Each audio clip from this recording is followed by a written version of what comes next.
I woke up in a strange room inside. A week ago, I got into a car accident, and when I opened my eyes, I was in a completely different world, inside the body of a young noble named Richard Holman. I am the second son of the Earl of Red Maple City. My mother died when I was young, and because I can't train in combat energy, my father stopped caring about me. After he remarried, my stepmother made my life even harder. I was basically invisible in this castle. This world looks like medieval Europe, but with knights, magic, and monsters. Knights are the most powerful people here, while magicians are very rare. That morning, the old butler came to my door and told me my father wanted to see me. I followed him through the castle to the study, where my father and stepmother were waiting. My father handed me a rolled-up document. He said it was a gift for my 16th birthday, my coming-of-age present. But when I read it, my heart sank. It was a frontier decree, a paper that gives a piece of land in the dangerous northern wilderness.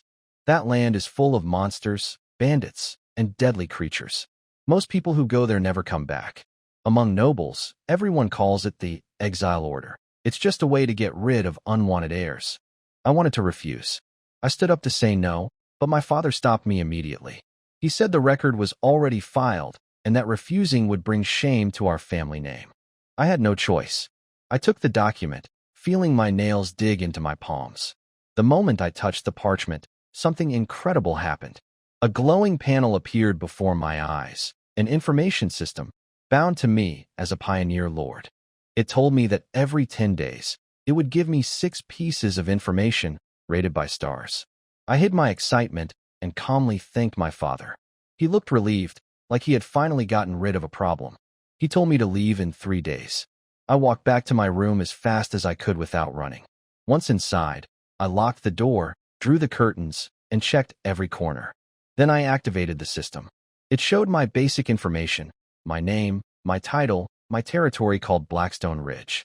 The evaluation called me a frail and ordinary human. I chose to refresh immediately.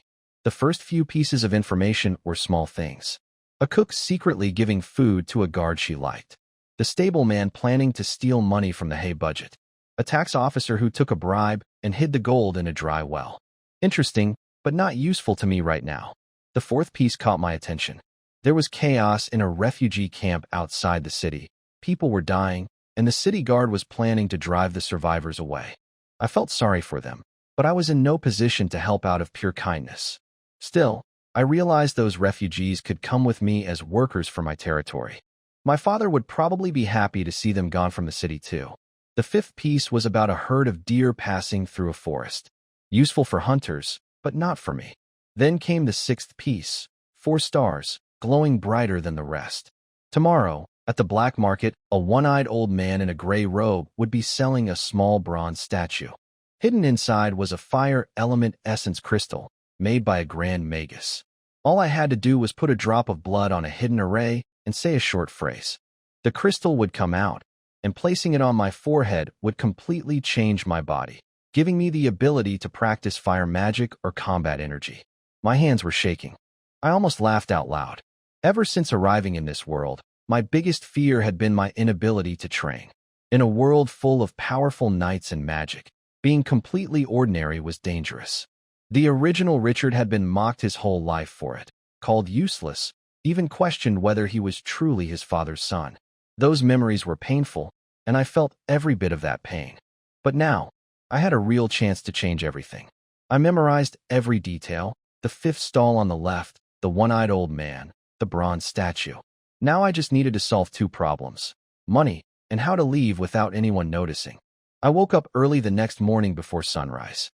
On my table were everything I had prepared: 300 gold coins, a black robe, a mask, and black gloves. The old butler Green had given me the money and information about my new territory the day before. I quietly slipped out of the castle and spent half an hour walking random routes through the city, checking every corner to make sure no one was following me. I couldn't afford to make a mistake. This was my only chance to change my life. Once I was sure I was alone, I went to an abandoned warehouse and changed into my disguise. Black robe, bronze mask, black gloves. I checked my reflection in a puddle and nodded. No one would recognize me. I followed the wall at the end of a dark alley until I found a hidden switch. I pressed it, and a secret passage opened in the wall. Cold, damp air rushed out. I stepped inside. This was the black market, a hidden underground place, lit by glowing plants on the ceiling. Vendors kept their faces covered and barely spoke. Everyone minded their own business. I didn't go straight for the bronze statue. I walked around first, looking at different stalls to blend in. I even saw something claimed to be a dragon egg, a huge smooth stone. The vendor wanted over 1,000 gold coins for it. I walked away. To hide my real purpose, I bought a few cheap things, including a magic book that I could tell right away was fake. I had seen the same story sold in a normal bookstore for 1 silver coin. Then I walked to the 5th stall on the left side of the entrance. There he was, a one-eyed old man in a gray robe, with the bronze statue sitting right on his stall. My heart started racing. I stayed calm and pretended to be an inexperienced young noble, just browsing. I asked about potions, a broken sword, a fan, a scroll, everything except the statue at first. The old man saw through my disguise immediately and thought I was a rich fool he could trick easily.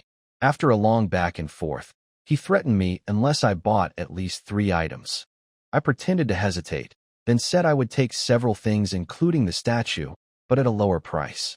We argued for a while. He started at 49 gold coins. I pushed back hard. In the end, we agreed on 30 gold coins. As I walked away, I could hear him laughing to himself, thinking he had tricked a foolish noble. But behind my mask, I was smiling too. The bronze statue was mine, for only 30 gold coins, even less than I had expected. I waited quietly until nightfall. Then I closed all the curtains, lit a candle, and took out the bronze statue. By the candlelight, I found the tiny magic array engraved inside the statue's left hand. I cut my fingertip with a small dagger, pressed my blood against the array, and spoke the words, "Flame of Colin, open for me." The array glowed red. Warmth spread through the statue, and a small crack opened in its belly. Inside was a bright red crystal, the fire essence. It was beautiful, about the size of a small egg, and the moment it touched the air, the candle flames seemed to bow toward it. I pressed it to my forehead without hesitation. It melted into my body like warm water rushing through my veins. I felt my blood heat up, my energy channels come alive, and a gentle warmth cleaned every part of me from the inside. Then, for the first time in my life, I could see tiny points of light floating in the air, elemental energies slowly drifting toward me. My eyes went wet. The thing that had held me back my whole life was finally gone. I could cultivate. I closed my eyes and began practicing my family's breathing technique, the flame breath. Fire energy slowly entered my body, and then I heard a deep boom from within. My first strand of battle energy had been born. I felt lighter, stronger. I raised my hand and saw a faint red glow in my palm, the mark of an apprentice knight. To test my strength, I picked up a piece of iron ore and squeezed it in my fist. It turned to powder. I couldn't help but smile. And this was only the beginning. The next morning, after breakfast, I called for my 2 attendants. First was Lillian, my personal maid, a sweet-looking girl with brown curls and blue eyes. But her eyes were full of sadness. She had dreamed of marrying into a noble family, and instead she was stuck following me to the dangerous northern wastelands. She hadn't slept all night. I told her calmly that we would leave the day after tomorrow and that she should prepare everything in advance. She held back her feelings and quietly agreed. Then Thomas came in, my other attendant, confident and respectful. Unlike Lillian, he had volunteered to come with me. In the castle, he would never rise above a minor servant. But in my new territory, he could become the head butler and maybe manage everything one day. He didn't fully believe in me, but he believed in the Holman family name, and that was enough for him to take the risk. He stood before me and asked what my orders were. I gave Thomas his first important task: go to the refugee camp and recruit 100 people willing to join us in building the new territory. I told him to look for strong people with useful skills like carpenters, blacksmiths, or former soldiers. Most importantly, I made it clear, no one should be forced. Only those who chose to come on their own. Thomas left with full confidence, and I headed to the training ground to meet my guards. My captain was George Cole, a tall, broad man in his 40s with scars across his face from 3 border wars. He greeted me with proper respect. The moment he saw me, I could tell he was surprised. He had clearly heard the rumors that I couldn't train. But now he could sense the battle energy coming from me, and his respect only grew. What surprised me was that when I looked at him, the system showed me his stats, his rank, loyalty, and talent. I hadn't expected that. His loyalty had already risen to 70%, which pleased me greatly. The 10 guards were also impressive, sharp, battle-hardened, and well-equipped. My family had not sent me off with completely useless people after all. I spent the next day mostly training. The night before we left, I called George and Thomas together. George confirmed the guards were ready. Thomas handed me a list of 103 refugees, but they were all farmers. Every craftsman in the city had already been taken by other nobles and merchants. I wasn't too upset. I decided we would look for skilled workers along the road, or at the border market if needed. The next morning, I led my group out of Red Maple City heading north. Only old Butler Green came to see us off. 10 wagons rolled forward, loaded with food, seeds, and tools. George led at the front, the guards protected both sides, and Thomas managed the rear. Lillian sat with me in the carriage. She stared out the window as the city slowly disappeared behind us. Her eyes turned red, and tears rolled down her face. I handed her a handkerchief and told her we would come back one day. This wasn't a final goodbye, but my words only made her cry more. What I didn't know was that back in the castle, my father was already reading a report about everything I had done, the black market visit, the items I bought. He studied the list carefully, finding nothing unusual. Yet somehow I had learned to train in just one day. He was clearly puzzled, but also quietly impressed. He didn't try to stop me. Instead, he arranged for hidden men to escort me safely to the border, then leave me on my own. He knew the northern wasteland was dangerous, but in his mind, it was still safer for me than staying in Red Maple City. After many days of travel, we finally reached Finliant City, a large fortress town on the northern border of the empire. The walls were dark and scarred from old battles. Looking at them, I felt the weight of what lay ahead. From here, the safety of the empire was behind us. The northern wasteland was next. We entered the city under the Holman family banner I had redesigned, the two-headed eagle, now carrying a sword and shield to show that my branch had separated from the main family. The guards let us through without trouble. We stayed at an inn for the night. The next morning, I sent Thomas to restock our supplies, food, water, herbs, and warm cloth. Then I took 2 guards and headed to the slave market. The place was crowded with all kinds of people being sold, humans and other races too. I walked into one of the larger shops and met the manager, a man named Hank. He was experienced and sharp, and the moment he saw me, I could tell he thought I was a wealthy young noble looking for exotic company. He led me past rooms with a cat-eared woman and a serpent tribe woman, each with their own clean cell and a steep price. After looking around for a while, I finally told him clearly, I was looking for skilled workers. Blacksmiths, stonemasons, carpenters. His face dropped immediately. He led me to a completely different part of the market, darker, smelly, and crowded. After checking with his staff, he told me apologetically that they only had 3 carpenters left. I had tried to hire free workers along the road, but once they heard I was a frontier lord heading into the wilderness, every single one refused, even when I offered good pay. So this was my last hope in the largest border city in the north, and all I found were 3 carpenters. I asked to see them anyway. They were 2 middle-aged men and 1 older man, thin and tired from hunger, but not injured. I bought all 3 for 30 silver coins and took them back to the inn. Hank told me that new slaves arrived every month and suggested I return in 2 weeks for a chance to find blacksmiths. I visited a few more shops after that, but found nothing useful. With no other options, I left the carpenters at the inn and headed to a nearby tavern, hoping to find the skilled workers I still needed. I headed to the most famous tavern near the slave market, the Drunken Wolf. The moment I walked in, the whole place went quiet.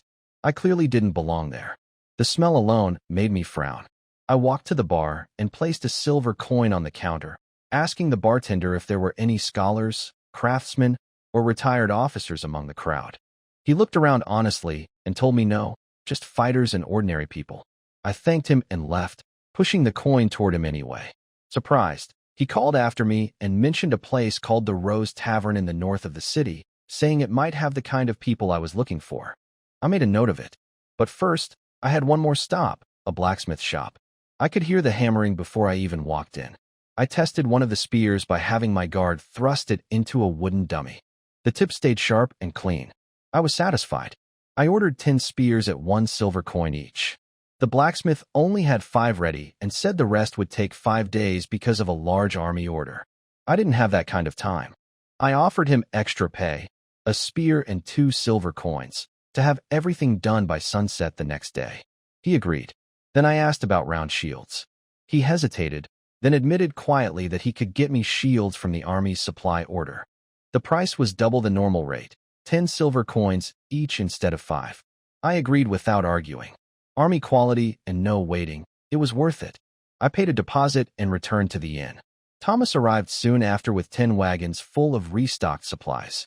I gave him his next tasks: collect the spears and shields tomorrow, then pick 10 strong young men from the refugees and hand them over to George for military training. Those weapons would be for them. Our territory would need its own militia. I also told Thomas to let everyone rest for 3 days. After that, we would finally set off for Blackstone territory. Then I went back to my room to train and waited quietly for the next system update. That night at the inn, I opened the system and checked my progress. I was growing stronger, already at 70 out of 100 points toward becoming a full knight. The first system message hit me hard. A nearby town called Brooktown had been attacked by trolls the night before. More than half the people were killed, and the Baron himself died in battle. I had barely arrived at the border, and already a noble with his own town was dead. The danger here was very real. The second message was just gossip about a local viscount caught seeing another woman. I moved past it quickly. Then came the 5th message, the one that truly alarmed me. The barbarian tribes northeast of Finland City were gathering orcs, trolls, and gnolls to attack the city in 2 months. A full invasion. Suddenly, the large army order at the blacksmith shop made sense. I needed to leave as soon as possible. Blackstone territory was over 500 li away, but if war broke out, even that distance might not be safe enough. The 6th message made things even more urgent.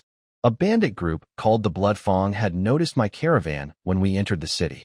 They saw us as an easy target and were planning to ambush us with 47 men in the fir forest, 80 li north of Finland City, right on our road to Blackstone territory. There was no way around it. 3 days passed, and we set off. The further north we went, the emptier the road became. Eventually, it was just us.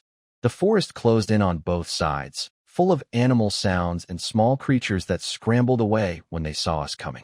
As we entered the fir forest, I heard the whistling of arrows. Then more than 40 bandits charged from both sides, armed and fierce. I had warned George the night before.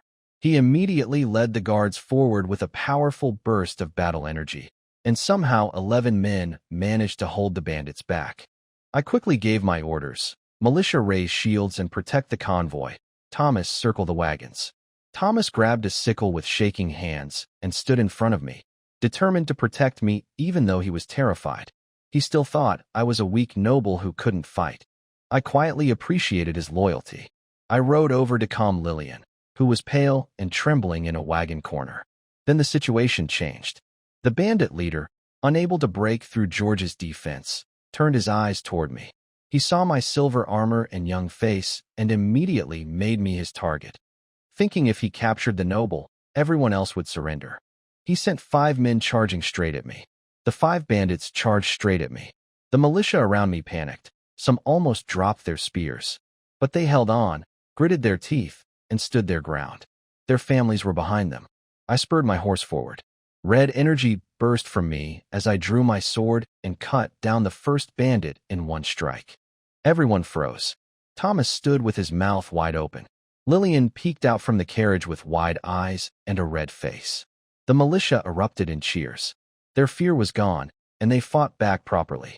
10 minutes later, George killed the bandit leader, and the battle was over. I ordered no one to chase the fleeing bandits and told everyone to clean up. I walked over to the captured bandits and asked who they were. One of them glared at me and threatened that I should release them and apologize, or we would all die in the wasteland. George stepped forward, lifted the man's sleeve to show a blood-red Fang tattoo, and explained, these were the Bloodfang bandits, a ruthless group of over 300 men. He recommended we execute them all. I agreed with him. Mercy should only be given to those who deserve it. But just before I gave the order, one man cried out and begged for his life. He stepped aside to reveal a small girl hiding behind him. He said they were refugees captured by the bandits. He had given them all his money just to survive. I looked him over carefully. His clothes and manner didn't match a bandit. But when he said he was just a farmer, I didn't believe him. The Bloodfang bandits would never keep a farmer alive. He was too useful to be just a farmer. I gave him one more chance to be honest. He sighed and admitted he was a blacksmith. That made sense. A man who could forge weapons was worth keeping alive. He asked me to send him back to Finliant City and offered me 100 gold coins. He even mentioned he had blacksmith friends who would serve me. I smiled. I told him his skills would grow better if he worked alongside other blacksmiths, and that I would let him send letters and maybe even invite his friends to Blackstone territory one day. I offered him a deal. Work for me for 3 years, and if I was satisfied, he would be free to stay or leave. He stared at me as I walked away, muttering that I was a cunning little fox. But at least he and his daughter were alive. Half an hour later, we were moving again. Sitting in the carriage, I thought about the coincidence. Brooktown had just been destroyed, and here was a skilled weapons blacksmith who happened to survive. Lucky for me, the ambush had not been all bad. It brought the group together, tested the militia, and gave us a blacksmith. Sometimes things work out in unexpected ways. After half a month of hard travel through rain, cold, and danger, we finally arrived. I pulled my horse to a stop, looked at the wide golden plains stretching before me, and smiled. I turned to everyone and shouted that we had made it. This was Blackstone territory, our new home. The group erupted in cheers. Many simply sat down on the ground, exhausted but relieved to be alive. I rode up a small hill and looked out over everything. A great river ran out from the mountains and wound across the plain. Dark green forests covered the distant hills. All of this, within 50 miles, was mine. I felt something settle inside me. This was my home, my anchor in this world. That night, I sat with Thomas and George around a candle and planned our next steps. Thomas suggested building near the river for water and farming. George agreed, but warned the flat land near the river was hard to defend. I decided we would look along the river for the best spot and build a wall to strengthen whatever place we chose. I divided everyone into tasks: guards and militia to explore, farmers to find good soil, carpenters to begin cutting wood for shelters, and the women and children to gather wild vegetables and fruits. The scouts returned that evening with exciting news: rich black soil, plenty of wildlife, and fish crowding the river. But one guard reported something more serious. There were fishmen and crocodile people near the river. More than 100 fishmen, plus a group of large crocodile people hidden in the reeds.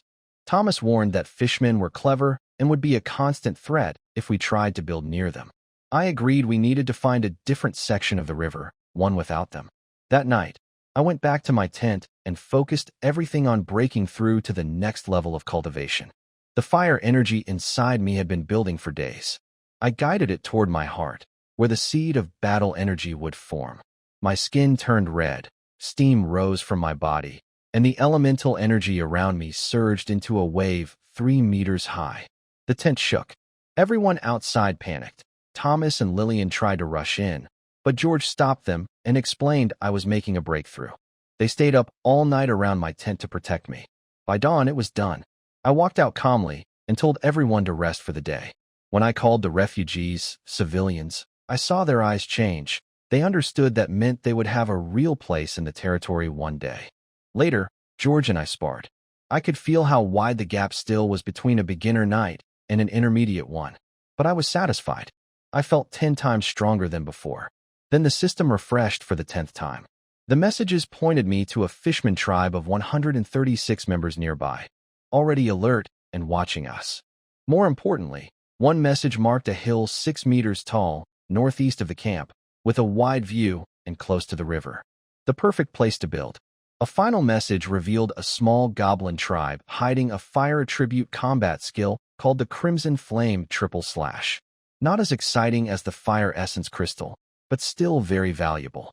The next morning I put on my silver armor and joined the scouting team myself.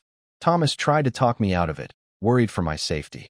I told him we had no time to waste. Food was running low and we needed to move fast. I also knew, though I didn't say it, that the enemy tribes would attack Finland City soon. We had to build our territory and become self-sufficient before the chaos spread. We found the wild chicken flock first, over 100 eggs in their nest. Then on the way to the hill, we ran into a few goblins and dealt with them easily. When we reached the hill, I climbed to the top and looked out. The view was wide and clear. To the west, I could see the river shining like a silver ribbon across the plain. I decided to name it the Samhain River. On the way back, a black bear crossed our path. I fought it and killed it, though some of its blood got on my armor. 4 men carried it back to camp. When I returned, Thomas and the others rushed out to meet me. I announced that I had found the place, a hill hidden in the plains, with a forest nearby and a river close. We would move there in the morning. The crowd cheered. That night, we cooked the bear meat over a big fire. People ate, danced, and laughed late into the night. For the first time since leaving Red Maple City, everyone felt truly hopeful. 10 days had passed since we arrived at the hill. The camp was taking shape quickly. The hilltop had been cleared and flattened, and a wooden house was being built there as my temporary home. A fence now surrounded the entire hill and the area around it. At the foot of the hill, the settlers were building their own shelters. People moved everywhere with purpose. It felt alive. I walked through the camp with Thomas, pointing out what still needed to be built: chicken coops, deer pens, arrow towers, a blacksmith shop, dormitories for guards and civilians, and public toilets. Thomas wrote everything down carefully. When I explained the toilet rules, everyone must use the shared toilet, no exceptions, with fines for anyone who broke the rule. He looked confused but recorded it without question. Then I introduced the work point system. I explained that since everyone ate and worked together, some people might start slacking while others worked hard. Work points would track each person's effort and contribution. Hard workers would be rewarded, and those who cheated or broke rules would lose points. Next year, work points would also decide who got land and housing. Thomas immediately understood how important this was and asked to prepare a detailed plan when he returned. Outside the camp, I checked the farmland being cleared. I picked up a handful of black soil, smelled it, and was pleased. It was rich and fertile. I told Thomas to let the weeds dry in the sun before burning them, then turn the soil. He didn't understand why, so I asked a nearby farmer how they usually farmed. The answer troubled me. Their method was rough: scatter seeds, wait for harvest, and when the land wore out after a few years, move on to new land. No fertilizing, no care, no crop rotation. That would never produce enough food for us. I called 2 farmers over and told them I wanted to run a farming experiment using methods I had learned. I explained everything in detail: how to burn the dried weeds to enrich the soil, how to use manure and rotting leaves as fertilizer, how to plant properly, how to water. Thomas listened carefully too, already dreaming about spreading the method across the whole territory if it worked.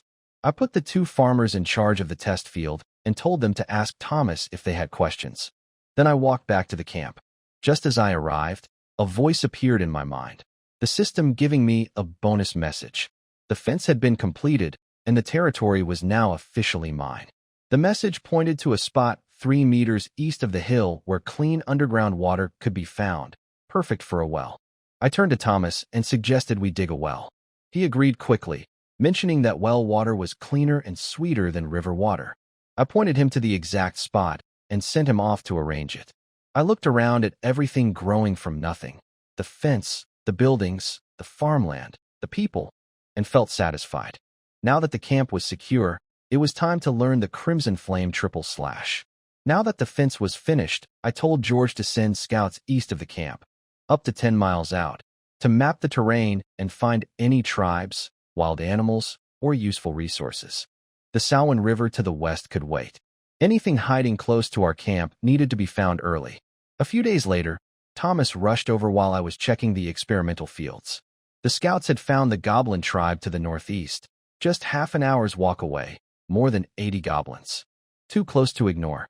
I returned to the manor and listened to the full report. Then I made my decision. We had to wipe them out. When George offered to handle it himself, I told him I would go personally. He understood right away. A new knight sharpens his skills in real battle, not just in training. Everyone's respect for me grew a little more. The next morning, I led 4 guards and 6 militia northeast. By noon, we were near the tribe. The goblin camp was inside a dense forest, surrounded by a fence barely half a meter high. Most goblins were asleep or lounging lazily. Even the guards at the gate were dozing. But the moment we got close, they sniffed the air, woke up, and raised the alarm. I drew my sword and charged first. I cut through the gate guards instantly and pushed deep into the tribe. My red battle energy clung to my blade as I struck down goblin after goblin. The guards followed me, and while the militia held a shield wall at the entrance, the goblins panicked. They had no real battle formation. They just rushed at us wildly and were cut down one by one. Then the goblin leader stormed out of the largest tent, swinging a spiked club straight at my head. I didn't step back. I stepped forward and swung. The impact sent him flying into a tent, crashing it flat. He crawled out, looked at his broken club, saw the red energy around me, and ran. I chased him down. With their leader dead, the rest scattered into the forest screaming. The whole fight took about 15 minutes. A few militia had minor injuries, but everyone else was fine. I walked into the leader's tent and searched through the mess. In a wooden box in the corner, I found a leather-bound book, The Crimson Flame Triple Slash. Exactly what the system had told me about. I pocketed it immediately. Then I noticed something at the bottom of the box, dark red stones, heavy with a cold metallic surface. Iron ore. A whole pile of it. I hadn't expected this. If the goblins had iron ore, a vein must be close by. I noted the location and ordered the soldiers to collect all of it. On the way out, I saw a soldier about to take some of the goblins' dried meat. I stopped him. Goblins eat anything, and I didn't want to think too hard about what that meat might actually be. Half an hour later, we headed back to camp with our spoils. Then the system spoke in my mind again. The system message hit me like cold water. By attacking the goblin tribe, I had triggered a response from 4 other tribes, including a medium-sized one. They were coming for revenge in half a month. I didn't regret it. This fight was going to happen eventually. Anyone who wanted to build and hold territory on this plane would have to face these tribes sooner or later. I just made it happen sooner. I ordered everyone to pick up the pace back to camp. When I arrived, Lillian ran up cheerfully to tell me the civilians had caught all the wild chickens, over 20 of them, plus lots of eggs. Her happiness lifted my mood for a moment. I told her to call Thomas and bring 2 of the fattest chickens for the cook. Once George and Thomas were both with me, I told them the news. More than 300 enemies from allied tribes would besiege our camp in 2 weeks. Thomas went pale. Lillian suggested we retreat to Finliant City and come back after the threat passed. I looked at George. He stayed calm and laid out the situation clearly. The enemy had numbers, but they belonged to different tribes and couldn't cooperate well. Their weapons were mostly stone, bone, and wood. Their tactics were simple, just charge forward with no real strategy. The medium-sized wild boar tribe was leading, but they would hold back their main force and let the smaller tribes attack first. I agreed with his assessment. More numbers didn't mean real strength. This was a crisis, but also an opportunity. If we held the camp and then counterattacked, we could wipe out these smaller tribes and expand our territory at the same time. I made my decision. We would stand and fight. Then I gave out the orders. George would take 20 strong young civilians and add them to the militia, training them in spear throwing and thrusting, ready to fight within 2 weeks. Thomas had the heavier task. All farming would stop.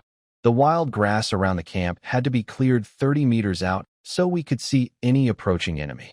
Trenches would be dug, fences reinforced, and gaps left for spears and javelins to strike outward. Javelins and pointed wooden stakes would be made, with all tips coated in animal droppings. Lillian would lead the women and children to keep gathering food from the forest and river. Everyone accepted their orders and got to work immediately. The relaxed pace of building a territory was gone. In its place came the tight, focused energy of people preparing for war. The enemy had finally arrived. From the watchtower, I watched them pour in from 3 sides: wild boar men, lizard-headed dog creatures, and goblins moving through the tall grass. At the same time, fishmen burst out of the Salwin River from the west. We were surrounded on all sides. I felt relieved rather than afraid. The waiting was over. Their leader, a large wild boar man named Monk, walked forward and shouted at us in broken imperial language, telling us to surrender and become slaves. My answer was an arrow fired right in front of his feet. He roared and ordered the charge. The first wave hit our traps. Screams rang out as enemies fell into pits, and onto sharpened stakes. But their blood only made them angrier. They kept coming. We answered with 3 volleys of javelins, cutting down many more. Still they pushed forward, reaching the fence and starting to climb. I grabbed a spear and fought at the fence myself. Then Monk made his next move. He brought out wild oxen, smeared something sharp-smelling under their noses, slashed their hindquarters, and sent them charging straight at our fences. The ground shook. The fences shook. Then they broke open in several places. George and I rushed to plug the gaps, fighting side by side with our battle energy blazing.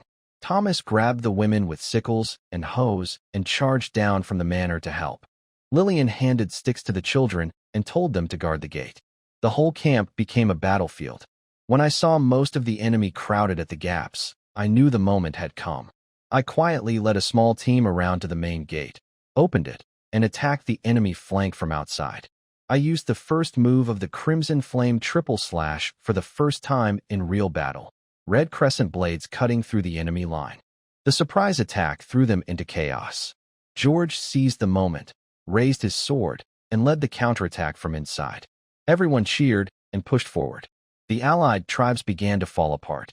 Monk tried to stop the retreat himself, killing fleeing goblins with his axe, and personally leading another charge. George and I fought through the crowd to reach him directly. After several exchanges, he was bleeding from multiple wounds, including one burning cut from my sword. He looked toward the manor one last time, then turned and ran. I tried to chase him, but his warriors blocked us long enough for him to escape. The battle was over. The allied tribes scattered and fled. I ordered the battlefield cleaned, food distributed, and the wounded treated with every herb we had. Every fighter who participated received 50 work points. The wounded received 80. Families of those who died received 300, and any orphans left behind would receive special care. 3 days later, when the rain cleared, I led a team of over 20 out to strike back. We found the goblin tribe relaxing in the shade, unaware of what was coming. We hit them fast and hard. They screamed and fled into the northern forest. On the way back, George pulled me aside with a serious look. He had found fresh tracks of wolfmen in the forest. That was a new problem I wasn't ready to deal with yet. I told him to set up regular patrols in the north and hope the wolfmen stayed out of the plains for now. It was becoming clear that our biggest limit going forward wasn't enemies. It was people. We didn't have enough of them. George suggested war, conquest, or slave traders. None of those felt right for where we were now. I kept thinking about it on the way back. In the days that followed, we cleared out the remaining tribes one by one, small goblin tribes, small wild boar tribes. The merfolk stayed safely in the river and were beyond our reach, but everything else on the plains east of the Salwin River gradually came under our control. We gained iron, ore, food, livestock, wild cattle, ducks, and deer from the wild boar tribe stores. With the fall of the last small wild boar tribe, the eastern plains were ours. And then, on my way back to camp, I spotted a group of more than 40 refugees approaching in the distance. I was on my way back to camp when I spotted a group of over 40 refugees approaching from the southeast road. Before I could react, I heard the camp's warning bell ringing in the distance. I pushed the horses to move faster. What I didn't know yet was what was happening back at camp.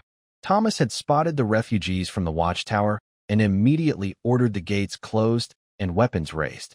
He knew better than to trust a large group of hungry strangers in the northern wilderness. He had seen what desperate people could do. The refugees begged for food through the fence, looking thin and pitiful. Some of our own civilians felt sorry for them and urged Thomas to open the gate. He held firm, buying time by promising food was being prepared, asking them to wait. But among the refugees was a tall man in worn armor, a former Night Lord who had lost everything fleeing the war in the south. He had already made up his mind. He quietly moved to the back of the crowd and whispered to 2 helpers, "Tell everyone that the camp was lying, that we were going to watch them starve. Start a riot, break through the fence, and take everything inside. Food, supplies, and the women. Then leave within 2 hours." His plan worked. Within minutes the refugees went wild, screaming and charging at the fence with sticks, hoes, and rusted sickles. Thomas held them back with javelin volleys and fierce shouts, rallying the terrified civilians to fight. But then the refugee leader drew his sword, revealing himself as an apprentice knight. He hacked through the wooden stakes with powerful strikes, pulled a section of the fence down, and broke inside. Thomas stood his ground, sickle raised, voice hoarse but steady. He told them they would have to step over his dead body to go further. Then, from the southeast road, came the sound of fast approaching hoofbeats. I was on my way back from destroying the wild boar tribe when I heard sounds of battle coming from the camp. I kicked my horse into a gallop. When I got close enough to see, my blood boiled. The fence was broken and a mob of ragged refugees was pouring inside. I had been out fighting enemies all day, and now someone was trying to steal my camp while my back was turned. I drew my sword and charged.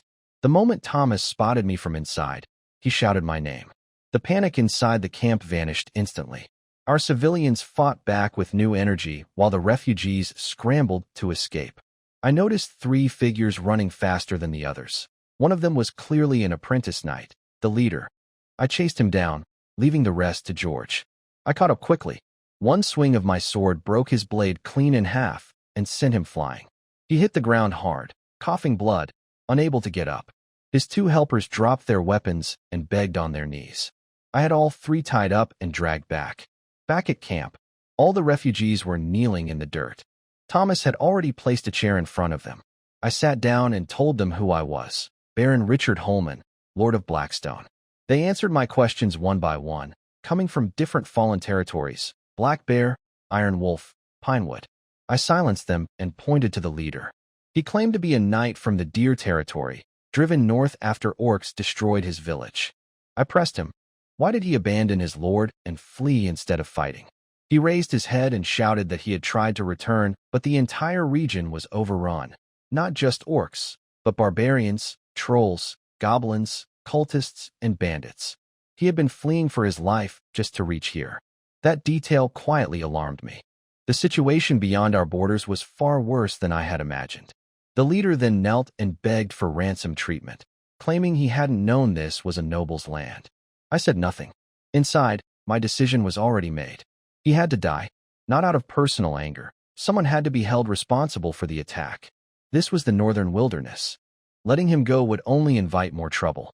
But I also couldn't build a reputation for killing nobles carelessly. Blackstone would eventually need to deal with the Empire's powers. Thomas stepped forward at exactly the right moment, as if reading my thoughts. He laid out the case clearly. This man had organized the attack, ignored every attempt to calm the situation, deliberately stirred the refugees into a frenzy, damaged our fence, and had openly announced his intention to take Lillian for himself. The path forward was becoming clear. I had the refugee leader and his 2 helpers executed. Their heads were put on stakes at the camp entrance, a clear message to anyone thinking of causing trouble in Blackstone territory. The remaining refugees knelt in the dirt, terrified. Thomas stepped forward and suggested we kill them all. I let him say it.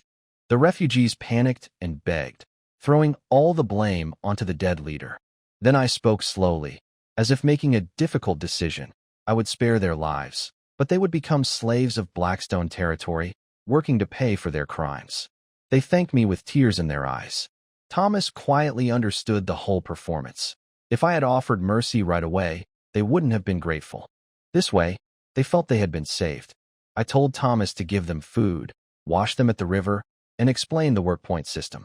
Slaves who earned 10,000 points could apply to become free civilians. Thomas smiled to himself, earning that many points would take a very long time, and not everyone would survive that long. But it gave them hope, and hope makes people work. After that, I toured the camp with Thomas. The buildings were finished: guard barracks, craftsmen's quarters, watchtowers, a mess hall, and a well. I visited Frank at the new blacksmith shop. He was already busy with 2 apprentices and couldn't stop praising the bellows I had designed. I gave him his first orders: 20 spears, then farming tools, and within 2 months, 20 shields and 5 sets of armor. Then I inspected the farmland. Progress was too slow. I grabbed a wooden plank and drew the design for a curved plow, a tool that, paired with a wild ox, could plow land 10 times faster than a person alone. Thomas stared at the drawing like it was treasure and quietly decided that anyone involved in making it would never be allowed to leave Blackstone territory. A few days later, the system refreshed. The first message confirmed what I had already guessed. The barbarian attack on Finliant City had caused chaos across the entire frontier. More refugees would be drifting toward Blackstone territory over the next 2 months. Along with them would come bandits, robbers, and cultists. I needed to be ready. The second message made me sit straight up with excitement. In 5 days, a group of refugees would arrive, including a magic apprentice from the Mage Association. A real mage. I had the fire element affinity in my body. If I could learn magic on top of combat energy, I would be cultivating both at once. I couldn't stop smiling at the thought. The third message told me about a knight arriving in 8 days with over 70 refugees. He was injured during a breakout that saved his lord, who later died from wounds. Even injured, this knight kept protecting the refugees on the road. A man who truly followed the knight's code. Rare anywhere. Almost unheard of out here. Worth looking into carefully. The fourth message was a pleasant surprise. A group of 16 first-level magical beasts called red-eyed rabbits lived 18 miles southwest of camp. Their meat was edible and valuable, worth at least 10 gold coins per pound in the Empire. The system even included breeding instructions.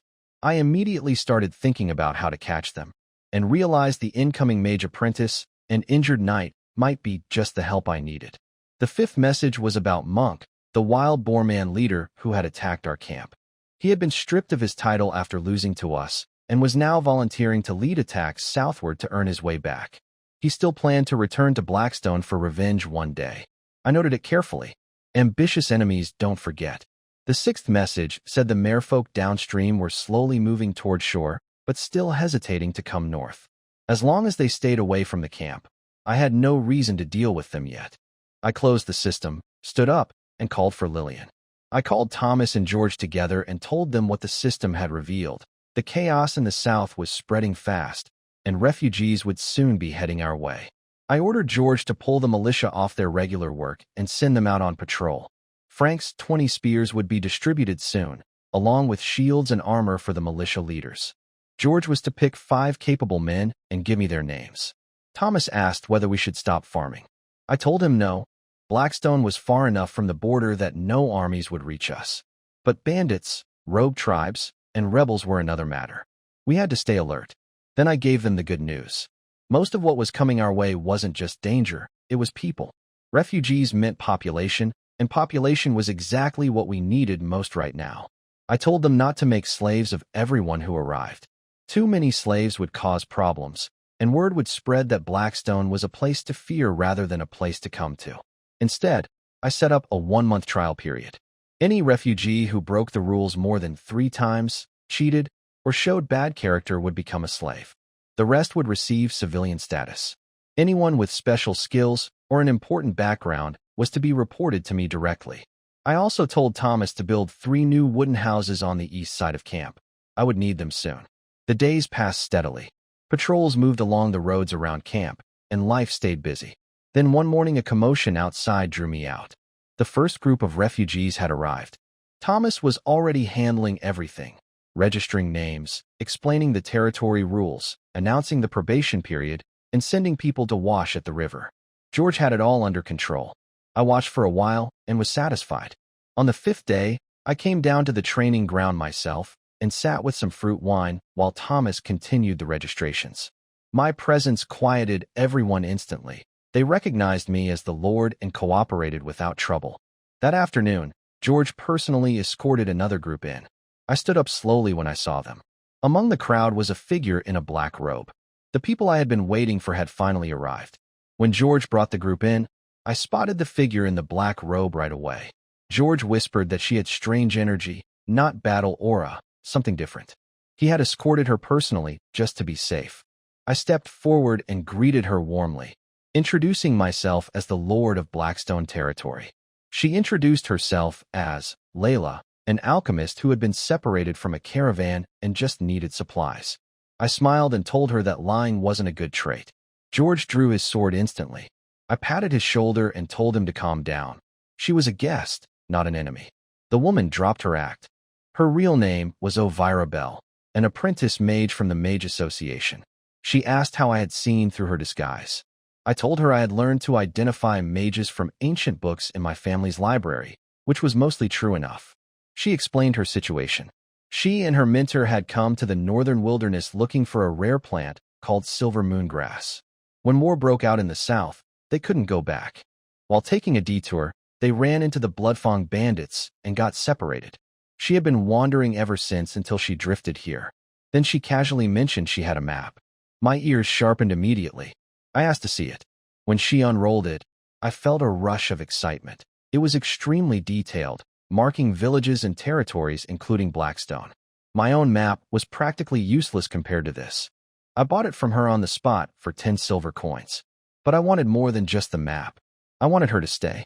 I could see she was no ordinary apprentice. She had stayed completely calm when entering our camp, which told me she was confident in her own abilities. She had a storage item hidden on her, unusual for someone at her level. And the map she carried was the latest version, updated with Blackstone territory, which had only existed for a few months. Ordinary people wouldn't have something like that. She was connected to powerful people and worth treating well. I invited her to stay in Blackstone territory until the war in the south ended. She could search for magical plants nearby and wait to see if her companions made their way here too. It was safer than traveling through a wilderness full of tribes, bandits, and cultists. Elvira agreed to stay. I had dinner prepared and we ate together, just the two of us at the table. George stood nearby the whole time, watching her like a hawk. After the meal, I had Lillian show her to one of the new wooden cabins. Once she was gone, George advised me to give her some supplies and send her on her way. A mage with a mentor and companions behind her was a risk, he said. I told him not to worry. Elvira wasn't going to harm the territory. He didn't argue further, but I could tell he was going to keep a close eye on her. 3 days later, I went to the registration area and brought Elvira with me. She sat beside me, clearly suspicious, asking why I had brought her along and whether I was waiting for someone. I gave her a vague answer and told her she would find out soon. She saw right through me, but couldn't prove it. Then George arrived with a large group of nearly 70 refugees, elderly people, women, and children. Walking with them was an armored figure trying to keep the group together. A trainee knight. Elvira gave me a knowing smirk. George introduced him. Karen Carter, a knight from Pine Leaf territory. He stepped forward and gave a proper knight's salute, though his voice was weak. He asked me to take in the refugees he had been protecting and offered to serve me in return. Then he coughed hard. I helped him stand and told him the refugees were citizens of the Empire and would be taken care of. His injuries came first. Then I turned to Elvira and asked her to treat him, promising to build her a proper laboratory in return. She looked surprised that I assumed she could heal him. I called her a great mage. She scoffed, but I could tell she was pleased. She examined Karen carefully, then pulled 2 healing potions from her storage and said they were worth 10 gold coins. But she didn't want coins. Her price was a laboratory, help finding her companions, and 10 magical plants from my territory. I agreed immediately, then asked curiously whether she was sure my territory had magical plants. She told me that wasn't my concern, just remember the deal, and walked away. I handed the potions to Karen and told George to take him to one of the new wooden cabins to rest. Karen thanked me deeply, clearly moved that a lord he had just met would spend so much to help him. He said he would repay the kindness one day. I watched him go, already thinking about how useful both of them were going to be. Every morning I stood at the edge of the estate and looked out over the territory. The change was remarkable. What had once been empty wilderness now had over 700 people moving through it, more than 600 civilians, and over 100 slaves. The land felt alive. Thomas ran up one morning to tell me the new curved plow was ready. I invited Elvira to come watch it being tested. She asked if it was similar to something called a plow stick, an old heavy tool used in the southern countries. I told her it was an improved version and said I had bought the design from a southern merchant and then made changes myself. She clearly didn't believe me, but said nothing more than a quiet liar under her breath as she followed me to the fields. When we arrived, the civilians stepped aside respectfully. I attached the plow to an ox and demonstrated how to use it myself. The soil turned over and clean, even rose with surprisingly little effort. After one pass, I stepped back and smiled. The experiment was a success. Elvira watched the whole thing carefully. Her usual suspicious expression softened a little. She told me I was knowledgeable, not just a fighter and a leader, but someone who could invent useful tools. I thanked her modestly, while quietly thinking that keeping her curious was exactly the point. On the way back, we passed the Salwin River where people were making dried fish. I stopped under a willow tree and told Thomas to set fishing rules. No catching small fish. No taking egg-carrying females. Fishing only from late spring to mid-autumn, with serious punishment for anyone who broke the rules. Elvira watched and commented that most nobles only thought about taking without thinking ahead. I told her that killing the chicken to get the egg was a foolish way to live. She smiled quietly and repeated the phrase to herself. Then she headed off to her laboratory, and I returned to the camp. The days passed, and the territory kept growing. Slaves began mining the iron ore deposit near the old goblin site, just 30 minutes from camp. Every afternoon carts came back full. The blacksmith shop rang with hammering from morning until night. But now a new problem was clear. The camp was getting too crowded. That evening after dinner, I called George and Thomas together to discuss what to do next. Elvira, with nothing better to do, pulled up a chair and listened in. In the living room, the lights flickered. Richard spread out a map of the camp layout on the long table. Now, the population of the territory has reached 1,006. The current camp is too small. We need to plan a new, larger camp. He drew a circle on the map. Using the old camp as the center, extend outward by 30 meters to build a new camp. The old camp will be designated as the estate, and the new area as the residential zone. The civilians and slaves inside the old camp should gradually move out.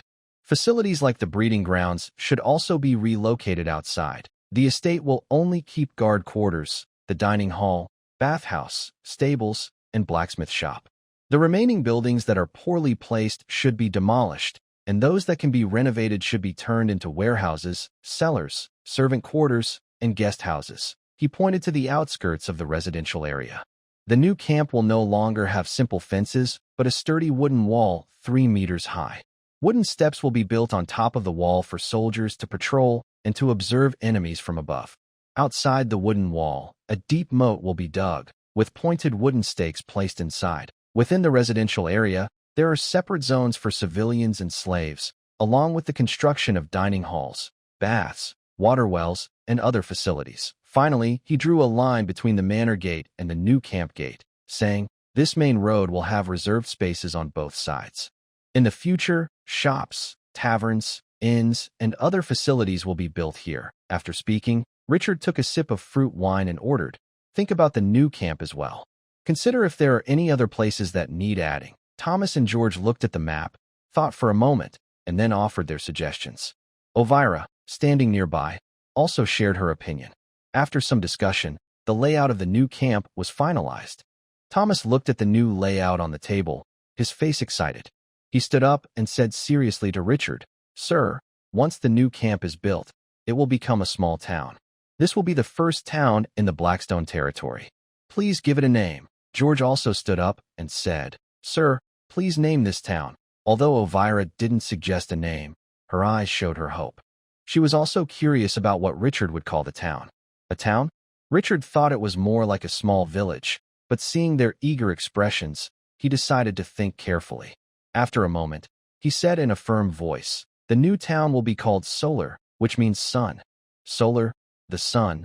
The three repeated these words, feeling Richard's hope for the town. Elvira praised, "Solar is a wonderful name. It symbolizes light and warmth. Baron Richard, your territory will surely get better and better. Thank you for your blessing. Solar Town will always welcome you. Lady Elvira, you will always be a friend of the Blackstone territory," Richard replied with a smile. Thomas praised, "Solar Town, the Sun Town.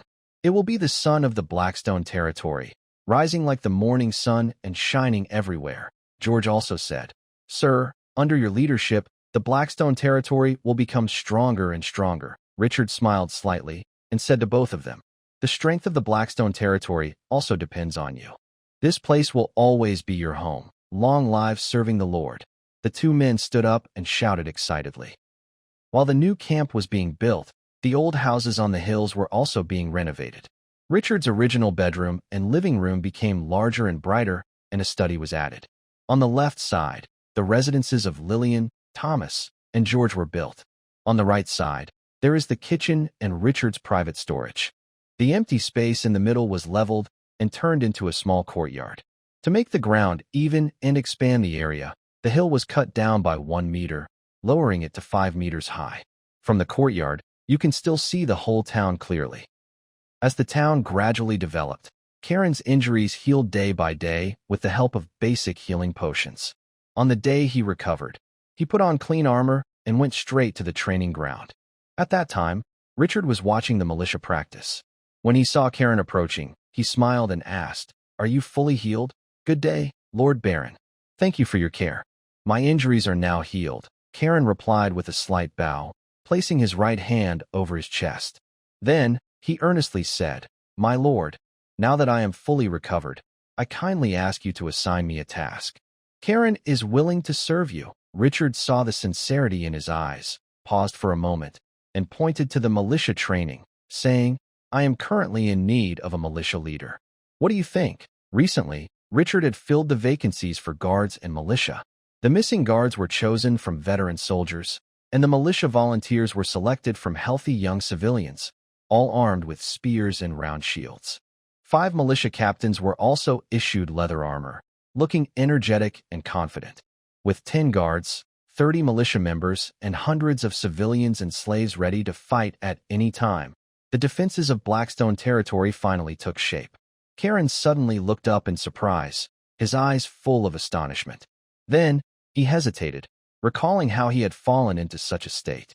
Richard had saved his life without hesitation with a potion worth 10 gold coins and had promised to fulfill 3 conditions for Elvira.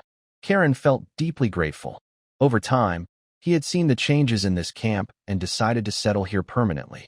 Now that Richard had entrusted him with an important task, he felt a strong sense of loyalty and was willing to die for his benefactor.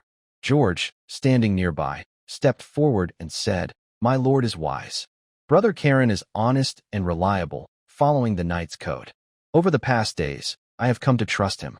Giving him the position of militia leader is the best choice." In this moment, Karen had nothing to say. She immediately knelt on one knee, leaning slightly forward, and spoke firmly, "Your Grace, I will never forget your kindness in saving me. Now, you trust me despite me being an outsider and give me an important task. Today, I swear to serve you for my whole life, to stay loyal and never betray you." Richard's expression grew serious. He looked at Karen carefully, and a glowing screen appeared before his eyes. Name: Karen Carter. Faction: Sartos Empire. Pine Leaf Territory, Blackstone Territory. Level: Apprentice Knight. Loyalty: 50% 70%. Favor: 40%. Talent. D. Richard stepped forward and helped her up, speaking loudly. "I, Richard Holman, Lord of Blackstone Territory and Imperial Baron, accept your loyalty. From today, Karen is appointed as the leader of the Solar Militia, commanding 30 militia members to train and defend the village." Karen's eyes turned slightly red as she saluted seriously. "Understood, Your Grace." At this moment, the training ground was blazing with sunlight. The 30 militia members stopped their training, standing straight with spears and shields. 2 guards stood on Richard's sides, and nearby were George and many civilians, witnessing this scene firsthand. Boom! Early in the morning, a loud explosion suddenly sounded from the west side of the town. The townspeople looked up at the source of the noise, then continued with their work as if nothing had happened. They were used to it because it was the laboratory of the Mage Olivia. Since the laboratory was built, strange things often occurred: loud crashes, sharp screams, and sometimes colorful, eerie lights. People knew Olivia was a mage, learned this from Butler Thomas. Since then, they both admired and feared her. They admired her power, but also feared it. When they saw Olivia in her black robe on the street, they instinctively moved aside to avoid her. At the same time, they secretly admired their lord for befriending such a powerful mage. The laboratory was built on the west side of the town, next to the Salvin River, in a remote location. Every time Richard heard an explosion, he secretly felt relieved that he had chosen a secluded place. Otherwise, it might have caused a disaster in the town. At this moment, Lillian was quietly standing near the laboratory, holding a box of cookies. When the explosion subsided, she asked, "Ms. Olivia, may I come in?" "Come in," Olivia's voice responded from inside the lab. Lillian pushed open the door and said, "These are cookies just made in the kitchen. Since you spend all day in the lab, I brought some for you." However, as soon as the door opened, she froze in surprise. She saw Olivia take off her hat and squat on the ground, tidying up broken beakers. Her young, pretty face was visible, lively eyes, about 18 years old, with a graceful figure and a confident, strong aura. "Wow, Ms. Olivia, you're so young," Lillian exclaimed in surprise. Olivia looked up and smiled, her voice clear and no longer hoarse. She teased, "Do you think I look like a wrinkled old woman with a pointed face and green eyes? Huh? No, of course not. I just thought you might be older." "I didn't expect you to be so young," Lillian said awkwardly. "In church promotions, magicians are usually shown like this." Olivia finished tidying the lab, picked up a cookie, and tasted it. "Not bad. Please thank Baron Richard for me." "Yes, I will," Lillian replied. Maybe Olivia's appearance made her less afraid. Curious, she asked, "Ms. Olivia, sister, why did you take off your hat?" Olivia was eating her cookie and said casually, "We've been together for a while now. There's nothing to hide. Plus, wearing a hat all the time is stifling." "That's true," Lillian said, picking up a cookie and chatting with Olivia as they ate. Since then, Olivia would take off her hat when she was with Richard, Lillian, and Jenny, no longer hiding her true self. She was outgoing, cheerful, loved adventure, and pursued truth. When talking about her adventures, her eyes would light up, but when discussing magical truths, she became very serious and dedicated. Lillian watched her bright and charming appearance and whispered to Jenny, "She's really beautiful, and her figure is great. I'm so jealous." Her tone carried a subtle hint of envy. This comment was just overheard by Avila passing by. She smiled and teased Lillian. The two of them exchanged words, becoming closer in the process. Time slowly moved forward, and the town's work was mostly completed. The commoners and slaves in the manor had all moved to the residential area, and the crops in the fields had sprouted. Avila walked through the town and sighed. This is a lively place. She had seen a simple camp gradually transform into Solol town and found many of Richard's policies interesting, especially the slave redemption system. Once a slave earned 10,000 work points, they could apply to become a civilian. To Avila, this was almost unbelievable. Within the countries, nobles usually looked down on commoners, let alone slaves. Slaves were destined to work for nobles until death, and their children would also be born into slavery. To break free, one could escape and meet a pioneer lord to become a civilian or achieve great deeds to earn freedom. It was rare for someone like Richard to voluntarily grant slaves their freedom. She had asked Richard about this, and he said, "Everyone's background can't be changed, but the future can. Slaves are not animals. They are people with intelligence and feelings. Instead of whipping them to work, it's better to give them hope. With hope, there is a future and motivation. Only through everyone's effort can Solol Town become better and better." Avila didn't know how to judge this. She thought Richard was kind, but she had also seen his cold and strict side. She had seen many slaves lose their lives working, fishing, or mining. Richard seemed like a demon, tempting the slaves' spirits and making them willingly work for him, even praising his kindness. If she said Richard was cruel, he was actually more considerate and fair than many nobles. Yet, his territory was full of hierarchy and strict social ranks. He was a contradictory person. Still, she was pleased to see her territory thriving and growing stronger. Over time, Avila also noticed that Richard was genuinely interested in magic, not just talking casually. This made her very happy. On this continent, although not everyone hates wizards, they are often oppressed and pushed aside by the church. Most nobles are wary of wizards and avoid them like snakes and scorpions. It is rare to meet a noble like Richard who has a good impression of wizards. Unfortunately, his land is too small, remote, and too barren to become prosperous. Still, she occasionally explains some basic magic knowledge to Richard. However, every time she enthusiastically talks about magic theories, Richard looks confused and blinks, not understanding. Seeing his eager desire to learn, Avila smiles and promises, "When I go back, I will send you a basic wizard book and a set of meditation techniques. You can study them at your own pace." Richard was very excited at that moment and quickly asked, "Really?" After getting a positive answer, he shamelessly asked Avila to continue explaining magic knowledge, claiming it was to build a foundation early. Avila shook her head, withdrew her thoughts, chuckled softly, and walked toward the laboratory. Summer passed into autumn. All the wheat in the fields ripened, heavy heads of grain turning golden. When the wind blows, it stirs up waves of gold.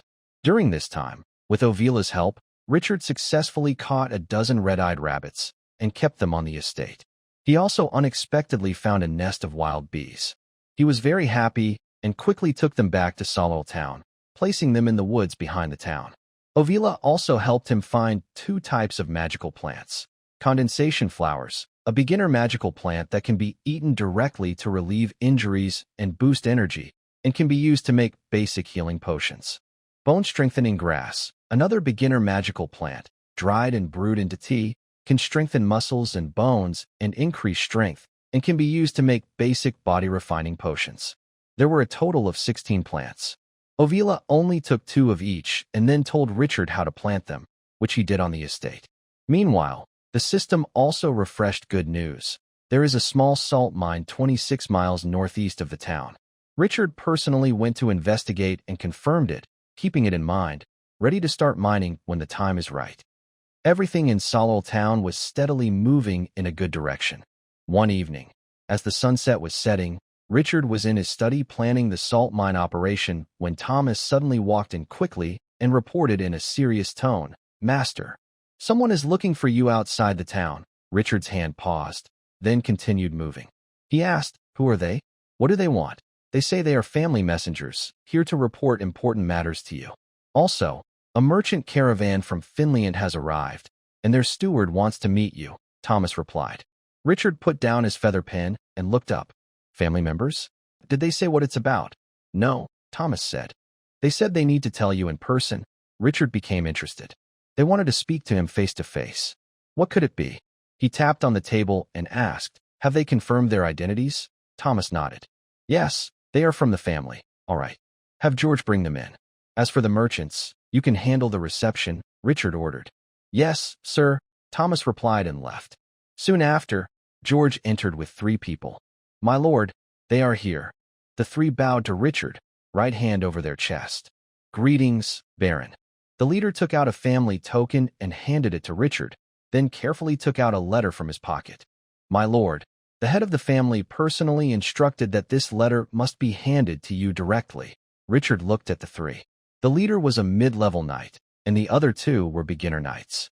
Sending a letter like this, was it necessary to send such strong guards? Also, their way of addressing Earl Byron was not Earl, but head of the family. These 3 were direct family members. His curiosity grew. He asked, "Did my father give any other instructions?" The leader answered seriously. "The head of the family said, 'If you are alive, we will deliver this letter to you. If you are dead, we will handle your remains, find out the cause of death, and seek revenge. The Hallman family's honor must not be insulted.'" All right. Richard knew he wouldn't get much out of them, so he didn't ask further. Instead, he opened the envelope. He wanted to see what was inside. The gold-embossed wax seal was torn open, revealing only a piece of sheepskin parchment. Richard examined it carefully. It was just a single piece of sheepskin, nothing else. Was he overthinking it? But the team delivering the message doesn't seem right. He opened the sheepskin scroll and looked through it. The letter's message was simple and direct from the start. At the end, Count Byron hopes Richard can help the family's caravan and mentions that if needed, he can contact the family's representative in Finland City. The letter also has a family security mark and a secret phrase. "My child, drop some blood on the envelope for a surprise." Richard placed the letter on the table, thinking about the family's gift. It was a family inheritance breathing technique called Golden Flame Heart Burning Technique. It was for him, with a warning that it should only be passed to direct heirs. There was also a basic continental breathing technique. This was used to train elite soldiers and extraordinary people capable of reaching the beginner knight level. The gifts included 500 gold coins, a set of silver tableware, a cartload of various crop seeds, a cartload of wine, a cartload of cloth. These items would be delivered to Blackstone Manor within half a month after he received the letter. For a moment, Richard felt mixed emotions, unsure how to judge the Holman family and his father. After a while, he sighed softly. Maybe this was why nobles could rule the continent. He collected his thoughts and decided that how to handle family relations in the future depended on what happened next. For now, he would focus on the present. He waved his hand, telling George to take the three men to rest.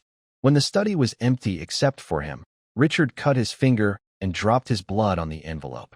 As the blood fell, the ordinary envelope suddenly glowed with a strange light, and faint figures of practicing people appeared within the glow. These figures quickly gathered into a beam of light and pierced into Richard's forehead.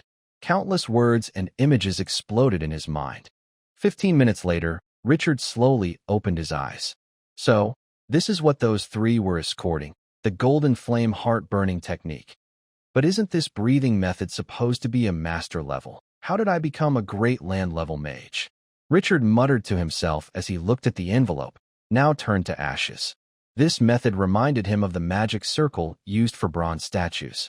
However, creating a bronze statue only required a chant, and anyone could activate it. This envelope, on the other hand, could only be opened by someone with a strong bloodline from the Holman family. This gave him a new understanding of the ancient noble families. After burning the letter, Richard walked to the window and looked at the distant sky, feeling amazed.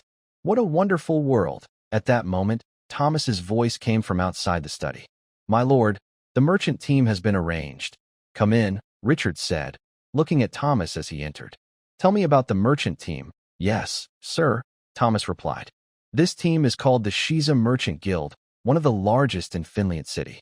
Their manager is Hank, with 30 guards, 83 carters, and 15 wagons filled with supplies. According to Commander George, there are also 6 extraordinary individuals among them. Here is the detailed list of supplies," Thomas said, handing Richard a piece of sheepskin parchment. Richard took it and glanced over, then asked, "You said the manager's name is Hank and he's from the Shiza Merchant Guild?" "Yes," Thomas confirmed.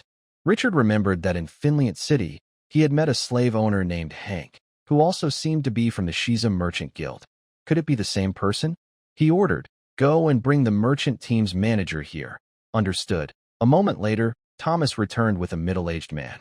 The man was slightly overweight, with fair skin, a small beard, dressed in a clean silk robe, with a few agate stones embedded in his belt.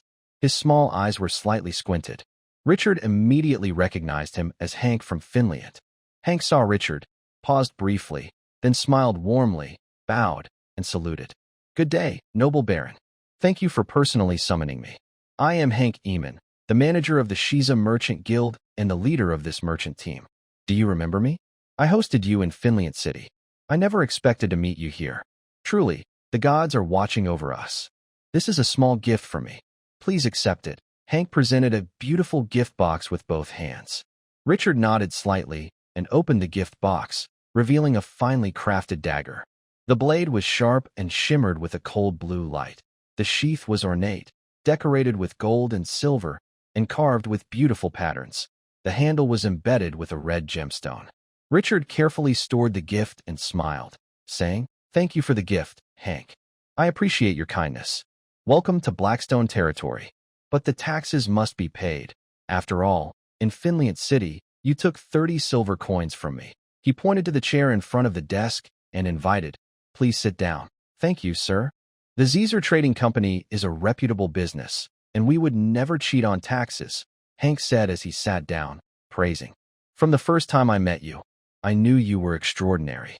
I didn't expect you to be a pioneering lord, and in just a few months, you built a small town with over 1,000 people. It's truly amazing. No wonder you are a noble descendant of the Holman family." Richard's face was full of smiles. Being recognized made him happy. He asked with a smile, "Do you know my background?" Hank nodded. "Your deeds are well known around Finland City. It is said that the second son of the Red Maple Count gave up a privileged, noble life in the Empire and willingly ventured into the northern wilderness to become a pioneering lord. But no one expected that you are the Baron of Blackstone territory." Thinking of what the family messenger had said, Richard said mockingly, "There might be an extra part to the rumor. Now he has died in the northern wilderness, and being a pioneering lord is not so easy." Hank ignored that part and nodded in agreement. "You're right, sir. Not everyone can become a pioneering lord. Only someone as wise and brilliant as you can carve out a territory in the northern wilderness and raise your own banner. When they hear of your achievements after you return, they will be very surprised." Richard smiled and shifted the topic. "When did the war in Finland City end?" Hank replied, "A month ago. At that time, the barbarian armies were besieging Finland City. Suddenly, imperial reinforcements appeared outside the city, and under the two-pronged attack, the barbarians were defeated with heavy casualties. Now, the imperial army has entered the northern wilderness to retaliate against the attacking tribes. He paused, then continued. Rumor has it that this time, not only Finland City was attacked, but many large cities along the empire's border also suffered assaults. To scare off the enemies, the empire plans to carry out a large sweep within about 100 miles of the border. Richard listened and thought quietly. This attack by the enemies on the empire seems to be organized and planned, or else they wouldn't attack many major northern cities at the same time. This suggests there is an invisible hand behind the scenes pushing these events. So, who is the owner of this hand? Is it someone inside the empire? Or an enemy from another country? Or perhaps the enemies themselves? Also, the empire's large-scale clearing of the border might not just be revenge. It could be a plan to push the border 100 miles further north and expand territory. Hank confirmed this idea with his next words. Sir, as the enemy army is defeated, the nobles who fled are now returning to their lands. Many noble children are also applying to become territorial lords, with their lands within the area the empire's troops are clearing. Everyone knows that in a few years, this region will be part of the empire. Richard nodded slightly. Thank you for the information. You're welcome, sir. It's no trouble. Even if I didn't tell you now, you'd find out soon enough. I just gave you a heads up, Hank said humbly. Richard didn't dwell on this and asked Hank, what kind of things do you buy when you come to the northern wilderness? Hank replied, furs, honey, ores, agate, gems, slaves, magical plants. We buy all kinds of special items from the northern wilderness. Richard noticed these were raw materials. Selling them directly to traders wouldn't bring high prices.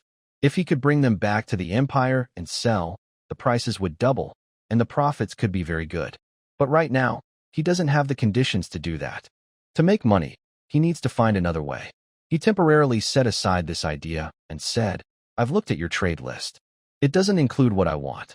Oh, I apologize, sir. I don't know what you really want. As long as it's not a major imperial artifact, we can get it for you. Of course, if you're willing to pay more, we can try to get that too.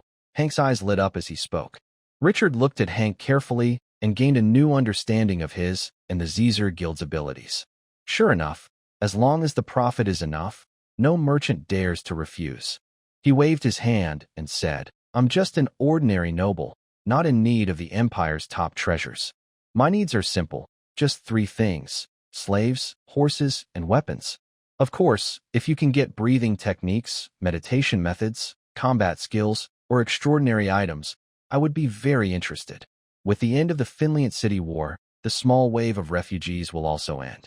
To quickly increase the population in the future, Richard has only 2 options. One is through war plunder, and the other is buying slaves. Hank smiled and replied, items related to extraordinary powers are very rare, and the guild finds it hard to collect them. However, if we do gather such items, I will send someone to inform you. Now let's talk about the other 3 items, shall we? Richard nodded slightly. Hank asked, do you have any specific requirements for these 3 things? Richard tapped on the table and said, for slaves, I only want strong young men and craftsmen. I want as many as you can get. Craftsmen don't necessarily have to be carpenters, stonemasons, or blacksmiths. Skilled workers like brewers, tailors, or chefs are also good. No need for musicians. If you see traveling bards, you can recommend them to come to Blackstone territory to enjoy the scenery. Ha! Understood, sir, Hank said with a smile. After joking, Richard continued, for horses, mainly war horses. I will also take a few draft horses. If you can send breeding stallions, I would be very happy. The price won't be a problem. As for weapons, I need standard imperial weapons. Up to 100 sets, I can accept. Hank thought for a moment, shook his head, and said with some difficulty, Sir, the slave and horse issues are manageable, but for weapons, we mainly provide swords, knives, spears, round shields, and axes, no more than 5 types. The quantities won't be large each time. If you need bows, crossbows, armor, or shields, we will do our best to supply, but the price will be 3 times the market rate. Richard nodded in understanding. Once you deliver these items to Blackstone territory, I will settle the payment with coins and local products. How does that sound? That works, Hank agreed readily. Richard then asked, how often do you come to the northern wilderness? Hank thought for a moment and said, if the goods sell out early, we will come once every half month. If sales are slow, maybe once every 2 months. But here, you are a transfer station heading deep into the northern wilderness, and we pass through here each time. Are you planning to go further north? Richard asked, a bit surprised. Yes. The leaders and elders of the tribes in the northern wilderness are very interested in the empire's wine, spices, rouge, jewelry, silk, and tableware, Hank honestly replied. Richard remembered the gnolls to the north of the plains and warned, recently, a group of gnolls appeared north of Blackstone Ridge. If you continue north, be extra careful, Hank smiled slightly. Thank you for the reminder. Rest assured, we have ways to handle it. The Caesar Trading Company has traveled all over the south and north for many years, and we have our own safety measures. We also have good relations with some tribes in the northern wilderness. As long as we don't enter their core territories, there shouldn't be big problems. Richard nodded and said no more. In that case, I wish you a safe journey.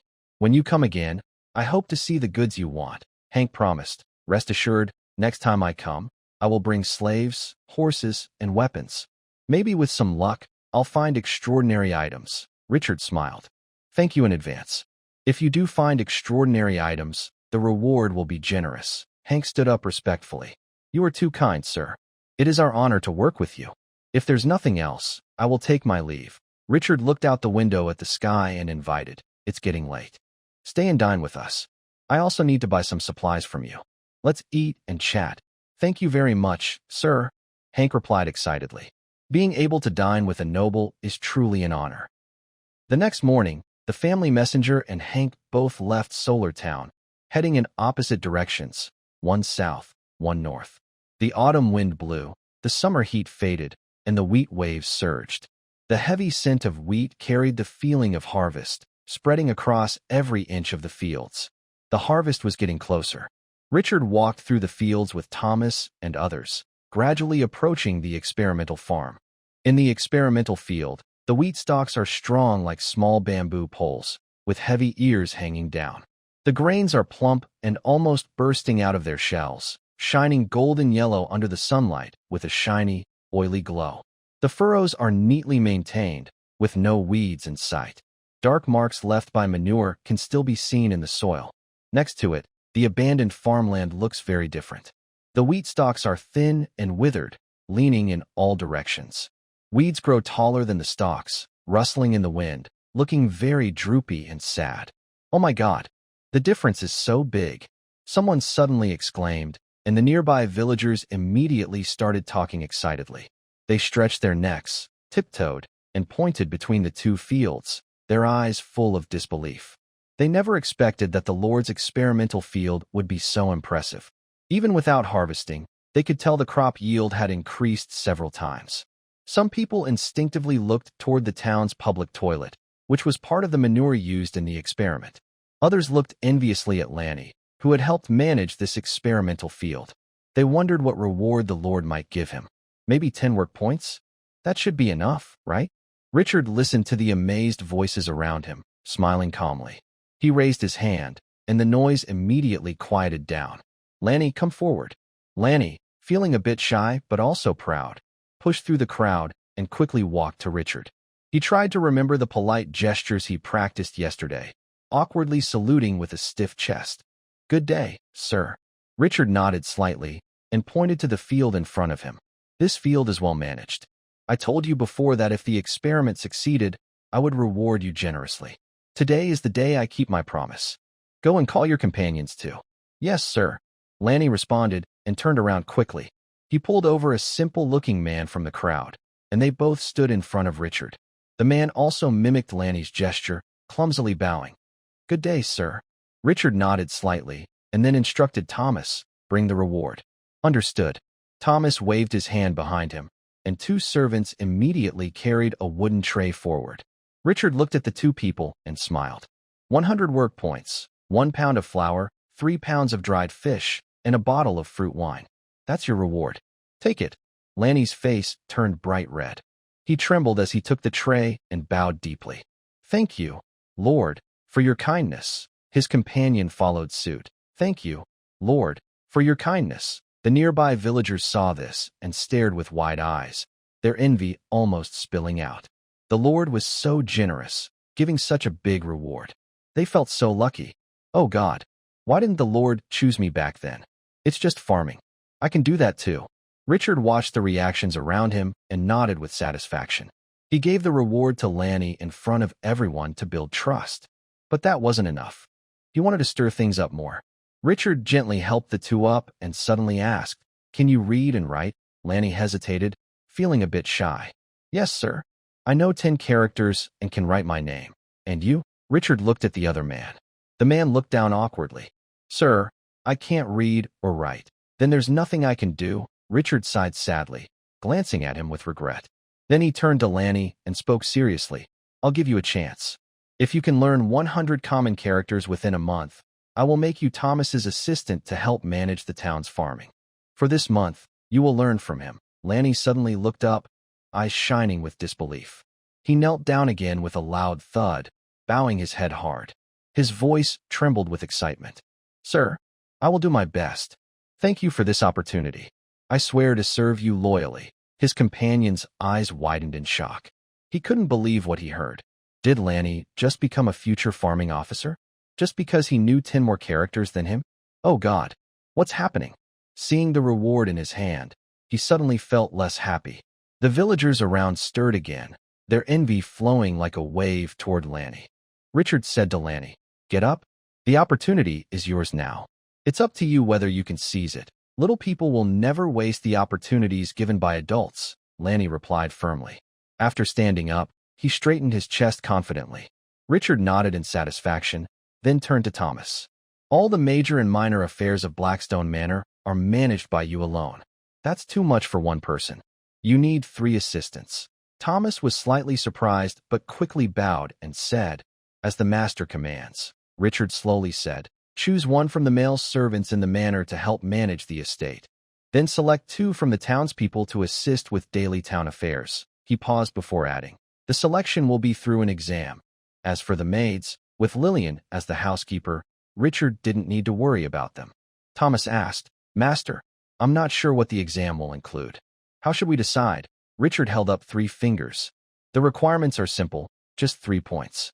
First, recognize 100 common characters. Second, do simple math. Third, handle small disputes in the town properly."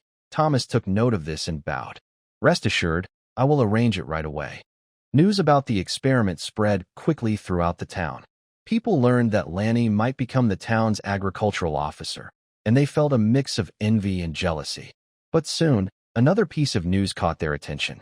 The Lord would select 2 townspeople to become Thomas's assistants to help manage town affairs. This was a big deal, official positions in the town. When the news spread, Solal Town was buzzing. Everyone eagerly prepared to sign up for the exam, hoping to become Thomas's assistant. Even Lanny, who was always messing around, could become a prospective agricultural officer. They thought they could do it too. But when they heard what the exam involved, recognizing characters, doing math, and resolving disputes, they felt cold inside. They didn't know how to do those things. Many could only go back to work, watching the opportunity slip away, feeling regretful for not learning more words before. Some secretly wondered, was the Lord's requirement too high? After some counting, only 9 people in the entire town met the conditions to take the exam. On the day of the exam, the sky was just beginning to brighten, and the morning fog had not yet cleared. Outside the estate, the wooden fence was packed tightly with people. Many stood in layers, standing on tiptoe to look inside, their eyes full of envy. Outside the estate gate, 9 candidates for the exam stood looking energetic and confident. Last night, they all carefully washed and dressed in their best clothes. Their collars were straight, and their hems were clean. They looked lively and proud, walking confidently into the estate amid many eager gazes. The exam was held in an open space on the west side of the estate. Richard had arranged 9 long wooden tables in advance. Each table had a stack of smooth wooden boards, a bunch of evenly sized wooden sticks, and sharpened charcoal pencils. When the time was almost up, Richard nodded to Thomas. "Begin." "Yes, sir," Thomas responded and stepped onto the exam site. He looked around, cleared his throat, and loudly announced, "Quiet." Suddenly, everyone fell silent. Thomas spoke sincerely to the 9 exam takers. No matter where you come from or what you have been through, since you have come to Blackstone territory and become part of it, you will always be members of Blackstone territory. The Lord is kind and does not care about your background. He is willing to give you a chance to become town managers. I hope you will cherish this rare opportunity. You are lucky. Usually, town managers are chosen from people of certain status, not from among you. So, you should be grateful and thankful to the Lord for this gift. Hearing this, the 9 bowed and saluted Richard. "Thank you, sir, for giving us this opportunity." Richard nodded slightly, holding a scroll of paper. He slowly spoke, "This is the first exam in Blackstone territory. I hope you will seize this chance. Now, start the exam." Richard's words made everyone feel excited inside. The first exam. Does this mean there will be a second, third, and more? The 9 candidates felt a little relieved, no longer so nervous. They thought to themselves, "If I don't succeed this time, I'll try again next time." But they forgot that as Blackstone territory develops and the town expands, having this chance now doesn't mean there will be another one next time. The requirements are always changing. The standards are also rising. Outside the fence, the common people lower their heads and think about a few questions. How do I learn to read? How do I learn to do math? How can I prepare for the next exam? Thomas doesn't care about their thoughts. When he hears Richard say the exam has started, he raises his hand and strikes the bronze gong. Clang! The clear sound of the gong echoes in the exam hall. He loudly announces, "The exam officially begins now." First part, reading. I will read out 100 common characters, and you need to write each one on your wooden board. Clothes, food, shelter, transportation, firewood, rice, oil, salt. Thomas reads out 100 common characters, covering daily life and work needs. He speaks at a steady pace. The 9 test takers hold charcoal and bend over their boards, writing quickly. Beads of sweat appear on their foreheads. After half an hour, the gong sounds again. Clang! First part of the exam is over, Thomas announces loudly. Now the second part, math. You can pick any wooden sticks on the table. There are 10 questions. I will read them from easy to hard, and you just need to write the final answer on your board. He pauses and adds, after this part, I will randomly ask you one question about how you solved it. So, don't just write random answers. Alright, let's start with the first question. Tom originally had 6 points. Today, he finished washing dishes and earned 7 points. How many points does he have now? The 9 people immediately lower their heads, some counting on their fingers, others quickly moving their wooden sticks. 10 minutes later, Thomas's voice sounds again. Question 2. Tom originally had 18 points. During breakfast, he wanted something better. Instead of choosing the 3-point meal, he chose the 5-point meal. How many points does he have now? Time passes second by second. The sun rises higher. The 9 test takers focus deeply, their fingers moving quickly on the sticks. Sweat drips down their faces, falling onto the boards and leaving dark marks. After an unknown amount of time, the gong sounds for the 3rd time. Clang! Second part of the exam is over. Everyone stop! At Thomas's command, the 9 people immediately stop their work, afraid that one small mistake might cause them to be eliminated. Thomas, along with a few assistants, carefully checked the answers on the wooden boards. They eliminated 3 people who couldn't read well or made mistakes in calculations. The remaining 6 people moved on to the final test. This test was created by Richard himself. He sat in the shade of a tree, and one by one, he asked the 6 candidates common disputes from the town. For example, John stole Jack's bread but claimed it was his own. How should this be handled? For example, the White family's chicken pecked the neighbor Brown's vegetables, but they said it wasn't their chicken. How should this be dealt with? Some people hesitated and couldn't give a clear answer. Others spoke clearly, offering fair and reasonable solutions. Richard listened carefully, nodding now and then or asking follow-up questions. When the last person finished answering, it was already noon. Richard slowly stood up, looked over the remaining 6 people, and loudly announced, "The exam is over. The selected candidates are Marco and Bourne. Congratulations." The 2 people whose names were called were first stunned, then their faces lit up with joy. They trembled with excitement, quickly walking to Richard and kneeling with a loud thud. "Thank you, Lord." Richard smiled and helped them up, then announced, Starting today, you are Thomas's assistants. You will help him manage the town's affairs. I believe in you. Do a good job." "Yes, sir. We will not let you down," they replied seriously, their eyes shining with excitement. News of this spread outside the estate, and cheers erupted near the fence. The common people gathered around Marco and Born's families, chatting happily and offering blessings. The scene was lively. No one noticed that in another corner of the crowd, Thomas was quietly talking to a young man. That young man was Abraham, who had just been chosen as an estate assistant. The controversy over the exam lasted for 3 days before gradually calming down. That morning, as the sun rose, the sound of crisp horse hooves came from the southeast road. When he received the family order, he was surprised. He didn't expect that the useless young master hadn't died in the chaos when enemies attacked Finland City. Instead, he had built his own territory. He credited this to George, believing that it was this mid-level knight's brave fighting that allowed Richard to survive in the northern wilderness. He thought there was no need to send a congratulatory gift from the family. How big could a territory be if it was just built by George alone? How long could it last? But family orders must be obeyed, so he could only lead the merchant team to set out. When they arrived at Solar Town, he was shocked by what he saw. Is this really Blackstone territory? Could he have taken a wrong turn? He took out the map to check again and asked the guide, "Is this Blackstone territory?" The guide nodded. "Zorman Steward, this is Blackstone territory." He pointed west and said, "There is a big river there, running through the entire Blackstone territory. It's one of the landmarks. When we first entered this plain, you saw it too, remember?" Zorman thought for a moment. "Yes, there is such a big river." The guide patted his thigh. "Then it's correct. This is the Blackstone territory you're looking for." A soldier guiding from the side looked at him doubtfully. "Of course this is Blackstone territory. Are you really from the Holman family?" "How come you don't know this?" "I am from the Holman family. It's just my first time in Blackstone territory, so I need to confirm," Zorman said with a bright smile. After confirming that this was indeed Blackstone territory, he found it hard to believe. George, this old soldier with no more potential, is so powerful?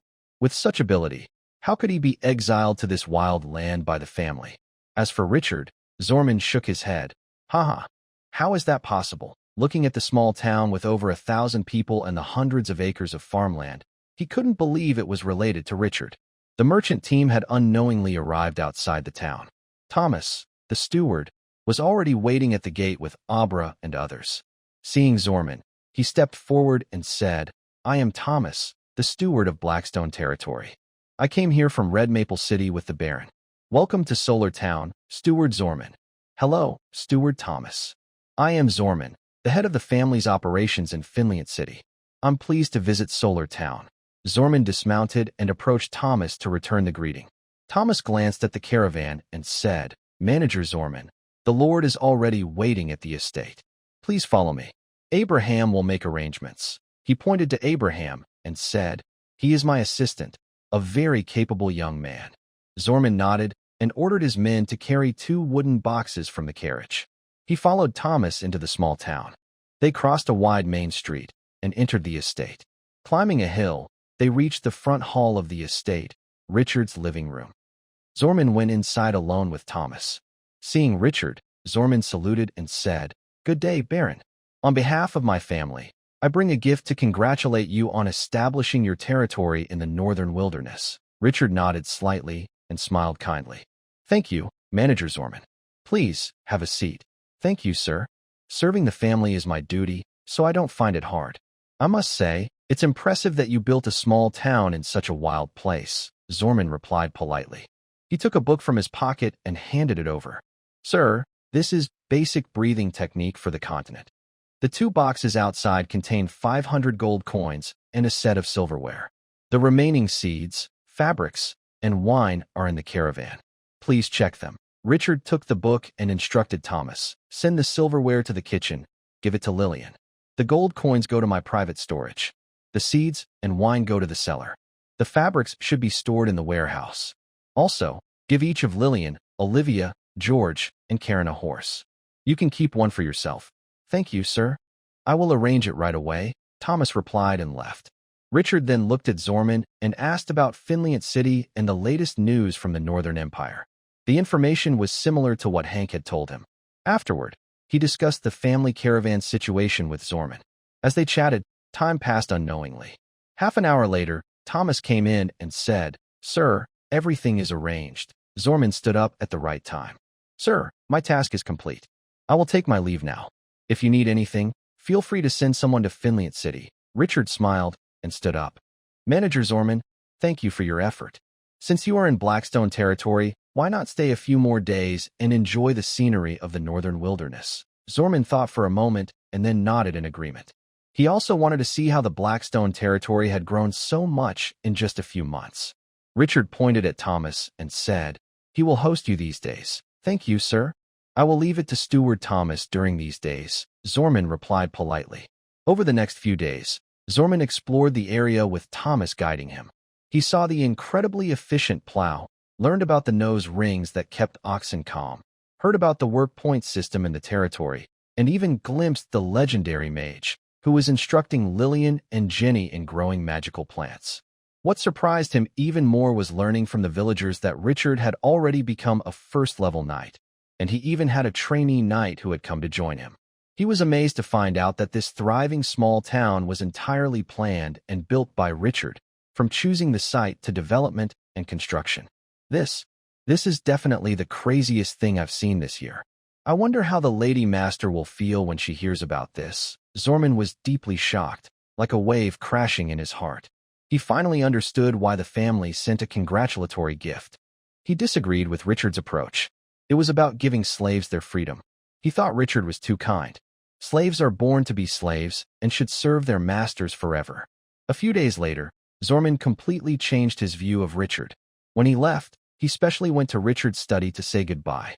"Thank you for your hospitality. This has been a wonderful trip. But I should return to Finland City now." Richard nodded slightly and took out 2 pieces of sheepskin from his drawer. "These are the designs for the nose ring and the plow. They are my gift to the family." Zorman looked at the drawings with excitement. He now understood how the hundreds of acres of farmland outside the town were cultivated. It was all thanks to these 2 items. After receiving these, the family's strength would surely grow. As the person who delivered these items to the family, he would naturally be rewarded.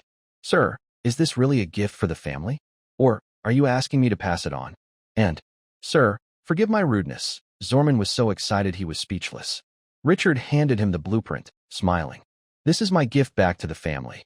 You must take good care of it." Zorman took a deep breath, carefully held the blueprint, and said seriously, "Rest assured, sir. I will deliver the blueprint safely back to the family.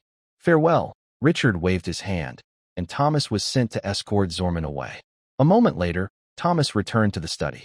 Richard asked, "Did he leave?" "Yes, he left." Seeing Thomas hesitate to speak, Richard said, "If you have something to say, just say it." Thomas thought for a moment and asked softly, "Sir, the bullnose ring and the curved plow are your inventions. No one else in the Empire has them. They are heirlooms of the Blackstone clan. Why did you give them to the family? The family treated you badly before, even sending you to the northern wilderness." Richard smiled and replied, "These 2 items are not hard to make, and they can be copied easily. Skilled blacksmiths and carpenters can produce them after a few tries. They can't be kept secret for long. Instead of risking others copying them, I gave them to the family to strengthen our power." He pointed to the double-headed eagle flag on the wooden wall, his eyes deep. "No matter what, we are still part of the Holman family. A strong main family benefits us. Also, the situation of the family might not be what we see." Thomas looked a bit confused, gazing at the flag fluttering in the wind, lost in thought. Time passed, and autumn deepened. On the wilderness, the wind was cool and refreshing, and the wheat fields swayed like waves. The first autumn harvest of the Blackstone clan had finally arrived. The villagers had already gathered along the fields, men and women of all ages holding shiny sickles, their faces full of joy from the harvest. Richard, dressed in neat knight's armor, walked steadily to the edge of the experimental field, followed by Thomas, George, Karen, Frank, and others. The harvest ritual was held right beside this field. Thomas stepped forward and shouted loudly, "The autumn harvest ceremony begins." Richard took a brand new sickle, its blade shining in the sunlight. He stood on the edge of the field, speaking about the hard work of everyone over the past few months, and telling the story of how the territory was built from nothing. His voice was loud and clear, reaching far across the fields. Finally, he slightly bent down, aiming at the fullest grain of wheat, and gently swung his wrist. With a soft snap, the wheat head and a section of stalk were neatly cut off.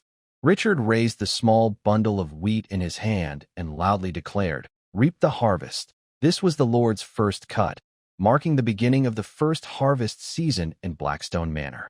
The villagers looked at the wheat in Richard's hand and cheered together. "Reap the harvest! Reap the harvest! Reap the harvest!" Amid the cheers, the villagers raised their sickles, faces full of joy, and began the official harvest. The men bent over, their backs arched, as they swung their sickles, the rustling sound of wheat stalks cutting through the air, forming a strong song of work. The women followed closely behind, quickly gathering the cut wheat stalks into piles, tying them with grass ropes into sturdy bundles. The children, not willing to be left out, carried bundles taller than themselves, stumbling toward the open field at the edge of the farm, their faces covered in wheat chaff, but they didn't mind. Thomas took the wheat from Richard carefully and placed it solemnly into a wooden box. This was the first wheat harvested in Blackstone Manor, also the first from the carefully cultivated experimental field, holding special significance. This wheat would be made into a specimen and displayed in the manor hall. After Richard and Thomas finished harvesting the experimental field, Richard instructed everyone to focus on their respective tasks. George led the guards on patrol, watching for any potential dangers. Karen and the militia joined the harvest, gathering wheat from different patches. Thomas, with his assistant, crouched beside the bundles, counting the wheat as the pen scratched on parchment. Frank, along with his apprentice, returned to the blacksmith shop to continue working. Ovila and Richard sat on the edge of the field, watching the villagers harvest and chatting casually. Lillian served nearby. The autumn harvest lasted for 3 full days, creating piles of golden wheat mounds along the field edges. Next came drying. The villagers spread out all the wheat bundles on a flat, open training ground, where the scorching autumn sun baked the land, and the wheat grains gradually dried and became crispy under the sunlight. Every hour, someone carried a wooden rake to turn the wheat, ensuring each grain dried evenly. Once dried in the sun, the wheat grains were poured into a specially made large stone mill. The men were shirtless, shouting strong chants. 1 to 1, 1 to 1. They kept swinging heavy stone pestles, pounding the wheat grain repeatedly. The chaff and bran fell off in small showers. Next was the winnowing. Taking advantage of the afternoon wind, everyone tossed the processed wheat into the air. The light chaff was blown away, while the heavy grains fell back down, covering the cloth underneath. Each grain was full and golden. Finally, Thomas led the strong men to pack the cleaned wheat into rough burlap sacks. They carried the sacks into the granary on the east side of the estate. The sacks stacked up inside the dry storage room, quickly forming a small hill. Richard stood at the door of the granary, patting the bulging sacks. He turned to Thomas and gave a serious reminder. Check the granary doors and windows every day. Make sure they are locked tight. Lay some dry hay on the ground to prevent moisture. Put a few bundles of mugwort in the corners to keep insects away. Also, send a team of guards, including Karen, to watch in shifts. No slacking at night. The weather is dry and hot, so fire safety is very important. Yes, sir. I will arrange it quickly, Thomas replied respectfully. Richard estimated the amount of black bread they could make from the wheat, saying, "Make bread from this wheat, and serve it with dried fish and pickled vegetables. That should be enough for the town to get through the winter." "Yes, sir. All of this is thanks to your wise leadership. Your generous gift means they won't go hungry in the cold winter. I suggest they should thank you before eating," Thomas said, watching the villagers carry the sacks. Richard paused for a moment, not refusing. He thought it was good for the villagers to know who had given them their current life. He nodded and said, "Do as you see fit." "Yes, sir," Thomas replied. After that, giving thanks to Richard before meals became a tradition in Blackstone Manor. The villagers gathered outside the granary, looking at the full storage, and each face showed a peaceful smile. That night, Richard ordered 2 wild oxen to be slaughtered to celebrate the harvest. As night fell, bonfires were lit along the main street of the town. Dozens of long tables were set up. The smell of roasted beef, fruit wine, and fresh bread filled the night air. At the main table, Richard, Elvira, Lillian, Thomas, George, Karen, and Frank sat together. Lillian carefully cut the roasted meat for Richard. Jenny brought freshly baked black bread with a wonderful wheat aroma. Richard raised his hand to signal, and his servants quickly brought up 3 barrels of wine. 1 barrel was for their table, another for the guards and steward, and the third for the militia. Thomas stepped forward to open a barrel. The rich smell of wine spread quickly, and he poured drinks for everyone. Richard slowly stood up, holding his wine cup. This harvest is thanks to everyone's hard work. I toast to all of you. Everyone raised their cups to toast. Richard continued, months ago, we faced many challenges, crossed difficult paths, and built our first camp here. Later, we cleared the land, defeated enemies, expanded the camp, and gradually developed into today's solar town. I believe the Blackstone territory will get better and better. Our future will also improve. Cheers to Blackstone, to the future, and to ourselves. Cheers to the Lord, to Blackstone, to the future, and to X. Everyone shouted as they raised their cups. Richard loudly announced, now, the feast begins. Long live the Lord. Everyone cheered loudly, their voices echoing in the night sky. The commoners and slaves sat at different long tables. In front of each person was a piece of black bread, dried fish, a plate of unknown wild vegetables, a glass of fruit wine, and a bowl of meat soup. The bowls contained small pieces of tender wild beef and steaming hot meat broth. There wasn't much meat or thick soup, but everyone felt the Lord's kindness. They wore satisfied smiles and looked forward to the future. The bonfire crackled, sparks flying into the night sky. People danced around the fire, singing rough songs. Children played chase and laughed happily. Women whispered and giggled together, while men drank fruit wine and boasted loudly. The lively scene lasted until late at night before gradually ending. The next morning, the sun shone brightly, and the weather was warm and pleasant. Richard opened his door, finished practicing a set of red flame 3-stage slash in the courtyard, and then wandered around the estate. He arrived at the dining hall and saw Lillian directing the servants to place wheat grains on a flat stone mill, using a stone pestle to grind and crush them repeatedly. Are you making coarse flour? Richard asked. Everyone paused their work, stood up, and bowed. Good day, Lord Baron. Lillian stepped forward, smiling as she replied, Sir, we are preparing to make white flour. Right now, this is the first step, and the ground product is indeed coarse flour. Richard raised his hand to signal the servants to continue working and looked at Lillian. And then, next, we use a coarse sieve to filter out large pieces of bran and debris, which gives us the coarse flour for daily use on the estate. Then, we grind this coarse flour again and filter it through a fine sieve. Repeating this process of grinding and filtering several times, we finally get a fine, white powder, white flour, Lillian said happily, her eyes bright with excitement. It seemed like a special joy for her to explain the process of making white flour to Richard. Richard looked at her strangely. Why was she so happy just explaining how to make white flour? Then he realized that since Lillian came to Blackstone Manor, she had become much more cheerful. He remembered that when she left Red Maple City, she looked very sad. Richard couldn't help but smile. Happiness is always good. It shows he's doing a good job as the Lord. He then asked, have you always used this method to grind? Of course. This is the method I learned from the cooks in Red Maple City, Lillian said confidently, worried that Richard might not believe her. She quickly added, the common folk in the territory also use this method to make coarse flour. Richard shook his head slightly. Using stone mills and pestles is too slow, and the flour produced is too coarse. Come with me. I'll show you a better tool. He then headed toward the study. Really? Lillian was both surprised and happy. She told the servants not to slack off and hurried after him. In the study, Richard took out a piece of sheepskin parchment, dipped his feather pen in ink, and drew a small stone mill based on his memory.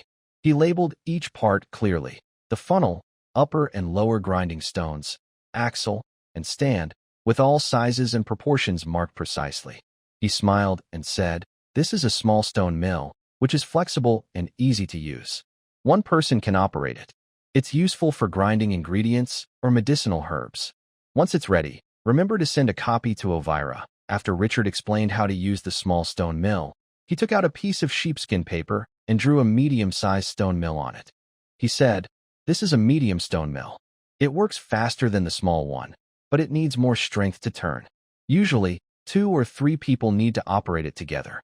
You should tell Thomas to build a mill on the estate and remind him to keep it well ventilated." "Yes." Lillian took the sheepskin paper and looked at it.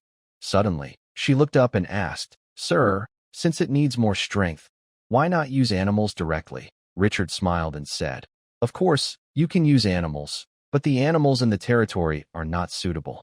"All right, go ahead and get busy." "Okay," Lillian responded cheerfully, holding the 2 drawings, and quickly left the study. Walking along the estate path, she felt more certain about one thing. The Lord must have been blessed by the gods. Otherwise, how could he have such clever ideas? As she thought, she suddenly blushed and softly let out a small sound. "Lillian, what's wrong? Why is your face so red?" Thomas saw Lillian holding the 2 sheepskin drawings, standing on the road, smiling foolishly, and asked suspiciously, "Nothing, just a little hot." Lillian quickly recovered and mumbled in reply, "Hot?" Thomas looked up at the sun and felt the autumn breeze. "It's not hot. Are you feeling sick?" "You're the one who's sick." Lillian suddenly got angry, glared at him fiercely, and shoved the medium mill drawing into his hand. She said irritably, "The Lord asked you to build a mill on the estate to grind wheat. Here, this is the drawing for the medium mill. Oh, and the Lord said to pay attention to ventilation." After saying that, she hurried toward the blacksmith's shop, leaving Thomas standing there, confused. Thomas held the drawing, his face full of doubt. Did he say something wrong? Why does this girl turn hostile so suddenly? It's so strange. Could it be the monthly blood? Ugh, what bad luck. Thomas looked at the sheepskin paper with some disgust, wanting to throw it away, but he didn't dare. This was something the Lord had drawn himself. He could only pray silently inside. "May the gods protect me. Please don't let me be tainted by any unclean aura." Then, he grimly held the blueprint and turned to walk toward the blacksmith shop. A few days later, a stone mill was built on the west side of the manor. As people operated the stone mill to grind wheat, they praised the Lord's wisdom. At this moment, Richard was sitting in his study, preparing to refresh the system information. A blue light screen appeared before his eyes. Name: Richard Holman. Faction: Sartos Empire. Identity: Northern Frontier Lord, Imperial Baron. Territory: Blackstone Ridge. Level: Novice Knight. 073/200. Cultivation techniques: Flame Breath, Intermediate Breathing Method, Golden Flame Heartburning, Earth Level Breathing Method. Combat Skill: Red Flame Triple Slash. Intermediate Combat Skill. Talent: B. Evaluation: A weak person just entering the extraordinary realm. Refresh now?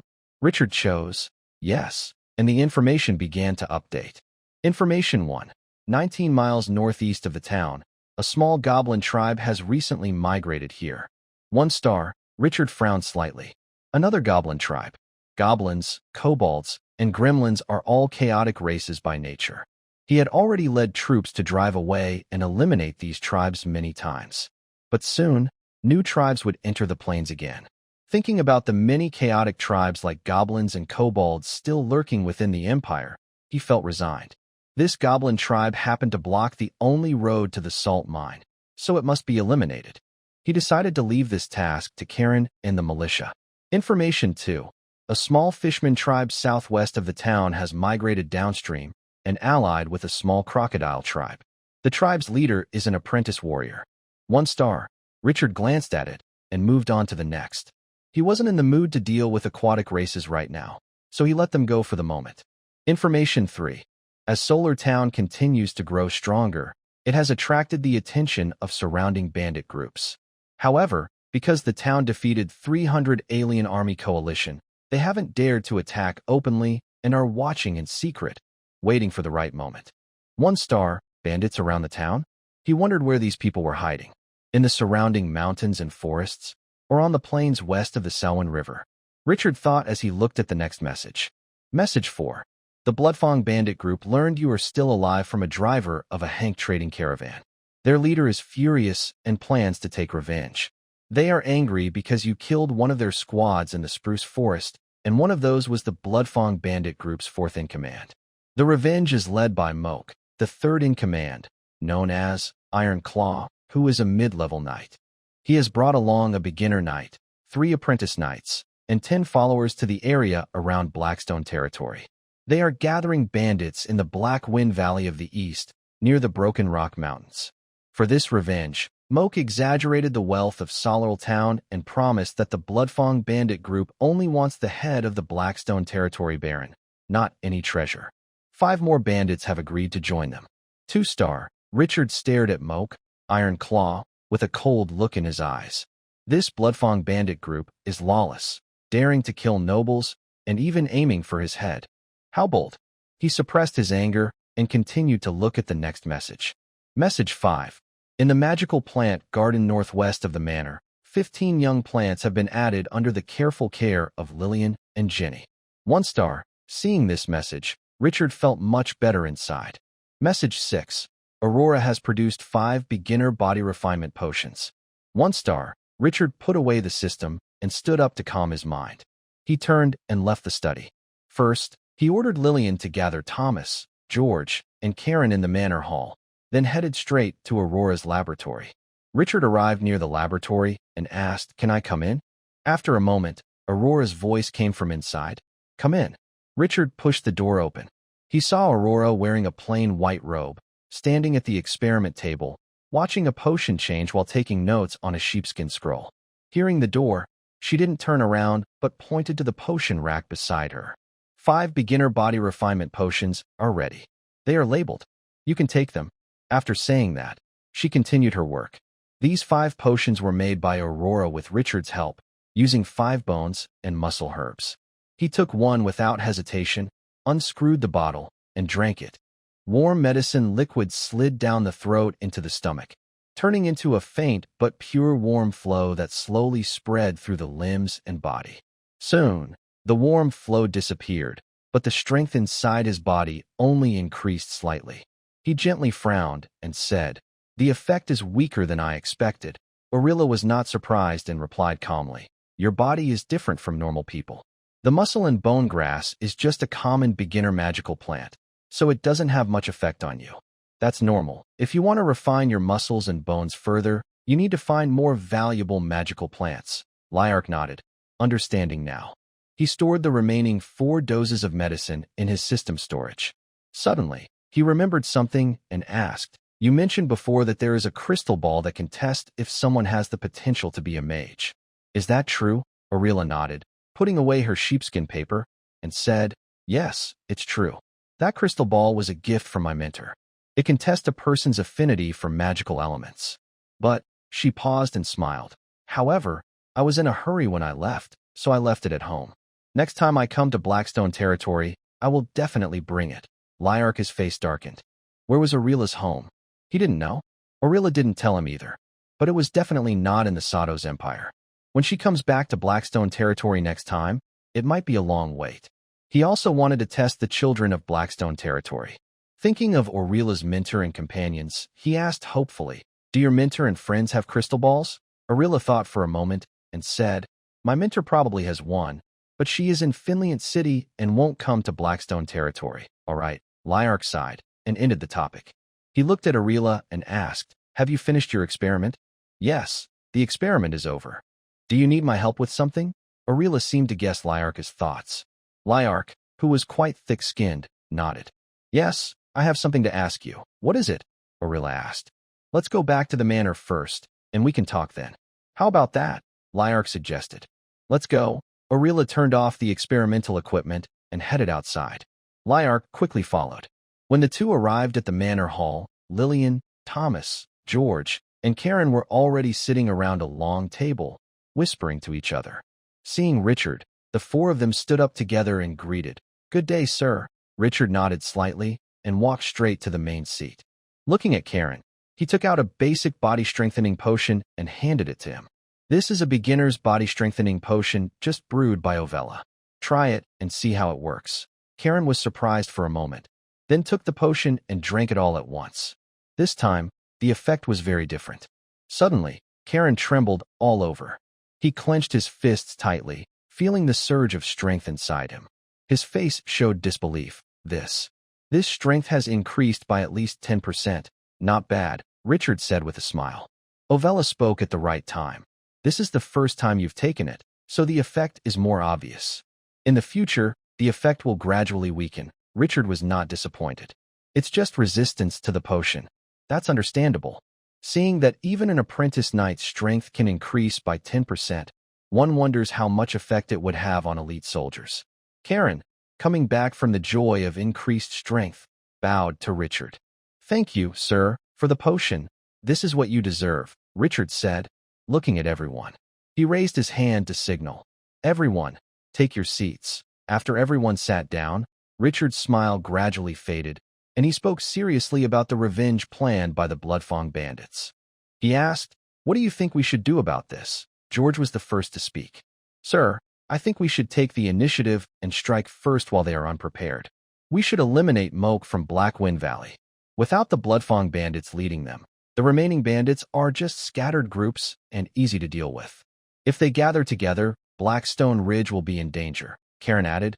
"After destroying the bandits in Blackwind Valley, we can also clear out the surrounding bandits to remove this threat from Blackstone Ridge." Richard nodded slightly and agreed with the plan. He looked at George. "George, go to the warehouse and get 10 sets of crossbows and 300 arrows. Equip the guards." This was something Richard had Frank built before. It took 3 months, and only 10 sets were made. 10 sets of crossbows? Frank has already made them. George was slightly surprised. Then his face lit up with joy. "With these, we'll have a better chance of attacking Blackwind Valley." Richard then looked at Karen. "Karen, starting today, the militia will double in size, from 30 to 60 people. The squad structure will also be adjusted. The original 6-person squads will be expanded to 10. Please report the new squad leaders to me as soon as possible." "Understood." Karen stood up and saluted. As for weapons, Richard turned to Thomas. "Take Karen to the warehouse to get 30 spears and 30 round shields to supply the new militia." "Yes, sir," Thomas replied. Richard continued giving orders. "Prepare enough food for 60 people for 3 days. Also, for this expedition, I will leave 10 militia members with you. The defense of the town will be entrusted to you. Rest assured, sir. I will protect Solol Town well," Thomas said seriously, bowing. Richard nodded. Remembering past battles, he added, "During this time, organize people to make a lot of wooden spears for defense. They are simple, but effective against enemies with little armor, especially in current warfare." He also said, "Notify Frank to make another 100 crossbow bolts." "Yes, sir. I will arrange it quickly," Thomas responded. After giving these orders, Richard looked at Ovella nearby. His tone was sincere. "Miss Ovella, while I am away, please help take care of the town." Ovella smiled confidently. She brushed her hair and said, "Yes. As long as no mid-level magic users or high-level knights attack, I will keep the town safe." Her words reassured Richard. The meeting ended, and everyone began preparing for battle. 5 days passed quickly. On this morning, Richard led George, Karen, 10 guards, and 50 militia toward the Stonebreaker Mountains. The Stonebreaker Mountains stretched endlessly, with rugged and difficult paths. Richard led his team for half a day before finally reaching the outskirts of Blackwind Valley. A cold mountain wind swept through, carrying small stones. At the valley entrance, a dark shadow seemed to be lurking. Richard raised his hand to stop the group and said in a deep voice, "Rest here. Karen, go explore inside the valley. Be very careful." Karen received the order and quickly blended into the forest beside the mountain path. In just a few breaths, he was gone. The afternoon sun slowly moved westward. Warm light filtered through the leaves, casting dappled spots on the ground. Just as everyone was about to doze off, a dark shadow rushed from the valley entrance. This was Karen. He hurried to Richard and knelt on one knee to report, "Sir, over 100 bandits are stationed inside Blackwind Valley. Their camp is surrounded by a 3-meter-high wooden wall, with arrow towers at each corner.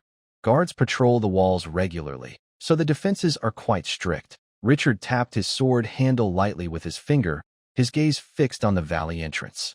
"At dawn, people are most tired. That's when we will launch our surprise attack." As night faded, a faint white glow appeared in the east.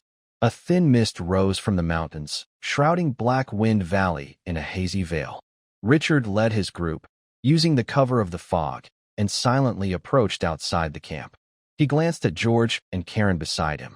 They understood each other perfectly. Each took 5 guards and crept toward the camp, keeping low. The guards' crossbows were already loaded, their tips glinting in the morning fog. They spread out, aiming at the arrow towers and guards on the walls, then silently pulled the triggers. Whoosh, whoosh. The sound of crossbow bolts breaking through the air was swallowed by the fog. The guards on duty groaned softly and fell straight to the ground, without raising any alarm. After taking out the sentries, the guards split into 2 teams. They used each other as stepping stones and quietly climbed into the camp. George and Karen moved skillfully, like clever cats, jumping over the wooden wall without making a sound. Moments later, the heavy camp gate was quietly opened. George peeked out and waved toward Richard. A cold flash appeared in Richard's eyes. He led 50 militia members, rushing into the camp like a tide. The sleeping bandits hadn't yet reacted. Cold blades had already sliced through their throats. Suddenly, a piercing scream shattered the quiet of the camp. The remaining bandits awoke in panic, and chaos erupted inside. Seeing this, Richard drew his sword and shouted, "Kill!" He charged ahead on horseback, with George and Karen flanking him. The 3 of them, like sharp swords drawn from their sheaths, stormed toward the center of the camp. The guards followed closely behind, and the militia shouted to keep up. Wherever their blades struck, bandits fell to the ground. Some cowardly bandits were so frightened they abandoned their armor and fled into the dense forest behind the camp. As they neared the mountain stronghold, a group of bandits armed with weapons charged toward them. The 5 leading figures looked strong and fierce, clearly extraordinary fighters. They were members of the Bloodfang bandit group. The leader was a burly man holding a pair of iron claws, with gleaming knuckles. This was probably Moke, the 3rd leader of the Bloodfang bandit group. When he saw Richard, he paused briefly, then burst into loud, rough laughter. "Ha! So you're the Baron of Blackstone? The noble kid who killed Old Four? I was just looking for you to settle the score. I didn't expect you to come right to us." "Good. Very good. Attack!" Moke shouted loudly, then charged at Richard like a fierce tiger. "Be careful, sir," George shouted softly, rushing forward like lightning. His sword clashed with the iron claws, producing a harsh ringing sound of metal. At the same time, a novice knight and an apprentice knight also joined the fight. Richard's eye sharpened. Suddenly, a blazing golden flame erupted from his body, and a hot wave of energy swept out. He swung his sword, sending out streaks of golden cross-shaped blades that cut through the air, forcing the 2 enemies to retreat, danger looming. Seeing Richard fight so bravely, Moke immediately shouted to an apprentice knight, "Help him." The apprentice knight responded and rushed out, relieving some pressure from Karen, who had been surrounded by 2 apprentice knights. As a former noble knight, Karen was skilled with the sword. Now that she was free from worry, she swung her sword smoothly, pressing hard against her opponents. Richard seized an opening, sidestepped to avoid a strike, then spun his wrist and stabbed his sword precisely into the throat of the novice knight. After defeating the novice knight, he quickly killed the 2 apprentice knights. Then he shouted to Karen, "Karen, leave this to you. I'll go help George." At this moment, George and Moke were locked in a fierce fight, exchanging blows and fighting with intense energy. Richard leapt into the battle, his sword blazing with golden flames, aiming at Moke's back. Moke reacted quickly, blocking with his iron claws. A loud clang rang out, sparks flying. He summoned a layer of energy armor, which absorbed Richard's subsequent attacks. Moke looked at the golden flames on Licha's body, a flash of surprise in his eyes, but it was quickly replaced by a fierce determination. He caught sight of the 3 extraordinary fighters he brought being defeated. His anger burned inside, and his gaze at Licha seemed to threaten to devour him. But Moke knew that their advantage was gone. If they delayed any longer, they would all be doomed. He feigned a move, suddenly swinging his iron claws to deflect George's long sword, then shifted his attack, launching a fierce, storm-like assault on Licha. Licha was caught off guard. Moke kicked him hard in the stomach, causing him to fly backward several meters and crash heavily to the ground. A cruel glint appeared in Moke's eyes. Seizing the opportunity, he pressed forward, his iron claws whistling through the air, aiming straight for Licha's head. If he could kill Licha, it would not only avenge the 4th brother, but also make up for the loss of the extraordinary fighters. After that, he would escape without delay. Lashia quickly got up to fight back. For a moment, the battle was perilous. Soon, George charged forward, his long sword entangling Moku's iron claws. At the same time, Karen defeated her opponent and rushed to support. Moku wanted to retreat, but was surrounded by the three. Repeated attempts to break free failed. Driven by rage, he abandoned his defenses, fighting recklessly, exchanging injuries for injuries, each move deadly. Lashia and the others fought in perfect coordination. After a fierce struggle, Moku gradually weakened, covered in wounds, his fighting spirit nearly exhausted. Lashia spotted an opening, gathering all his fighting energy into his sword. A brilliant golden cross-shaped blade light shot out, hitting Moku squarely in the chest. Moku let out a scream, his body going limp and falling down. He lay on the ground, staring fixedly at Lashia, blood spilling from his mouth, voice hoarse. You wait. The chief will not let you go." After saying this, he tilted his head and lost consciousness. 15 minutes later, the fighting inside the camp completely ceased. The remaining bandits were either killed or knelt down to surrender. Over 60 prisoners were taken. Lashia wiped the blood off his sword and ordered coldly, "Execute the leaders of each bandit group. The rest of the prisoners will be taken back to Blackstone territory as mine slaves." Then he ordered someone to count the spoils inside the camp and interrogate the prisoners carefully, forcing them to reveal the locations of other bandit hideouts nearby. At that moment, a cold mechanical voice sounded in his mind. Ding! Mission complete. Crush the Bloodfang bandits' revenge. Reward: 1 additional piece of intelligence. Additional information. Inside Moke's room, hidden under his bed, are 3 fire lizard eggs that can be incubated. The incubation method is as follows. Fire lizard? Richard was very happy and ordered someone to bring the prisoner. "Do you know Moke's room?" The prisoner quickly nodded, voice trembling slightly. "Yes, I know. I brought wine to Lord Moke." "No, that guy. I recognize his place. Lead the way." Richard waved his hand, and George and Karen, along with a few elite guards, followed behind. The group moved through the messy camp and piles of stolen goods, heading toward the center of the hideout. They stopped in front of a relatively large wooden hut. The prisoner bowed and said, "Sir, this is it. This is Moke's room." Richard pushed open the door. Inside, the room was simple, with a wooden bed, a wooden table, and some clutter in the corner. He walked straight to the bed and bent down to look under it. It was empty, nothing there.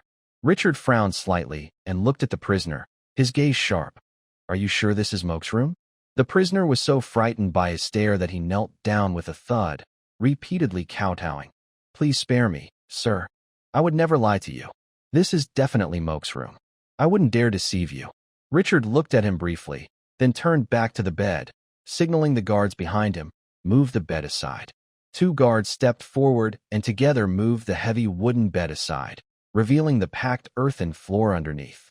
Richard squatted down, gently tapping the ground with his fingers, inspecting carefully inch by inch. Suddenly, 2 clear, crisp sounds echoed sharply. So that's where he hid it. This guy is quite cautious. A faint smile appeared on Richard's face as he brushed away the loose dirt, revealing a wooden board embedded in the ground. He lifted the board, revealing a wooden box quietly resting in the dirt pit.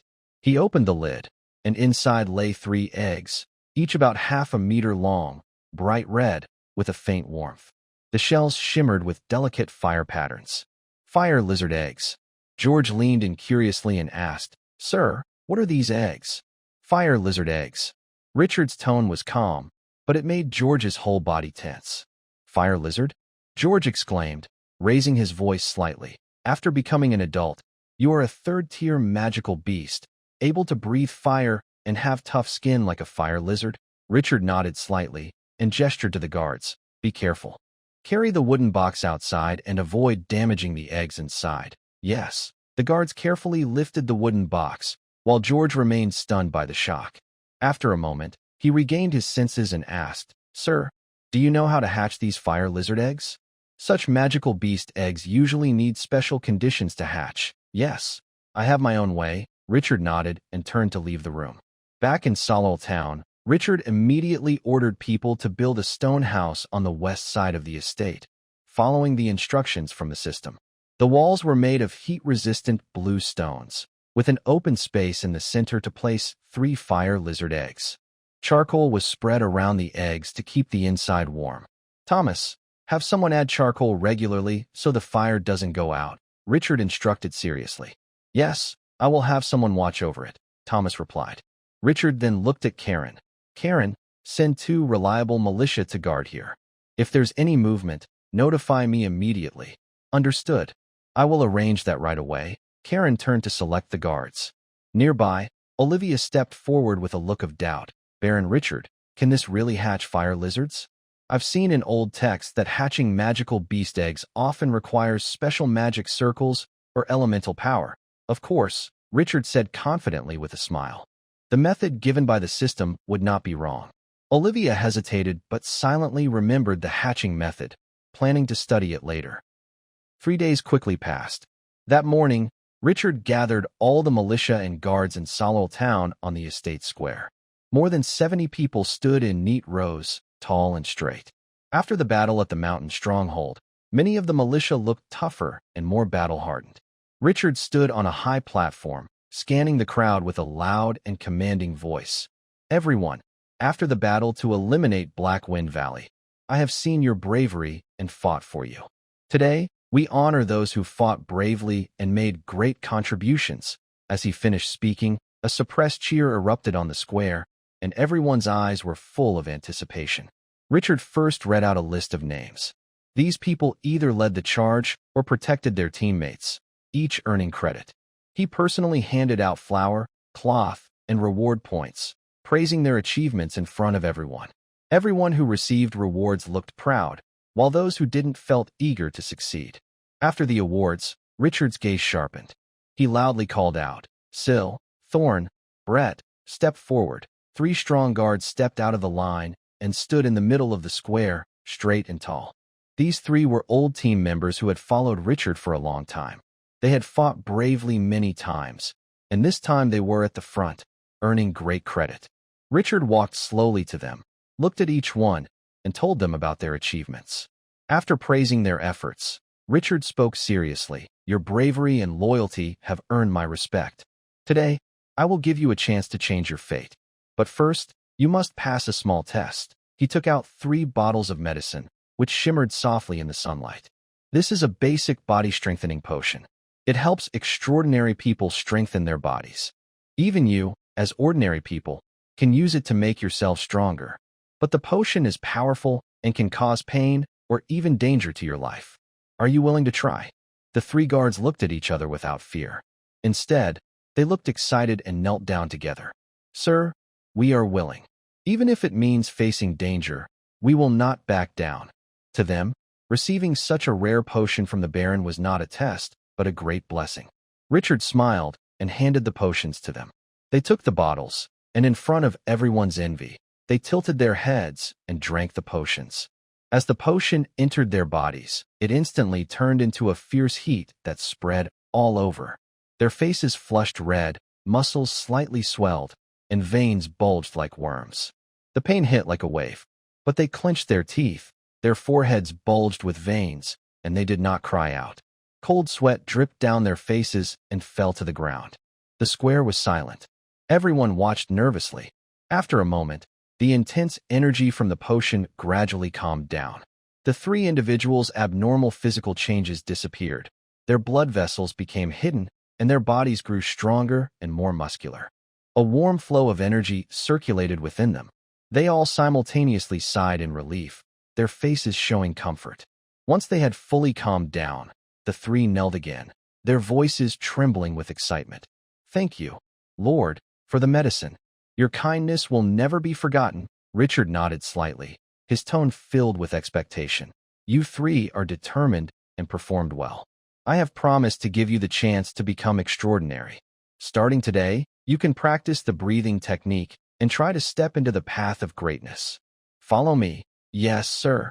The 3 looked up suddenly, their eyes full of unbelievable joy and their voices trembling. Entering the realm of greatness was something they had never dared to imagine before. In the Hallman family, only the top guards, highly trusted and elite, had access to the breathing techniques. After successfully becoming apprentice knights, they could join the family knight group, gaining a completely different status.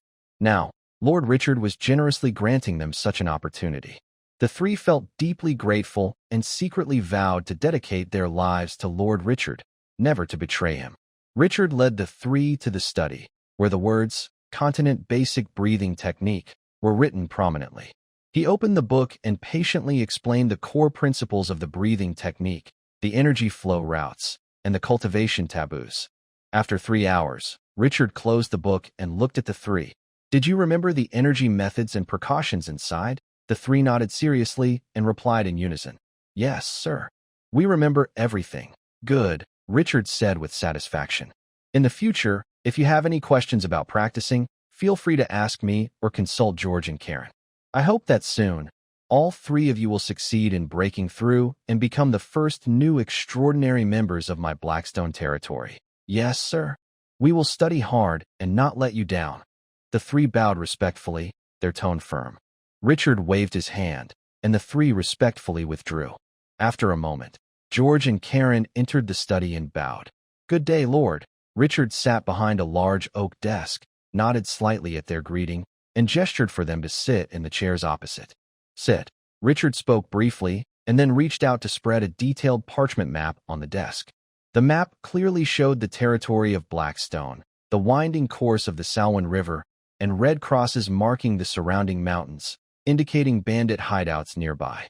"Next, we need to eliminate the bandits around here," Richard said calmly, but with firm determination. "I want them to know who truly owns this land." He paused and added, "Of course, all the food, valuables, and captives in the bandit dens must be taken back. The food and valuables go into the storage, and the captives are made into slaves." George and Karen looked at each other, both feeling excited.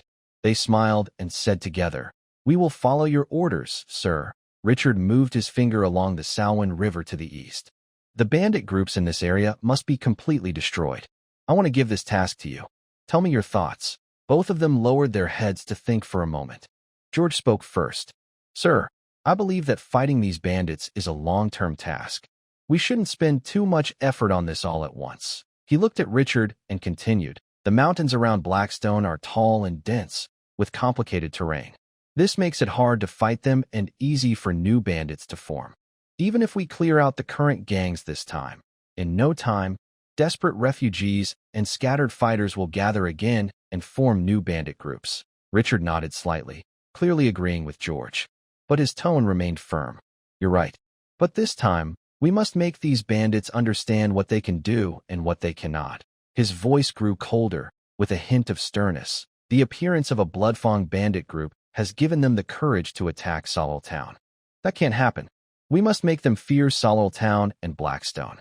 To do that, we need to use strong, decisive measures.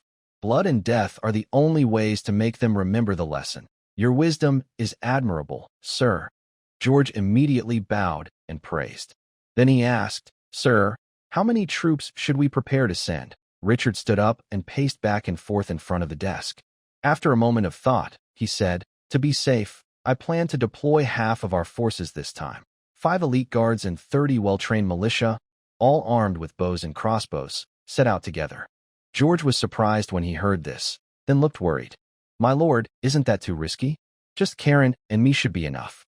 It's safer to leave one person to guard Solol Town." Richard waved his hand to stop him. "Don't worry about Solol Town. I've left some troops behind to defend it. Plus, Lady Ovila is also there." Hearing this, both of them felt relieved.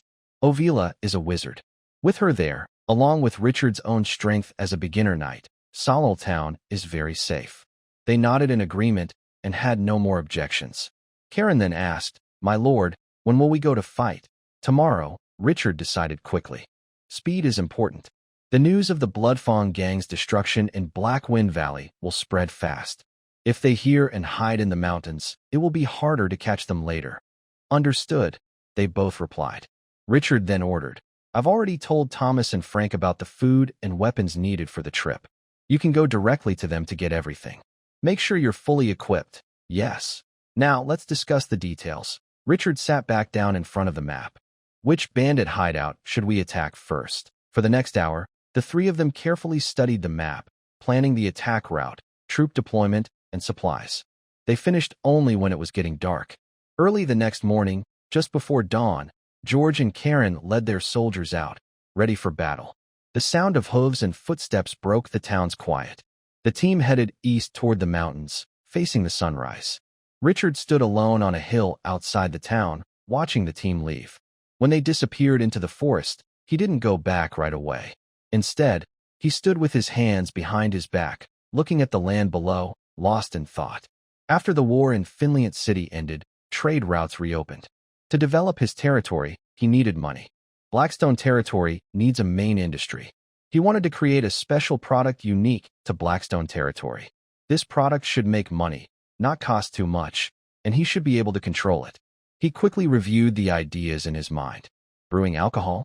Lacking enough grain and skilled workers. Smelting iron? Not enough resources even for himself. Weaving?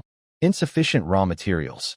Suddenly, Richard's gaze shifted to the northeast of his territory. There was a small salt mine. It was time to start mining. Nowadays, most of the salt consumed on the continent was rough, unrefined salt. Even the noble class only enjoyed slightly filtered, darker, grayish salt with a bitter taste and a muddy smell. Refined salt. Yes, refined salt. A bright idea flashed in Richard's eyes. The technology to purify salt was not complicated, it was cheap, and the raw materials were nearby. It was also a highly profitable monopoly. Once successful, Blackstone territory would quickly earn its first big profit. With the plan set, Richard immediately turned back to his study. He took out a fresh sheepskin parchment, dipped his brush in ink, and drew detailed sketches of the tools needed for salt refining. Dissolving tanks, filtering barrels, boiling pots, and drying bamboo screens, marking their sizes. After finishing the drawings, he called Thomas. Thomas, arrange for people to build a workshop on the open ground west of the manor. Then find Frank and the carpenters to make all the tools according to these drawings. Be precise. Richard handed over the sheepskin. Understood. Thomas took the drawings respectfully. Richard continued. Also, select 6 trustworthy, discreet, and steady servants. I will need them later. Thomas nodded, taking note of the requirements. Curious about the unfamiliar tools in the drawings, he asked, My lord, what are you planning to do? Richard smiled, with a hint of mystery and confidence in his voice. I plan to make a profitable product, a special item unique to Blackstone territory. Thomas's expression changed. He immediately realized this was a major matter for the future of the territory. He solemnly said, Rest assured, my lord. I will handle this personally and make sure everything is done properly. Not a word will leak. Good. Go and make arrangements. Richard waved his hand. Understood. Thomas turned and hurried away without delay. Time passed day by day, and George and Karen's efforts to fight back went very smoothly. Every few days, a group of soldiers would escort prisoners and stolen goods back to Solol Town. The townspeople looked at the discouraged prisoners and grew more respectful of Richard. At the same time, as George and others moved forward, the mountains east of the Blackstone territory and the Salwin River became a place of chaos and bloodshed. Bandit hideouts were destroyed one after another. Stubborn bandits were executed on the spot. Some tribes and barbarian groups were also wiped out, and even refugee camps were dispersed or absorbed. This cleanup operation lasted until late autumn before it was finally finished. The Blackstone territory gained a lot from this campaign. Not only did they bring back plenty of food and valuables, but the total population of the local tribes increased to over 1,300 people. With the operation over, the territory's forces were strong and ready. Richard officially ordered the start of salt mining. He assigned Karen to lead 15 militia members to travel 26 miles to the salt mine, ensuring the raw salt was safely transported back to the workshop for processing. Inside the salt workshop, Richard looked at the 6 obedient servants standing straight and said seriously, Next, I will demonstrate the entire process of making refined salt. Watch carefully and remember every step. Yes, sir. The 6 servants replied in unison, staring intently at Richard's actions. Richard nodded and began his demonstration. First step, dissolving the salt. The salt must be completely melted so that its minerals fully mix with the water. He poured a basket of dull-colored, mixed grain raw salt into a large barrel filled with clear water, then picked up a wooden pestle and stirred vigorously until the salt was fully dissolved. The water in the barrel turned cloudy and emitted a strong, earthy smell. Second step, initial filtration to remove large impurities. Once the salt water was fully dissolved, he poured the cloudy solution into a filtering barrel lined with multiple layers of coarse cloth. The water dripped slowly through, with larger stones and mud being blocked by the cloth and falling into a wooden bucket below. After the first filtration, the salt water was still cloudy but had removed most visible impurities. Third step, fine filtration. This step determines the color of the salt, and it must be done very thoroughly. The best way to do this step is to use alum, but there are no alum deposits around the Blackstone territory, so wood ash must be used instead. Richard brought a basket of dry wood ash that had been burned and ground into powder. He evenly sprinkled it into the salt water that had been filtered once. Then he picked up a wooden spoon and gently stirred in one direction. The wood ash spread out in the water like tiny sponges, absorbing small impurities and colorings suspended in the water. Richard explained, wood ash can effectively absorb impurities, making the salt water clear. Stir gently, so you don't disturb the sediment at the bottom. Once the ash and impurities had fully combined, he let the mixture sit for a while. Then he filtered it again using a fine cloth. This time, the salt water that was filtered out was clear and transparent, with no cloudiness. The earthy smell in the air was also much weaker. The fourth step is boiling and crystallizing. The heat must be controlled carefully. Bring it to a boil over high heat, then simmer on low heat, allowing the water to evaporate slowly. When most of the water has evaporated and salt crystals have formed, turn off the heat. Richard poured the clear salt water into a large iron pot, placed it over a roaring fire. He held a long-handled wooden spoon and kept stirring to prevent the salt water from sticking to the pot. As the temperature rose, steam began to rise, and a faint salty aroma filled the air. As more water evaporated, the salt water in the pot became thicker, and white salt crystals started to form on the surface. Richard lowered the heat and continued to stir gently. The salt crystals grew denser and finally formed small, pure white crystals. The last step is drying. Remove the remaining moisture to get dry, refined salt, which can then be sealed and stored to prevent moisture. He carefully took out the salt crystals from the pot and spread them on a bamboo sieve to dry. In a short while, a sieve full of bright, delicate, white salt crystals appeared before everyone. The 6 servants had been watching in amazement, their eyes wide with disbelief, staring at the sieve of salt with shock. The coarse, dull salt from before, after this process, had transformed into this beautiful form. One servant couldn't help but praise aloud. "It's so beautiful, like crystal," another exclaimed in awe. "This isn't just salt. It's like the purest snow of winter," a third murmured. "Such pure white salt. Even the nobles probably haven't seen such good quality salt before." Richard watched their reactions, a slight smile on his face. He divided the fine salt into 6 small portions and handed one to each person. "Taste it and remember this pure flavor." The 6 servants took a small amount and put it in their mouths. Instantly, a pure, clean salty taste spread across their tongues. There was no bitterness or fishy smell, just a rich and refreshing flavor. "Do you remember it?" They all nodded. "Good. That's enough." Richard began assigning tasks. "You two will handle the first step of dissolving the salt and initial filtering. The other 4 will be responsible for fine filtering, boiling, drying, and final packaging. Each step must be done carefully, just like I showed you. No mistakes. Now try it yourself. If you have questions, ask me anytime." The 6 did not dare to slack off. They immediately took their positions and followed Richard's instructions step by step. At first, they were a bit clumsy. Sometimes the salt didn't dissolve completely, or they filtered too quickly, or they couldn't control the heat well. The salt they produced was either not pure in color or clumped together. But Richard was very patient. He guided them closely, correcting every move and explaining how to control the heat and timing. From early morning until the sun was high in the sky, after many failures and adjustments, they finally produced a batch of pure, white, crystal-clear salt that met quality standards. Seeing that they had mastered all the steps, Richard turned to Thomas and said, "This is now your responsibility. The salt workshop is a key part of the territory. No one is allowed to enter or leave without permission. All processes must be kept secret. The salt produced must be recorded and stored properly. If anyone hides or leaks the secret, they will be severely punished. Understood. Thomas bowed seriously, his tone firm. I will guard it strictly and make sure the secret is not leaked. After a moment, Thomas couldn't hide his excitement.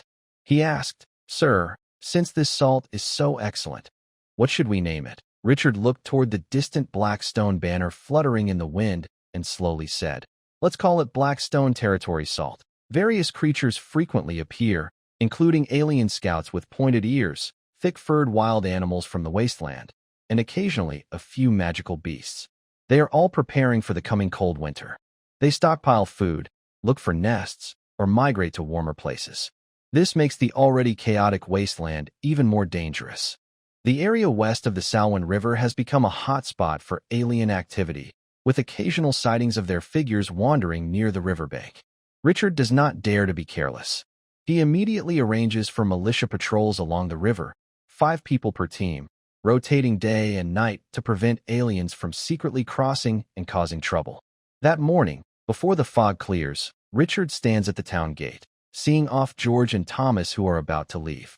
Autumn is ending, and soon the heavy snow will block the roads for winter. Their trip to Finland City has 2 main goals: to buy the last winter supplies and to gather news along the way. They also bring 10 small cans of 100 milliliters refined salt to test the market's response. Go directly to Hank in the city and ask him to help sell. Set the minimum price at 10 silver coins per can and let him decide how much to sell, Richard advises. Understood, Thomas replies. Go now? Be careful on the road and return before winter sets in. Richard pats their shoulders and waves goodbye. Yes, Thomas and George nod, mount their horses, and lead the team slowly southward. Richard stands still, watching the team disappear into the horizon of the wasteland, then turns back to the manor. He enters the study, gently taps in the air, and a light blue system panel instantly appears before him. Name: Richard Holman. Faction: Sato's Empire. Identity: Northern Frontier Pioneer Lord. Imperial Baron. Territory: Blackstone Ridge. Level: Novice Knight. 105/200. Cultivation techniques: Flame Breath Technique, Intermediate Breathing Method, Golden Flame Heart Burning Technique, Earth Level Breathing Method, Combat Skill, Red Flame Triple Slash, Intermediate Combat Skill, Talent. B. Evaluation: a weak person just entering the extraordinary realm. Refresh? Richard does not hesitate and chooses yes. The words on the panel quickly flicker and refresh, and 6 new pieces of information appear in sequence. Information 1. Winter is coming. Various tribes, beasts, and magical creatures will be active in the Blackstone territory as they prepare for the cold season. 1 star? Seeing this, Richard understood immediately. No wonder there have been more strange tribes in the wilderness lately. It's driven by survival instinct. It seems that the work of salt mining can be temporarily stopped. All these people will switch to logging, cutting down trees to prepare for winter. Information 2. The Empire's military campaign in the northern border is about to end. A large number of troops will withdraw back to the Empire. 1 star. The month-long cleanup is finally over. No one knows which lucky soldiers will get land in this area. Information 3. The 3 leaders of the Bloodfang bandit group, Moke, have died. Blackwind Valley has been taken over. The bandits east of the Blackstone territory along the Salween River have been wiped out. News of this has spread, and the bandits now fear you, calling you the Brutal One. They are leaving the Blackstone territory and moving to nearby areas. 1 star. Brutal One. Richard raised an eyebrow, then relaxed again. It's not a nice title, but it's okay. If it makes the bandits stay away and avoid Blackstone territory, that's a good thing. In the northern wilderness, strength and intimidation are the key to survival. Information 4. A companion of Elvira has been captured by the Tam tribe and is being taken to their camp. In 3 days, they will pass through a valley 21 miles southeast of Blackstone territory. 1 star. This news made Richard pause. After thinking for a moment, he decided to tell Elvira about it. The last 2 pieces of information are unimportant. After closing the system, Richard headed straight to Elvira's laboratory. Inside, Elvira was grinding herbs with her head down. When she heard footsteps and looked up, she saw Richard enter and nodded slightly in greeting. Richard didn't beat around the bush. He directly told her about her companion being captured by the Tam tribe. Elvira's pestle suddenly stopped, and her face turned serious. Baron Richard, thank you for your help these days. But I have to go now. I need to rescue my companion. She then began packing the potions on the table. Wait, Richard stepped forward, his tone slightly annoyed. Ms. Ovella, I have always considered you a friend. When you face problems, you should seek help from friends. Your actions really disappoint me. Ovella was momentarily stunned, then a charming smile appeared on her face. She put down what she was holding and looked seriously at Richard. So, Baron Richard, are you willing to help me rescue my companion? Of course, I would be very happy to help, Richard replied with a smile. Then, Richard arranged for Thomas and Karen to stay behind in the small town. He took 10 guards and Ovella and left together. 3 days passed quickly. The late autumn sun shone diagonally over the valley, and the yellowed wild grass swayed in the wind. Richard and his group hid in the bushes on both sides of the valley, breathing quietly and waiting patiently. Soon, they heard the sound of hooves and rough shouts ahead. A team of wild boar people was slowly entering the valley. Richard squinted and saw that the team included a strong, tusked wild boar leader, who looked like a beginner warrior. Behind him were 2 apprentice warriors and 20 wild boar soldiers holding spears. In the middle, there was a simple wooden cage with a weak figure inside. Is that your companion? Richard asked quietly. Ovella nodded. Without hesitation, Richard raised his crossbow and commanded softly, "Fire!" At once, 10 guards pulled their triggers. The sound of arrows flying through the air filled the silence, and a rain of arrows shot toward the wild boar team. The frontline wild boar soldiers were caught off guard. The arrows pierced their chests, and they let out sharp screams before falling heavily to the ground. Blood quickly stained the yellow grass. The team was thrown into chaos.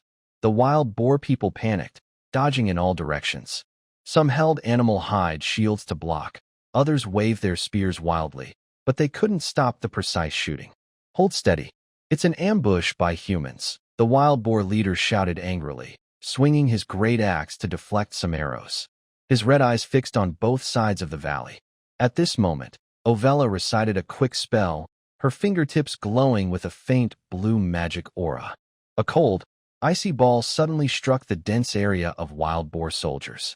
With a loud bang, the ice projectile shattered, releasing a chilling cold that spread outward. Several wild boar men nearby froze stiff, moving slowly.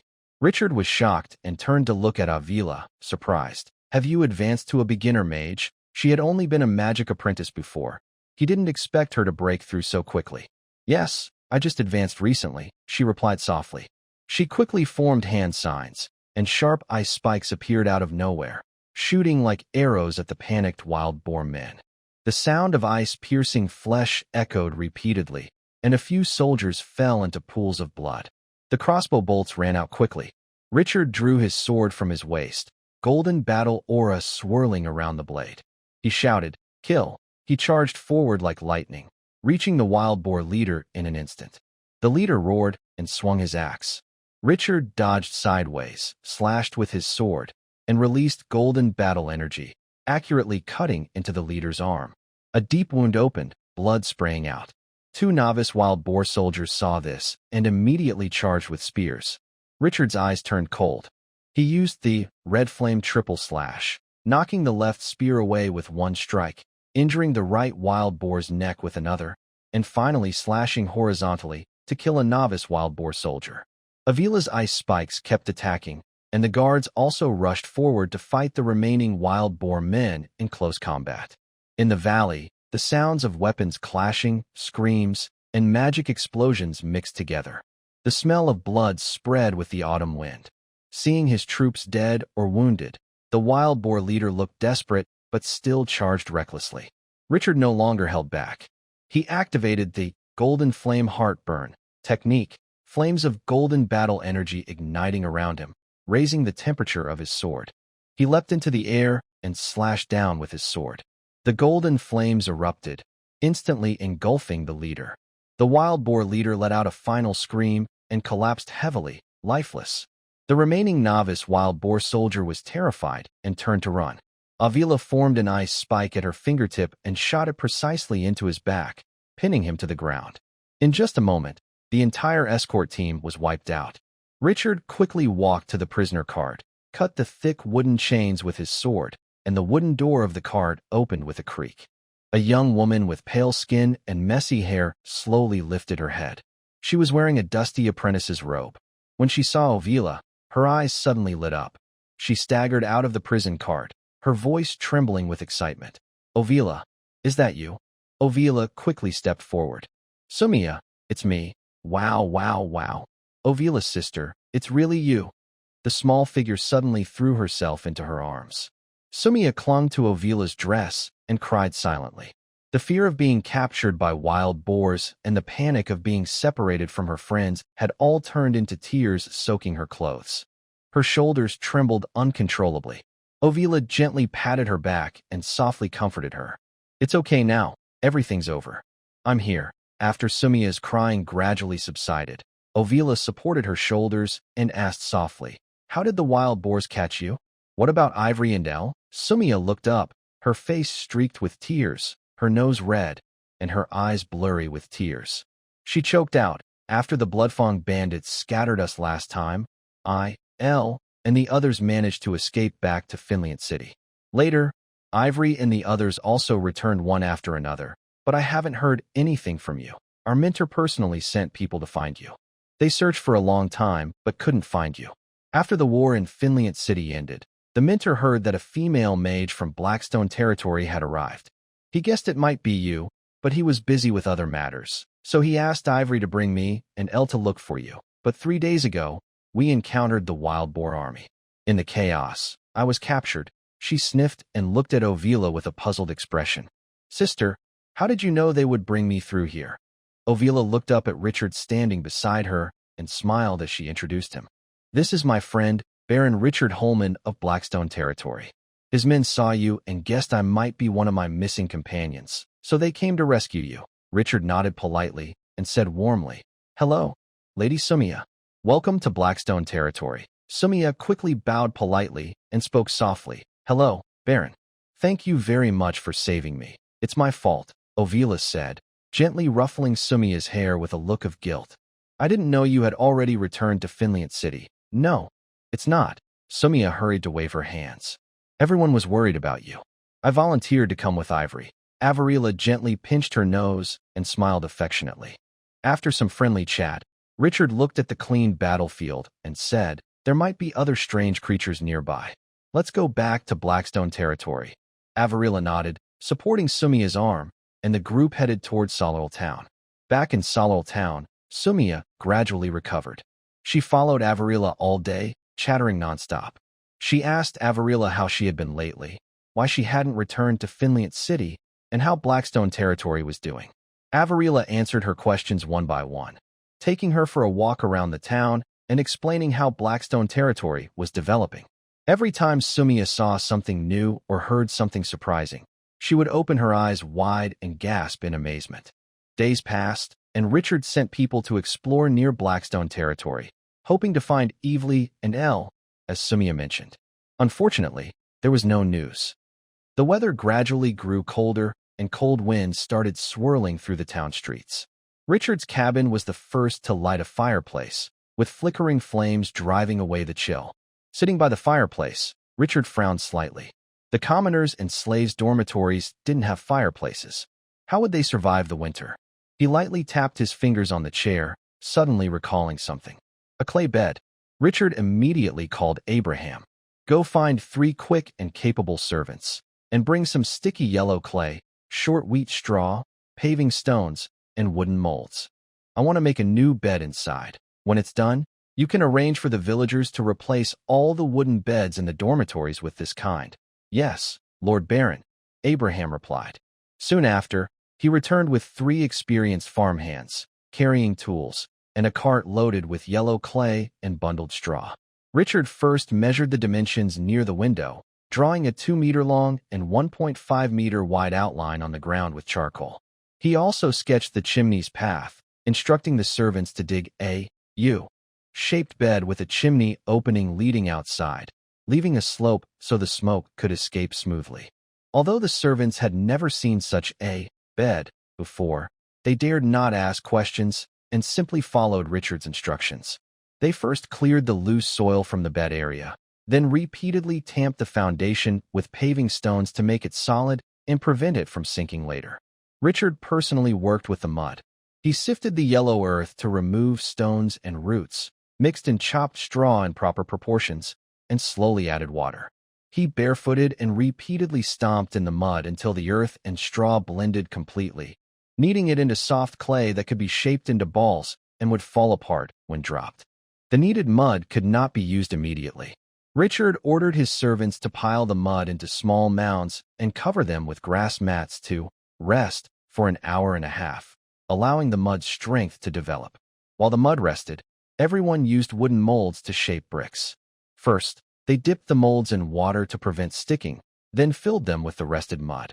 They pressed the mud firmly with their fists to remove air bubbles, then scraped the surface flat with a trowel. Gently lifting the mold, a neat, square brick was left on the ground. After shaping dozens of bricks, Richard instructed his servants to use these bricks to build a G-shaped stove wall on the tamped foundation. Each section of the wall was about 1 foot wide, forming a smoke channel. Once assembled, they carefully sealed the gaps between the bricks with smooth yellow mud to prevent smoke leaks. With the stove wall complete, they began laying the stove surface. Richard told his servants to lay the bricks horizontally on the stove wall, fitting them tightly together.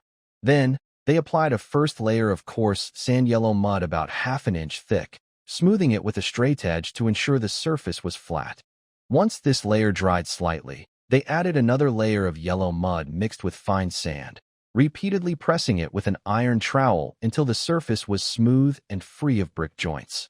Finally, Richard sealed the connection between the stove and the chimney with thick mud made from yellow earth and straw.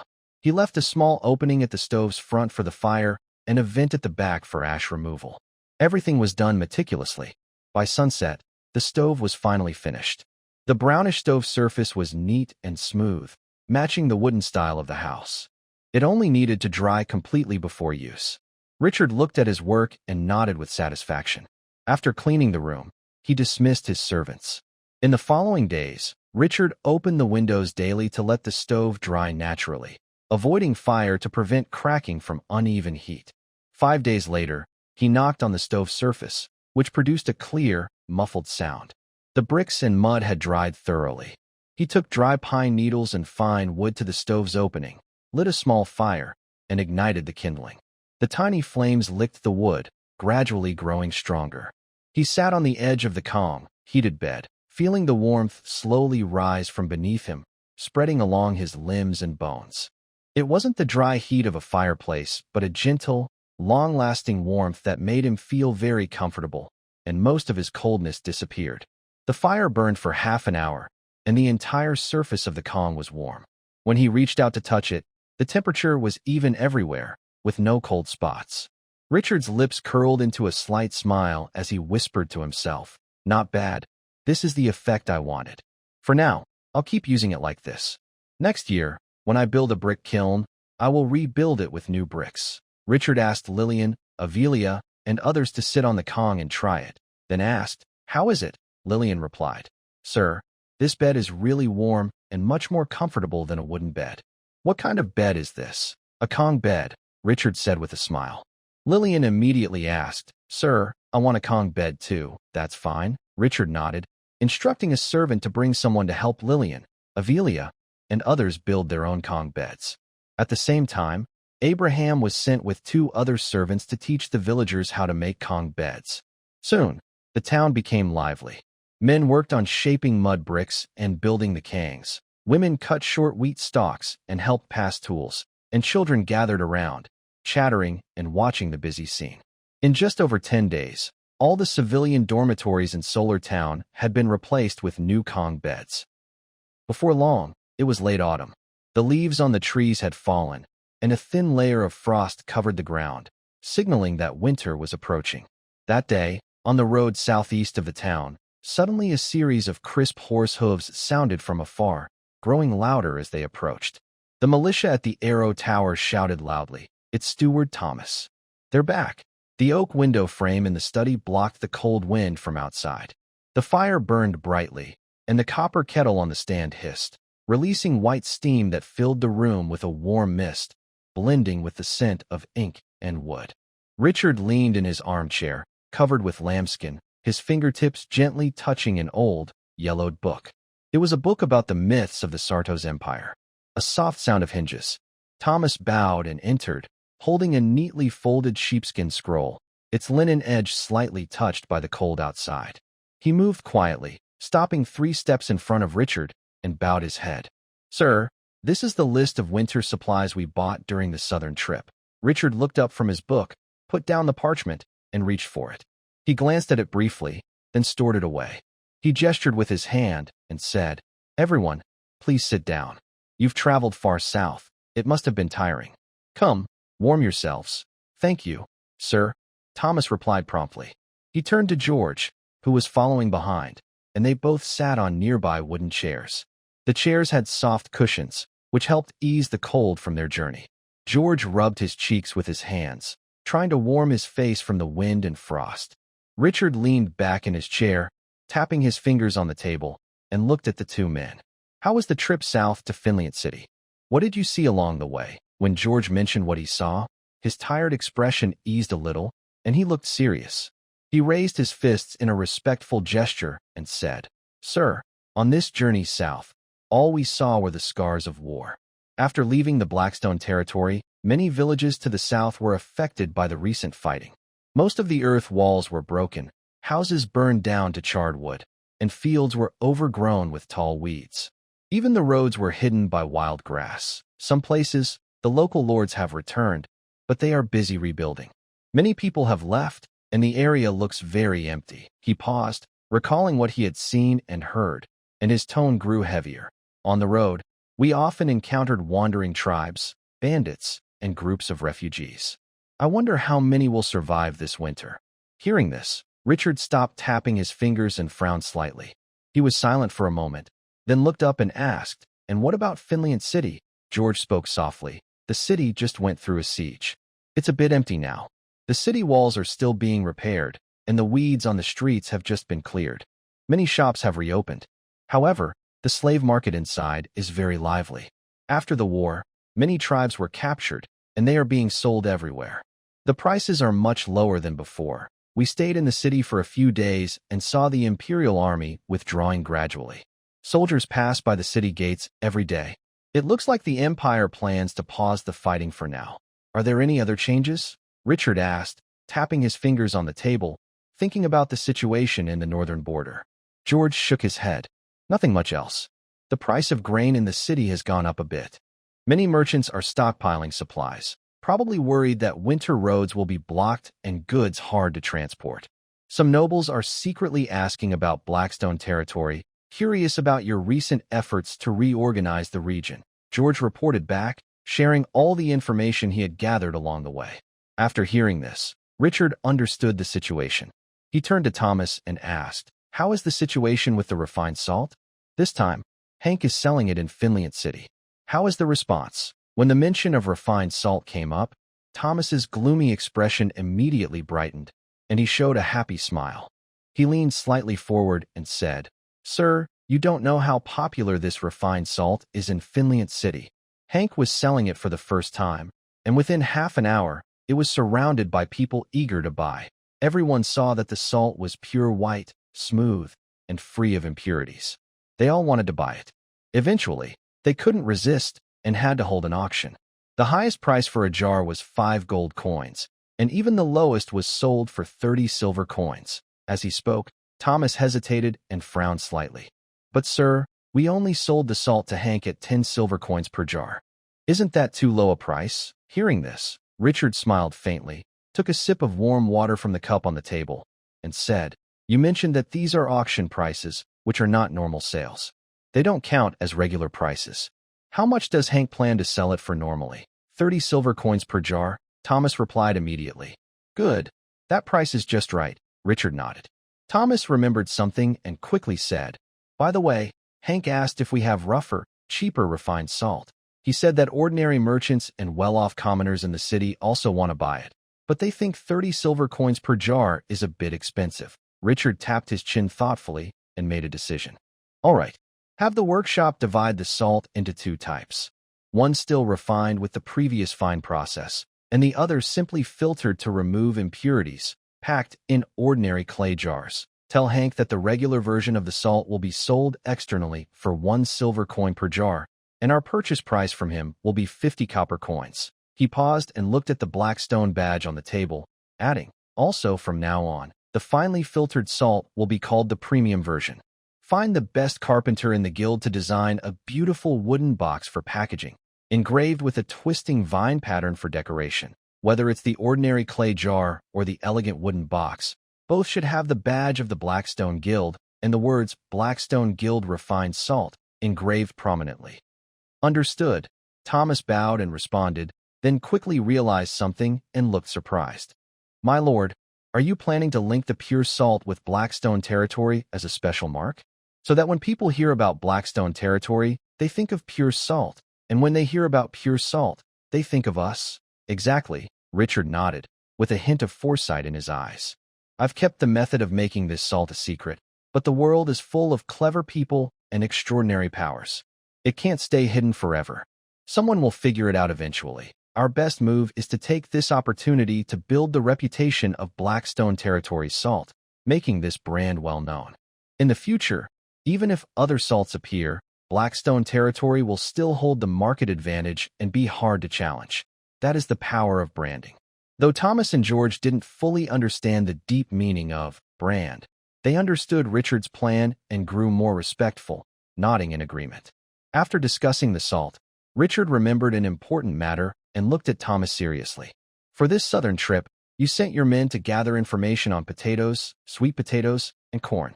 Any news? These crops produce much more than the wheat and rye currently grown in the northern border. If we can successfully introduce them, Blackstone Territory's food reserves will greatly improve. Even in years of famine, the people will have enough to eat. That's the key to long-term stability. Thomas immediately nodded. My lord, we haven't found sweet potatoes or corn, but we did find a type of potato similar to what you described. The tubers are round and grow underground. We dug some up and brought them back. I wonder if they are the kind you mentioned. Bring them back? Richard's eyes lit up with joy, and he sat up straighter. Yes, Thomas replied, and quickly left the study.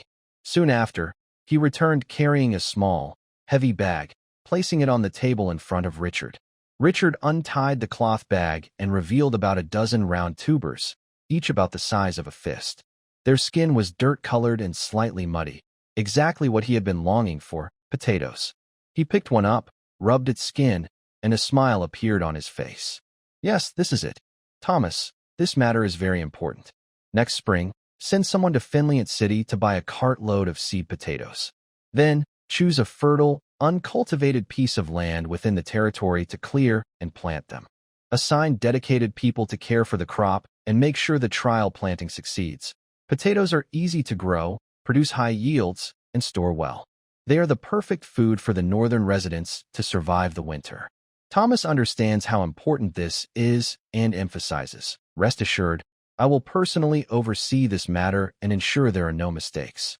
I have seen common people in the south steaming and boiling potatoes. They are a good food to fill the stomach. Richard nods, feeling relieved. With the profit from salt and the introduction of potatoes, the foundation of Blackstone Territory is now secure. Later, Richard talks with the two men about local affairs. He urges Thomas to quickly count the amount of wasteland in the territory and organize farming in spring. He also asks George to strengthen patrols to prevent bandits and wandering refugees from causing trouble during winter, ensuring the safety of the residents. They all take notes carefully, not daring to slack off. After finishing their discussions, Thomas and George bow and leave. The study returns to silence. Richard walks to the oak window, pushes it open slightly, and cold wind with tiny snowflakes blows in, landing on his fingertips, icy and sharp. Outside, the sky is darkening. Snowflakes drift slowly, covering the houses, fields, and forests of Blackstone Territory with a thin layer of white. Winter has arrived.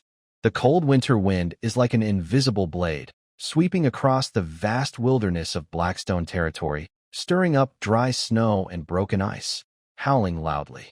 The lead gray sky hangs low, as if it could fall at any moment, wrapping the land in bone-chilling cold. Snow falls silently in this weather. At first, only a few flakes drifted in the cold wind, hitting the window and disappearing quickly. But in just half an hour, the snow grew denser and larger, like flying goose feathers, swirling down onto the ground. Within half a day, the entire territory was covered in a layer of white.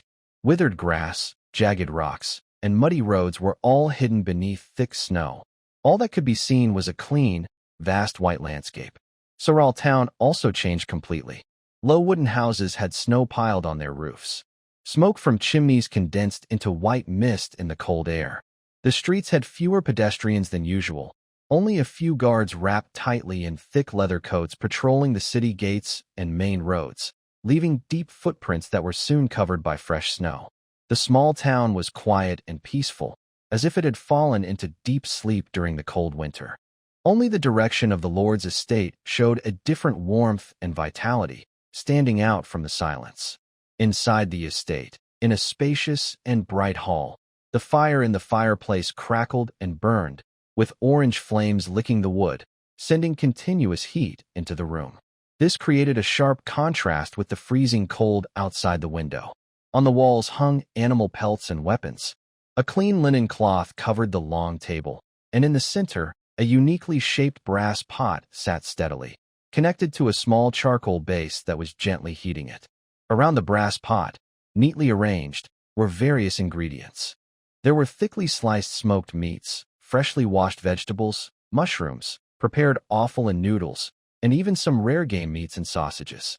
In this winter, when supplies were not abundant, such a table full of delicious food was considered a very lavish feast. Avila sat on one side of the long table, wearing a simple light gray dress and a warm, fluffy short coat. Her usually cold and composed face was now full of confusion. Her eyes flicked between the brass pot and the raw meats and vegetables on the table. Finally, she couldn't help but turn her head and look at the young man at the head of the table. Baron Richard, she spoke softly, with a hint of confusion in her tone. What kind of way of eating is this? Why are raw meats and vegetables placed directly on the table? If eaten like this, it's not only hard to swallow, but also bad for health. Hearing this, Richard turned to look at Avila, a gentle and mysterious smile appearing at the corner of his mouth. Miss Avila, please be patient. You'll understand soon, he said, raising his hand to signal a servant waiting nearby. Just 2 more side dishes, and once they're ready, we'll begin. Next to him stood Thomas, Long George, Lord Karen, Lillian, and several key figures from the territory, all looking at the brass pot with curiosity. Thomas had seen many things, but he had never seen such a strange way of dining. George also couldn't help but scratch his head and whisper to Karen, "What new thing is the Lord trying now? The improved stone mill and the curved plow were already amazing, but I really don't understand this brass pot." Karen only smiled faintly and said, "The Lord has his plans.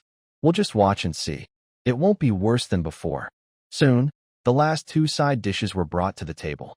Richard saw that all the ingredients were ready and nodded with satisfaction. He reached out and gently lifted the copper pot's lid. As the lid was lifted, a rich, delicious aroma burst out immediately.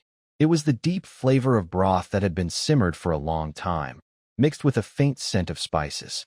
The steam rose hot and thick, filling the entire hall instantly. This smell was different from the usual plain meat aroma. It was layered and warm, soothing the stomach. Just smelling it made everyone feel less cold and more comfortable. Everyone's eyes brightened, and they couldn't help but sniff the air.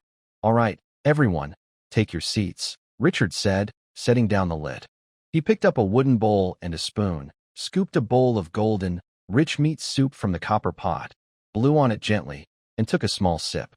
The warm soup slid down the throat, spreading warmth from the stomach to the whole body, making people feel so comfortable they almost closed their eyes. "Come on, everyone, drink some soup to warm up," Richard invited. Everyone followed his lead, picking up their bowls and spoons to serve the soup. When they took the first sip, all faces showed surprise and delight. Usually, meat soup is either bland or greasy, but this broth was fresh without being oily, rich and smooth. One sip made the whole body feel warm. Seeing this, Richard smiled, took a pair of chopsticks, and picked a very thin slice of game meat, placing it into the boiling copper pot. The meat slice curled slightly in the hot soup, changing color from red to white quickly, and was cooked in just a few moments. He scooped out the meat, dipped it in the prepared sauce nearby, and slowly chewed, showing a satisfied expression. "This thing is called hot pot," Richard explained. "It's simple to eat. Just put the meat, vegetables, mushrooms, whatever you like, into the pot to cook, then dip it in sauce and eat. As the weather gets colder, this becomes even more comfortable to enjoy." Everyone suddenly understood. Aurelia carefully mimicked Richard, picking up a slice of meat, putting it into the pot, watching it cook and roll in the hot broth, then taking it out, dipping it in sauce, and gently putting it in her mouth. In an instant, the tender meat juice and fragrant sauce exploded on her tongue. The warm taste chased away all the cold, and it was much more delicious than plain roasted or boiled meat. She slightly brightened her eyes and couldn't help but praise, "Is this hot pot? It tastes really good, and the way to eat it is also new and fun." For a moment, the atmosphere in the hall became lively. Everyone sat around the steaming copper pot, chopsticks moving up and down, ingredients boiling in the pot, with fragrant steam rising constantly. The mist made everyone's faces look especially warm. Outside, the cold wind howled and snow fell heavily, but inside, it was warm and full of laughter, creating a strong contrast with the cold outside. Servants kept adding ingredients, and the fireplace burned brightly. The whole hall was filled with a cozy and lively feeling. Richard picked up a mug of beer, gently clinked it with others, and started talking about the arrangements for the townspeople with Thomas. "Thomas, the weather is getting colder. Have the townspeople been properly taken care of? Have they received enough firewood and winter supplies?" Thomas quickly put down his chopsticks and respectfully replied, "Yes, my lord. Everything has been arranged. As you ordered, the kitchen prepared enough rye, vegetables, dried fish, and firewood. The heated beds are burning day and night, so no one will freeze or go hungry." Richard nodded. "Remember, winter is the hardest time.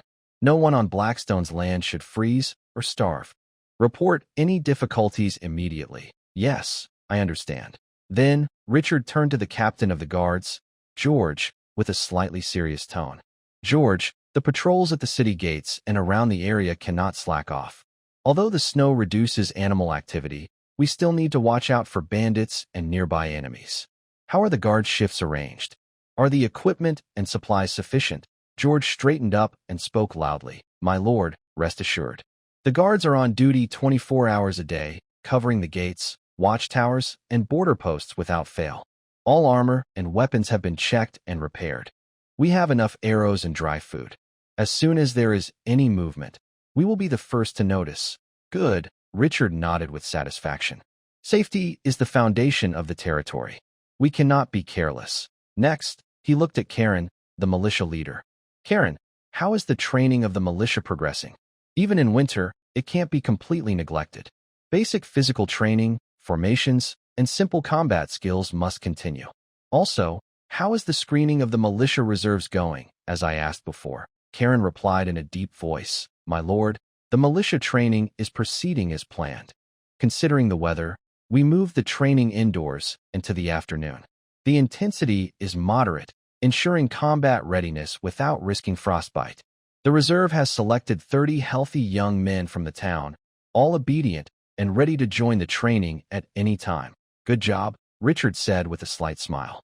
"Blackstone territory needs strong forces to establish itself. The militia is our foundation. Keep up the good work." Everyone enjoyed a lively hot pot meal. As they ate this rare delicacy, they listened to Richard's plans.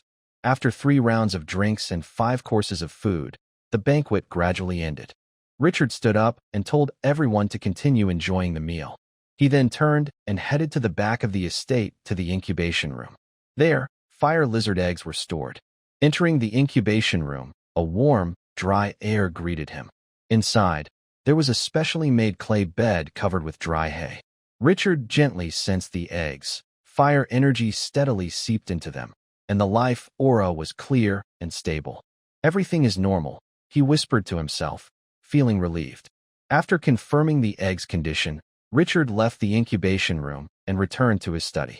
He closed the door, cleared his mind, and silently said, "System, refresh the panel." A semi-transparent light screen instantly appeared before his eyes, and the information refreshed slowly from top to bottom. Info 1. Solar Town Mill is operating normally, producing 300 gene of flour daily. 1 star. Info 2. Wild rabbits in Blackstone territory are active frequently. Today, 21 were caught and handed over to the kitchen. 1 star. Info 3. Townspeople are quite satisfied with the new firewood allocation. No complaints reported. 1 star. Info 4. Guard patrol records show no abnormalities, no suspicious persons found.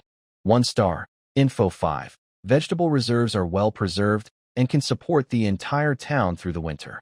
1 star.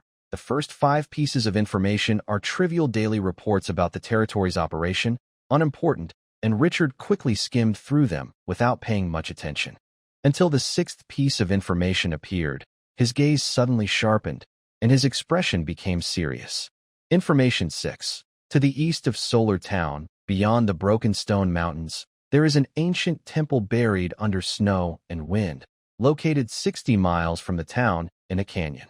Deep inside the temple, there is a small ancient ruin connected to it, containing potions that enhance talents and unknown treasures. To open it, move the formation behind the statue to enter the ruin. Formation image, 3 stars. Richard put away his system and slowly left the study. The heavy wooden door gently closed behind him, blocking out the quiet inside.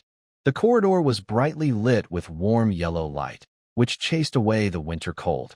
He adjusted his black velvet robe and headed straight back to the banquet hall. In the center of the hall, a bronze hot pot was bubbling.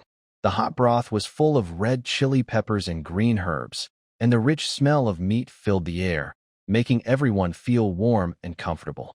Richard sat back in his seat, picked up a silver chopstick, and gently dipped a piece of evenly sliced beast meat into the boiling soup. After a moment, he took a bite, and the thick meat flavor spread on his tongue.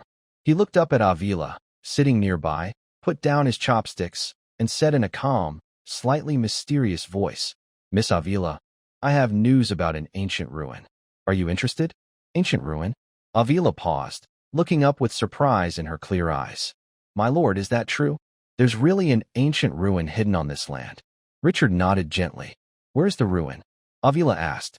Inside Blackstone territory, Richard pointed to the snowy sky outside the window and smiled. "It's winter now, and there aren't many affairs in the territory. It's a good chance to explore and relax." Avila's eyes lit up. "I agree." Seeing her agree, Richard turned and said, "George, take the guards. Karen, bring 10 militia. We leave in 3 days." "Yes, my lord," George and Karen responded and stood up. Richard then looked at Thomas. "You will stay behind to guard the territory during this trip." "Understood," Thomas replied. 3 days later, just before dawn, light snow was still falling and melting quickly on the shoulders. Richard and his group stepped through the snow, heading toward the broken stone mountains. The snow was over ankle deep, making every step very hard.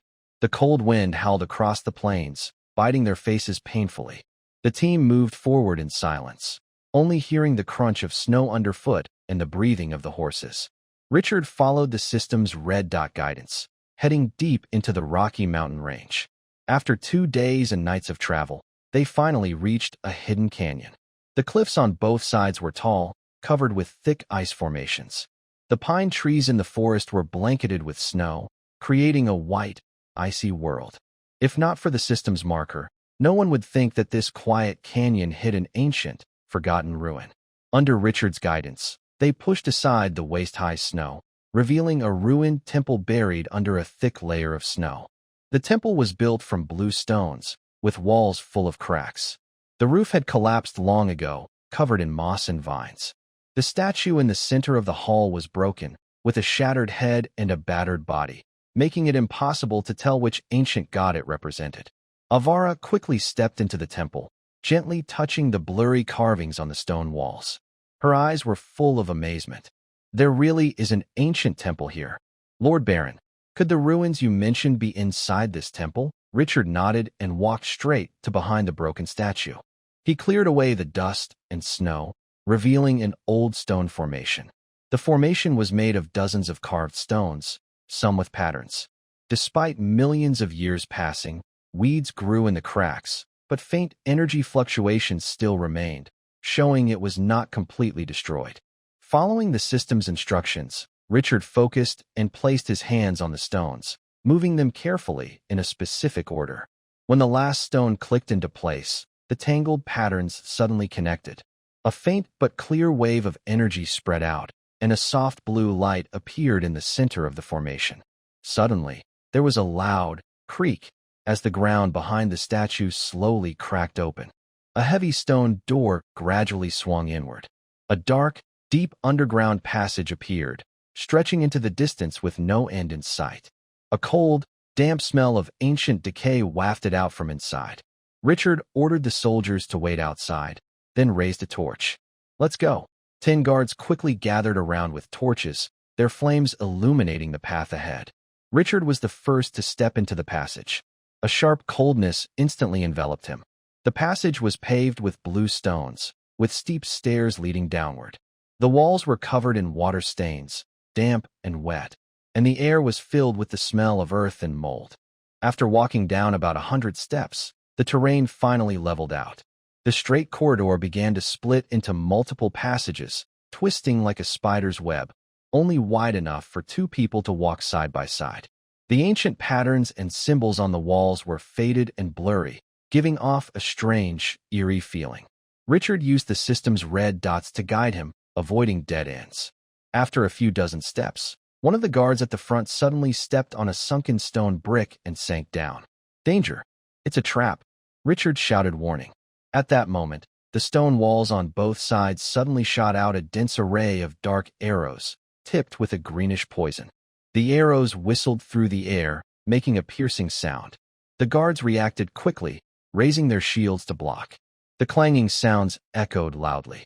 2 guards were hit in the arms and immediately felt numb and blackened. Aurelia stepped forward quickly, pulling out antidotes to treat their wounds. Everyone dared not move forward recklessly. Richard led the way, using the system's sensors to check for traps, making sure each step was on safe stones. But just as they turned a corner, a sudden mechanical noise came from above. Dozens of sharp iron spears fell from the ceiling, aiming straight at the group's heads. "Duck!" George shouted loudly, pushing someone nearby to the ground. The spears stabbed into the ground, half embedded in the blue stones. The tips gleamed with cold light. If they had reacted even half a second slower, they would have been pierced. The deeper they went into the tunnel, the more traps they encountered. The floor was full of pits covered with thin stones and loose dirt. Stepping on them could cause someone to fall into a bottom filled with sharp spikes. Hidden blades spun on the walls, ready to cut anyone who touched them. Every few meters, there were rolling stone balls. Large rocks thundered down, creating a terrifying scene. The team moved carefully, clearing traps as they advanced slowly. Suddenly, from the cracks on both sides of the tunnel, a large number of black snakes emerged, flicking their red tongues. The ground was also crawling with high-arched, poisonous scorpions, their deadly limbs densely packed, making everyone feel nervous and scared. "Draw your swords. Clear the area," Karen ordered. The guards formed a circle, swinging their swords and waving torches. The bodies of snakes and scorpions fell to the ground, their black-green venom splattering on the stones and corroding tiny spots. First-level monster, Ripping Fong Wolf. Richard drew his sword and quickly cut down one of them. In an instant, 3 monsters were defeated. But the danger was not over. Suddenly, swift figures darted out of the shadows. The second-level monster, Shadow Panther, silently pounced, with claws that could easily tear through armor. Karen swung her sword to block, her arm trembling from the impact. George and Richard stepped forward to help, killing the 2 Shadow Panthers. They didn't know how long they had been walking through the winding tunnel. Suddenly, the space ahead opened up, and an ancient, powerful aura rushed toward them. The flickering torchlight stretched forward in the darkness, pushing back the silence and coldness of the long corridor. As the team moved deeper, the space suddenly widened.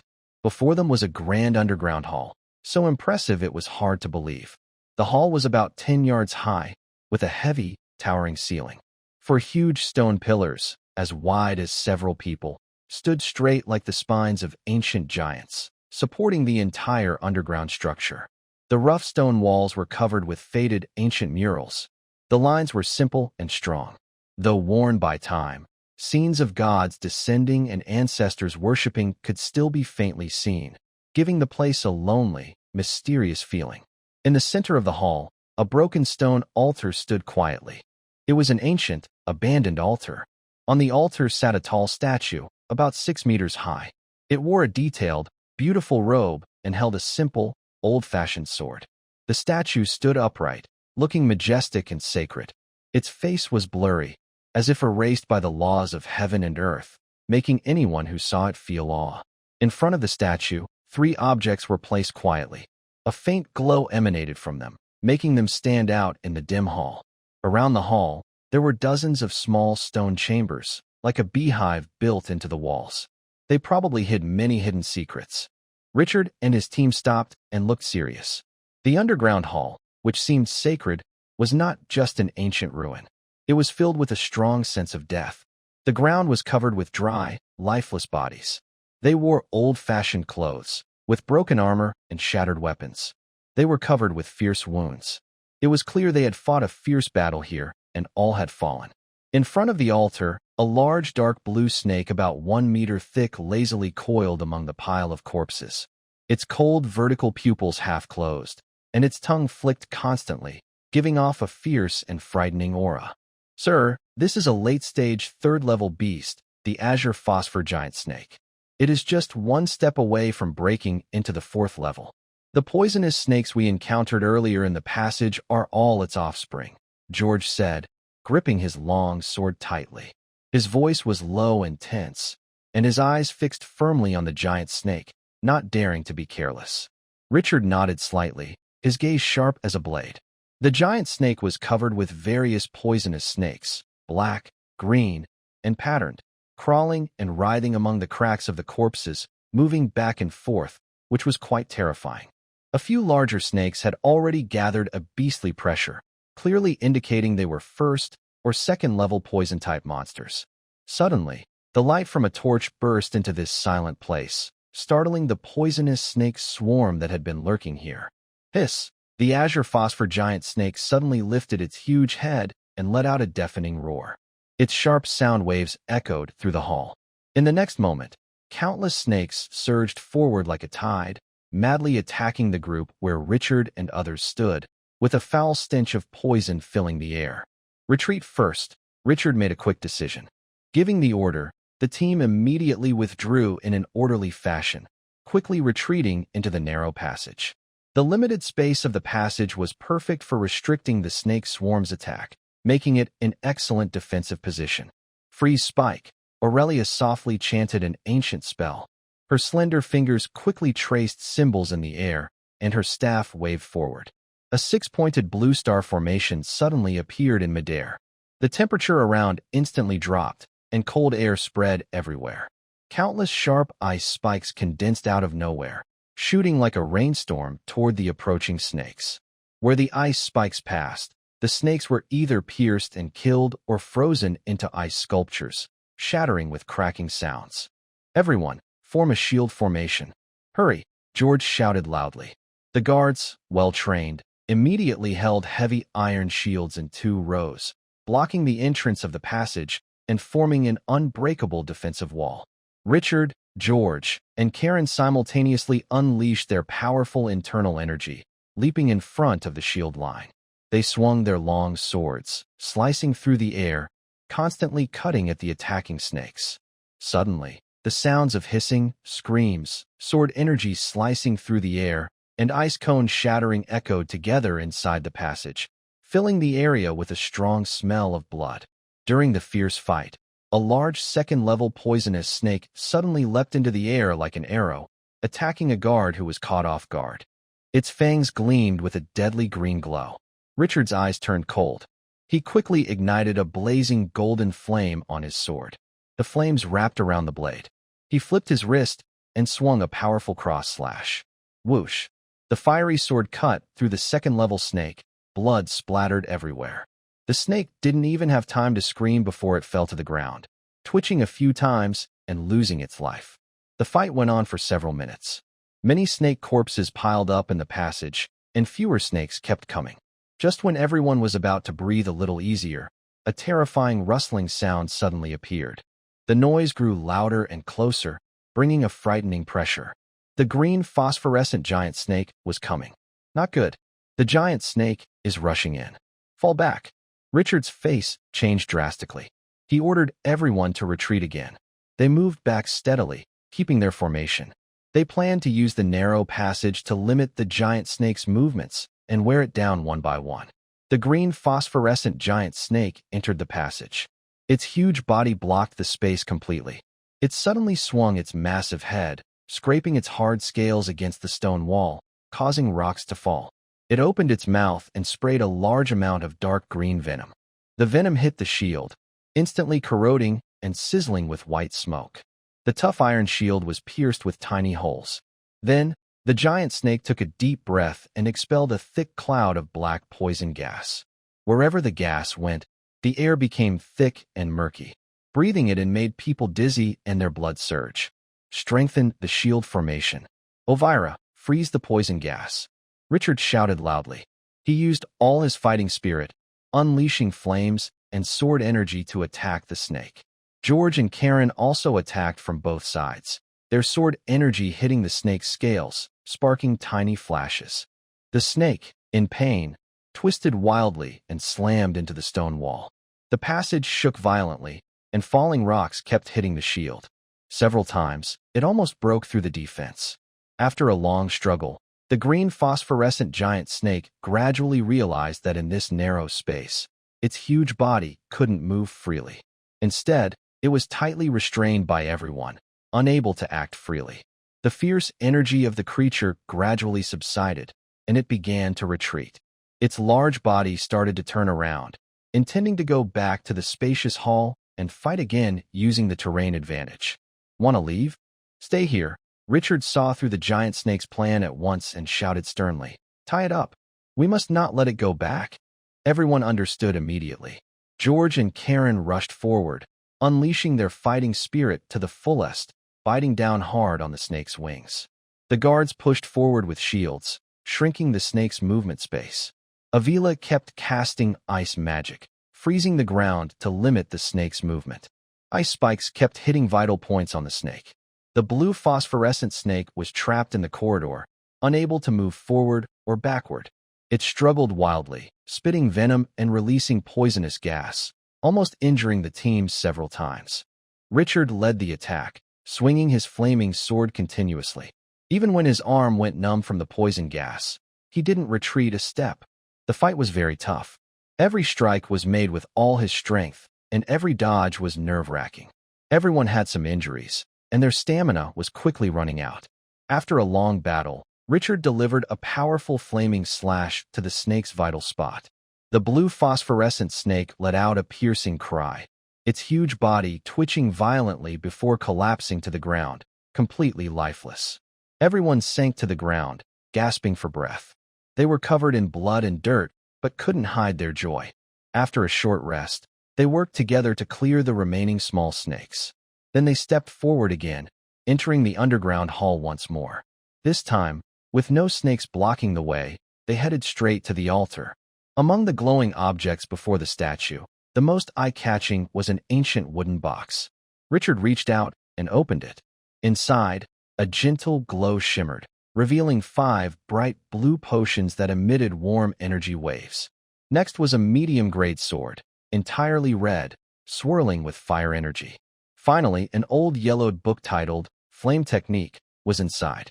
Using his system detection, Richard instantly saw the item details. 5 talent upgrade potions that could directly raise a talent level, a high-grade fire attribute sword called Red Phosphorus Sword, and a high-level cultivation manual, Flame Technique. Richard picked up the potions, looked at everyone, and handed the potions to George, Karen, and Avila, clearly explaining their effects. George trembled all over, his pupils shrinking in disbelief, his face full of shock. He was born with average talent, and his potential was already exhausted. His life was destined to remain a mid-level knight. Because of this, his family transferred him out of the Knight Order to follow Richard north to the barren northern wilderness.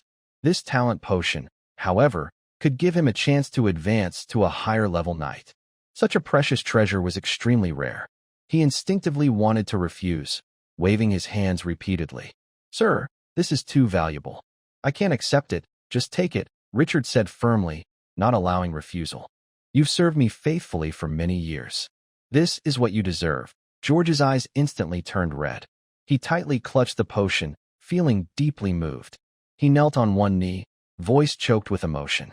"Sir, I am grateful for your kindness. I vow to serve you with my life. My descendants will also serve the Lord's heirs for generations." A system prompt sounded in Richard's mind, and George's loyalty immediately surged to 90%. Seeing this, Karen quickly declined. "Sir, I've only been in Blackstone for a few months. I am grateful for your trust, but I dare not accept such a heavy reward." He felt guilty, believing his contributions were far less than George's. Richard patted his shoulder and smiled. "I've seen your efforts these days. If you feel guilty, then in the future, serve me well and protect Blackstone." Karen's body trembled, his eyes full of determination. He knelt on one knee and solemnly vowed, "Karen is willing to die for you. I will remain loyal for life." His loyalty also soared to 90%. Richard was satisfied and looked at George again. "When we return to Solar Town, come to the study and find me. I will teach you how to practice the flame technique." George trembled with excitement and nodded repeatedly. Avila was not pretentious. She put away the potion and smiled faintly. "Thanks. I owe you a favor this time. You've contributed a lot." "You deserve it," Richard replied with a smile. Then everyone began to clean the hall. The weapons, gold coins, and tools piled in the stone chamber had long since decayed over time, turning to dust with a touch. Only a corner of magic crystals remained intact, a dozen or so still holding pure magic power. Richard didn't hesitate and handed all of them to Avila. Meanwhile, the guards responsible for dissecting the giant snake's body had finished their work. Richard stored the complete snake meat, skin, bones, and bile in his system storage. At that moment, the once lively statue on the altar began to decay rapidly, crumbling into dust that filled the air. Suddenly, the ground started shaking violently. The stone walls cracked, and falling debris caused the entire underground temple to collapse. "Quick! The ruins are falling. Run!" shouted Lashia, his face changing color as he led everyone rushing toward the entrance. The tunnel shook constantly, and large stones fell from above. Everyone dodged and scrambled with all their strength to escape. Just as they finally burst out of the underground entrance, a loud, earth-shaking explosion sounded behind them. Boom! The entrance of the temple completely collapsed. The grand underground building fell apart and was covered by thick layers of dirt, then quickly buried under snow from the wilderness, disappearing as if it had never existed. Lashia looked at the snow-covered ground, took a deep breath, and waved his hand. "Let's go back." The cold wind from the northern border howled through the vast wilderness, sweeping over the rolling black rocky hills. It hit the wooden walls of the Blackstone territory, making a whistling sound. The gray sky hung low, with scattered snowflakes mixed in the fierce wind, falling softly. Inside the study, Lashia sat by the fireplace, the flames crackling and warming him all over.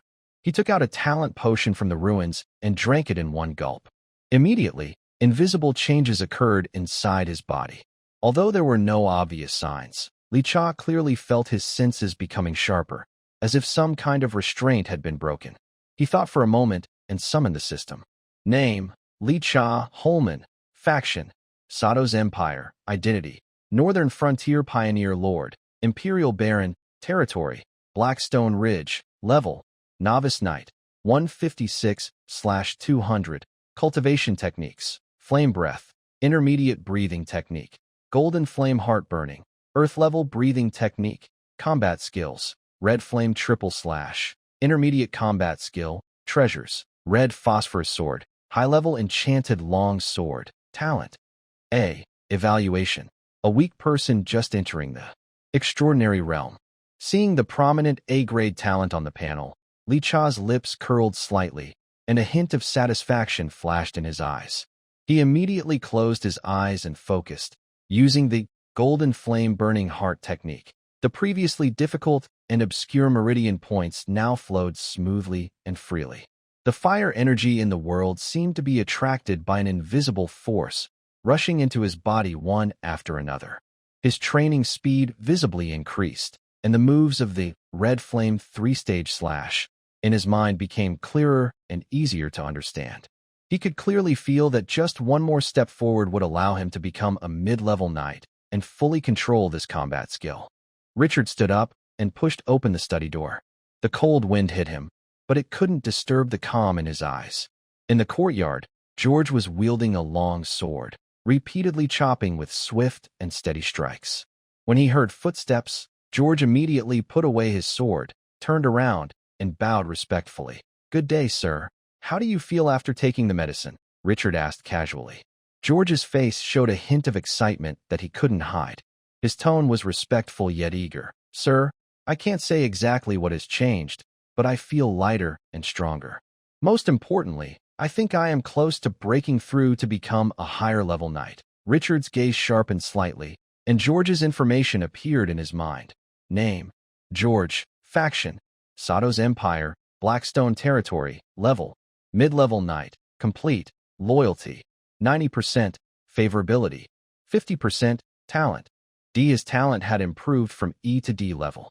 Richard nodded slightly and said with a smile, "Come with me." George was momentarily surprised. Then his whole body trembled, and his face lit up with joy. He knew that the Lord was about to teach him a high-level breathing technique. Entering the study, Richard took out an ancient book from his pocket, Flame Technique. Seeing this, George's face immediately became serious. He knelt on one knee and spoke in a steady voice. "Thank you, sir, for your kindness. I swear here that I will only practice this technique myself and will not pass it on to others. If I break this oath, I am willing to accept divine punishment and fall into the abyss forever." On this continent, breathing techniques, meditation methods, and combat skills are the foundation for all major forces. They are more precious than anything else. Without the owner's permission, they must not be secretly taught. The flame technique is the same. Richard handed him the book, quietly waiting for him to memorize every word before taking back the ancient text. He patted his shoulder and smiled, saying, "For now, leave the guarding duties to Karen. You don't need to worry about that. Focus on practicing and aim to become a higher-level knight soon. The Blackstone territory still needs your support." "Yes, sir." George bowed deeply, and when he left, his steps were light and quick. In the days that followed, the snow and wind continued, but the Blackstone territory remained peaceful and orderly. The villagers fed their animals, chopped firewood, and took turns patrolling as guards and militia. The blacksmith's hammer rang constantly, and the fire in the forge never went out. Richard trained himself while also inspecting the territory and handling its affairs. However, the peaceful days did not last long. One afternoon, a guard hurried through the snow and wind, calling out urgently, "Sir, a group of wild animals is coming toward the town from the southwest." Richard leapt onto the wooden wall and looked out. In the snowstorm, dozens of animals were running away in panic. Behind them, a huge bear with black fur and a red mane on its forehead was slowly approaching. It was a first-level magical beast, a red mane bear. Karen clenched her sword and stepped forward, asking, "Sir, I am willing to go deal with it." After taking a talent potion, Karen's talent level rose to C grade, and her cultivation reached the peak of an apprentice knight, just one step away from becoming a beginner knight. Richard nodded slightly and said, "Go ahead. Be careful." "Yes." The wooden door opened, and Karen, along with a few guards, rode out quickly. The red-maned bear roared and charged, its giant claws kicking up snow and dirt. Karen stayed calm, dodging the attack, and stabbed at its weak points with her sword. Soon, she cut the beast down cleanly. The guards also killed about a dozen other animals. Richard ordered, "Gather the bodies of the beasts and animals, skin them, and remove the bones. We will give everyone extra food tonight." Beast meat contained faint energy, and wild animal meat was also excellent food. It could reward the guards and help the villagers regain strength. In the following days, wild animals and low-level magical beasts occasionally approached the town. Sometimes it was a small pack of ice wolves, other times a lone shadow panther, and sometimes groups of low-level magical rabbits trying to steal food. Richard guessed that because it was very cold in winter, some wild animals couldn't find food. Suddenly, Blackstone territory had people and livestock, so the animals naturally saw it as a target. However, with Richard in charge, the guards kept watch day and night. George, Karen, and other skilled fighters took turns attacking. Any enemies that came were quickly defeated. Many wild and magical beasts died outside the territory. The smell of blood and death filled the air, making the other creatures on the plain feel danger. The attacks became fewer and smaller. Soon, Blackstone territory returned to peace. Richard continued practicing every day. His skill with the golden flame heart-burning technique improved, and he was getting closer to becoming a first-level knight. One evening, the fire burned brightly. Richard was in his study, thinking about the last move of the red flame triple slash technique when the door was gently pushed open. George entered, looking serious. "What's the matter?" Richard asked, looking up. George stepped forward. "Sir, the patrol team just returned and reported that near the Iron Red Mine, they found many rat people." Rat people? Richard was confused. He had searched near the Iron Red Mine before, and there were no strange creatures. Could they have moved here recently? "What do you think we should do?" Richard asked. George said, "Sir, maybe Brett can lead some people to check it out first, then we can decide." Richard thought for a moment and nodded. Brett was one of the 3 guards who learned the continent basic breathing technique. Now, he was a trainee knight. Richard told him, "Be careful. Just find out about the rat people, but don't go underground." "Yes, sir." George nodded and went to arrange the task. 3 days later, Richard received more details. There were over 30 rat people near the Iron Red Mine, including some elite ones. Brett also saw a trainee warrior among them. No one knew how many rat people were underground. Richard called George and others to discuss. They decided to eliminate the rat people. The Iron Red Mine was the only iron vein in their territory, so it couldn't be damaged. The next morning, cold winds still howled over Blackstone territory. On the open ground of the estate, 10 guards and 50 militia were ready to go. Richard wore a thick black wool cloak and carried a red phosphorus sword. He stood at the front of the team. "Miss Ovella, please help watch over the town," Richard said. "Do I really not need to go with you?" Ovella asked. Richard looked at George and the others, shook his head slightly. "It's just a group of mice people, no big problem." Now, George has advanced to a high-level knight, and Karen is a beginner knight. Together with myself and Brett, there are 4 extraordinary fighters and 60 soldiers, enough to handle a group of mice people. "Be careful and stay safe," Ovella advised. Richard nodded slightly, and then ordered, "Karen, take Brett and 10 civilians as the vanguard. Go ahead and scout for the mice people's whereabouts. Do not engage in battle recklessly." "Understood," Karen responded bravely, gripping her sword tightly. She quickly led her team into the snowstorm and disappeared. Richard and George led the main force, following closely behind, heading toward the Red Iron Mine. The snowstorm continued, making the road difficult. An hour later, Richard arrived near the Red Iron Mine. Karen was already waiting there. When she saw Richard, she stepped forward to report, "Sir, about 3 miles ahead, there is a cave entrance. The mice people are inside. Let's go. Check it out." Richard kept walking and led the team quietly closer. Behind a pile of rocks, a dark, deep cave entrance appeared. The rock walls were smooth, clearly worn down over a long time. 3 or 4 hunched mice people with gray-brown fur guarded the entrance. Their sharp mouths moved slightly, and their small eyes looked around warily. They held rusty short knives and bone clubs. "Attack. Leave one alive to ask questions," Richard quietly ordered. "Yes." 2 guards darted out like leopards, moving swiftly and decisively. Before the mice people at the entrance could sound the alarm, the sharp swords had already cut their throats. Only one frightened mice person remained, trembling. Just as it was about to scream, Karen kicked it down, and her sword was pressed against its neck. "Tell me, how many mice people are inside the nest? Are there any leaders?" Karen demanded sternly. The mice person squeaked in fear, stammering and panicked.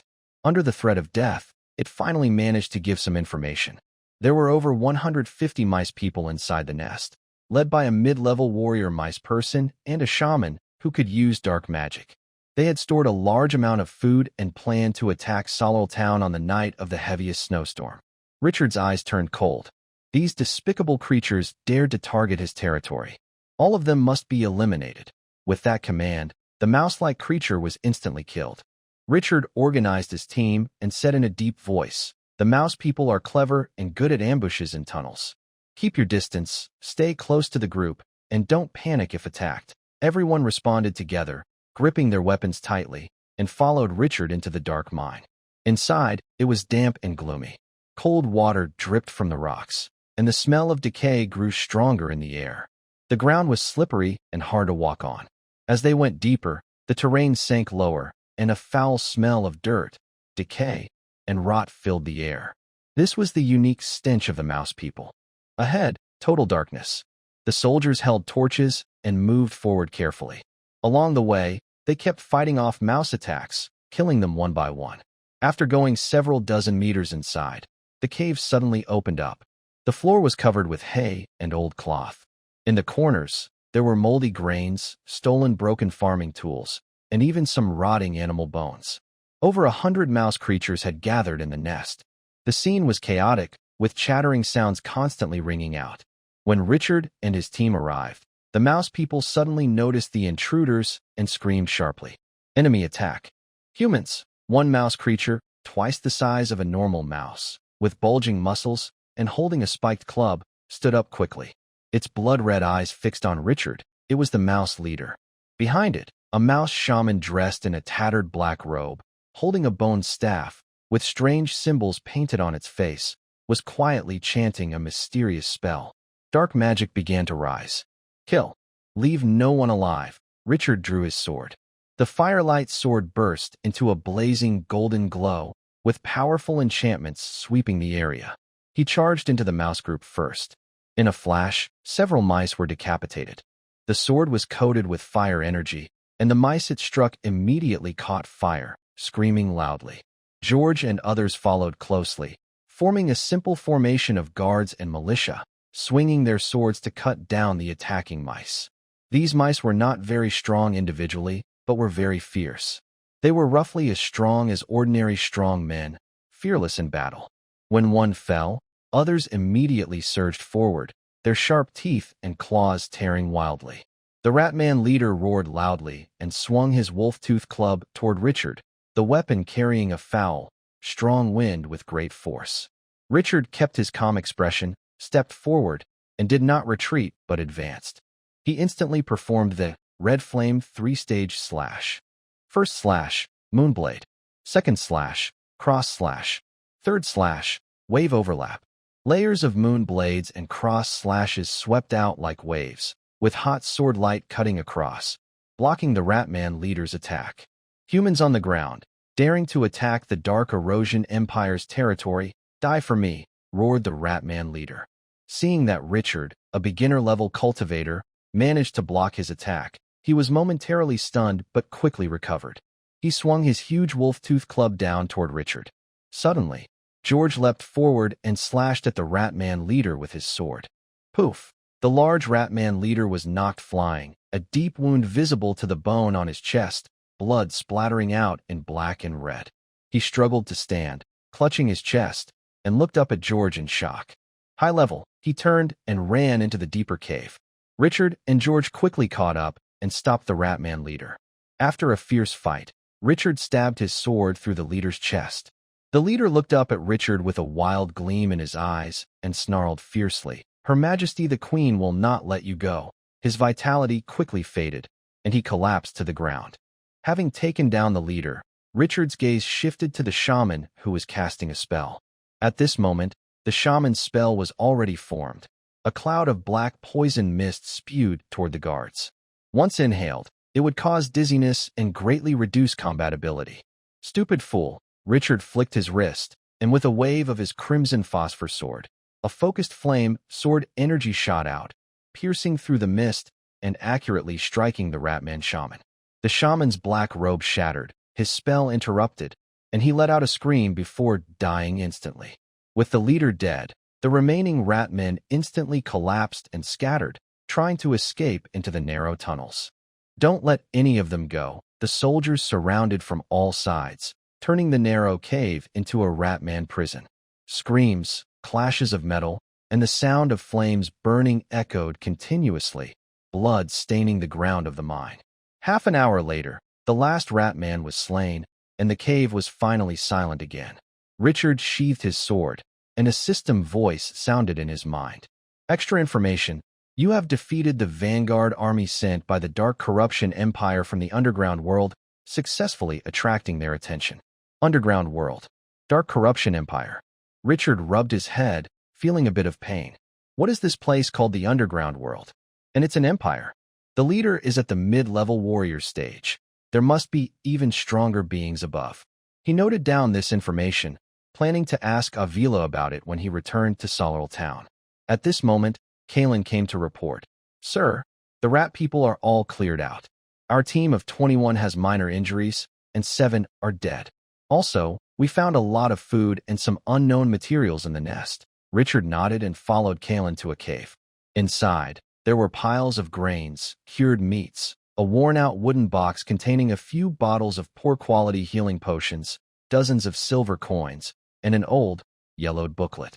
Richard picked up the booklet, brushing his fingers over the cover. System information immediately appeared. Items: damaged rat people meditation technique quality. Low effect, slightly enhances mental strength with dark attributes. Long-term practice may harm the mind. Richard casually stored it away. Such incomplete techniques are useless to him, but could be given to Avila for studying dark magic properties. Transport all the food back to the territory and distribute it to the villagers to ensure they have a safe winter. Drag the bodies out of the mine to burn and bury them to prevent disease, Richard ordered. Yes, sir, Richard then added. Prepare the soldiers' bodies and bring back 1 rat person corpse. Understood. Everyone quickly moved to organize the loot and load it onto carts. Looking at the cave entrance, Richard ordered his men to seal it off before returning to Solarl Town. Back in Solarl Town, Richard asked Avila to come to the council hall and inquired, Do you know about the underground world? Avila's face darkened as she asked, The underground world? Where did you hear that term? It's a legend only found in old books. Even in the oldest texts, there are only a few brief mentions. Richard immediately ordered the guards to bring in the rat man's body. This is the rat man that appeared near the red copper mine. They didn't migrate from elsewhere. They come from the underground world, a realm controlled by a force called the Shadow Decay Empire. As the rough cloth was pulled back, a strange smell filled the air, mixing dirt, a faint metallic scent, and a cold, eerie aura. Avila's face changed slightly. She stepped forward carefully to examine the rat man's body. Her fingertips brushed over the dark, mysterious patterns on its fur. A chilling, unfamiliar energy spread from her fingertips, different from the life force of surface creatures. This was a strange power hidden deep in darkness, unseen by the sun, not like the natural energy of plants and animals on the surface. It was cold and sinister. Her expression darkened. She withdrew her hand, paused silently, then finally spoke, revealing secrets from ancient texts she had kept hidden. She told Richard everything. The underground world is a vast, dark territory beneath this continent's surface with no known borders. Her voice was distant, as if recounting a forgotten ancient history. According to old texts, beneath the earth is not solid but filled with countless caves, underground rivers, and dark tunnels. These form a complex, separate world from the surface. There is no sunlight, no seasons, only faintly glowing plants that emit weak light. The environment is dark, cold, and damp. The energy here is very different from the surface, filled with a gloomy, decaying aura. The creatures that live there are often fierce and brutal, surviving by plundering and fighting. She paused before continuing. Many different groups inhabit the underground world. Rat men, burrowers, dark elves, gray dwarves, black lizard men, and even more terrifying underground monsters. They fight each other over resources and space. The empire you mentioned, the Shadow Decay Empire, is likely a powerful force within this underground realm. In ancient times, the underground world was connected to the surface, and wars often broke out. But as gods disappeared, the entrances to the underground gradually vanished, becoming just legends in old books. Now they have reappeared. Whether this is good or bad, no one knows. As Ovila finished speaking, the hall fell into silence. George and the others looked serious. They had thought it was just a small Ratman attack, but now it seemed to involve a legendary dark underground world, possibly a huge Empire-level force. Richard tapped steadily on the table, feeling a strong sense of danger in his heart. I hope the disappearance of these mice doesn't get noticed by the Dark Corruption Empire too soon, he silently thought. Then he ordered Karen to station guards at the previous entrance and report any situation immediately. Understood. I will arrange it right away, Karen replied and left. Richard made some other plans and sat alone in the hall, lost in thought. Time quietly slipped away in tense waiting, and the cold winter finally came to an end. The continuous snow and ice slowly melted away. Water dripped from the eaves, forming small streams that flowed over the fields, nourishing the land that had been dry all winter. The biting wind gradually softened, and tender yellow buds appeared on the branches. The yellowed grass turned green again, and Solar Town also warmed up little by little, becoming lively again. The land, silent all winter, burst back into life. It was during this season of renewal that Richard experienced his own breakthrough. After a whole winter of careful training, his internal energy fully settled and transformed. He broke through his bottleneck and stepped confidently into the mid-level night realm. His breath was now deeper and longer than before, and every movement carried a calm, commanding presence. Following him were Syl and Thorn. Brett had already become an apprentice knight, and now these two loyal guards also successfully condensed their first strands of internal energy, officially becoming apprentice knights. Richard looked at the three in front of him and said in a steady voice, "Starting today, you three will be the leaders of the militia. Assist Karen in managing military affairs. Each of you will command 30 people. Be diligent and responsible." "Yes, my lord. We will do our best," they replied together, full of excitement. Looking out at the fields outside the window, Richard told Thomas, "With the snow melting, it's the best time for spring planting. Organize the villagers to start clearing the land and promote intensive farming." "Understood," Thomas replied. "This year, with full implementation of intensive farming, we will surely have a big harvest." Richard smiled and continued, "Arrange for people to repair the townhouses. The common folk can't always live in dormitories or eat from large pots." "Yes, I will take care of that," Thomas said. Richard pointed to the north and south directions and said, "Have people continue to widen the roads leading to the iron ore and salt mines, as well as the road to the south. The width should be enough for carts to pass easily." "Yes," Thomas replied, taking note. Then Richard looked at George and Karen. "I plan to build 2 watch posts, one at the salt mine and one at the southern entrance to Blackstone territory. You can arrange the staff yourselves." "If you lack people, ask Thomas." "Understood," they responded. Richard then ordered, "Karen, gather the militia to clear the beasts and strange tribes along the roads, ensuring smooth travel." "Yes," Karen agreed. Following Richard's orders, Solar Town became busy. Farmers were plowing fields with ox-drawn plows. Others were harvesting with sickles. Some were chopping trees with axes, and others were moving stones and building houses. Stone foundations and wooden walls rose up, the layout was neat, and the roads were smooth. The town no longer looked messy and simple like before. While inspecting the construction site, Richard told Thomas, "Send a notice. Once the houses are finished, they will be awarded points, and families will be assigned homes and land based on their contributions." "Understood. I will follow your orders carefully." "It's lucky for these common folk to meet you," Thomas replied. Richard added, "Also, the previous point system will continue to be used. For now, it will serve as the currency within Blackstone territory." "Yes, sir." 3 shops can be built on the main street that was reserved earlier, a tavern, an inn, and a shop. Any trade with outside caravans will be handled by you. The townspeople can buy goods with points, and they can also spend points at the tavern," Richard said. "Yes, sir. I will inform the people. Outsiders will pay with money, while townspeople will use points," Thomas replied. Richard nodded slightly and took Thomas to the blacksmith shop. In spring, Frank's blacksmith shop also became busy. Meanwhile, Karen led her people to clear the beasts and strange tribes along the north-south dirt roads. After talking with George and Thomas, watch posts were established at the salt mine and the southern entrance. When the watch posts were just built, dust and smoke appeared on the southern main road. The Shattered Stones Outpost is a small guard station at the southern entrance of the Blackrock territory. Two tall arrow towers stand proudly, surrounded by a 2-meter-high wooden wall. Flags with double-headed eagles, swords, and shields flutter in the breeze atop the towers. On the arrow tower, militia members see dust rising on the main road. They quickly grab a copper bell hanging nearby and strike it forcefully. Clang, clang, clang. Something's happening in the south. People and horses are coming. The loud, urgent ringing instantly breaks the quiet of the outpost and interrupts the lazy afternoon atmosphere in the northern border area. Militia members inside, who were either cleaning weapons, tidying armor, or resting against the wall, jump up like startled birds. No one panics or shouts. Everyone quickly grabs their spears, waist knives, or bows and arrows, and rushes to their familiar posts.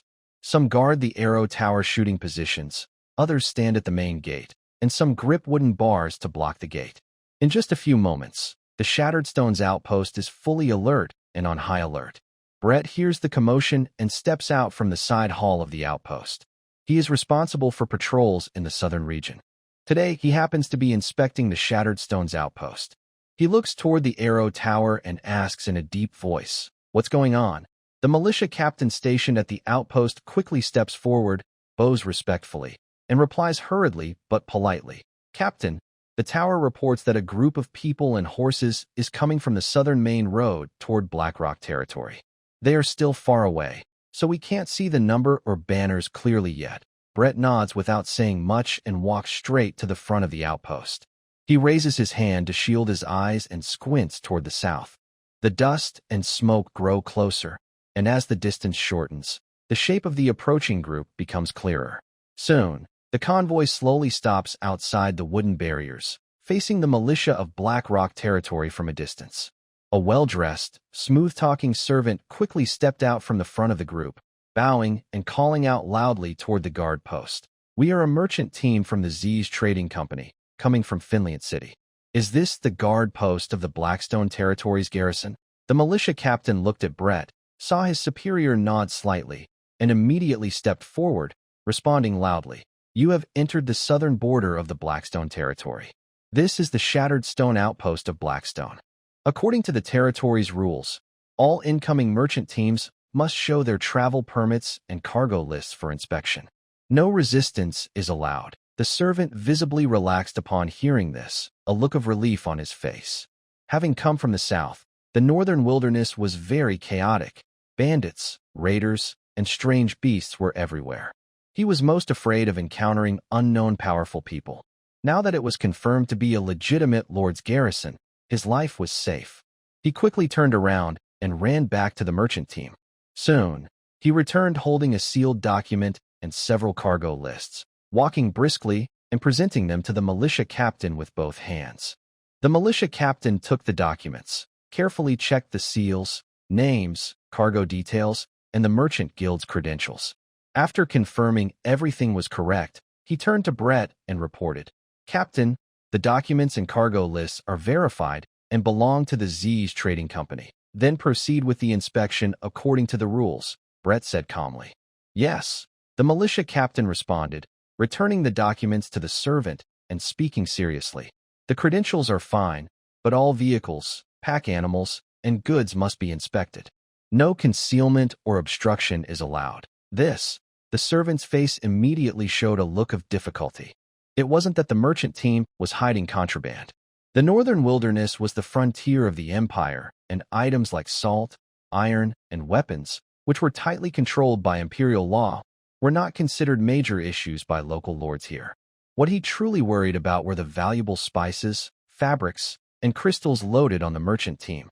These items were worth a lot, and passing through many guard posts along the way, soldiers often took bribes, stole secretly, or made trouble.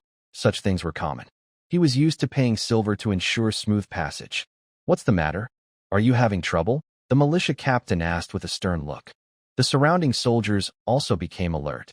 "No, it's just as the servant hesitated, a finely decorated carriage window slowly rolled down.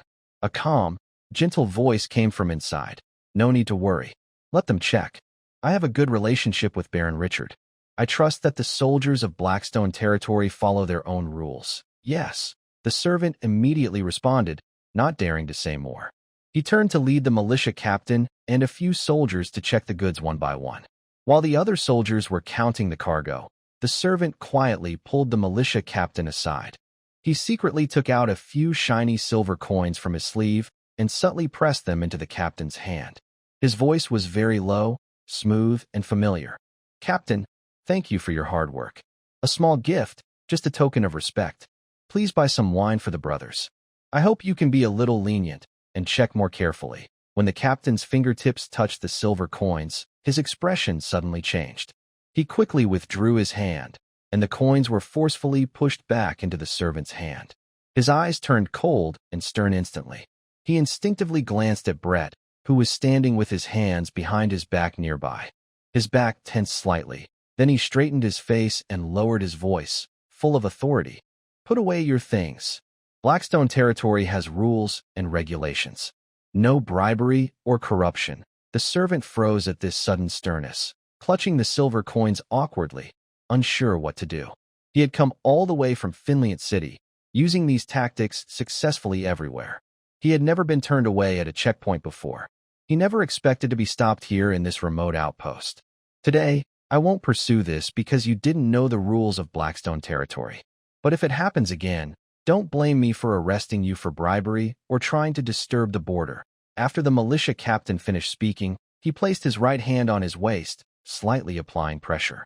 His long sword half unsheathed, flashing coldly for a moment before being sheathed again with a dull sound. "Continue the inspection. No mistakes allowed." The servant quickly put away the silver coins, showing a nervous apology on his face. He repeatedly bowed. Sorry, I was too abrupt. I've been used to my old ways on the road. Please forgive me, Captain." He then flattered him. "I've heard that Blackstone territory is well governed. Today, seeing it firsthand, I can confirm that the reputation is true. With a just and upright officer like you, I believe the Lord of the territory is a wise and fair ruler." When mentioning Lord Richard Barron, the militia captain's tense expression immediately eased. He slightly puffed out his chest, his face filled with genuine pride, and his tone unconsciously carried a sense of honor. "Of course. Our Lord is wise and brave, fair and strict. He treats soldiers and civilians equally and demands strict discipline from us. In Blackstone territory, as long as you behave and follow the rules, no one will deliberately cause trouble for you." Yes. Thank you for your advice, Captain. We will remember it," the servant quickly responded. The inspection didn't take long. All the goods were common items like furs, spices, cloth, and miscellaneous supplies from the northern border trade. There was nothing suspicious or illegal, and no one was trying to escape secretly. The militia captain carefully confirmed everything, then quickly returned to Brett and bowed. "Flag Captain, the inspection is complete. The goods carried by the merchant team are normal, with no unusual items or prohibited personnel in them," Brett replied calmly, glancing over the convoy. His eyes finally settled on the wagon, and he slightly raised his hand. "Since everything is in order, we will let them pass according to the law." Yes. The militia captain turned around and approached the barrier, speaking loudly to the servant. "Cesar Merchant Guild, inspection complete. You are allowed to enter and pass." After that, he waved his hand and ordered the guards, "Move the barrier aside and open the gate." Several soldiers worked together to lift the heavy wooden barrier. With a creaking sound, the obstacle slowly moved to the sides, and the watchtower gate opened, creating a clear path for the carts and horses. The servant's face lit up with a smile again, and he repeatedly thanked. "Thank you all for your understanding." He turned and ran back to report to the merchant team. The wagon driver raised his whip, gave a light shout, and the convoy slowly started moving. The wheels rolled over the road as they headed towards Solal Town in the heart of Blackstone territory. Brett watched the convoy gradually disappear into the dust and smoke until it was out of sight. Then he withdrew his gaze. He turned around and looked at the still somewhat nervous militia captain beside him. He gently patted the other's shoulder. "You did well just now," Brett said calmly but with certainty. "Keep it up. The Shattered Stones outpost is the gateway to the southern border. We cannot relax for a moment." "Understood, Flag Captain." The militia captain quickly bowed in response. Now, I leave this to you. Brett no longer spoke much. He turned around to call his 2 soldiers who were with him, mounted his horse, and with a flick of the reins, the horse's hooves clattered on the road, rushing towards Solol Town. Until Brett's figure disappeared completely at the end of the road, the militia captain slowly straightened up, wiped his forehead with his hand, and touched a patch of cold sweat on his fingertips. He couldn't clearly tell whether the praise from the flag captain just now was a compliment on the watchtower's good alertness or a subtle hint about the scene where the silver coins were refused. But he knew very well in his heart that not accepting those few silver coins was the right choice. In Blackstone territory, discipline was strict, and rules were more important than anything. The dirt road to Solol Town was warmed and firm from the early spring sun.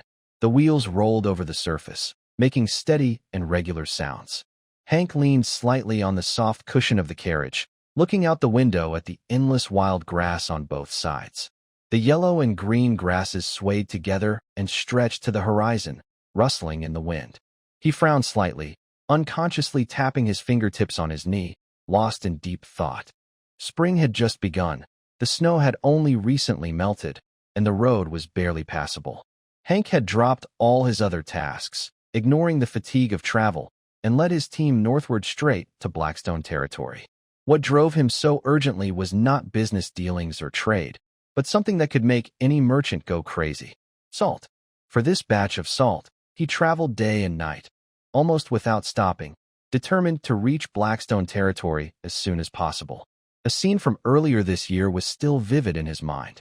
At that time, Thomas, the steward of Blackstone territory, personally brought 10 small jars of salt to visit. When the clay jar was opened, a fresh, clear scent wafted out. The salt inside was crystal clear, snow-white, and fine, like the purest snow of winter, completely different from the coarse salt mixed with sand and bitter taste found in markets. Hank, who had been in the business world for many years, had seen countless salts, but he had never seen such beautiful, pure salt. He couldn't hold back his shock and carefully took a small piece to taste. There was no bitterness, no impurities, no strange or unpleasant taste, only a pure, rich, salty flavor. Even months later, that taste still lingered on his tongue. At that moment, Hank knew this thing would surely cause a storm. As expected, when he secretly brought this batch of refined salt into the noble circles, it immediately caused a big fuss.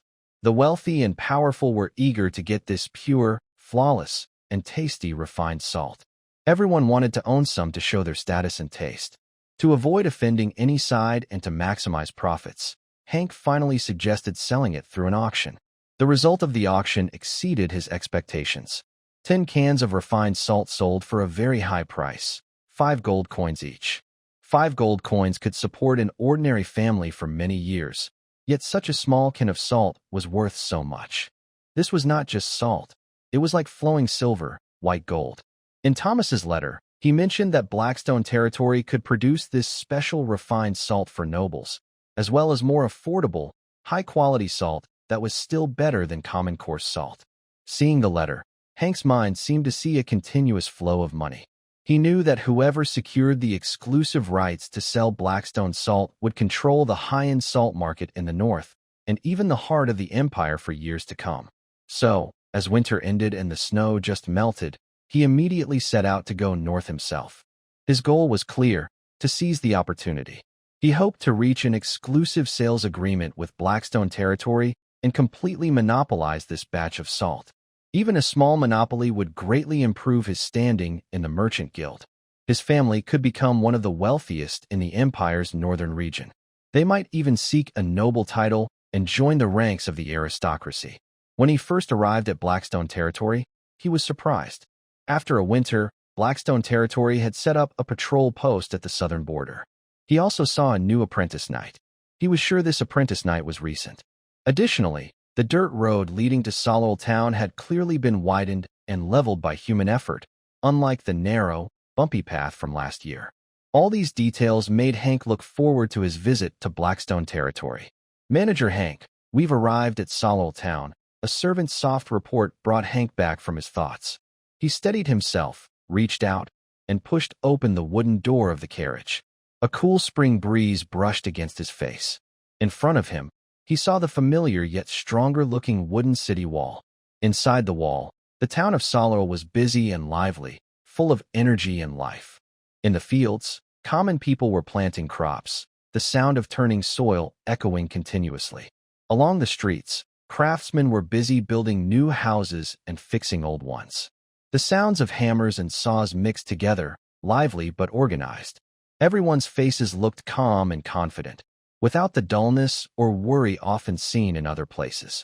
Hank slowly got out of the carriage, tidied his clothes, and calmly ordered, "Go ahead and report to the town. Say that Hank from the Northern Border Trade Team wants to see the Lord and Steward Thomas." "Yes, sir," replied the servant, quickly walking toward the town gate. Soon after, he returned with a young man who looked capable and neat. Hank looked up and immediately smiled warmly, stepping forward to greet him. "Manager Abel, long time no see." "Manager Hank, long time no see. You've traveled far and worked hard. Welcome to Blackstone territory," Abel replied with a smile.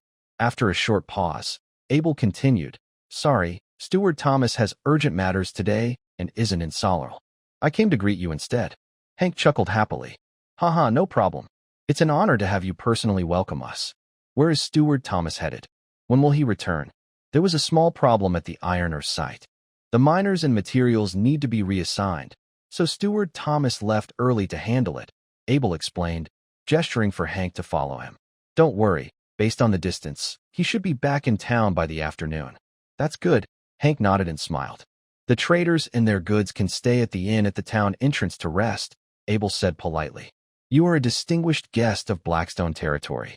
Steward Thomas has already arranged a private room for you at the manor, comfortable and quiet, perfect for resting." "An honor," Hank quickly replied. He didn't dare to be too confident, given the other's politeness. He immediately ordered his servants to check into the inn, then followed Abel with a companion toward the manor. As they walked side by side along the main street, Hank kept looking around carefully. In the street, a new building stood out clearly. It was the inn Abraham mentioned. The inn was 3 stories tall, made of wood and stone, with a wide footprint. Its walls were smooth, and the doors and windows were neat. Inside, you could see a corridor and side rooms, enough to hold dozens of people easily. Next to the inn, there was also a tavern and a shop. The storefronts were clean and bright, with many people coming and going. There were common folk dressed in rough cloth, busy craftsmen, and even a few slaves. Hank paused, slightly surprised, and asked with some doubt, "Manager Abraham, are slaves allowed to freely enter and leave these places?" In the Empire, slaves are considered the lowest class. They are not allowed to go into taverns or shops, and they can't walk freely on the streets. Abraham chuckled softly and nodded calmly. "Hank, you should know that in our Blackstone territory, as long as you have work points, anyone, whether common folk, craftsmen, or slaves, can buy food, drinks, and daily necessities at the taverns and shops." "Work points? Not coins." Hank raised an eyebrow. He had heard some rumors before, knowing that Blackstone territory used a special work point system, but he hadn't asked much about it. It was said that if someone accumulated 10,000 work points, they could apply to leave slavery and become a free citizen. "Yes, work points," Abraham patiently explained. "Our Blackstone territory is in the northern wilderness, one of the most remote frontier areas. Coins are hard to come by, and supplies are relatively scarce. Distributing resources based on work points is more practical than using gold or silver. Slaves earn work points through daily labor. Besides eating and dressing warmly, they can also exchange them for what they want." Hank thought for a moment and quickly understood the deeper meaning. In such a remote and isolated territory, gold and silver are less reliable than tangible goods. Using work points instead of money helps keep order stable, encourages slaves and common folk to work harder, and tightly controls the territory's economy. As a result, only the actual ruler of Blackstone territory, Baron Richard, can conduct large transactions with outside trading caravans. There's no need for competition or negotiation. The trade power is all in the hands of the Lord. Baron Richard is truly a wise man. Hank couldn't help but sincerely admire. This young baron, being so young, has such vision and skill. No wonder he can create such a rare product like refined salt in the northern wilderness. Abella showed a smile of agreement on his face. He said nothing more and simply led Hank to continue walking. Soon, the two arrived at the Lord's estate. Abella took Hank to a courtyard and pointed to a respectful servant nearby. He said, "Hank, from now on, he will serve you. You must rest well tonight after your journey. Tomorrow morning, the Lord himself will meet with you to discuss important matters." "Thank you, Abella, for your trouble," Hank said politely, bowing. Abella carefully gave some instructions to the servant to make sure everything was arranged properly, then bowed and left. The next morning, just as the sky was turning light, a cool morning fog still lingered in the streets of Soral town. The stone-paved roads were still damp from the night. A gentle, well-measured knock on the door suddenly broke the quiet of the courtyard. Hank was already awake, sitting at the table and organizing the bills. When he heard the knock, he quickly tidied his clothes and walked to the door, opening it. Standing outside was Thomas, the butler of Blackstone Manor. Hank was surprised at first, then immediately smiled warmly. He stepped aside and said, "Butler Thomas, you came in person? Such a small matter could have been handled by a servant. You didn't need to come yourself. It's very kind of you." Thomas nodded slightly, with a gentle smile. He looked around the courtyard and asked softly, "Hank, did you rest well last night? Soral town is still new and simple. If there was any trouble with the arrangements, I hope you'll forgive us." Hank quickly nodded sincerely. Very good, very good. The bed was clean, the environment quiet, and I slept peacefully all night. Thank you for the good arrangements by the Lord and the butler. I am very grateful." "That's good," Thomas said with a slight nod. He walked to a stone chair in the courtyard and sat down calmly. "Wash up and change your clothes first. I'll wait here for a moment. When you're ready, I'll take you to the front hall for breakfast. After that, I'll take you to see the Lord. He's been waiting for you in his study this morning." "All right. Thank you, Housekeeper Thomas, for waiting so long." "I will be ready soon," Hank replied eagerly.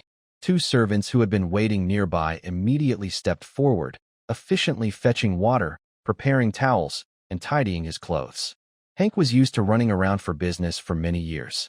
He was quick and efficient.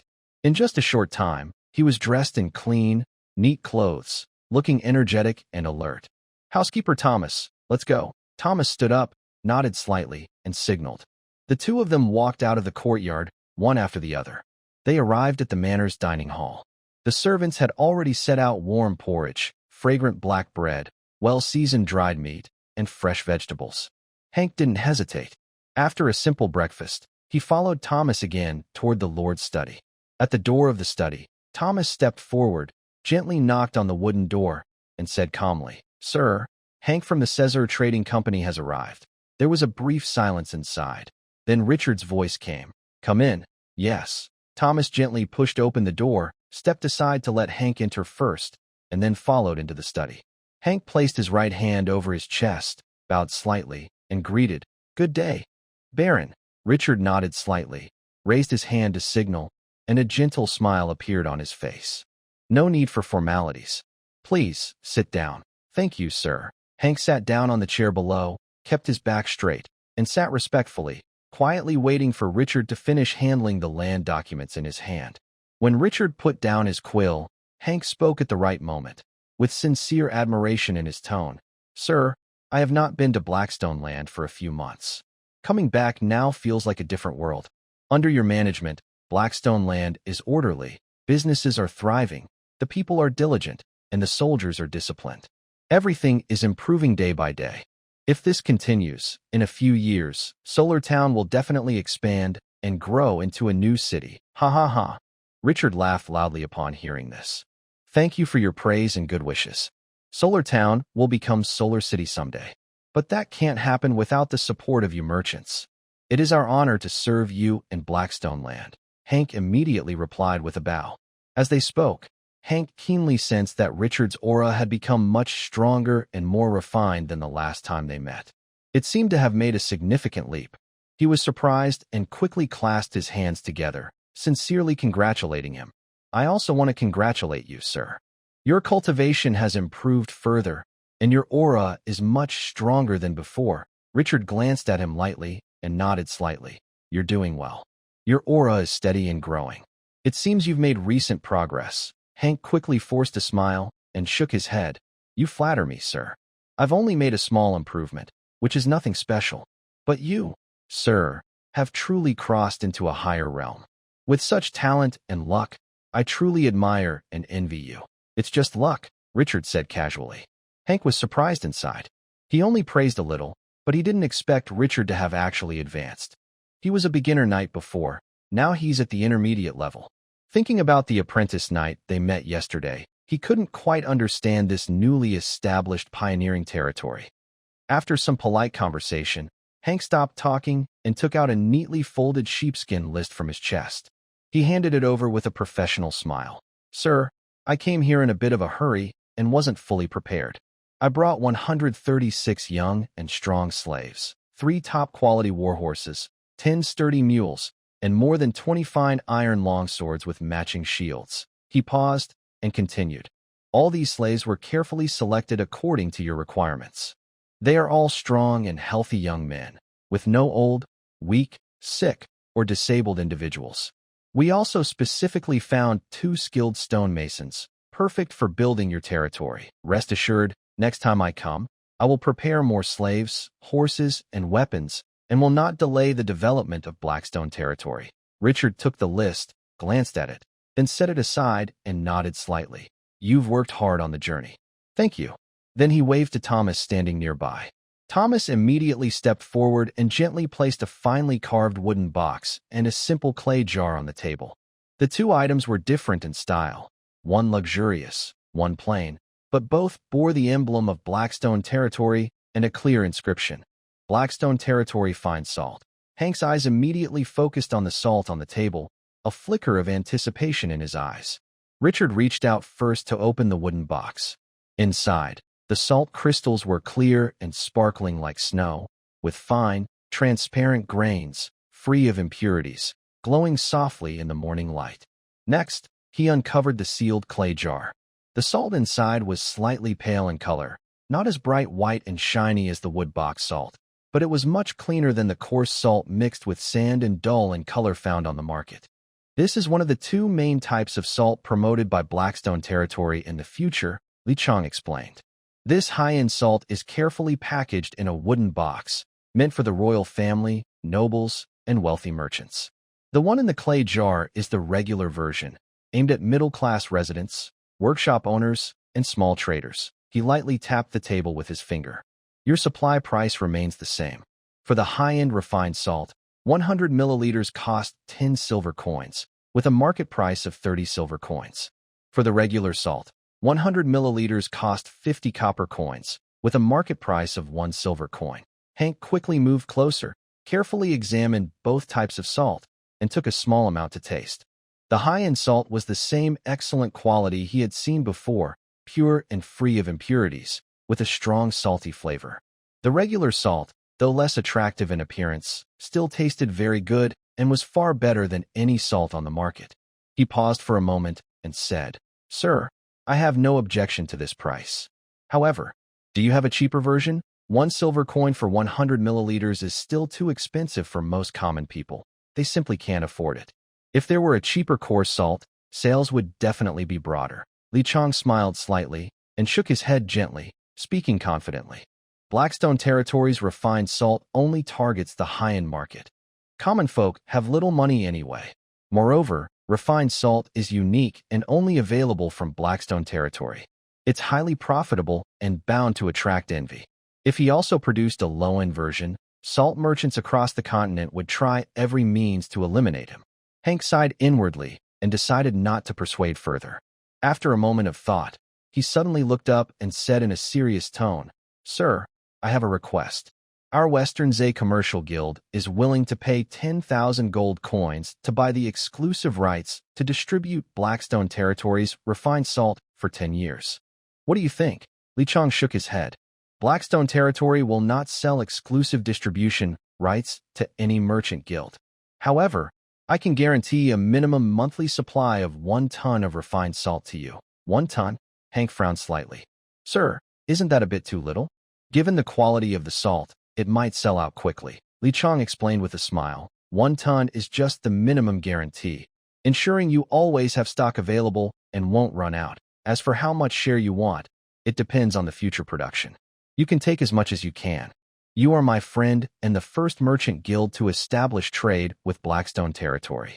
I can guarantee that your purchase price will always be the lowest among all guilds." Hank's eyes lit up, and he quickly changed from worry to happiness, bowing repeatedly. "Thank you, sir, for your trust and kindness. In that case, I am at ease. This time, I want to take all the refined salt from Blackstone territory. Would you kindly agree?" Richard nodded readily. "Of course. Later, you can go directly with Thomas to the warehouse to check and transfer the goods." With the deal on the refined salt settled, Hank felt a great weight lift from his heart and looked relaxed. At that moment, Richard suddenly took out a small glass bottle from his desk drawer. The bottle contained a little amber-colored liquid, clear and shining, with a faint but sweet aroma. He gently placed the glass bottle on the table, looked at Hank, and spoke with a hint of mystery. "Hank, besides the refined salt, I have a new good item here. You might want to take a look." Hank looked at the glass bottle on the table, curious, and asked, "Sir, what is this?" Richard's lips curled into a faint smile, and he calmly said 2 words, "Honey." "Honey?" Hank was stunned, his face full of doubt. Honey is not rare within the Empire. Ordinary farmers can produce it by keeping bees. It's not considered precious, but it's sweet and tasty. But this honey, stored in such a delicate glass bottle, is of a quality comparable to fine wine at noble banquets. How could it be just ordinary honey? Richard seemed to see through his doubts and nodded gently. "It is honey, but not an ordinary kind. It contains magical plant juice. Well, you could say it's an extraordinary item." Hank's pupils shrank slightly. "An extraordinary item?" "Long-term use can strengthen muscles and bones, solidify the foundation, and improve health," Richard added. "It's useful for apprentice knights and those who haven't yet begun their cultivation path." Hank looked again at the glass bottle, his expression changing from curiosity to shock, then to enthusiasm. This is actually a potion? Sir, may I see it?" "That is certainly possible," Richard said, raising his hand and gently pushing the glass bottle toward him. "However, this is not a potion. I prefer to call it a health supplement." Hank took the glass bottle. It was cool to the touch, smooth and warm in his hand. Inside was a thick, delicate honey with a light, long-lasting fragrance. Just smelling it made him feel calm and peaceful. "You can try some," Richard said. Thomas handed Hank a clean silver spoon and offered it to him.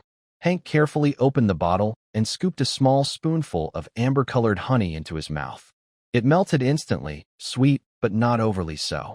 A gentle warmth flowed down his throat and spread through his body, reaching his limbs. This warmth was not intense, but very gentle, like the soft sunlight of spring soaking into his skin, nourishing his bones and muscles. He could clearly feel as if a gentle hand was smoothing his body. The tiredness and stiffness from traveling disappeared quickly. The change was subtle but real. Just one taste convinced Hank that this was no ordinary honey or rough medicine. It was a truly special item that could be taken long-term to gently improve health.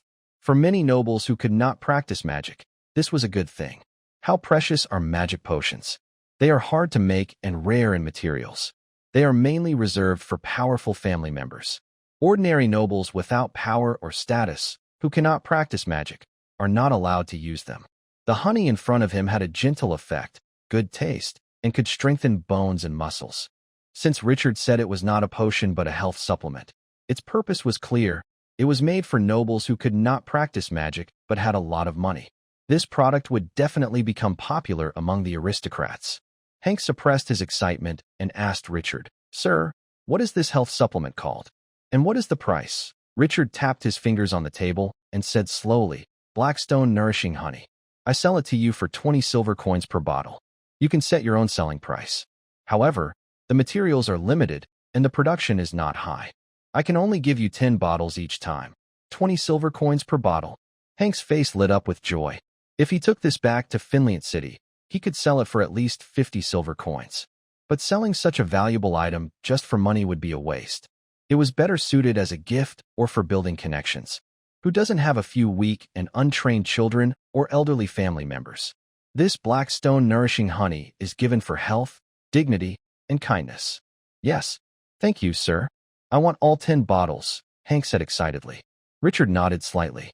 I will accept all the slaves, horses, and weapons you brought this time, Richard said, shifting to the main topic. The rest of the supplies like grain, tools, and cloth can be counted and traded directly later with Thomas. Understood. I will do as you say, Hank quickly replied. Suddenly, Richard remembered something and changed the subject. By the way, did you bring any potatoes, sweet potatoes, or corn?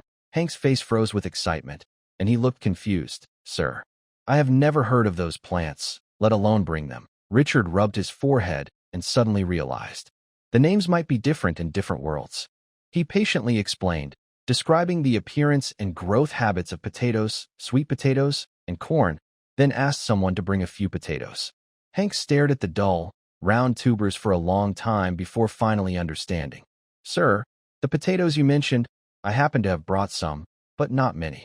As for the sweet potatoes and corn, I've been trading in the northern border of the empire for years and have never seen them. Maybe they are in the central or southern parts of the empire. If you need, I can send people to deliver a few carts to Blackstone territory. Thank you, Richard said with a satisfied smile. Hank quickly bowed. You're too kind, sir. The two chatted for a while longer. Then Hank and Thomas left the study to count the goods, settle accounts, and complete the trade. Time passed, and spring breezes swept through Blackstone territory. The withered grass and trees sprouted new green shoots. Wildflowers bloomed here and there along the roads, and newly planted crops in the fields showed tiny green sprouts. Everything was full of life. At this moment, Hank's caravan had left more than half a month ago. During this time, he sent 3 carts of potatoes, which Richard arranged to be planted in the fields. That day, Richard was sitting in his study handling government affairs, with parchment filled with plans for farmland, population statistics, and repairs of defensive structures. Looking at the dense writing, he suddenly had an idea that he had been planning for a long time, but never had the chance to carry out. He raised his hand and gently tapped the desk, then calmly ordered outside the door. Come in, call Abraham here. Yes, replied the guard outside. After a short while, Abraham gently pushed open the study door and bowed as he entered. Sir, you called me? Richard sat on a large wooden chair and said, Arrange for a carpenter and a few servants, and prepare some bark, hemp, old cloth, young bamboo, clean water, and a stone mortar. I have an important task to do. Abraham was slightly surprised. These materials were common and messy, and he couldn't imagine what special item could be made from them. But he didn't ask questions and replied seriously, Yes, sir. I will arrange it right away. Soon, the carpenter and 5 servants waited outside the study. Richard stood up and led everyone to an open space beside the estate, personally giving instructions. First, cut the bark, young bamboo, and old cloth into small pieces. The smaller, the better. Soak them in clean water for 3 days until they become soft and mushy. As he spoke, he demonstrated himself. After soaking, pound them repeatedly in a stone mortar until they turn into a fine pulp. Then, use a fine bamboo screen to scoop up the pulp layer by layer and lay it out on wooden boards to dry. The carpenter looked puzzled and asked, Sir, all this trouble with waste materials, what can we make from it? Richard smiled confidently. We will make a writing and recording material that can also replace toilet paper. This is an ancient paper-making method. Just follow the steps, and in the future, this will be another benefit for Blackstone territory. Hearing this, everyone hurried to follow Richard's instructions. They chopped, soaked, pounded, scooped, and dried carefully, step by step. Richard stayed nearby, correcting their techniques from time to time. After a whole day, the first batch of unevenly thick paper was finally finished. Abraham picked up a dry, thin sheet. It felt smooth to the touch, but he was puzzled. Sir, is this paper? It's so rough and thin. Can it really be used? Of course, Richard replied, holding up a rough sheet. It's not as smooth or durable as parchment, but it's cheap and can be produced in large quantities. It can be widely used. This is just the roughest kind of paper. After improvements, better quality paper can be made. In the future, this kind of paper will be divided into 3 grades, each for different uses. Let's name it Blackstone paper. After saying this, Richard directed everyone to continue making the paper. Blackstone paper. Abraham remembered the name of this paper. However, if the paper is really as adults said, isn't this name a bit too casual? Through repeated experiments, Richard finally produced 3 types of paper he wanted: one rough, one pure white, and one delicate. After arranging for confidentiality, Richard handed the task over to Abraham. At this time, outside the territory, there was the sound of carriages and horses. A guard quickly reported, "My lord, Zorman from the Hallman family in Finland City, leading a trade caravan, wishes to see you." Richard raised an eyebrow, keeping a calm expression. "Bring him to the study." "Yes," the guard responded and left. Soon, a middle-aged man dressed in a silk robe, with a sharp and clever face, hurried in. Seeing Richard, he bowed and smiled warmly. "Good day, Baron." Richard nodded slightly. "Please, have a seat." "Thank you, sir." Zorman sat down and said with a smile, "In just a few months, my lord, your territory has changed greatly. You should be proud of your family." Richard gave a faint smile. "Zorman, you came from afar. Are you here just to praise me?" "Ha ha. Baron, I speak honestly from the heart." After laughing, Zorman explained his purpose. "My lord, I came this time to buy refined salt and nourishing honey." He had known about the refined salt since earlier in the year, but some things were delayed in spring. At that time, he thought such exquisite salt wouldn't be produced in large quantities, so he didn't pay much attention. Unexpectedly, Hank from the West Sea Trading Company hurried to Blackstone territory in early spring and brought back a large amount of refined salt. This included both high-end refined salt and ordinary refined salt, and even a so-called health product, Blackstone Nourishing Honey. Suddenly, the West Sea Trading Company was making a huge profit, and Hank's status rose sharply, becoming very prominent. After some investigation, Zorman learned that these salts and the nourishing honey all came from Blackstone territory. Feeling eager, he canceled all other plans and hurriedly led his caravan to Blackstone territory. Baron Richard is a member of the Hallman family. It wouldn't make sense for him to have good things and let outsiders benefit while he remains indifferent. If he really did that, his family would definitely not forgive him. After hearing this, Richard nodded slightly. "All right. I will arrange for Thomas to coordinate with you on the details." "Thank you, sir." Zorman wanted more than just that. He clearly understood the value of refined salt sales and Yao Yuan honey. He suggested, "Sir, the value of refined salt and Yao Yuan honey is immense. Why not have the family handle the sales? With our family's strength, we can quickly sell them across the continent." Richard raised his eyelids. "Does the family want exclusive rights to sell the refined salt and Yao Yuan honey?" No, no, Zorman quickly clarified. "The family has no such instructions. This is just my personal suggestion." Richard smiled slightly. "The Blackstone territory won't sell exclusive rights. However, I can offer you the same terms as the Shiza Chamber of Commerce, but at a slightly higher price." "Sir, what are the terms?" Zorman asked. Richard said, "Provide at least 1 ton of refined salt each month and 10 bottles of Blackstone Yao Yuan honey. The rest depends on the production." Zorman thought for a moment and nodded. "Thank you, sir." After a pause, he tried to appeal emotionally. "Sir, you are a direct descendant of the Holman family, the second son of the Count. Even though you are granted the Blackstone territory, deep down, you are still part of the Holman family. Since we are doing business among family, it should be closer than with outsiders. Would you consider giving the family exclusive rights to sell refined salt and Yao Yuan honey in Finland City?" Richard picked up his wine glass, took a gentle sip, and his tone remained firm. "This matter is no longer up for discussion. The Blackstone territory will not sell exclusive rights." Seeing this, Zorman could only give up for now and asked, "Sir, what price do you offer the family?" Richard didn't delay and announced the price. "High-quality refined salt, 100 milliliters per box, priced at 13 silver coins, 3 coins more than the Shiza Chamber of Commerce. Ordinary refined salt, 100 milliliters per jar, at 60 copper coins, 10 copper coins more than the Shiza Chamber of Commerce. Yao Yuan honey, 50 silver coins per bottle, the same as the Shiza Chamber of Commerce." Zorman considered for a moment and agreed without further argument. Just as Zorman was about to stand up and leave, Richard suddenly raised his hand, signaling the guards to bring over a stack of Blackstone paper, placing it on the table. "Don't rush to leave.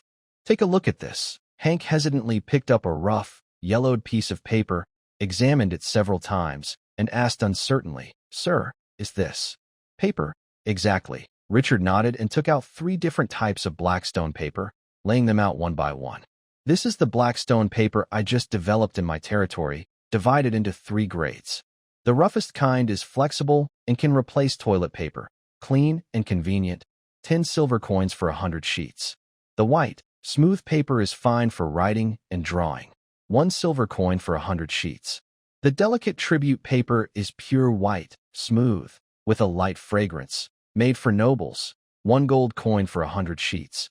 Zorman was surprised and quickly took out a brush and ink, trying to write on all 3 types of paper himself. The rough paper, though not ideal for writing, was much better than toilet paper. The white paper wrote smoothly and was just as good as sheepskin. The exquisite paper was top quality, making writing look beautiful and elegant. What excited him most was the price. Sheepskin paper cost several silver coins per sheet, but Blackstone paper was 100 times cheaper with a much higher production. His eyes lit up with excitement. He quickly said, "Sir, this Blackstone paper is a gift from heaven. I need a card of rough paper, a card of white paper, and an extra 100 sheets of the delicate paper." Richard nodded. "That's fine. We will settle the price accordingly." Zorman paid happily and ordered the caravan to load it with salt, nourishing honey, and 3 large carts of Blackstone paper. He left satisfied and hurried back to Finland City. He could already imagine the rush to buy this Blackstone paper in the city. Less than half a month after Zorman left, news spread to nearby towns. Many merchants heard the news and rushed to Solol town in the Blackstone territory. Suddenly, the town became busy with carts and people, lively and bustling. The merchants competed to buy salt and Blackstone paper. Many also hoped to get the legendary nourishing honey, but no matter how much they begged, Richard refused. Nourishing honey is rare and not for sale now. It is only for internal use within the territory. As for salt, Richard set a limit for each merchant group. Despite this, merchants kept arriving in large numbers. As groups of merchants left, news about the Blackstone territory spread. They learned about pure salt, nourishing honey that boosts health, affordable and useful Blackstone paper, the curved plow for farming, higher yields from careful cultivation, strange work point systems, and more, reaching Finland City and surrounding areas. More and more people came, including refugees who couldn't survive elsewhere. They brought their families and fled to the Blackstone territory, hoping only for a meal and a safe place to stay. Richard welcomed everyone and ordered them to be properly settled. He divided the land and arranged work. The population and strength of the Blackstone territory were growing rapidly. One afternoon, Richard was in his study checking the territory's accounts, calculating the profits from salt and Blackstone paper. A guard hurried in, looking excited, and knelt down to report loudly. "Sir, there's movement in the incubation room." Richard quickly put down his ledger and stood up, a look of anticipation in his eyes. "Are those eggs about to hatch?"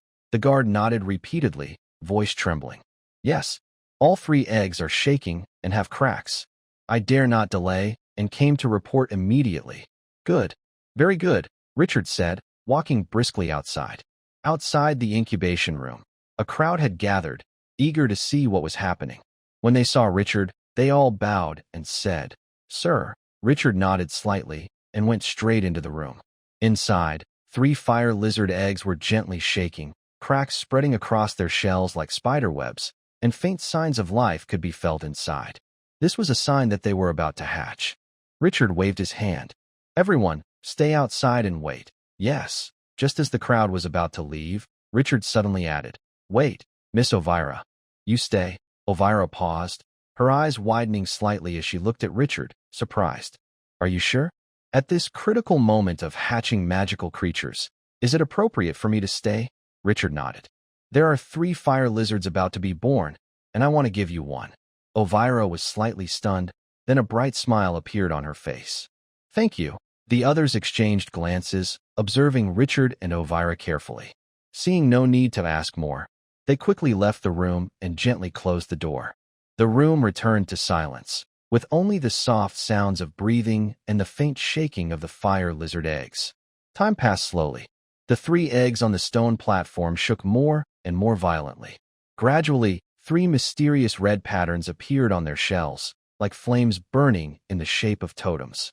The fiery elements in the surrounding air began to fluctuate violently, with thin strands of red light wrapping around the egg, providing it with the last bit of energy. Crack! A clear, sharp sound of breaking broke the silence. The egg on the far left was the first to crack open, and a tiny head tentatively peeked out. The small, red, tender scales were soft and fine, like high-quality red silk. A pair of round, innocent eyes opened, gazing steadily at Richard and Avila for a moment before letting out a soft, gentle cry. Yay!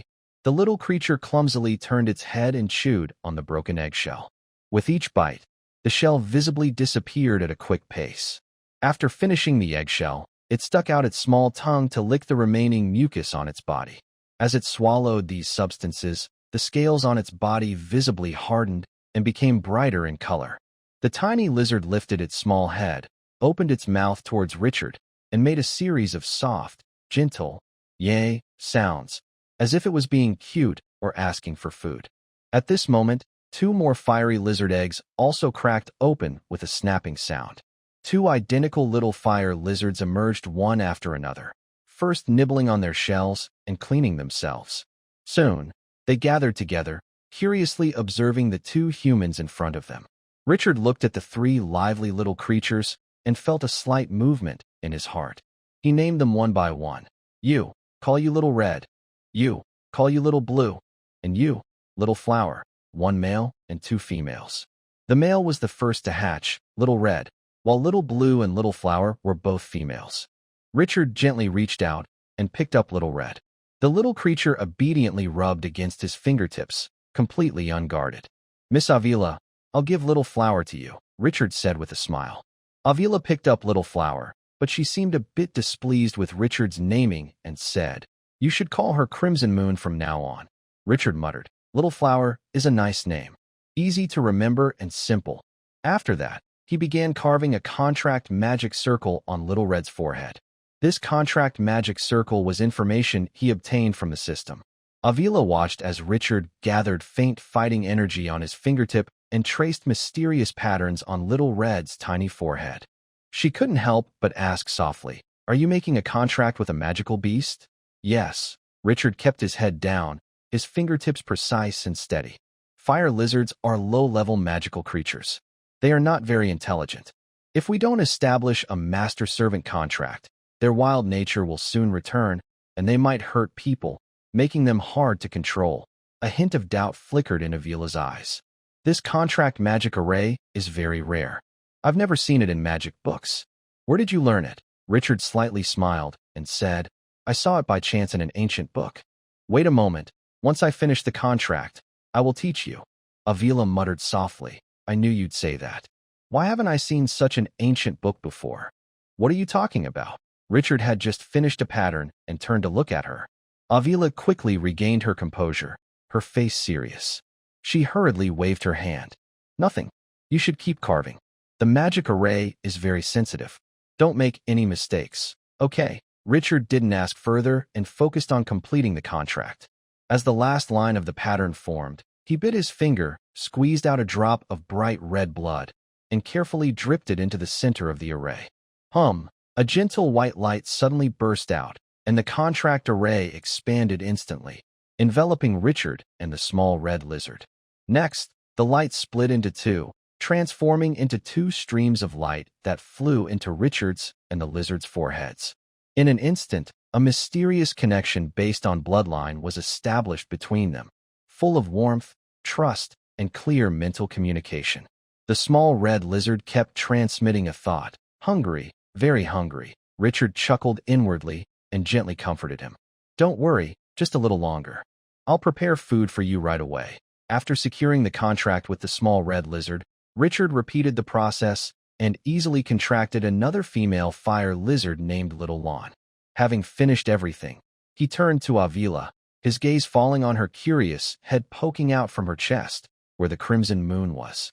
Come, I will teach you how to carve the contract array. Before Avila could react, Richard naturally reached out and gently took her hand. Avila's body suddenly stiffened, as if under a spell, and her fingertips tensed instantly. She instinctively wanted to pull her hand back, but her cheeks involuntarily flushed with a faint red. Her voice was soft, like a mosquito's buzz. You can let go first. I can do it myself. Just tell me the shape and principles of the array, and I can learn. That would be too slow.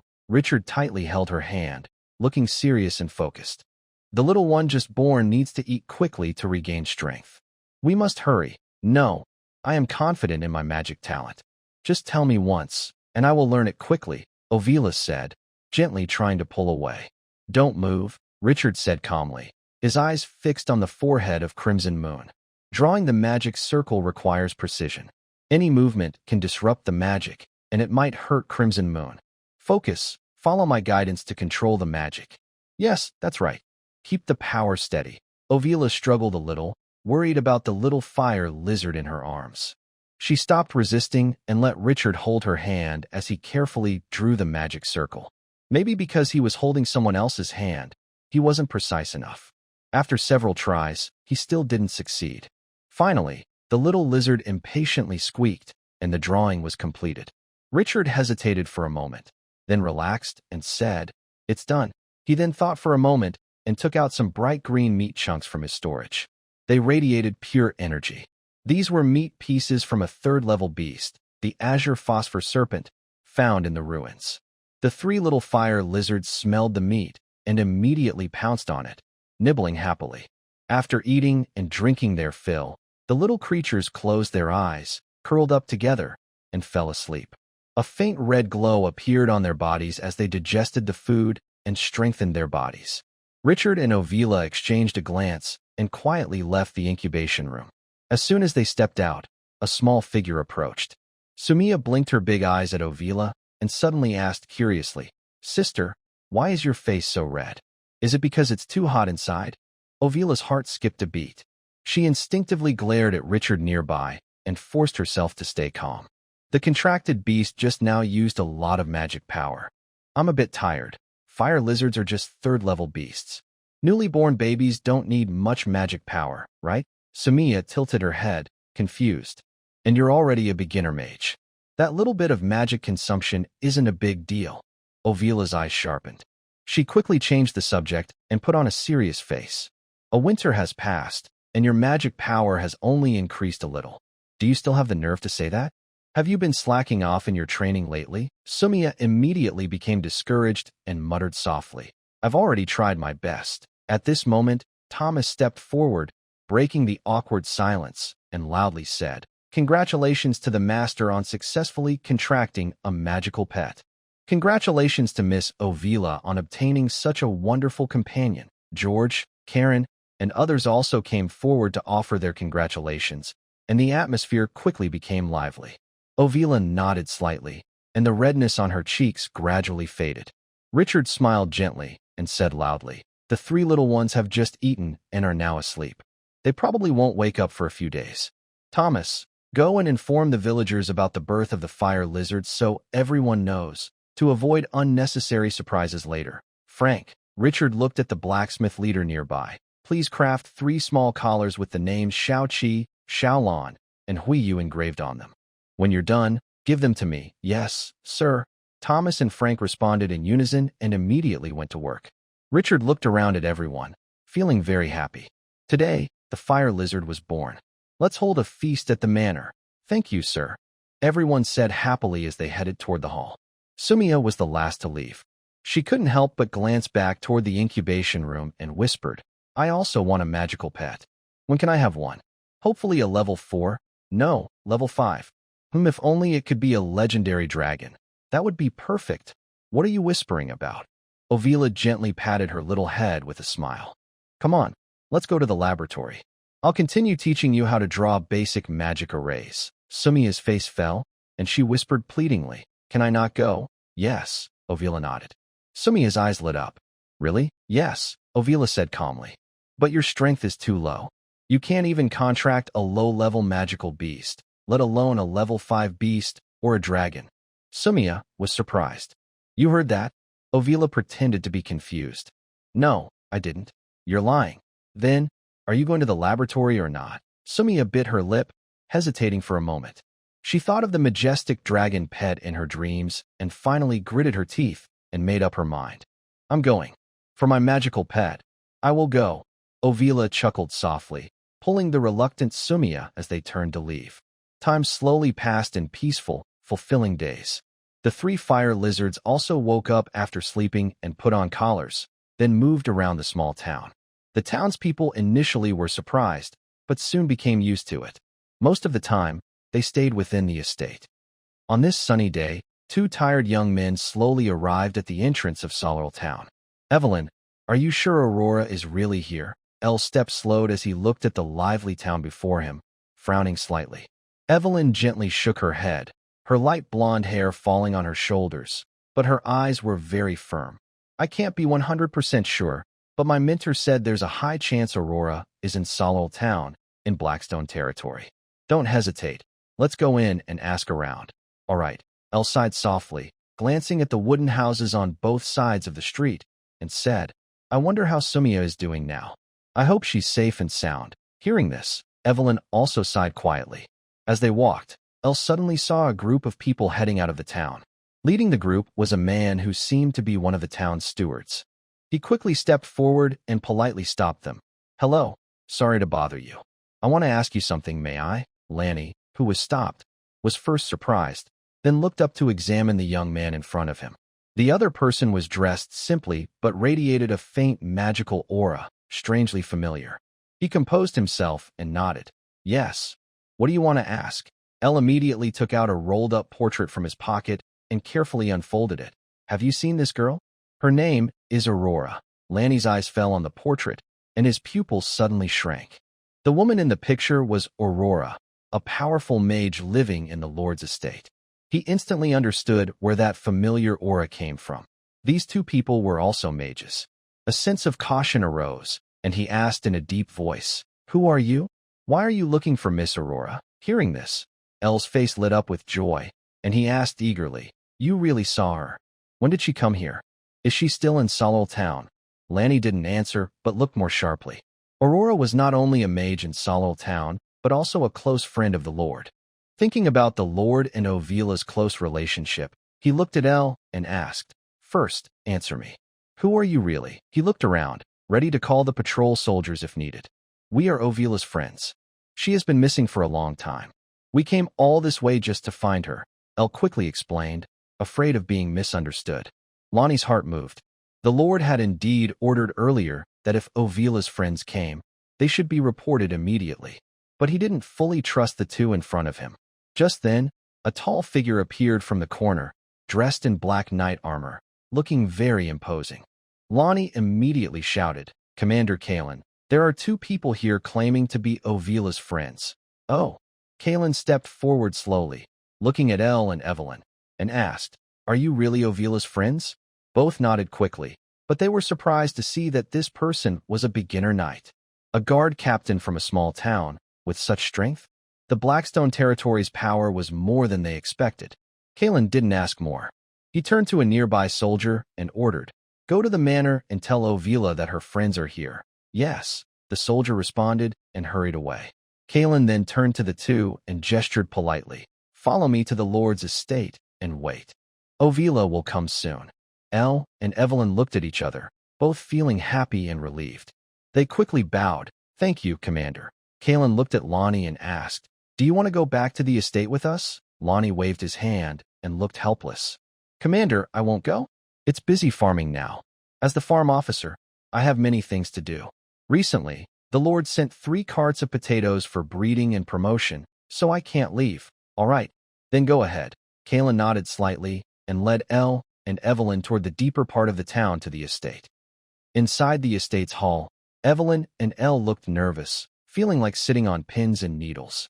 Who would have thought that the Lord of Blackstone territory was a mid-level knight, and beside him was another commander, a high-level knight? They secretly prayed, hoping Ovila was really here and had a good relationship with this lord.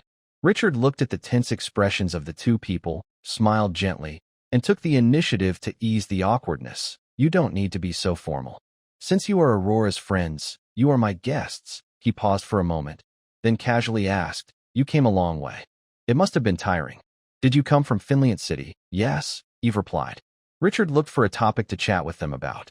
After a while, a light figure quickly entered the hall, her purple magic robe flowing in the breeze, her face beautiful and delicate.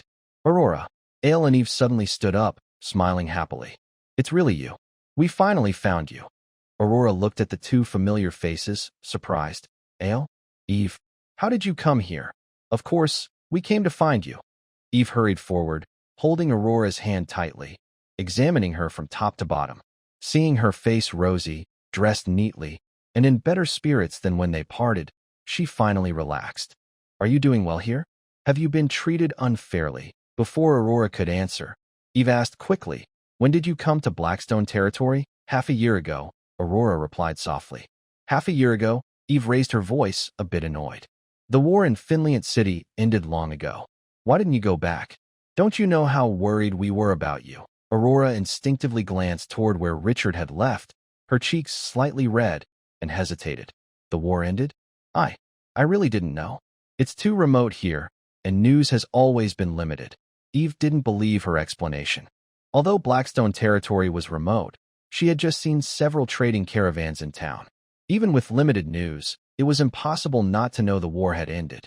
Moreover, she clearly saw Aurora's evasive look just now. She blinked mischievously and teased. Is it really just because of limited news? I don't think so. Is there some other reason that makes you reluctant to leave here? Aurora's face turned even redder, and she fell silent. Ale, standing nearby, watched Aurora's shy appearance, feeling an inexplicable tightness in his heart, and his face slightly paled. At a tense moment, a clear, cheerful voice came from the door. Huh? Brother L, Sister Evelyn, is that really you? Everyone turned to look, and saw Sumia happily bouncing into the room, her eyes bright and her smile wide. Sumia, Elle, and Evelyn were completely shocked. Their earlier worries vanished instantly. How are you here too?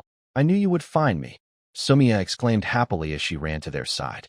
Baron Richard and Sister Olivia saved me. If not for them, I would have already saved you. Evelyn's heart tightened. She quickly asked, what exactly happened? Tell us everything. Seeing that everyone had a lot to talk about after their long separation, Richard stood up at the right moment and said gently, take your time talking. I have some land matters to handle, so I won't stay. If you need anything, just tell my servants. Thank you, Baron, they all said quickly, bowing politely. After Richard left, Evelyn immediately took Olivia's arm, gave a mischievous smile, and winked. All right, Olivia, be honest. You're so comfortable here, and the Lord is so kind to you. It's almost like you're the lady of the house. Are you hiding a secret from us? Don't say nonsense. Olivia pushed her lightly, blushing. First, let Sumia finish her story. She's the one we should be worried about. Humph, you got away this time. We'll ask you again later. Evelyn pretended to be annoyed, then turned to Sumia. Come on, tell us what really happened. The three sat together as Sumia slowly recounted her experience, filled with laughter and joy. No one noticed that Elle, standing in the corner, had a stiffening smile on his face. In the afternoon, sunlight slanted into the manor hall, casting warm spots of light through the gilded windows onto the shiny silverware and warm dishes, with a faint aroma filling the air. Richard sat at the main seat, with Olivia beside him. Try some, Richard said gently, holding out a plate. All from our land. Everyone picked up their chopsticks and forks, and soon the room was filled with relaxed chatter, creating a friendly atmosphere. Richard took a butter knife, carefully spread soft butter on a slice of bread, and gently placed it beside Olivia's plate. Ovila took a small bite, then reached for a linen napkin at the table corner to wipe her mouth. She noticed a bit of oil on Richard's lips and gently wiped it away with her hand.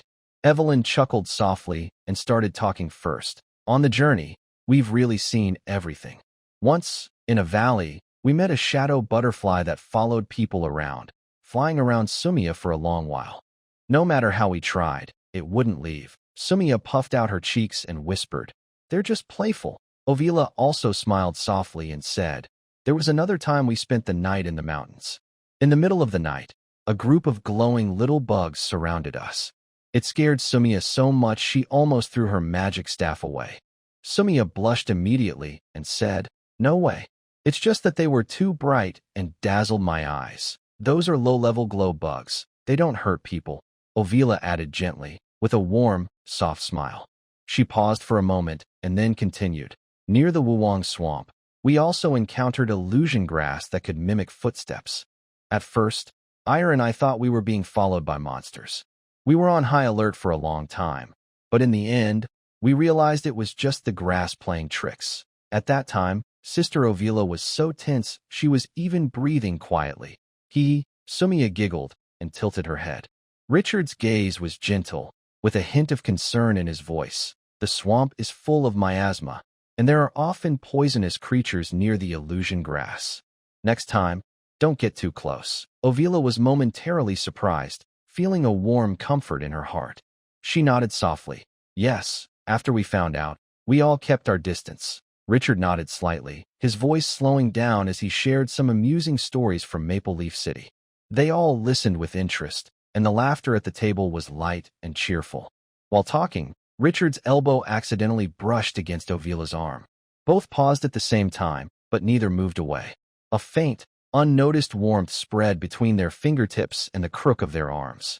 Evelyn and Sumia were so engrossed in their conversation that they didn't notice this small moment. Across the table, Ire watched them repeatedly since the beginning of the banquet. Now, seeing this scene, he clenched his silver fork slightly, his knuckles turning white. He looked at the silent understanding between the two, watched Richard casually pass bread to Ovila, who naturally took it, and saw their faces close as they talked. His chest felt tight, like being pressed by a damp cloth. Ovila suddenly chuckled softly and said, "By the way, earlier in an ancient forest, we also saw mushrooms that change color with emotions. Out of curiosity, I observed for a while and almost got tangled in the vines, but Evely reacted quickly." "That's not just simple curiosity," Evely said with a light laugh, covering her mouth. "You almost leaned in too close." Al sighed and forced a normal smile, lifting his glass slowly. "Once, I was passing through a southern city-state with Ovila during a festival. At night, the locals lit up a magical glowing plant in front of their homes and on the streets. The whole city was filled with lights, brighter than the stars in the sky. Ovila said that kind of night view is unforgettable." Ovila thought for a moment and nodded with a gentle smile. "Yes, it was very beautiful." Al continued casually. "Later, we also passed through a small border town. The people there brewed wine from a blue flower. Taking a sip was very refreshing. It was quite interesting." He looked naturally at Ovila. "You said back then that the flower's scent was pure and good for making calming potions." Ovila nodded softly. "Yes, the aroma was very pure." Richard frowned slightly, but kept his smile. He leaned a little closer to Ovila, his shoulder lightly touching her arm. Ovila turned her head and whispered softly, only for the two of them to hear, "Don't sit so close." Though she sounded annoyed, she didn't really move away. Al watched this scene carefully, tightening his grip on his glass. He kept a proper expression and continued talking about local customs, adventures, strange things on the road, laughing and chatting. But behind his smile, there was a hint of hidden sadness he couldn't hide. Sumia held her cup, her eyes shining brightly. "The guild is so fun. The pages in the ancient books sometimes float by themselves. Sometimes, when I look for a book, it hides from me like a game of hide and seek. And the old man who guards the herb garden secretly gives us candies." Evely smiled and gently ruffled her hair. "You just remember to eat." The gathering was filled with laughter and cheerful talk, switching between stories of adventures, distant lands, daily guild life, and recent events in the territory. Al occasionally mentioned his experiences traveling with Ovila, taking turns on watch, exploring ruins together, solving problems. Every memory carried the marks of their companionship. Richard's eyes narrowed slightly, but his smile remained gentle and proper as he laughed and talked with everyone. But every time Ovila spoke, he would listen carefully, leaning in slightly. Every time she couldn't reach something, he would quietly and smoothly pass it to her. Occasionally, he would naturally wipe away the oil stain from her mouth. The atmosphere during the meal was relaxed and lively, but only Ire, with a proper smile, had a hint of sadness in his eyes. After the meal, everyone gradually stood up. Ivriella pulled Sumia aside. "We're going back to pack our things." Sumia nodded obediently. Ivila and Richard also stood up, walking slowly toward the courtyard, one after the other. Ire immediately stepped to follow, but Ivriella gently stopped him. She shook her head softly and whispered, "Let's go. You should go back and pack your things too." "I have nothing to pack." Ire frowned. "You do? Come on," Ivriella said firmly, pulling him away. Sumiya also helped persuade him from the side. Iyer watched their figures walk away side by side, his brows tightly furrowed, his lips pressed straight, with feelings of frustration and anger flashing in his eyes, but he could only hold them back. The setting sun dyed the courtyard path a warm gold. The breeze carried the scent of grass and flowers, gently brushing his face. They walked slowly, their footsteps light, neither speaking first. Richard thought about his childish actions at the banquet and couldn't help but chuckle softly, shaking his head gently. "What's so funny?" Ivila looked up and asked. "Nothing," Richard said softly, his gaze gentle. "Just feeling that time passes so quickly. It's already been more than half a year without realizing." "Yes," Ivila sighed softly. "What started as a small camp with over 100 people has now grown into a town with more than 2,000. The change is incredible." After a moment of silence, Richard asked softly, "Are you going back?" Ivila's steps slowed slightly, and she nodded gently. "My training is over. I've been out for a long time. It's time to return to the guild." The wind gently brushed past, and the two fell silent again. 1,000 words seemed to be stuck in their throats, but they couldn't say a single one. The Magic Guild was far beyond the borders of the Sato's empire, separated from the Blackstone territory by mountains and rivers. "Will we meet again? When will the next meeting be?" Richard spoke first, his voice very soft. "Maybe next time we meet, you'll already be a high-level mage. Don't always bury yourself in experiments. Remember to rest and relax. Don't venture into dangerous places just for a magic plant." He paused, his eyes full of reluctance. "Take care on your way." Aurelia felt a warm feeling in her heart. She turned her head slightly, her eyes shining with gentle light, and softly said, "You too. Don't push yourself too hard. Take things slowly. Let Thomas and George help share the load. I believe Blackstone is understanding more and more. Maybe next time we meet, this will be the bustling Solar City." "Yes," Richard nodded seriously. The two looked at each other quietly, their eyes full of unspoken words. "Take care of yourself." "I'll go now," Aurelia said softly, turning to leave. At that moment, Richard's feelings of reluctance suddenly surged up. He stepped forward, gently holding her wrist. Aurelia was slightly surprised, her eyes showing confusion. Before she could speak, Richard gently pulled her into his arms and hugged her tightly. Aurelia stiffened, instinctively struggling a little, but she didn't push him away. She slowly raised her arms, hesitated for a moment, then finally wrapped her arms around his back. Their hearts beat clearly in their chests as they embraced warmly, neither in a hurry to let go. After Elle returned to the room, he couldn't hold back any longer and quietly followed them. Seeing the two embracing, he suddenly stopped in his tracks. His heart was clenched tightly by an invisible hand, feeling sour and tears threatening to come. His eyes turned red instantly. He clenched his fists tightly, his knuckles turning white, his chest rising and falling heavily, almost gasping for breath. After a long while, he finally couldn't bear the pain in his heart anymore. He called out loudly, "Aurelia, Ivali is looking for you to discuss returning to Finliant City." Aurelia was suddenly startled awake. She hurriedly pushed Richard away, her cheeks flushed, her heart pounding. Richard slowly withdrew his hand, his expression returning to calm, though his fingertips still held her warmth and scent. Elle stood nearby, his gaze heavy as he looked at the two of them. His lips tightened further, his expression cold and stern. Aurelia hurriedly tidied her clothes, her voice hoarse. "I understand. I'll go now." She didn't dare look up at Richard.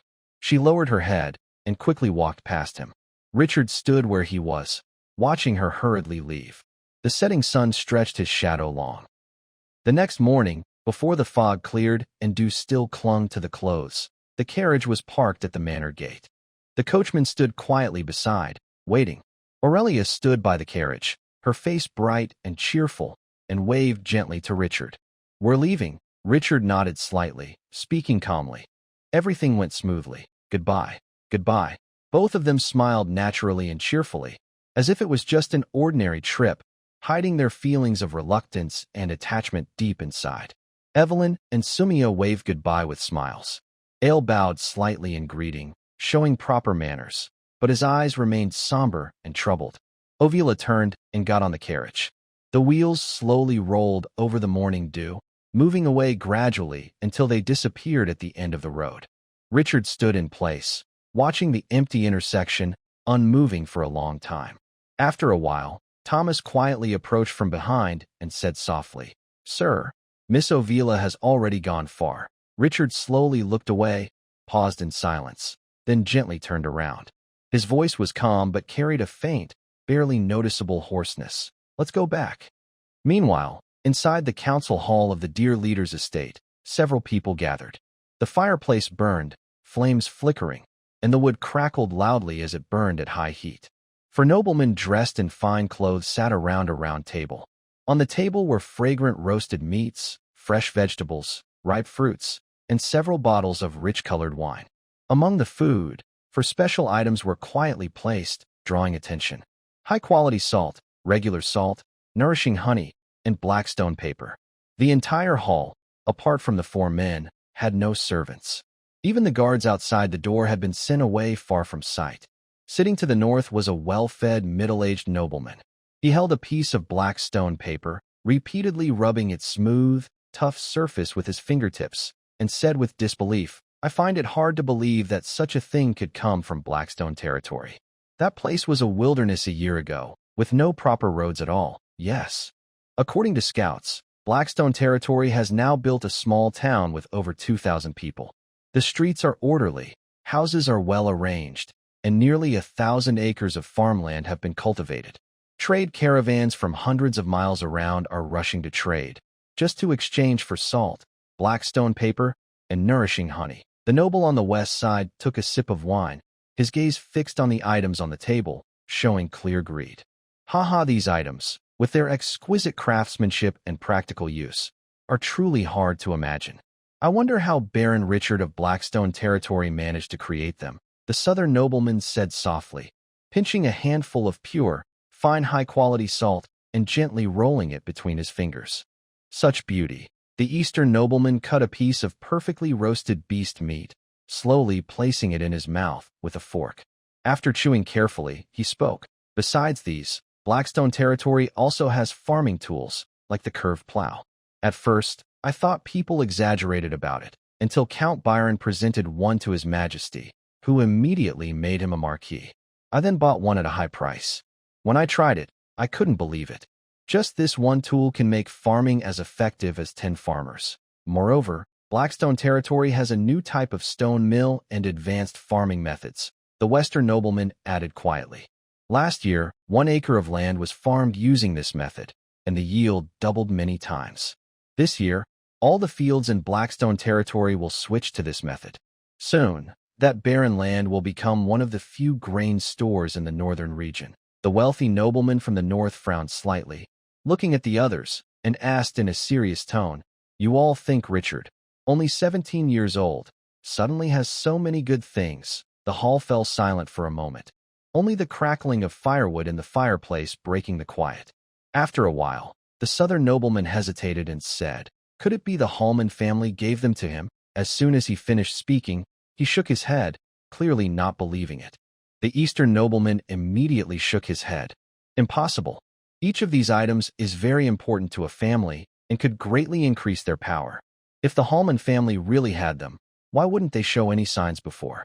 Besides, Richard is a frontier lord, sent to the most remote and barren Blackstone territory. It's obvious he's considered an outcast."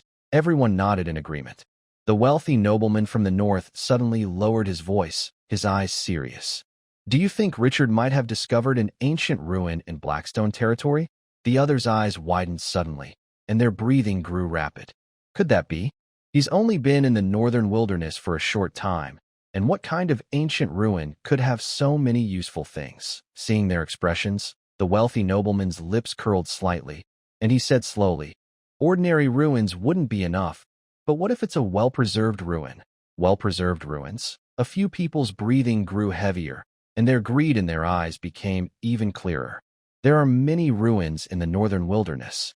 Some are just abandoned ruins, some hold only a few treasures, and others are full of monsters and danger. But well-preserved ruins are different. Even the worst ones can make a person rich overnight and greatly increase their strength. Moreover, since Richard has so many good things, it's clear that the ruins are not the worst. It is said that the major noble families of the empire once relied on finding well-preserved ruins to gradually rise to their current status. The well-fed noble continued. According to those merchants, Richard is now a mid-level knight. Last year, 10 of his guards, 3 of whom have become apprentice knights. If it weren't for the well-preserved ruins, how would you explain this? Don't forget, Richard used to be a useless person who couldn't cultivate, or he wouldn't have been exiled to the northern wilderness. That's.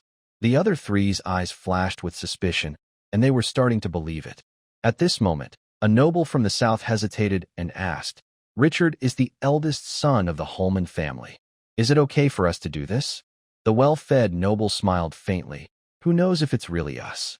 We didn't send anyone to do it. But this matter can be easily investigated, the southern noble continued. An eastern noble chuckled softly. Don't forget, the Holman family controls a province. They are powerful enough to be marquises, yet they've only been counts until now. Why is that? Do you understand what that means? The other 3 looked at each other, but said nothing. A noble from the west spoke in a deep voice. The one behind us can handle the pressure. And we're not directly killing Richard. Think about it. If we get those things, what will we gain? Wealth, power, titles, all within our reach. The 3 took a deep breath, their eyes gradually firming. Then let's discuss what to do next. The well-fed noble added, Richard is doing well now, but don't forget how he ended up in the northern wilderness. Some people in the Holman family don't like him, especially his stepmother, who wishes he would die outside. If we act now, it will be a perfect opportunity. They nodded, lowering their voices as they carefully discussed their plans. The flames flickered faintly on their faces, casting shadows of faces filled with desire. An hour later, the conspiracy was agreed upon. Everyone raised their glasses and clinked them, making a clear, ringing sound. Then, the 3 of them left one after another, leaving only the wealthy nobleman in the hall. He stood alone by the window, looking out at the dark night. A cold smile appeared on his lips as he whispered, Richard, my knight, are you so easy to kill? Haha. This time, there are too many who want your life. There was no way he wouldn't kill Richard. In the chaos, no one cared how a distant baron died. This wealthy nobleman was Baron Tastergumi of the Elk territory. The other 3 were the masters of the Red Oak, Grey Wolf, and Whitewater territories. Baron Taster drank all his wine in one gulp. The reflection of the flickering fire danced in his glass, and his eyes showed greed and cruelty. The sky was dark, as if covered by a heavy gray cloth. Cold wind carried tiny raindrops, silently hitting the cobblestone streets of Solar Town, creating dark patches of water. Few people walked in the town. Most hurried by, bundled up tightly.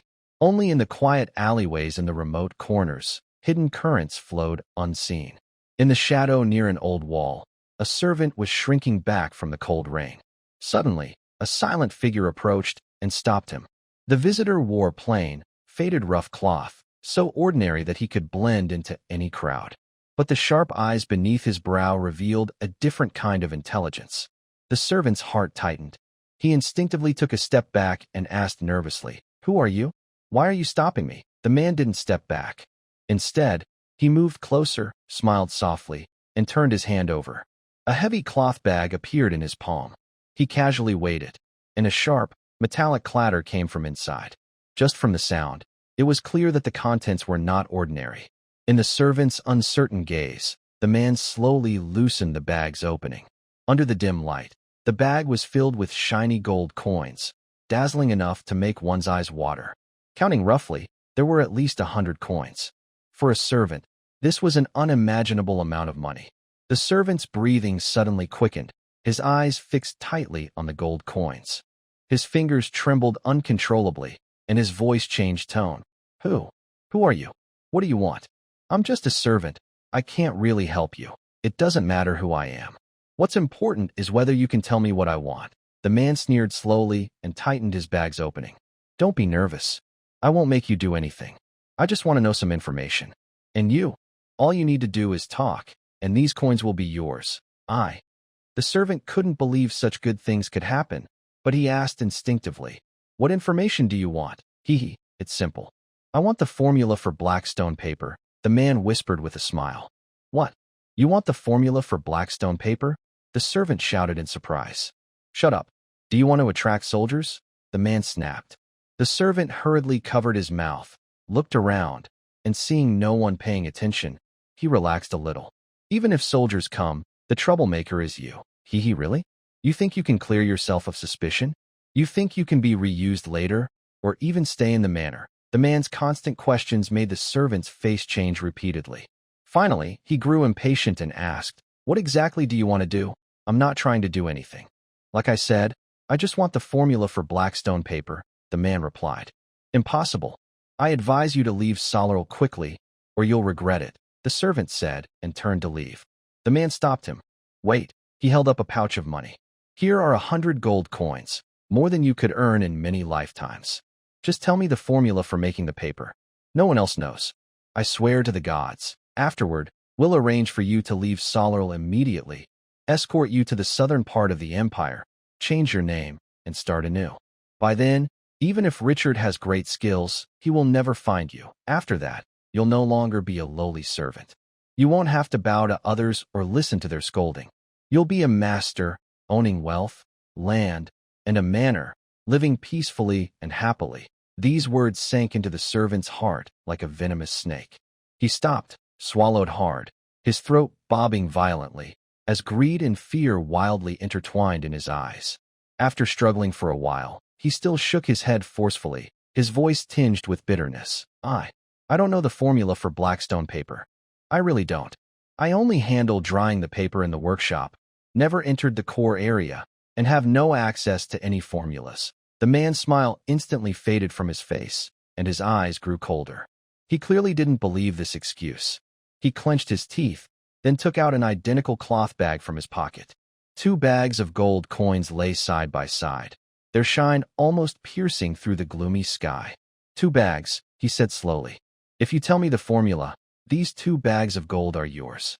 The condition for your departure remains the same. I guarantee you'll have a worry-free life in the future. This is your chance to change your fate. Miss it, and it's gone. Think about your descendants. Do you want them to live like you? I really don't know. I swear to the gods.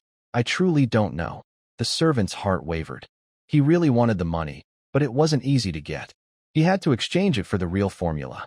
He explained, "My daily job is just to carry finished paper outside to dry, then bring it back at night. I don't know anything inside the workshop, let alone the formula."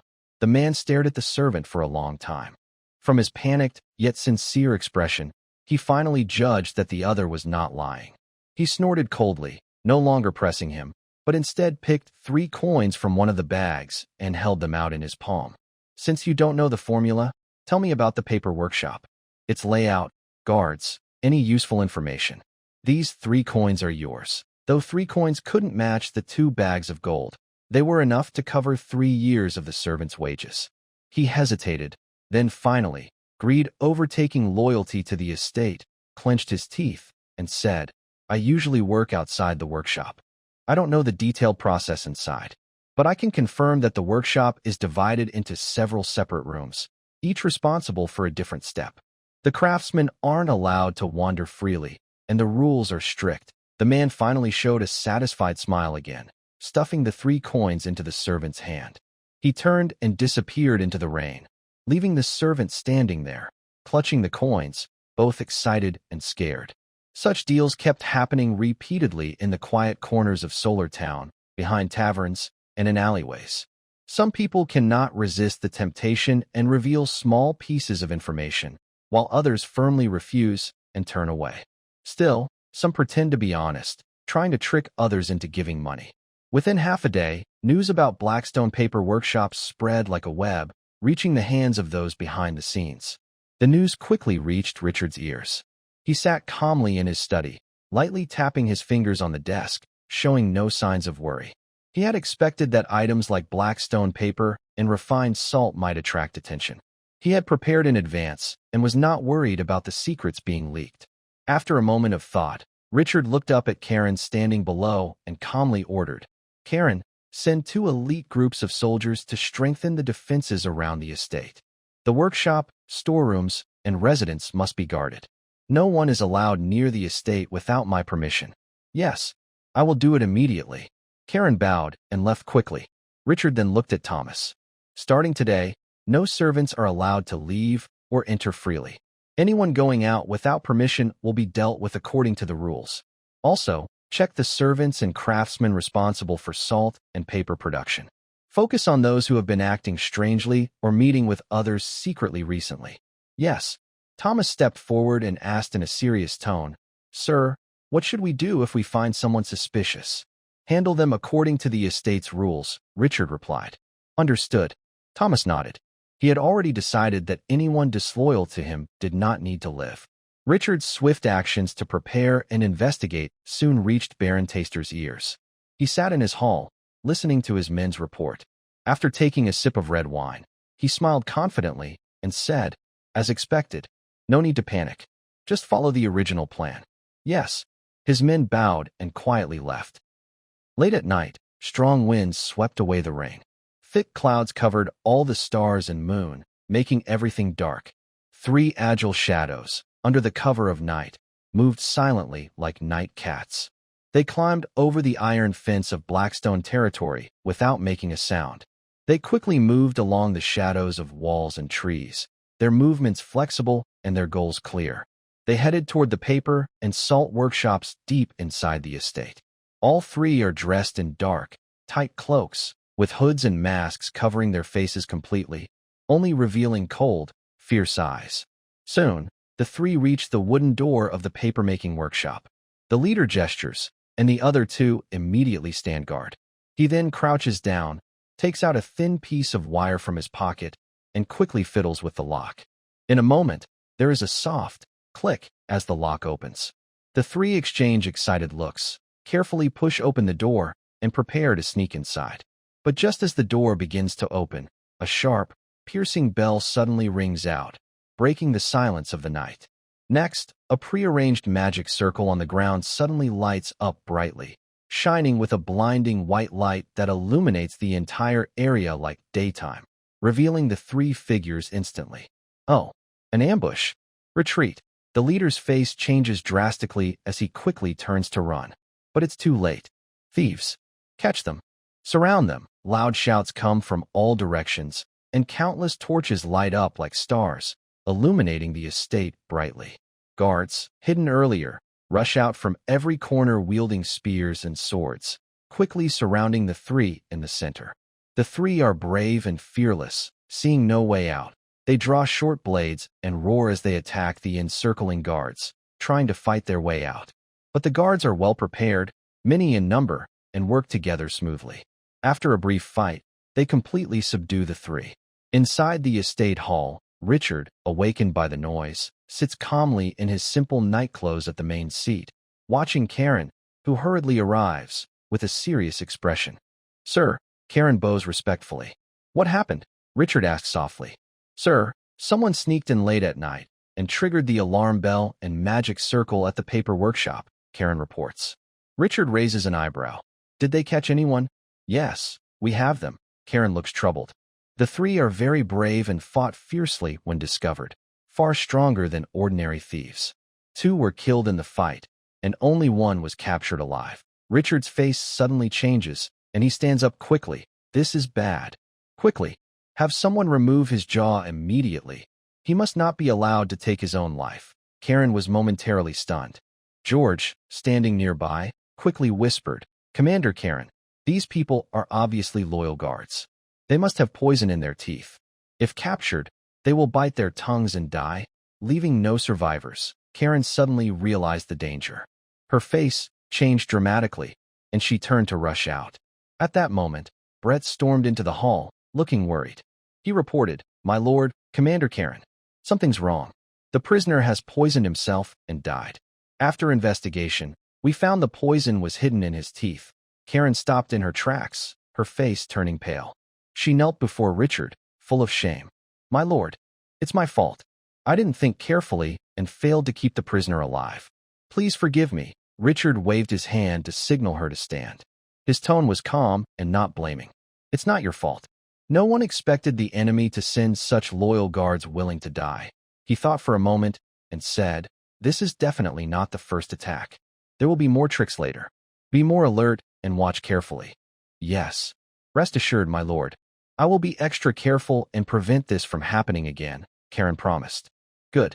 You may go now, Richard said, waving his hand. After Karen left, Richard called George over and whispered a few instructions about the next steps, including setting up guards and countermeasures. Once everything was arranged, he walked alone to the window, pushed it open, and looked out into the thick night. The cold wind fluttered his clothes, and a sharp glint appeared in his eyes. Can't hold back so soon, Richard muttered to himself. I want to see who you are and what tricks you have. After seeing Richard, he respectfully handed over a delicate wooden box and said, Good day, Lord Baron. We are representatives of the Jinheng Chamber of Commerce, the Dulan Chamber of Commerce, and the Mishi Chamber of Commerce. Please accept this small gift as a sign of respect. Richard nodded slightly and signaled Thomas to take the box, then casually opened it. Seeing what was inside, he chuckled softly. Your gesture is quite generous. A mid-level magical plant, Moonlight Vine. Tell me, what brings you to see me, Lord Baron? The representative from Jinheng Chamber of Commerce immediately smiled and said, You have sharp eyes, sir. You recognize this treasure at a glance. We came to discuss something important. We want to buy the formulas for refined salt and Blackstone paper from you.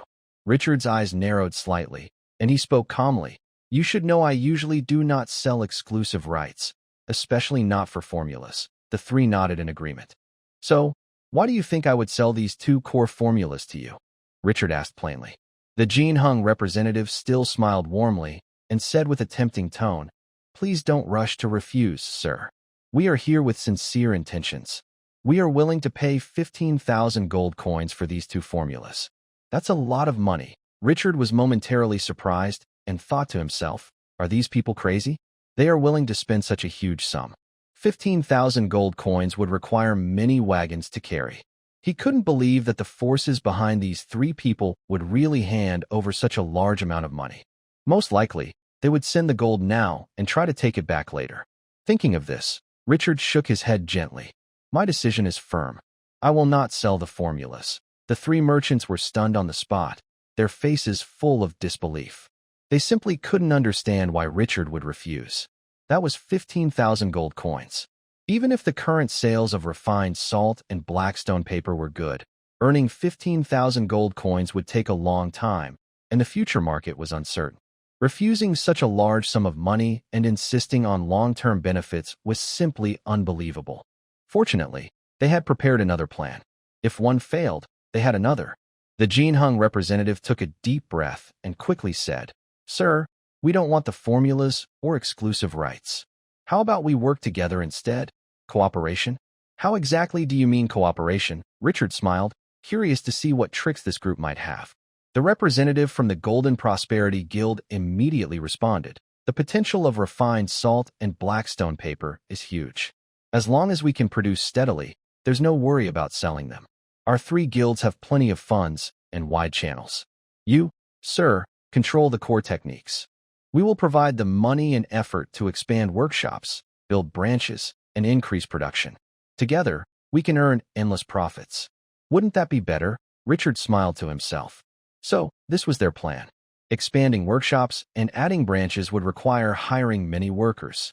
They could then secretly send in their own people to learn the methods little by little. After all, making refined salt and Blackstone paper isn't very difficult technically. With many people around, the recipes would eventually leak. So-called cooperation was just a cover for secretly stealing the recipes. Richard shook his head and directly refused. No, thank you. Our current output is enough. I have no plans to expand for now. The three men's faces immediately darkened. How could Baron Richard be so stubborn? The representative from the Dullen Guild finally couldn't hold back and spoke coldly, with a hint of threat. Sir, why make things so difficult? Business is about harmony and profit. If one person eats alone, it will cause problems. My stomach is fine. You don't need to worry, Richard said coldly, his tone impatient. Anything else? If not, then leave. Threatening him on his own territory was asking for trouble. Humph. The three men looked angry, their faces turning pale. They snorted coldly, then turned and left with a flick of their sleeves. Watching their angry departure, Chong George raised his hand and made a wiping gesture on his neck. then lowered his voice to Richard. Sir, should I take action? Richard shook his head, looking indifferent. They're just petty troublemakers. Not worth it. Remember this debt. We'll settle it later. Thomas, put all 3 guilds on the blacklist. Yes, sir. Thomas immediately bowed and agreed. After the message was sent back, Taster and the others decided to go all out. If that didn't work, they would have to seize the opportunity and take what they wanted by force. Half a month later, late at night, under a dark sky with strong wind, more than 30 fully armed black-clad assassins silently appeared near the estate. Almost at the same time, a big fire suddenly broke out in the south of the town. The flames soared into the sky, and screams and shouts instantly shattered the quiet of the night. While the patrolling militia was distracted by the fire, the hidden men in black quickly made their move, rushing like hungry wolves toward the estate. Their clear goal was not to attack the estate or assassinate Richard, but to capture the craftsmen and servants in the salt workshop and the Blackstone paper workshop. They wanted to take all these people away. If they could also catch the butler Thomas and the workshop manager Abraham, that would be even better. One was the estate butler, and the other was the estate manager. They must know the full formula. Once captured, there would be no worry about secrets being leaked. The men in black held sharp blades and broke through the outer defenses, immediately fighting with the militia inside the estate. The clash of metal and shouts of battle filled the night sky. In the study, Richard, dressed in loose pajamas, stood quietly by the window, watching the chaotic battlefield below. George, dressed in armor, stood solemnly beside him. Sir, shall I go and stop this chaos?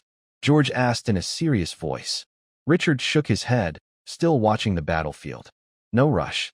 Karen and the others can handle it. If a mid-level knight appears, you can act then. As soon as he finished speaking, a strong aura suddenly burst out from the battlefield. A pale blue fighting energy soared into the sky. It was a mid-level knight. Among the men in black, there was actually a mid-level knight. Richard's lips curled slightly, and he said calmly, Go. Yes. George responded and strode out of the study. He leapt down from the hilltop where he was, drew his long sword, and aimed a powerful strike at the mid-level knight below. High-level fighting energy. The Blackstone territory really has a high-level knight. The black-clad knight's face changed drastically, and he shouted in shock. George landed on the roof, his high-level aura sweeping over the scene. He coldly shouted, Kill. He moved like lightning, rushing straight at the opponent. At the same time, Karen, Brett, and others led the militia to surround and attack from all sides. Without the support of the mid-level knight, the men in black quickly fell into disarray, and their formation completely collapsed. After a fierce battle, George personally killed the mid-level knight.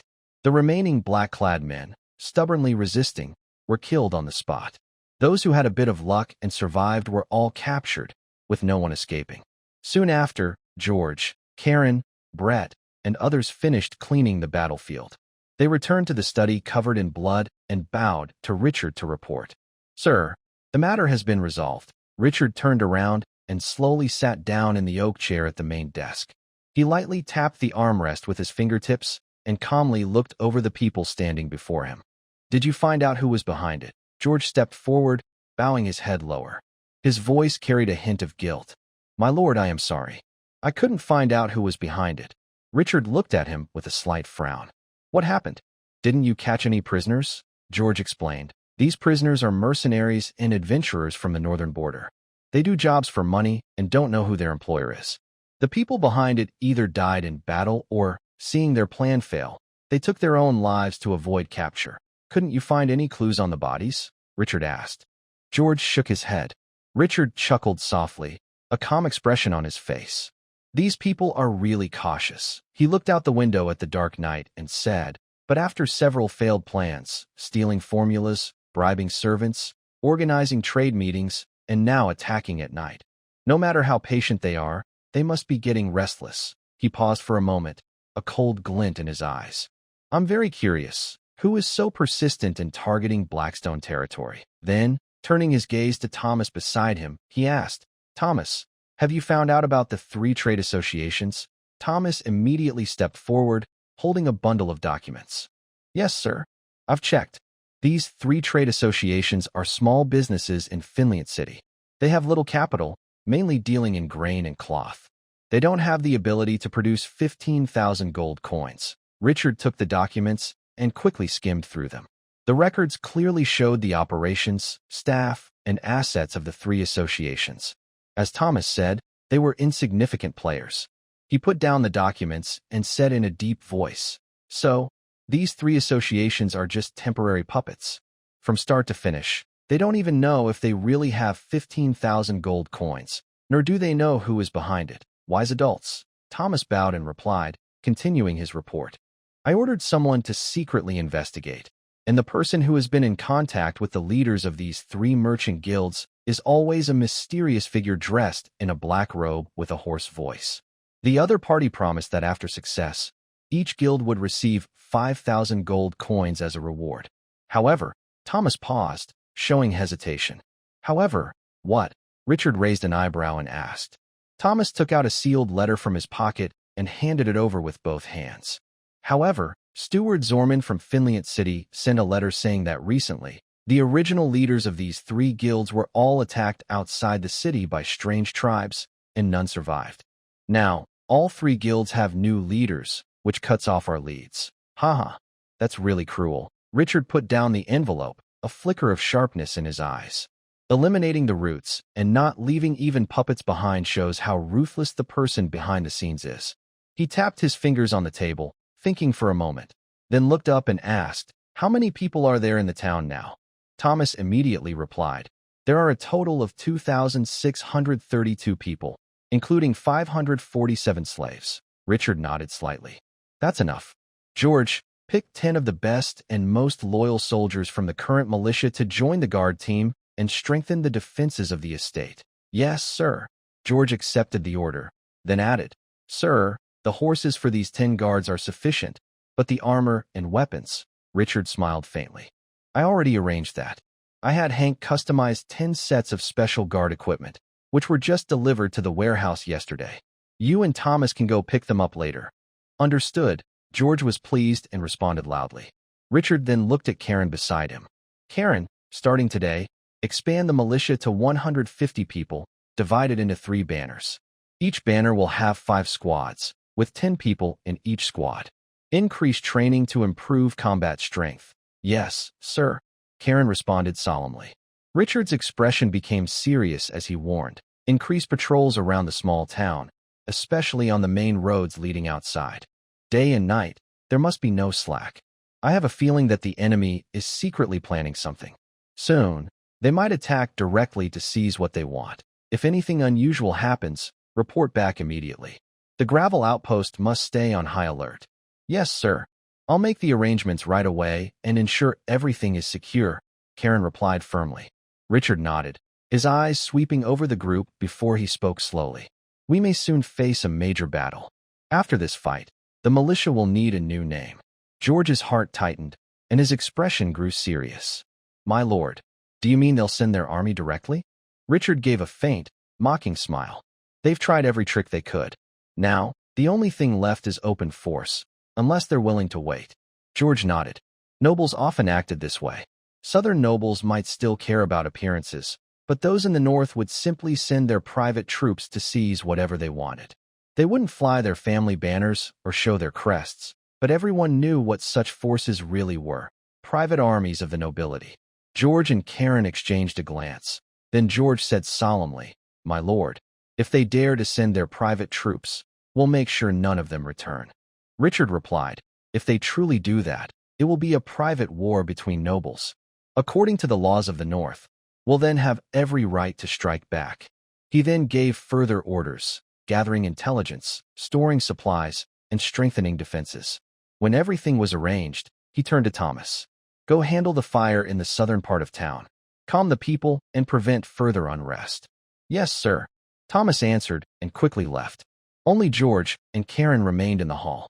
George stepped forward and asked, "My lord, what should we do with the captured mercenaries and adventurers?" Richard's tone was cold. "Execute the leaders as a warning. The rest will be sent to work in the mines and fields." "Yes, my lord." George and Karen replied together, bowed, and left to carry out their orders. Richard was left alone in the hall. The candlelight flickered, stretching his shadow across the floor. He looked out into the dark night, his deep eyes unreadable, lost in thought. Time passed quietly. Days and nights came and went, and before long, a month had slipped by. This morning, just before dawn, a sudden sound of hooves broke the quiet on the official road southeast of Blackstone town. The urgent galloping of horses shattered the peaceful morning. The sound grew louder from afar, making the ground tremble slightly. A scout covered in dust, with messy armor, was wildly waving his whip. The whip cracked loudly in the air. His horse was foaming at the mouth, its hooves flying, rushing forward towards Salal town without hesitation. The scout's eyes were bloodshot, and veins bulged on his neck. He rode wildly, shouting loudly, "Get out of the way! Make way! Urgent military news! Those who delay will face military punishment." People on the road, carriers and merchants, were caught off guard. They shouted in surprise and hurried to the sides, afraid of being hit by the rushing horse. The busy official road suddenly cleared, leaving only a cloud of dust swirling in the morning light. A few merchants who often traveled to Blackstone town stopped to watch, their faces full of surprise and suspicion, whispering to each other, "What's going on? I've been to Blackstone many times, but I've never seen such an urgent scout. From the look of him, something big must have happened. Could it be bandits causing trouble, or an enemy army approaching?" The stone watch post is just south at the key point of the official road. Maybe it's been attacked? Everyone felt nervous. Their relaxed expressions disappeared, replaced by worry. The scout didn't stop along the way. He sped straight to the town gate of Salal town. The guards at the gate saw him and didn't try to stop him. They quickly checked his identity and documents. The scout didn't even have time to catch his breath. He turned his horse around and rushed toward the lord's estate in the town center. His horse reared up, letting out a long neigh. The scout fell heavily but managed to steady himself. Without bothering to brush off the dust, he stumbled into the estate and headed straight for the council hall. Servants and guards along the way saw his panicked look and knew the situation was serious. No one dared to stop him. Inside the council hall, the scout knelt heavily on one knee. His chest heaved, and sweat ran down his face, dripping onto the cold stone floor. He trembled as he took a carefully wrapped urgent report from his coat, raised it high above his head, and said hoarsely, "My lord, urgent military news from the stone watch post. It's an emergency." Richard heard this and whispered, "Have they arrived?" He reached out to take the report and quickly looked it over. After reading, he looked up at the guards outside the door and ordered, "Immediately send for George, Karen, and Thomas. Tell them to come quickly to the council hall to discuss." "No mistakes." "Yes, sir." The guard responded and hurried away. Richard looked down at the scout still kneeling and said in a serious voice, "Get up. First, drink some water to calm down. Then tell me exactly what you saw. Do not leave out any details." "Thank you, sir." The scout stood up, took the bowl from the servant, and drank it quickly. Soon, the bowl was empty.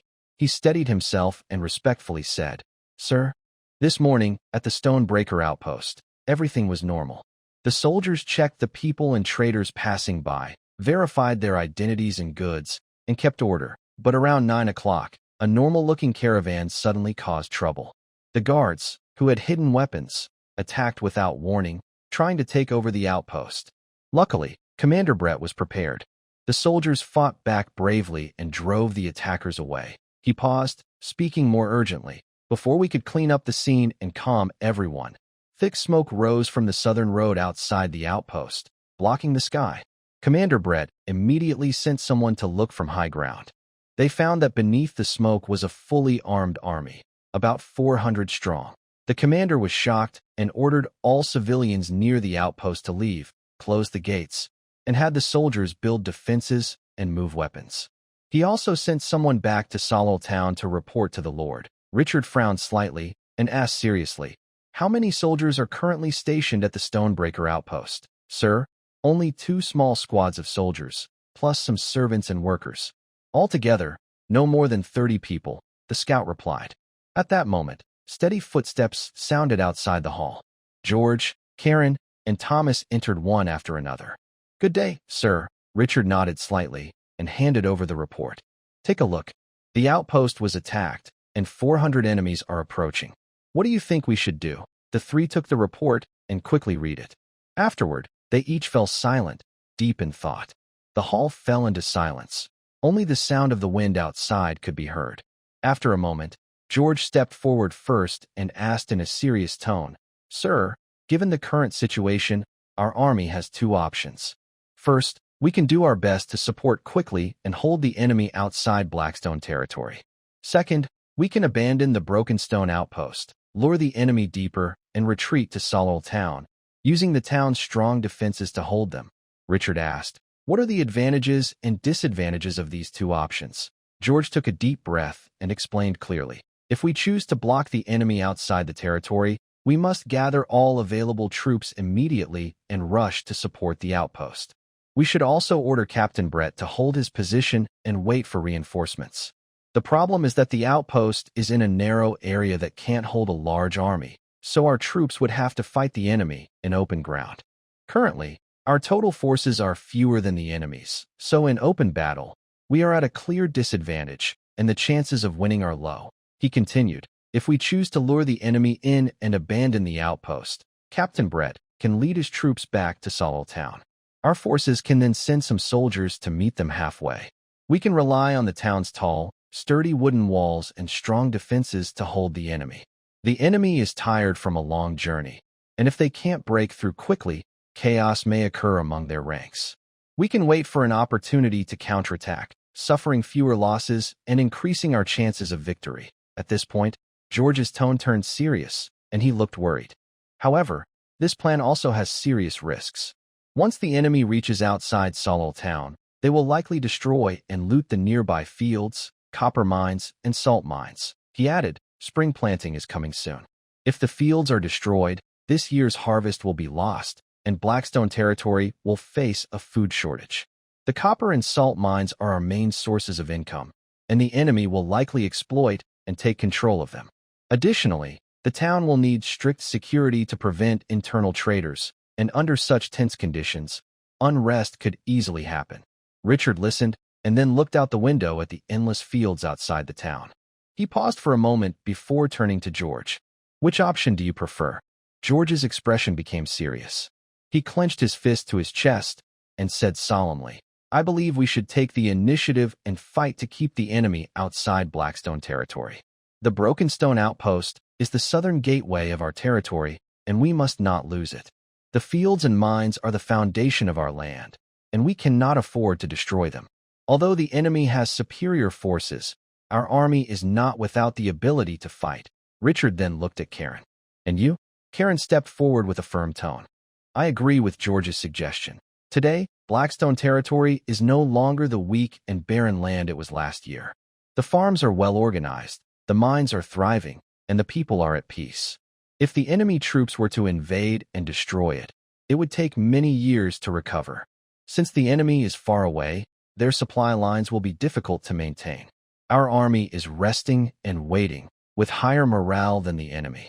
Richard walked slowly in the hall, tapping his fingers on his palm, quickly weighing his options in his mind. Abandoning the outpost could save soldiers temporarily, but would ruin the foundation of Blackstone territory. Fighting the enemy in open battle might put us at a disadvantage in numbers, but it would protect the land and boost the people's confidence. He stops and looks sharply, speaking firmly. "Send my orders. Prepare the army for battle. Keep the enemy out of Blackstone territory. Not an inch of land will be given." "Yes, sir." George, Karen, and Thomas all bow and reply together. Richard immediately orders, "George, gather all the regular guards, prepare weapons, check supplies, and get ready to march at any moment." "Yes, sir." George responds loudly and turns to leave quickly. Karen, gather all the militia in town, distribute weapons, and get them ready to move. Come with me to the front lines. Yes, sir. Karen also responds and leaves.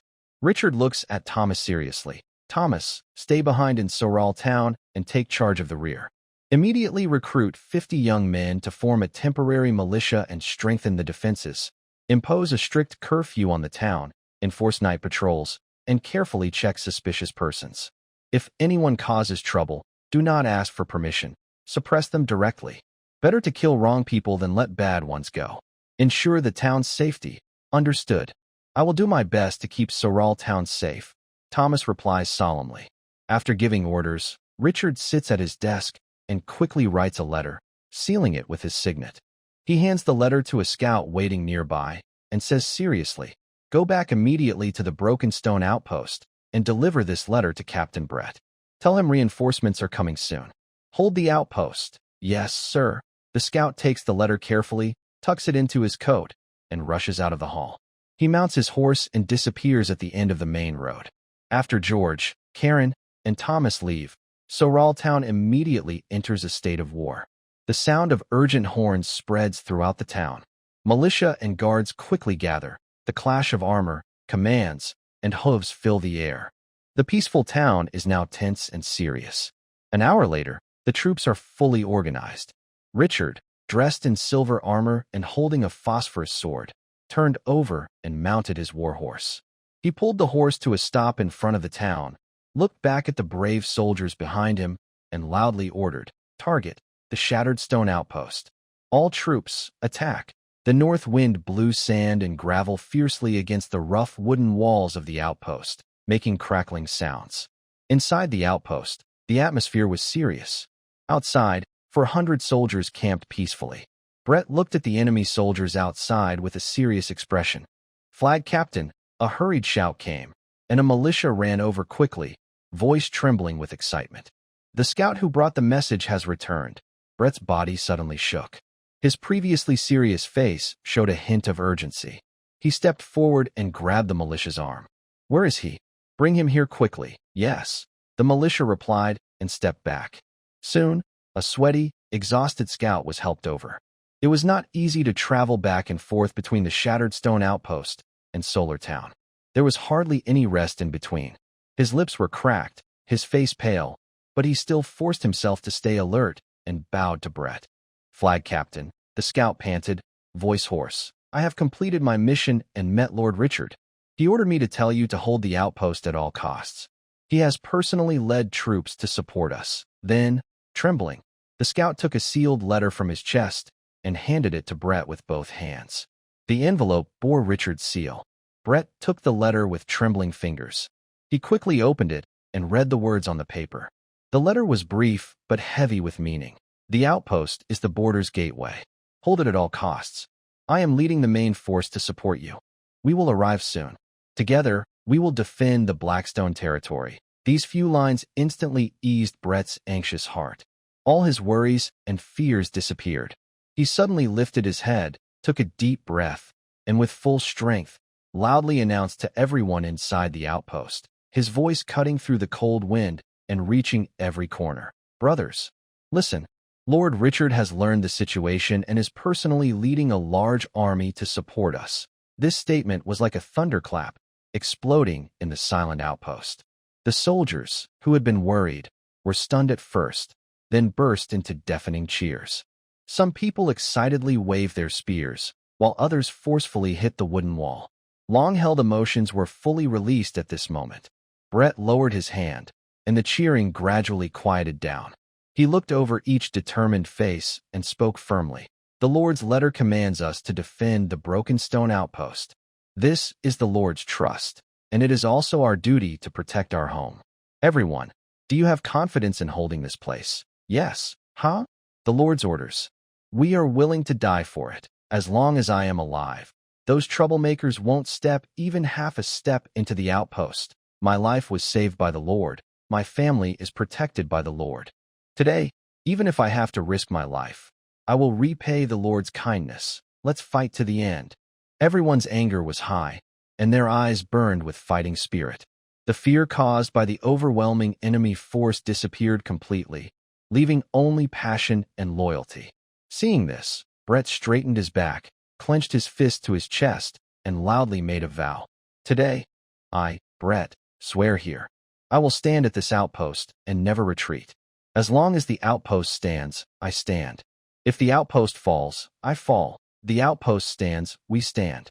The outpost falls, we fall. The outpost stands, we stand. The outpost falls, we fall. The outpost stands, we stand. The outpost falls, we fall." Their united shouts echoed into the sky, repeatedly ringing out across the open field, reaching the enemy camp. Inside the enemy camp, A few soldiers resting lazily beside their tents heard the distant shouts and frowned. What are those rough guys shouting about?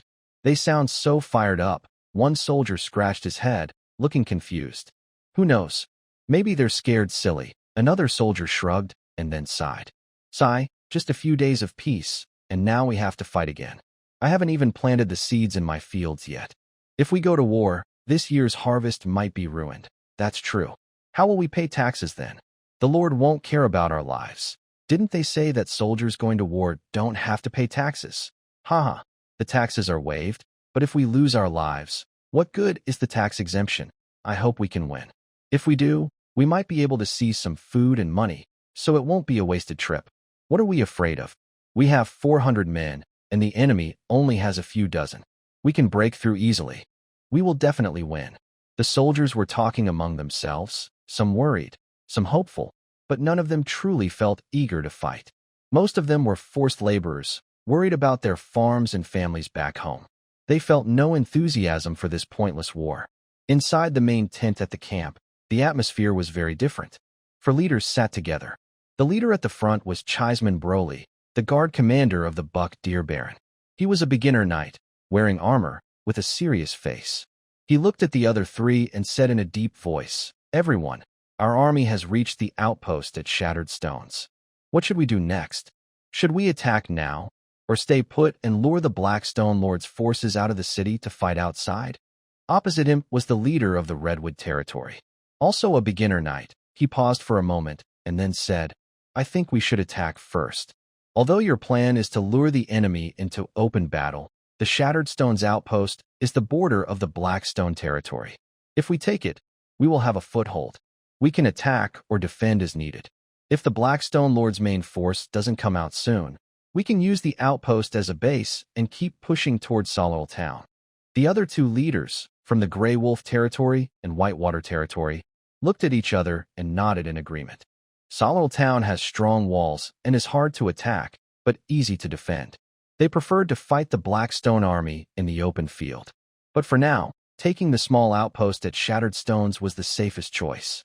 Cheisman nodded slightly, then looked toward the corner of the tent where three men in black stood. These three had calm presence and sharp eyes. They were said to be highly skilled mercenaries hired at great cost. Cheisman spoke politely. "What do you think about attacking the Shattered Stones outpost?"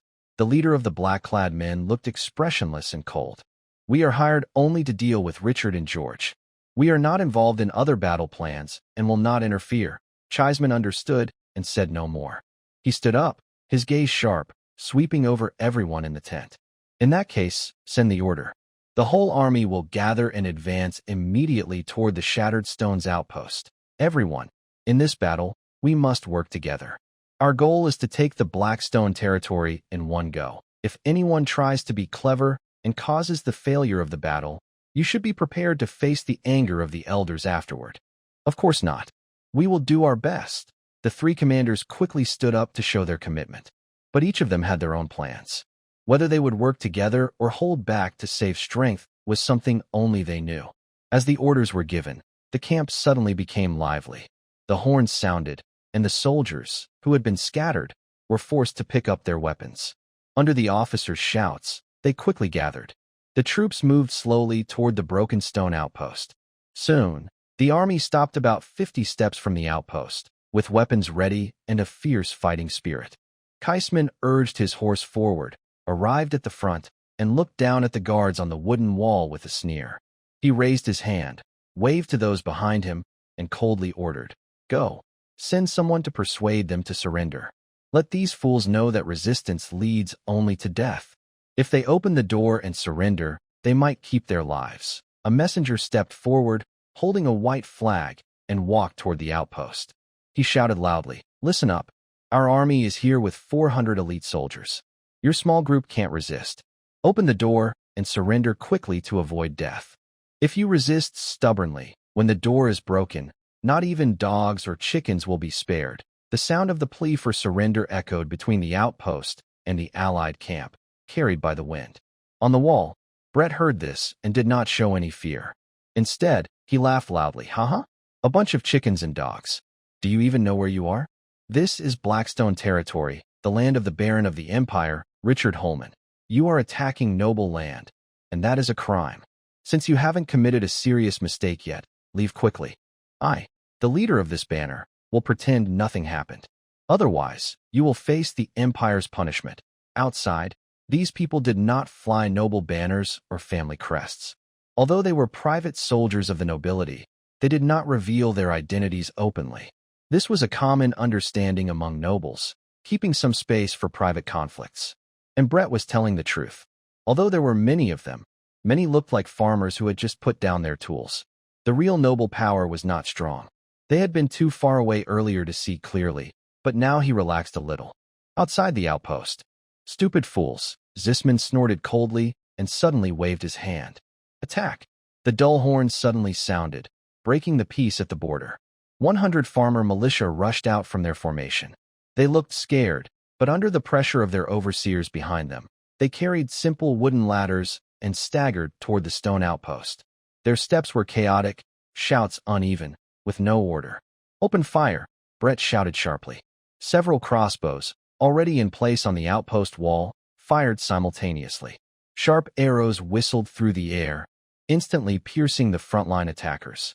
Screams sounded as some fell to the ground, but others behind kept pushing forward. Soon, they reached the wooden wall, hurriedly set up ladders, and clumsily began climbing. Kill!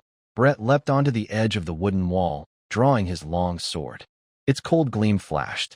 A farmer militia who had just climbed onto the wall was still unsteady when Brett stabbed him in the chest. The man's body fell heavily, knocking down 2 others below. Inside the outpost, the Blackstone soldiers also raised their spears, stabbing fiercely through the gaps in the wooden wall, or working together to topple the shaky ladder. Climbers screamed as they fell from above. The sounds of bones breaking, pain, and curses mixed together. Dust flew everywhere, and the smell of blood quickly spread. The farmers were not soldiers. They had no fighting spirit or strength. They were just forced to fight as cannon fodder. Under the defenders' desperate resistance, they suffered heavy casualties in a short time. In less than 20 minutes, the first wave of attackers was completely defeated. They abandoned their armor and ran, crawling back toward their own lines. We won. Brett raised his bloodstained sword high and shouted loudly. The remaining militia inside the outpost cheered, raising their guns and shouting. Their tired faces showed relief and joy after surviving. But this happiness didn't last long. Brett's sharp eyes caught sight of Zisman among the enemy ranks, still calm as if the loss was nothing. Zisman calmly gathered the retreating troops, then turned to the 3 commanders beside him. His voice was steady. Everyone, these farmers alone cannot take down the stone outpost quickly. Send orders to dispatch soldiers. That's right. The Redwood commander nodded in agreement. Also, send the trainee knights from each family to speed up the city's fall. The leader of the Grey Wolf tribe looked fierce and stared at the sturdy wooden wall of the watchtower. He coldly said, "This watchtower is made of wood and easy to burn. Send someone with oil and set it on fire. The wooden wall will burn, and they will have nowhere to hide." Chisman's eyes flashed with determination. He nodded immediately and said, "As everyone suggests, prepare for the second attack." A moment later, the enemy army changed their formation again. This time, 200 soldiers lined up neatly, walking steadily. Their presence was much stronger than the farmers before. Among them, over 50 wore uniform leather armor and held sharp weapons. These were the real core fighters of the noble families, soldiers. They were well-trained, quick in battle, and the backbone of the Lord's private army. In front of the soldiers, 4 young knights in light armor, with long swords at their waists, stood tall. Their eyes were cold and full of fighting spirit. Oil was stored in clay jars and handed out to the frontline soldiers. At the command, the second wave of attacks suddenly began. The 4 young knights led the charge, facing the scattered arrows from the city walls, rushing straight to the wooden wall. They moved skillfully and quickly, climbing the ladders set up by the soldiers, aiming to reach the top. Their armor clanged loudly, and they held their long swords tightly, ready to fight once they reached the wall. Stop them! Brett's heart tightened. He personally led people to block the wall. He thrust his spear, fighting hand to hand, metal clashing loudly and continuously. 2 of the young knights suddenly jumped onto the wall, their swords stabbing directly at Brett's chest. Brett swung his sword to block, feeling a strong force make his arms numb. Another young knight climbed onto the wall and attacked Brett. Brett was losing the fight. Just as the battle was intense, some enemies from the back suddenly rushed out and smashed clay jars filled with oil onto the wooden wall. The black oil soaked into the dry wood instantly, giving off a strong, unpleasant smell. A lit rocket was shot over, exploding with a loud bang. Flames burst out instantly. The fire spread quickly, and the once strong wooden wall turned into a blazing fire. Thick smoke billowed, making the defenders cough and lose sight. The flames licked the wood, making crackling sounds, and the entire watchtower trembled slightly under the intense heat. "Break down the door. Use wooden stakes to smash it open," the officer shouted loudly. Several strong soldiers worked together to carry a thick log. Under the cover of flames and arrows, they rushed quickly toward the only wooden door of the watchtower. Bang! Bang! Bang! The heavy impacts made the entire watchtower shake. The door gradually cracked and deformed under the force. The defenses on the wall collapsed completely due to the fire. The militia had to retreat, but the door was still at risk of breaking from repeated hits. Crack! With a sharp sound, the wooden door suddenly shattered. In the flames, the enemy soldiers swarmed in like hungry wolves, swinging swords and axes wildly. The militia from Blackstone territory were already outnumbered. Now, with the fire attack and elite assault, they quickly found themselves in a desperate situation. "Follow me and fight." Brett's face was twisted with anger. He swung his sword fiercely, blocking the entrance. Each strike drew a spray of blood.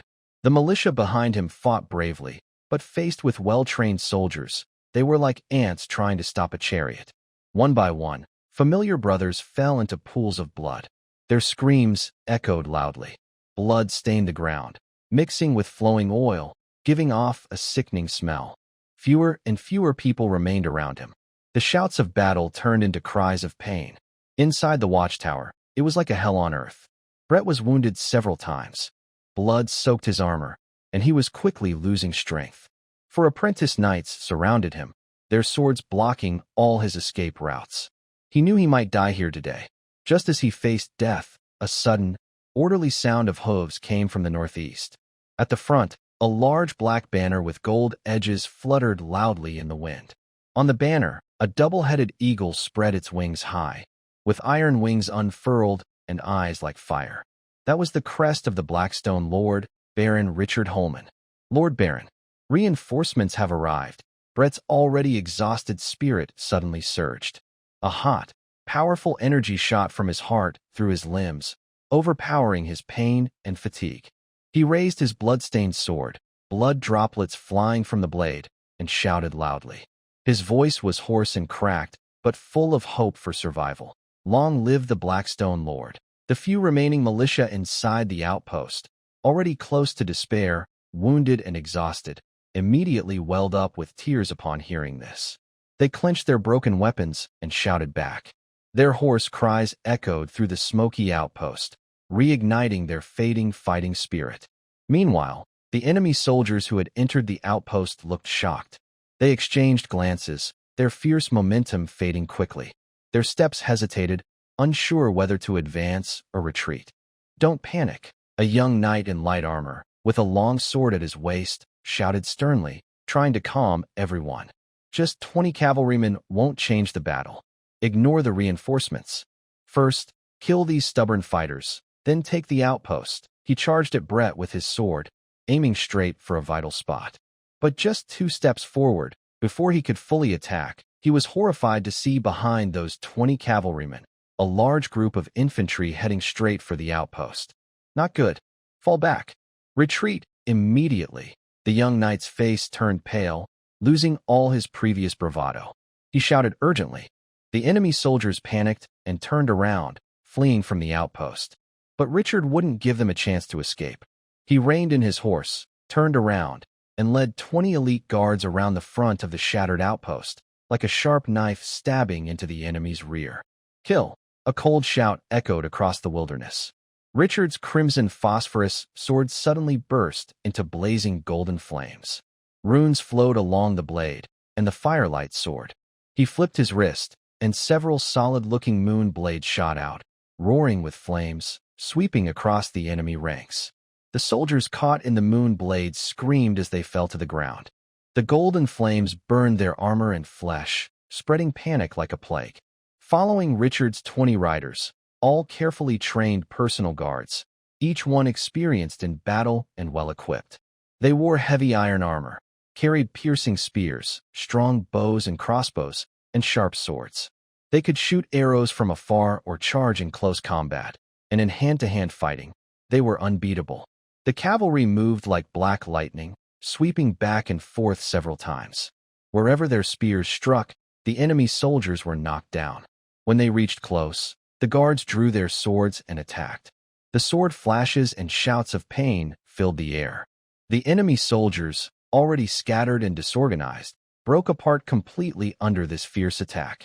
They abandoned their weapons and armor and ran in all directions, unable to fight back.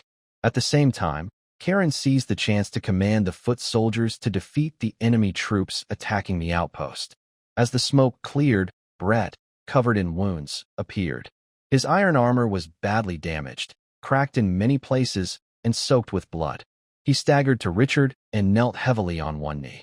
He lowered his head and said in a low voice, "Sir, I am useless. I couldn't defend the outpost at Shattered Stones. The territory is in danger, and I have let you down." Richard dismounted his horse, walking steadily forward. He reached out and gently helped Brett to his feet, his gaze firm yet kind. "You haven't let me down, nor have you let Blackstone territory down. You and your men held the outpost with limited forces, fought bravely, and didn't retreat. Not only did you protect this land, but you also upheld the honor and dignity of the Blackstone leaders." "Sir," Brett choked, his eyes turning red. Exhaustion and despair turned into hot tears that almost spilled over. "Enough. No need to say more," Richard said, patting his shoulder calmly.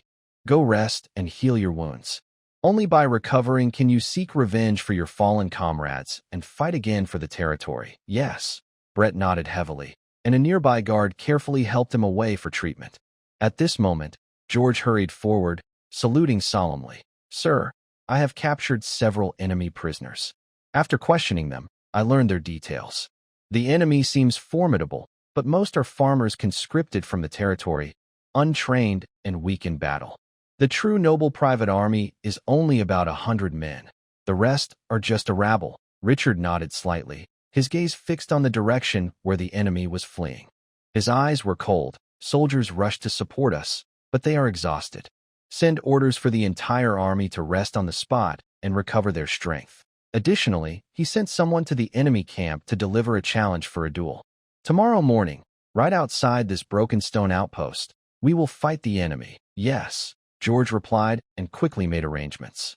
The challenge was soon delivered to the enemy commander, Zisman. Zisman unfolded the letter, glanced over the writing, and sneered.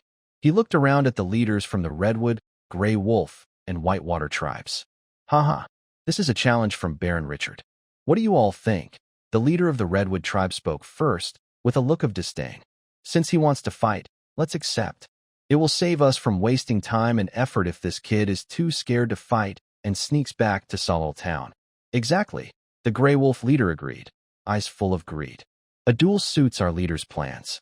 If we defeat the Blackstone army here, all their land, wealth, and castles will be ours." The Whitewater leader nodded in agreement. Seeing everyone agree, Zisman smiled slightly. "In that case, we will fight tomorrow." The next morning, a cool breeze swept across the plain, causing the flags of both armies to flutter loudly. Horses neighed, armor gleamed in the sunlight, and the Blackstone and allied armies formed ranks outside the broken stone outpost. The Blackstone army was smaller, but full of spirit. Their formations were neat and disciplined. The soldiers stood straight, eyes firm, with no fear.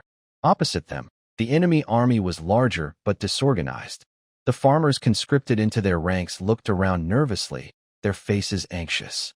After 10 minutes of confrontation, Zisman suddenly raised his hand, and a deep, urgent bugle sounded. "Charge!" Over 300 infantry slowly advanced toward the Blackstone army's formation. On the open plain, dust and dirt swirled in the wind over yellowed grass.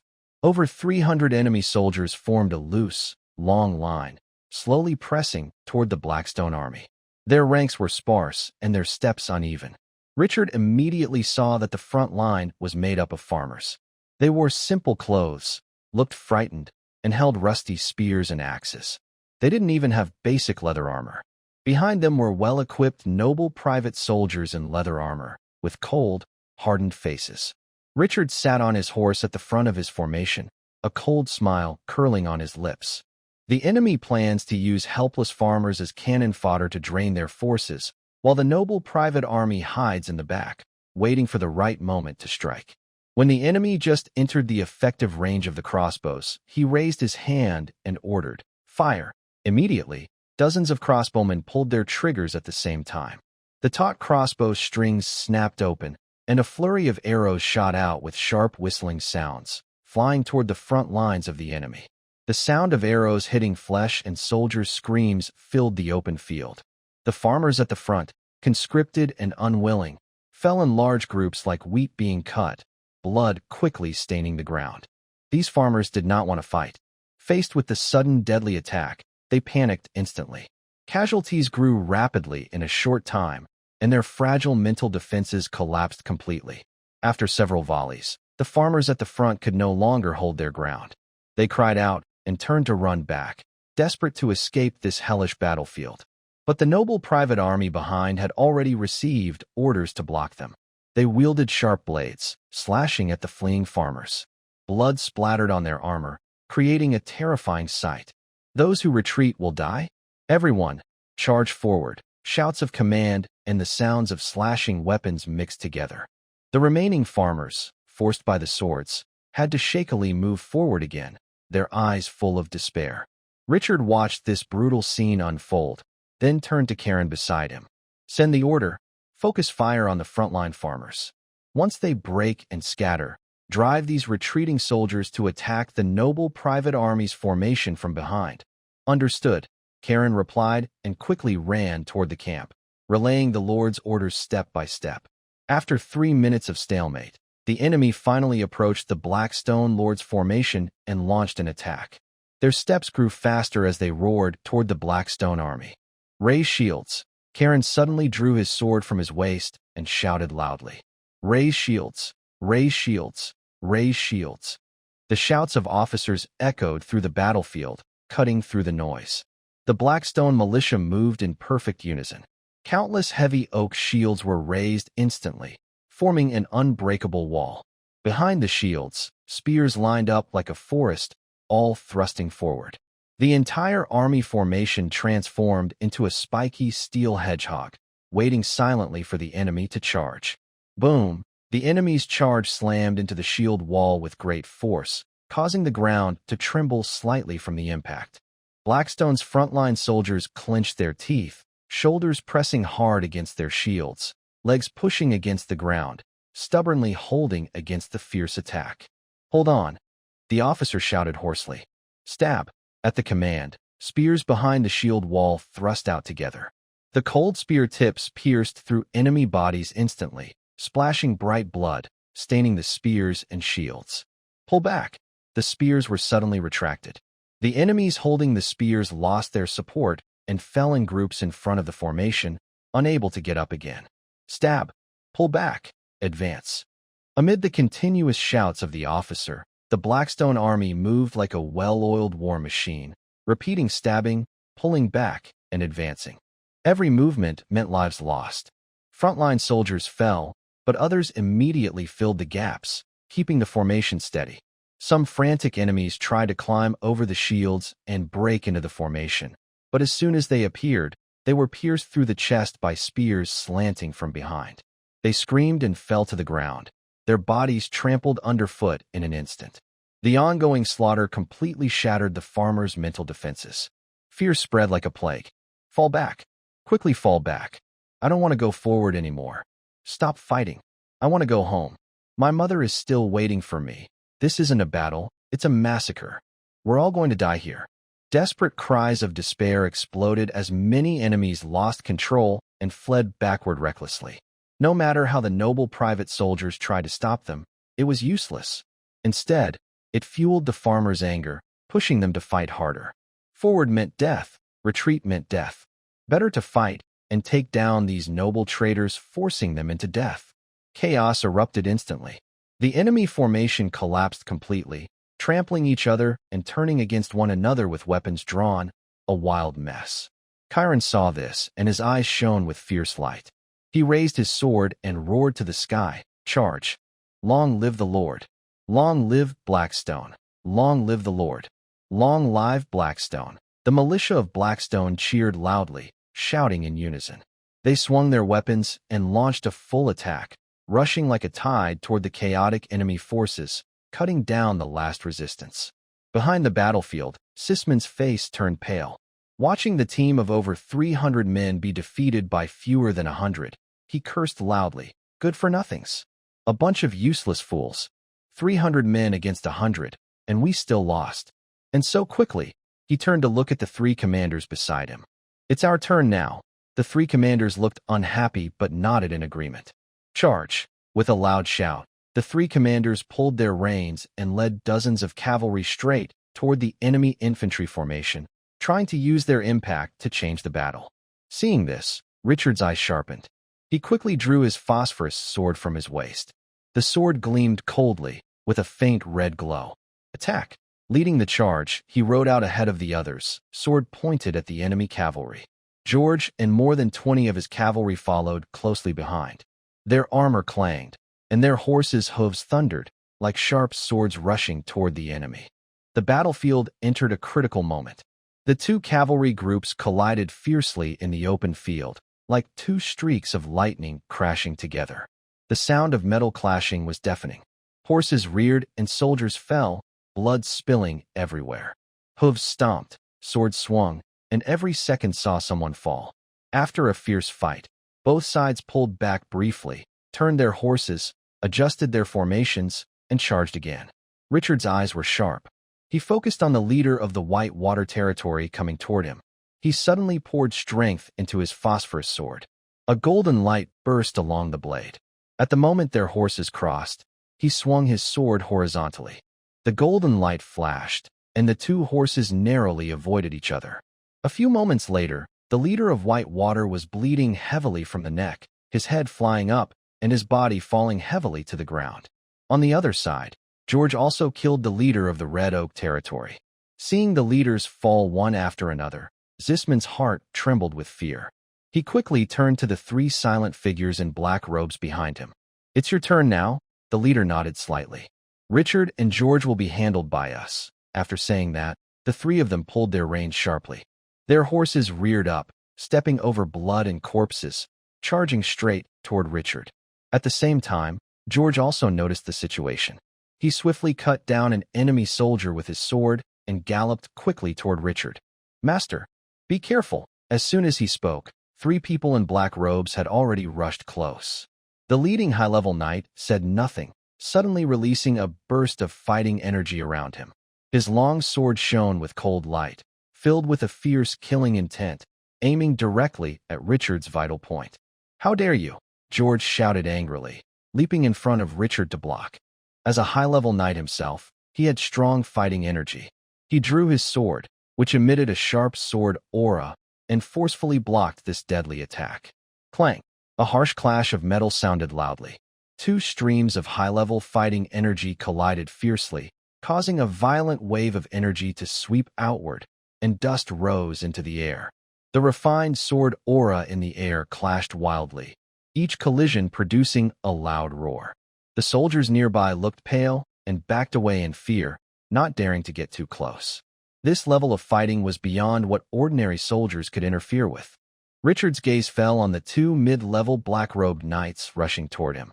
He took a deep breath, activated the golden flame burning heart technique, and a hot, domineering golden-red fighting energy burst out from his limbs, forming a fighting armor around him.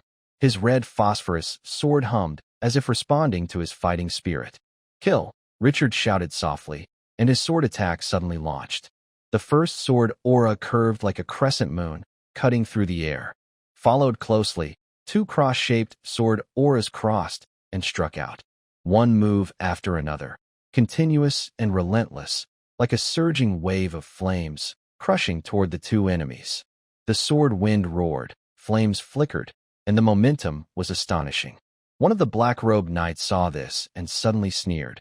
I didn't expect Baron Richard to truly reach mid-level knight. Incredible. What ancient relic did you find to improve so quickly? Shut up. That's not our concern, another knight immediately said in a deep voice. The first knight fell silent, and both drew their swords, attacking Richard with all their might. Richard's mind moved. He realized these people thought the change in the Blackstone territory was because of the ancient relics. That's a pretty good reason. A flash of thought crossed his mind, and his sword stance suddenly became even more fierce. Gold and red fighting energy coils around the sword, each strike carrying a fierce power that burns everything in its path. The sword's shadows overlap heavily, forcing the two mid-level knights to retreat step by step, their openings growing more numerous. On the other side of the battlefield, Zisman's face looks very grim. He watches helplessly as their cavalry is overwhelmed by Richard, and their infantry is pushed back by the Blackstone army. If things continue like this, they will definitely lose. Right now, Richard and George are caught up with the man in the black robe, leaving Zisman with no time to act. This is his chance to turn the tide. Zisman suddenly draws his long sword, turns to look at the leader of the Grey Wolf clan, who has just escaped in a panic. Let's attack together. First, defeat the Blackstone infantry, then focus on Richard. The Grey Wolf leader hesitates. Just now, Richard and George fought and killed the leaders of the Whitewater and Redwood clans. The Grey Wolf leader was so frightened he was trembling. Now that he has barely escaped, he's reluctant to go back. The Blackstone infantry leader is just a beginner knight, with the same strength as us. What are you afraid of? Or do you want to be punished by the elders? Zisman points at Karen, who is leading the infantry in a fierce fight. The Grey Wolf leader's face turns pale and then flushes, finally gritting his teeth and saying, "Let's go. I'll fight with you." Zisman shows a fierce smile. This is a critical moment. As long as we kill their leader and break the infantry, the battle will turn in our favor immediately. Afterward, you and I will be rewarded greatly. After speaking, he leads the elite troops toward Karen. With Zisman entering the fight, the battlefield instantly heats up. Soldiers fight wildly, swords clash, screams, roars, and the sound of metal hitting metal fill the air. Blood dyes the entire ground red. Suddenly, a piercing scream echoes through the chaos. Everyone instinctively turns to look. They see Richard's red phosphorus sword flash with cold light, and his golden red fighting energy surges wildly. With one strike, he pierces the chest of a mid-level knight in a black robe. The hot fighting energy instantly burns the wound black. The knight has no time to struggle and collapses to the ground, lifeless. After killing one person, Richard doesn't stop. He turns his horse and charges at the other knight. The other knight is already terrified, with no fighting spirit. In his panic, he makes many mistakes, exposing openings. In just a few moves, Richard strikes again with a lightning-fast sword, slashing out. Blood sprays everywhere. The second mid-level knight falls dead on the spot. Richard held a blood-stained phosphorus sword, standing proudly in the middle of the battlefield. Golden red fighting energy flowed slowly around him, like a war god appearing. He looked around with a cold gaze. All the enemy soldiers who met his eyes were terrified, lowering their heads and avoiding his gaze. Fear spread like a wave through the enemy camp. Meanwhile, the soldiers of Blackstone territory saw their lord defeat two strong enemies and erupted into cheers like a mighty wave. "Long live our lord! Long live our lord!" Their morale soared to its highest point. Richard looked at Zisman, who was leading the cavalry toward him. Seeing this, Zisman was terrified and panicked, his soul almost leaving his body. He quickly ordered his men to retreat outside the battlefield. "Retreat! Hurry up!" The leader of the Grey Wolf territory, who was fighting Karen, saw this scene. His eyes widened in anger as he cursed loudly. "Idiots! Zisman, you coward!" He had no time to fight Karen anymore, only thinking of escaping. After forcing Karen back, he hurriedly told his men to run away in panic. The two leaders fled first, causing the already frightened enemy soldiers to lose all fighting spirit. Their morale plummeted, and the entire army was defeated. The soldiers abandoned their weapons and armor, scattering in all directions, with no strength left to fight back. The high-level knight in black robes fighting George also saw that the situation was hopeless. He suddenly erupted with fighting energy, forcing George back. He looked deeply at Richard, then turned and leapt away, disappearing into the vast wilderness at an incredible speed. Richard snorted coldly and led the cavalry to chase after the fleeing leader of Grey Wolf territory. Within minutes, they caught up and killed him. After dealing with him, Richard led the cavalry to pursue Zisman, who was fleeing in the opposite direction. Unfortunately, Zisman ran too fast. Richard chased 10 miles but still couldn't catch him, so he ordered a return to the battlefield. When Richard returned, the battle was already over. A large number of enemy soldiers had been captured and were tightly controlled by Blackstone soldiers. They were tied with ropes, heads hanging low, standing dejectedly. The ground was littered with corpses, blood flowing like a river. A brutal scene after the battle. George quickly approached, looking respectful and concerned. "Sir, are you all right?" Richard waved his hand. "I'm fine.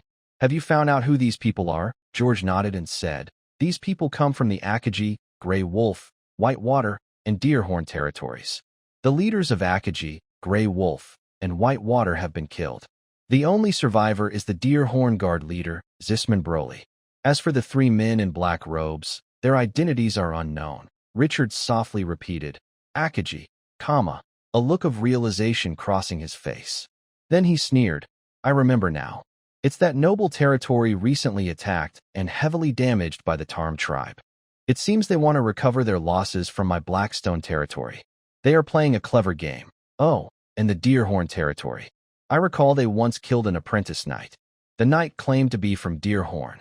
Yes, but that person had no documents, badges, or rings to prove who he was," George replied.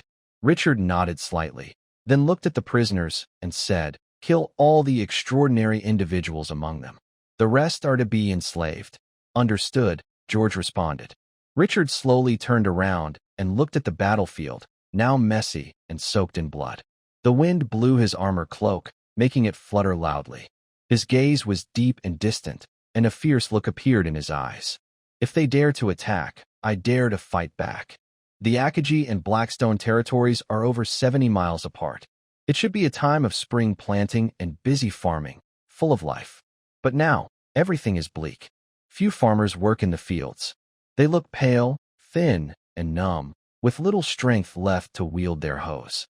The rural roads are deserted. The busy trade caravans that once traveled here are gone. A few hurried travelers pass by, heads bowed, walking quickly to avoid trouble. The land's ruin is not caused by natural disasters, but by human actions. Earlier this year, the Tarm tribe of wild boars suddenly invaded Akagi territory, burning, killing, and looting. The land was lost, villages destroyed, and property stolen.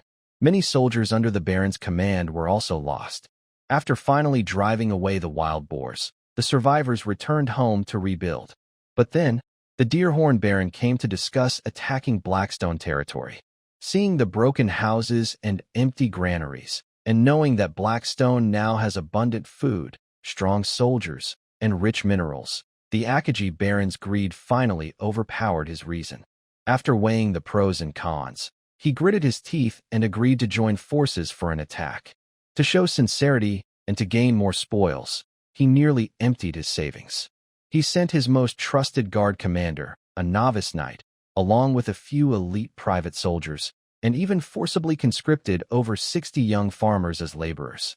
He believed that with the combined strength of several sides, victory was certain.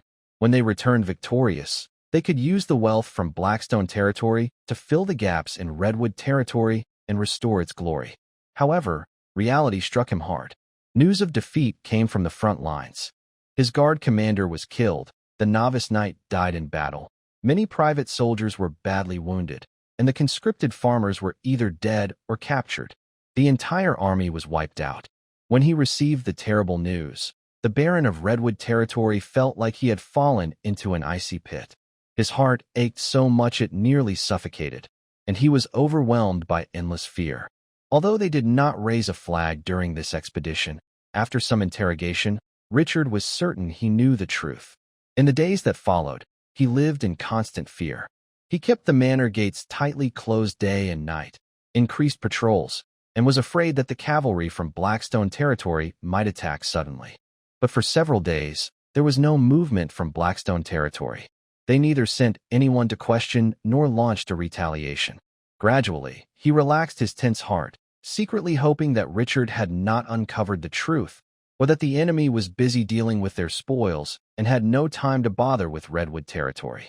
One afternoon, he stood on the lookout tower in Redwood Town, gazing at the barren farmland and sparse population outside the town.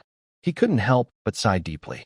Spring planting was delayed, so the autumn harvest would surely be reduced. Coupled with the loss of troops, Redwood territory didn't know when it could recover. He felt restless and turned to head back to the manor to rest. "My lord, something's wrong. Very bad." A soldier ran over hurriedly, face pale, voice trembling uncontrollably. "What are you panicking for? The sky isn't falling." The Baron of Redwood territory scolded sharply, but a strange tightness grew in his chest. "What happened?" "A squad of cavalry is charging toward Redwood Town." The soldier gasped, trembling with fear. His heart sank. He quickly asked, "How many? Whose forces? Do they have banners?" "About 30 or 40 riders, no banners."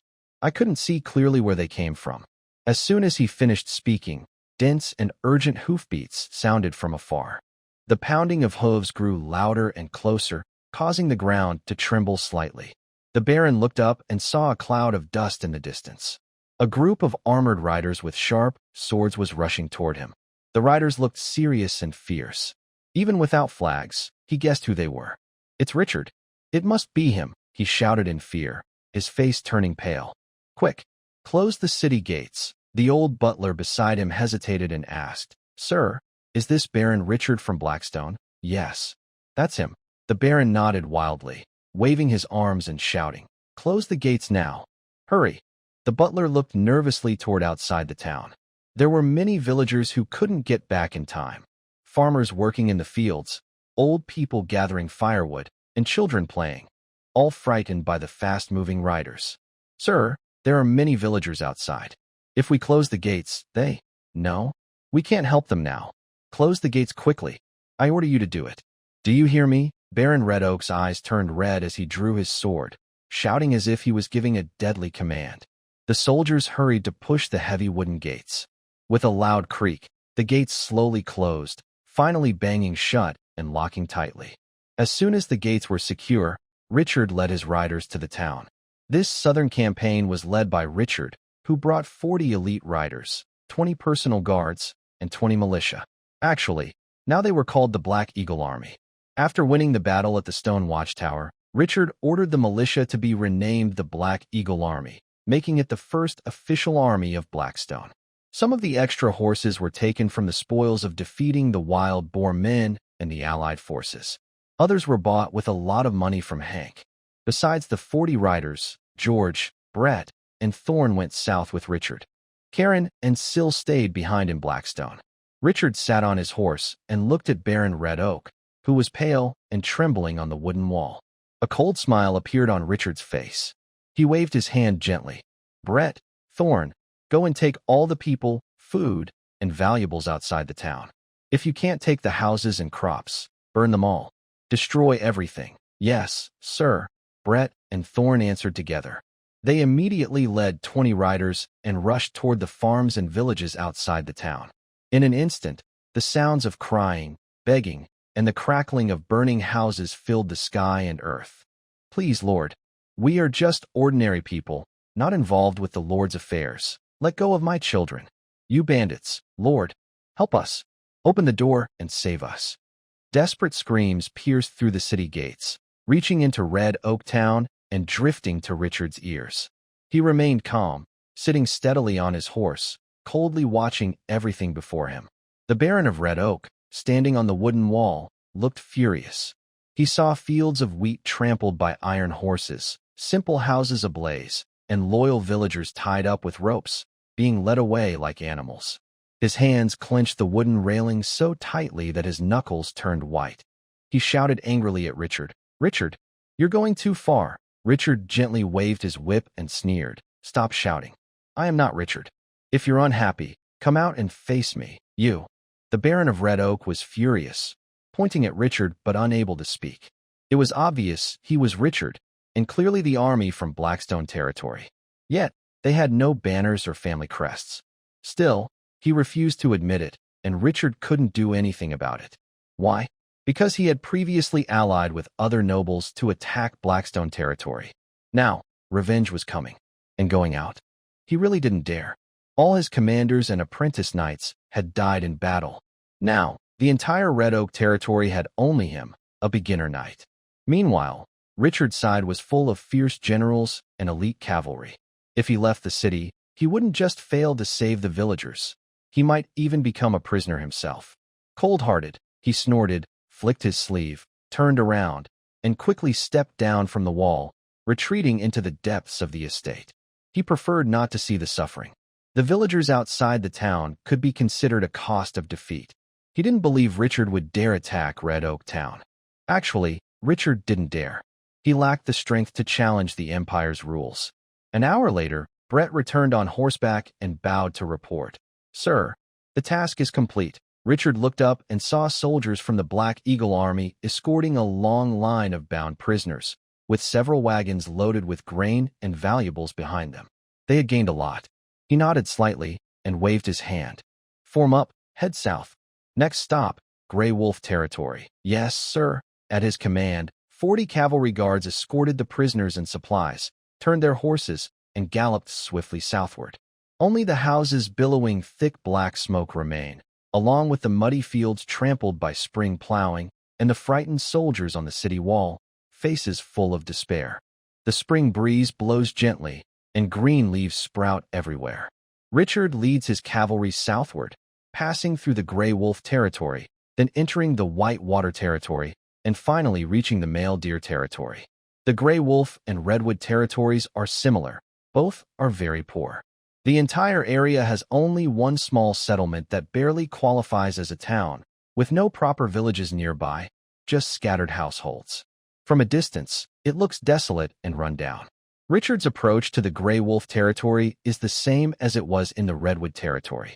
He orders his men to capture the villagers outside the town, loot their food and valuables, destroy the unplowed fields, and set fire to the houses. After completing these tasks, he leads his troops away, leaving chaos and smoke behind. Further south is the White Water territory. This area is somewhat richer. Besides the main town, there are 3 complete villages. Since they haven't been attacked by foreign armies, everything remains intact. Each village has over 100 residents, making it one of the few peaceful places in the northern border. But this peace is no match for Richard's cavalry. He takes his men and captures all the villagers from the 3 villages, loads their food and belongings onto carts, then burns the villages to the ground. Only thick smoke remains, lingering over the fields for a long time. Looking at the gradually clearing view of the Male Deer territory, Richard can't help but feel impressed. Territories near the Empire's border are truly different. The Male Deer territory is located in the middle of the Empire's northern expansion zone, with a relatively good location. Although it has faced foreign attacks before, it has now mostly recovered. You can see people in the fields, and the 2 villages are once again inhabited. Compared to the previous territories, it is quite a rare, prosperous area. Richard waves his hand and leads his cavalry straight toward one of the villages. As they approach the village gate, an old man quickly steps forward and blocks the way with open arms. Who are you? Do you know where you are? Brett steps forward and calmly replies, of course. The Male Deer territory. Then you'd better leave quickly, or the Baron won't let you off. The old man shouts sternly. Brett sneered and said, Haha, I don't know if he will let us go, but we definitely won't leave this place alone. Move aside. He pushed the old man aside and led his people to rush into the village. You all. The old man trembled with anger, pointing at everyone but unable to speak. Richard stopped his horse and looked at the old man calmly. He asked, Who are you here? I'm the steward here. You slave traders are too lawless. Even the noble villagers dare to steal. The old man looked at the long line of bound people behind Richard and immediately thought they were villains involved in kidnapping and trafficking. Richard shook his head lightly and sneered. We are not slave traders. We are just here to collect compensation. By the way, you're the steward here, right? This should be a knight's territory. Have your knights been summoned to the town and never returned? The old man's face suddenly changed, and fear appeared in his eyes. His voice trembled as he asked, Who? Who are you really? He had a faint guess, but dared not believe it. Don't you already know? Richard grinned, his tone cold. Oh, and don't say it out loud, or you won't live to see another day. The old man hurriedly covered his mouth, not daring to breathe loudly. Richard waved his hand casually. Go back and tell Taster that we're done for now. If there's a next time, it won't be so easy. Let's go. Why, yes. The old man felt like he'd been given a reprieve. He quickly squeezed out from the soldiers and rode away at full speed toward Deer Town. Watching the old man disappear into the distance, George rode up to Richard and asked softly, Sir, is this really okay? Richard asked back, Do you think I and Taster can still shake hands and make peace? George was silent for a moment. Maybe it was possible before, but after this series of raids, both sides were now in a deadlock. Seeing that everyone in the village had been gathered, tied up, and their food and supplies loaded onto carts, Richard said calmly, If we can't make peace, then there's no need to be polite. Let's go to the next village. Yes. The team immediately turned around and headed east. Deer Town, inside the Baron's estate. Baron Taster angrily threw cups, bowls, and porcelain vases onto the ground, shattering them into pieces. Too much. Richard, you are really going too far. The old butler, who came to deliver the news, stood trembling nearby, afraid to speak. Taster vented his anger for a while before calming down a bit. He looked at the trembling old man and waved his hand. Go down. From now on, stay in the estate.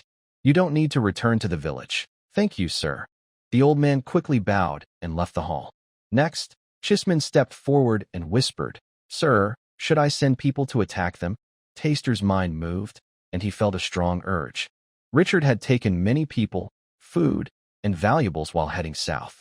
If he could stop this group, it would make the Deerhorn town very rich very quickly. But then he thought again and slowly shook his head. Forget it. They have 40 elite riders, 2 apprentice knights, 1 mid-level knight, and 1 high-level knight. We are no match. He clenched his fists, full of frustration and hatred. But this isn't over. Just as he finished speaking, someone hurriedly came to report outside. Sir, a large group of people has appeared outside the city, heading toward the town. What? Baron Taster's face changed. He immediately led people quickly to the wooden wall at the town entrance. Let's go and see. He was both surprised and suspicious. Could it be that besides Richard, someone else dares to attack and come straight to Deerhorn Town? Climbing onto the wooden wall, he looked out. In the distance, smoke and dust billowed, and a large group of people was slowly approaching. As they got closer, a few well-equipped riders came into view first. Taster saw their outfits, first feeling relieved. Then a surge of uncontrollable anger rose in his head. Richard, you damn fool. After stealing, you still dare to show off in front of my lord. Do you really think my sword isn't sharp? He trembled with anger, but could only stare tightly outside the wall. Richard's riders did not stop in front of the town. Instead, they followed the main road, passing through the town at a steady pace. Each rider held their head high, looking proud, as if showing off their achievements. Soon, Richard personally rode into town, looked up at Baron Taster on the wooden wall, and a cold smile appeared on his face. Then he gently squeezed his horse's sides and led his team straight north.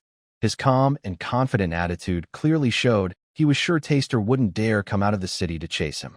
To Taster, this was the height of arrogance, brazen mockery. He stared angrily at Richard and his group riding away, his eyes almost bleeding with envy.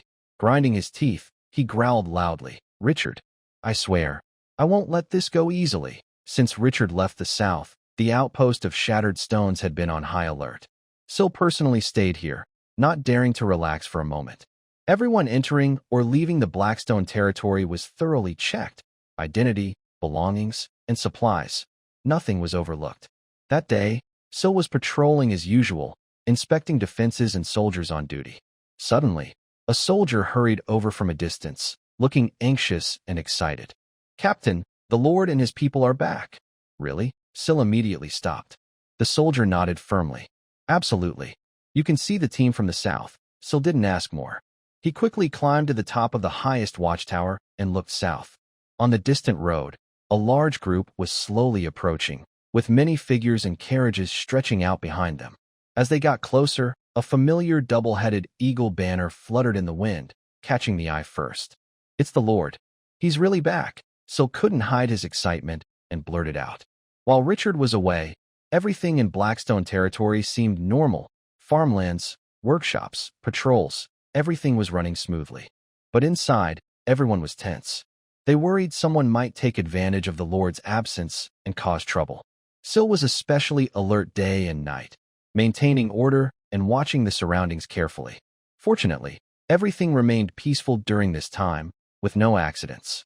Now that Richard had returned safely, Sil's long-held worries finally eased.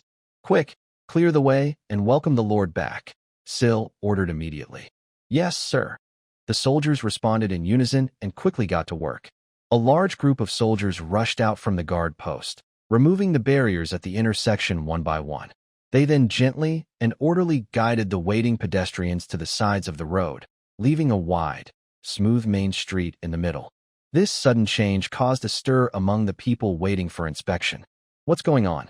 Why are they clearing the road all of a sudden?" someone asked in confusion. "I finally got to the front of the line, and now I have to wait again," another person said with slight annoyance. "Could it be that someone is coming to claim the Blackstone territory again? Not long ago, there was a big army attack, right? It doesn't seem like it. If enemies were coming, they would probably close the gates and defend fiercely. But now, the gates are wide open, clearly welcoming someone. Thinking about it, it really is. Who could it be that warrants such a big welcome from the guard post?" Soon, they found out.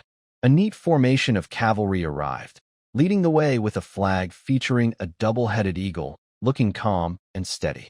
Behind the cavalry, there was a long line of wagons, each loaded to the brim and covered with thick cloth, hiding what was inside. Further back, there was a group of prisoners with their hands tied, walking in a line. From a quick glance, there were at least 600 or 700 of them. The crowd immediately started talking excitedly. "Isn't that the banner of bread?" A merchant who often traveled to Blackstone territory spoke up. "Do you know him?" someone asked nearby. "I come here often for business." The guard post at Broken Stone was under his command before. With so many wagons, could they be spoils of war? I don't know. Look at all those prisoners in the back. The wagons must be full of loot. But I wonder who Blackstone territory attacked this time. Probably some foreign tribe. I haven't heard of any wars in the expansion zone recently. That's not necessarily true. I heard that the army that attacked Blackstone territory last time wasn't a tribe, but a few nobles from the expansion zone. Really? My brother's cousin's second wife works as a manager on one of those noble estates. The news is reliable, and these, don't ask too much. Just trust your instincts. Judging by the amount of spoils, they must have taken down quite a force. Baron Richard is really powerful. Amid the gossip, someone suddenly lowered their voice to warn everyone. "Look, that's Baron Richard leading the team himself. No wonder they achieved such great results. That person next to the Baron should be Commander George, right? I heard he's already a high-ranking knight. Blackstone territory is really impressive. It hasn't been established long, but its wealth is growing quickly, and the strength of its people is improving at an astonishing rate. I really want to find a place to stay in Blackstone territory. Don't even think about it. There are only shared dormitories here, not private houses for outsiders. You guys just don't understand." While they spoke, Richard had already ridden his horse to the gate of the outpost. Sil quickly stepped forward, kneeling on one knee, respectfully and firmly saying, "Subordinate Sil reports to the Baron." "Welcome back in victory." Richard nodded slightly, with a faint smile on his face. "Sil, you've worked hard these days. How is Blackstone territory doing?" "Thanks to Lord Richard's blessings, everything is normal in the territory. The farms, workshops, and outposts are all stable and orderly, with no signs of trouble," Sil replied. Richard asked him a few questions about the territory's recent situation, gave some simple instructions, then waved his hand to signal the team to continue moving forward. The horse-drawn carts rolled on, crossing the gravel outpost and heading towards Solol town in the hinterland. After the Lord's team disappeared into the distance, Sil quickly reorganized the order. The outpost soon returned to normal, with soldiers resuming their patrols. However, everyone's face now carried a proud and confident expression. News of Baron Richard's victorious return, laden with spoils of war, spread quickly among the people, as if wings had grown on it, flying swiftly from mouth to mouth in all directions. When Richard arrived at Solol town, it was already crowded outside the town gates. Thomas, Karen, and other key officials had already led the townspeople to wait there. Upon hearing that the Lord's expedition was to punish enemies who had previously attacked Blackstone territory and that they had achieved a great victory, the entire town was filled with joy. Everyone's face shone with pride and excitement. From afar, the double-headed eagle flag appeared, and the crowd erupted into thunderous cheers. Long live the Lord! Long live Blackstone territory!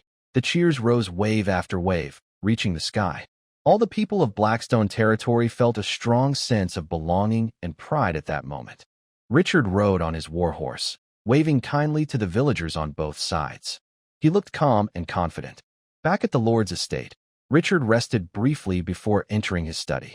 Thomas immediately handed him a thick stack of documents, reporting in detail on the harvest, workshop output, finances, personnel changes, and defenses of Blackstone territory during Richard's absence.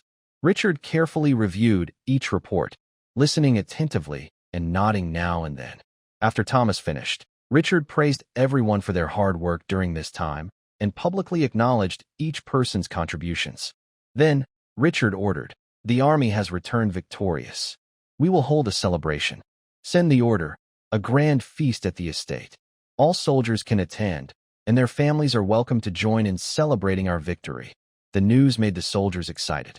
On the day of the celebration, the estate was decorated with lanterns and banners, full of happiness. Richard sat at the main seat, first rewarding the brave soldiers from the campaign with gold, equipment, and titles of honor. Then, he stood quietly to honor the fallen heroes, promising to bury the dead with respect and care for their families, earning everyone's respect. At the end of the celebration, Richard personally chose 5 loyal and talented guards to teach the continent basic breathing technique in front of everyone. This caused a stir among the crowd. The 3 people who had already learned the technique had been promoted to apprentice knights and appointed as the flag bearers of the Black Eagle Army. Now, 5 more people learned the breathing method. Everyone was envious, imagining their bright futures. The lively and proud atmosphere of the estate spread outside the town. Ordinary villagers envied them and secretly decided to have their children join the Blackstone army for a better future and real opportunities. As the celebration ended and night fell, Richard returned alone to his study, dismissing everyone and sitting quietly in thought. The noise and joy of the day faded away. He kept replaying scenes from the recent battle in his mind. He knew he needed to build an intelligence network, not just rely on the system. This time, the system gave no hints, which left Blackstone territory vulnerable. But the most important qualities for an intelligence agency are loyalty, secrecy, and skill. Although he had many talents under his command, he didn't yet have the right person to lead this effort.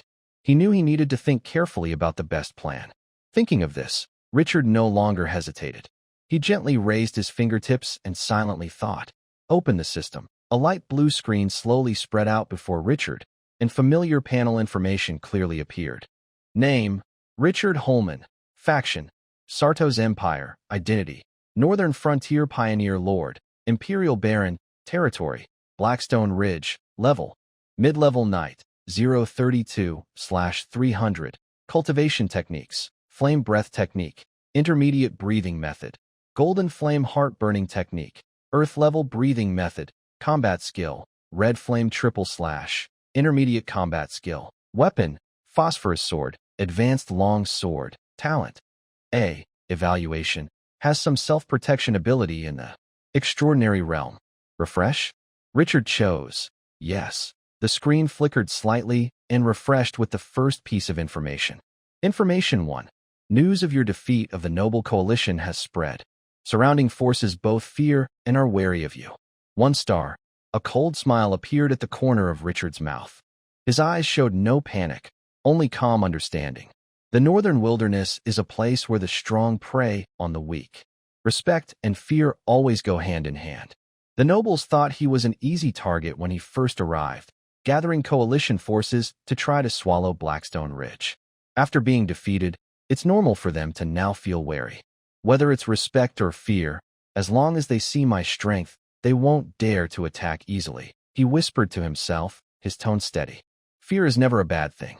It can make those with bad intentions think twice before acting.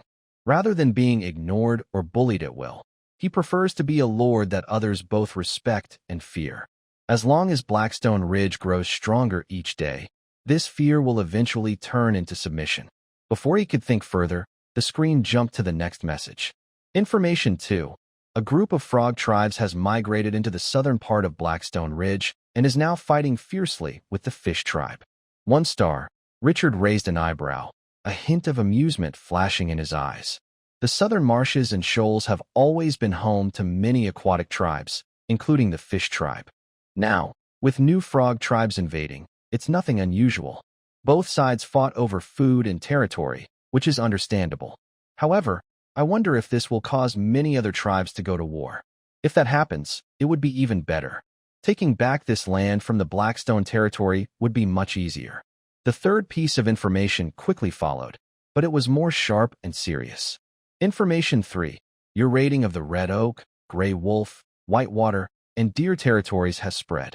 The barons of these 4 territories are spreading rumors and speaking badly about you, causing nearby nobles to become unhappy. 1 star. Seeing this message, Richard's smile faded, but he was not angry, just indifferent. When the 4 territories joined forces to attack Blackstone territory, he was only fighting back. As for the nobles' dissatisfaction, Richard didn't care much. As long as you are strong enough and offer them benefits, their dissatisfaction will quickly disappear. The light on the screen flickered slightly, and the 4th message rose to 2 stars, bringing a sense of danger. Information 4. On the west bank of the Salwin River, more and more tribes are migrating in. They are greedy for Salol Town, and some tribes want to cross the river to attack it. 2 stars. More tribes on the west bank of the Salwin River? They want to cross the river and attack Salol Town? Richard's brow slowly furrowed, and his expression became more serious. Salol Town is the core of Blackstone Ridge. If tribes cross the river, the damage could be significant. Richard had thought about the West Bank before, but at that time, the territory was new, with few people and not enough soldiers, so he had to put it aside. Now, it's time to think about it. The 5th piece of information, also 2 stars, caught his eye. Information 5. 30 miles west of Salol Town, there is a medium-sized coal mine. 2 stars, coal mine. And it's medium-sized. These words hit Richard's key point instantly. He thought about the blacksmith shop, winter heating, and the upcoming brick kiln. He made a decision. This time, he wouldn't wait for tribes on the west bank. He planned to go directly and attack. While he was planning, the 6th piece of information lit up, rated 3 stars, giving him a boost. Information 6. 3 days later, a female knight is chased by the Bloodfang bandits and enters the southern part of Blackstone territory, map location. This female knight is an adventurer who was targeted because she offended the Bloodfang bandits. During the fight, 3 of her companions died, and only she remains. 3 star, 3 stars? Richard raised an eyebrow, feeling curious. An adventurer being chased with a 3-star information rating shows that this female knight is definitely not ordinary. She might have a special identity, strong skills, or a secret she's hiding. What surprised him even more was the Bloodfang bandits. Since he entered the northern wilderness, these bandits have been causing him trouble. Now, they are boldly entering his territory to kill someone. Such bad luck for them. Richard chuckled softly, a cold look flashing in his eyes. He didn't know why the female knight was being chased, but since the Bloodfangs want to kill her, he intends to save her. First, he can use this chance to show strength to the Bloodfang bandits and make a statement in the northern wilderness. Second, since she's marked with a 3-star rating, she must have value for alliances. Maybe she can become a powerful ally for Blackstone Ridge. With his decision made, Richard waved his hand, and a faint blue light screen disappeared instantly. He stood by the window of his study, looking out at the vast northern land, his plans becoming clearer. "George," Richard called in a deep voice. George quickly came over and bowed. "My lord, choose 20 elite guards, prepare horses, weapons, and rations. At dawn in 3 days, follow me south, Richard ordered. Oh, and this time, we're not only saving her from the blood fangs, but also making sure those troublemakers stay forever in the northern wilderness. Understood. George was slightly stunned but immediately accepted the order. Deep in the forest, the tangled branches and leaves formed a net, slicing the daylight into fragments. A slender but tough figure darted wildly through the woods. Her long black hair was glued to her neck by sweat and dirt.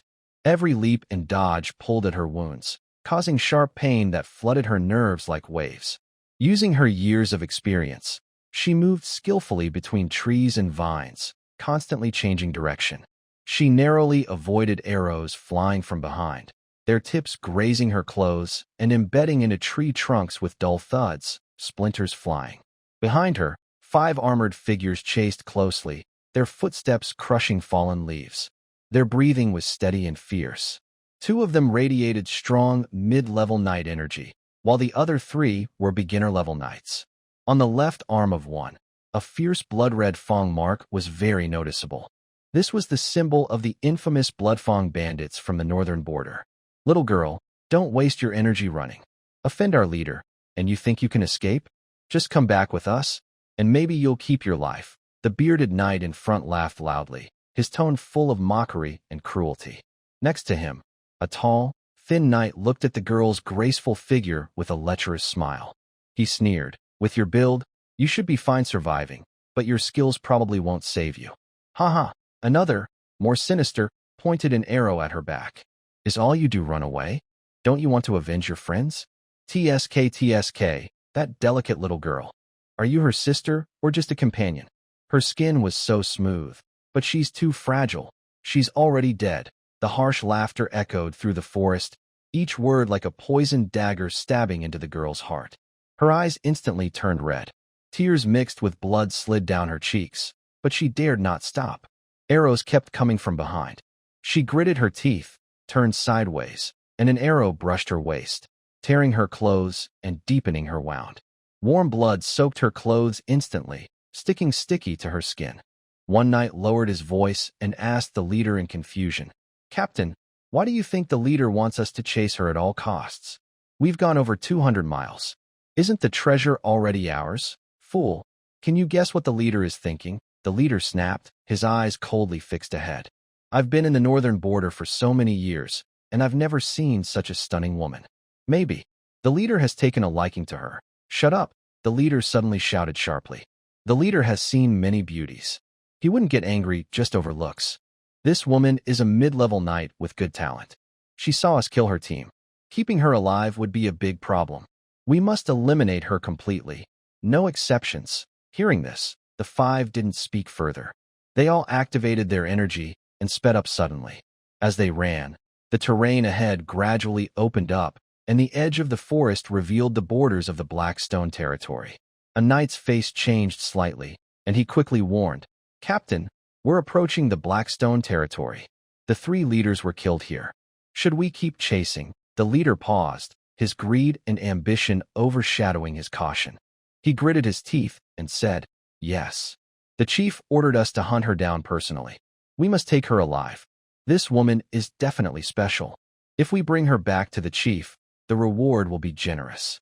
Maybe I can even become the new 4th leader." He glanced at the woman's staggering figure and sneered. "She's been running all this time, her injuries worsening, her energy nearly gone. She can't last much longer. This is the southern, deserted part of the Blackstone territory, far from anyone. Even if we attack, no one will notice." The other 4 exchanged looks, tempted by the reward, unwilling to give up this opportunity. "Quickly, no more delays," the leader gave the order. The 5 of them unleashed their energy fiercely, creating a powerful wave of air that shot out like 5 arrows from the forest, instantly surrounding the exhausted woman. Cornered, she slowed her steps. She held her long sword to the ground, gasping heavily. Her arms, waist, and thighs were covered in wounds, blood staining most of her clothes. Her once lively eyes were now filled with deep hatred. She looked up at the 5 enemies and, voice hoarse but firm, said, "Bloodfang bandits, I will never be your ally. Today, I will fight with everything I have to avenge my fallen comrades. After speaking, she endured the pain and lunged forward, her sword carrying the last of her energy, aiming straight at the nearest enemy. Stupid. Attack together. Take her down. The leader snorted coldly, and all 5 attacked at once. The energy from the mid-level knights was strong and fierce, while the attacks from the beginner knights were sharp and ruthless. Surrounded, the woman, already exhausted, quickly fell into a disadvantage. Swords and fists struck her repeatedly, wounds splitting open, blood pouring out. Yet her hatred did not fade. Instead, it burned with a fierce desire for revenge. In a risky, close encounter, she spotted an opening. Taking a heavy punch, she seized the chance, stabbing her sword into the throat of a beginner knight, killing him instantly. "Who dares to kill my people?" the leader roared in anger. He leapt forward, gathering his energy into his right palm, and struck hard on her back. Ugh! The woman spat blood, flying backward like a broken kite. She fell heavily to the ground, her sword slipping from her hand, unable to summon any strength. The leader snorted coldly. 2 knights immediately stepped forward, reaching out to seize her. The woman lay on the ground, her limbs crying out in pain. Despair engulfed her like darkness, swallowing her completely. Only one thought remained in her mind. "Sorry, comrades. I couldn't avenge you." She clenched her teeth, ready to bite her tongue and end her life, refusing to be humiliated by these villains. At that critical moment, a rapid, orderly sound of hooves approached from afar, breaking the silence of the wilderness. A clear voice cut through the air.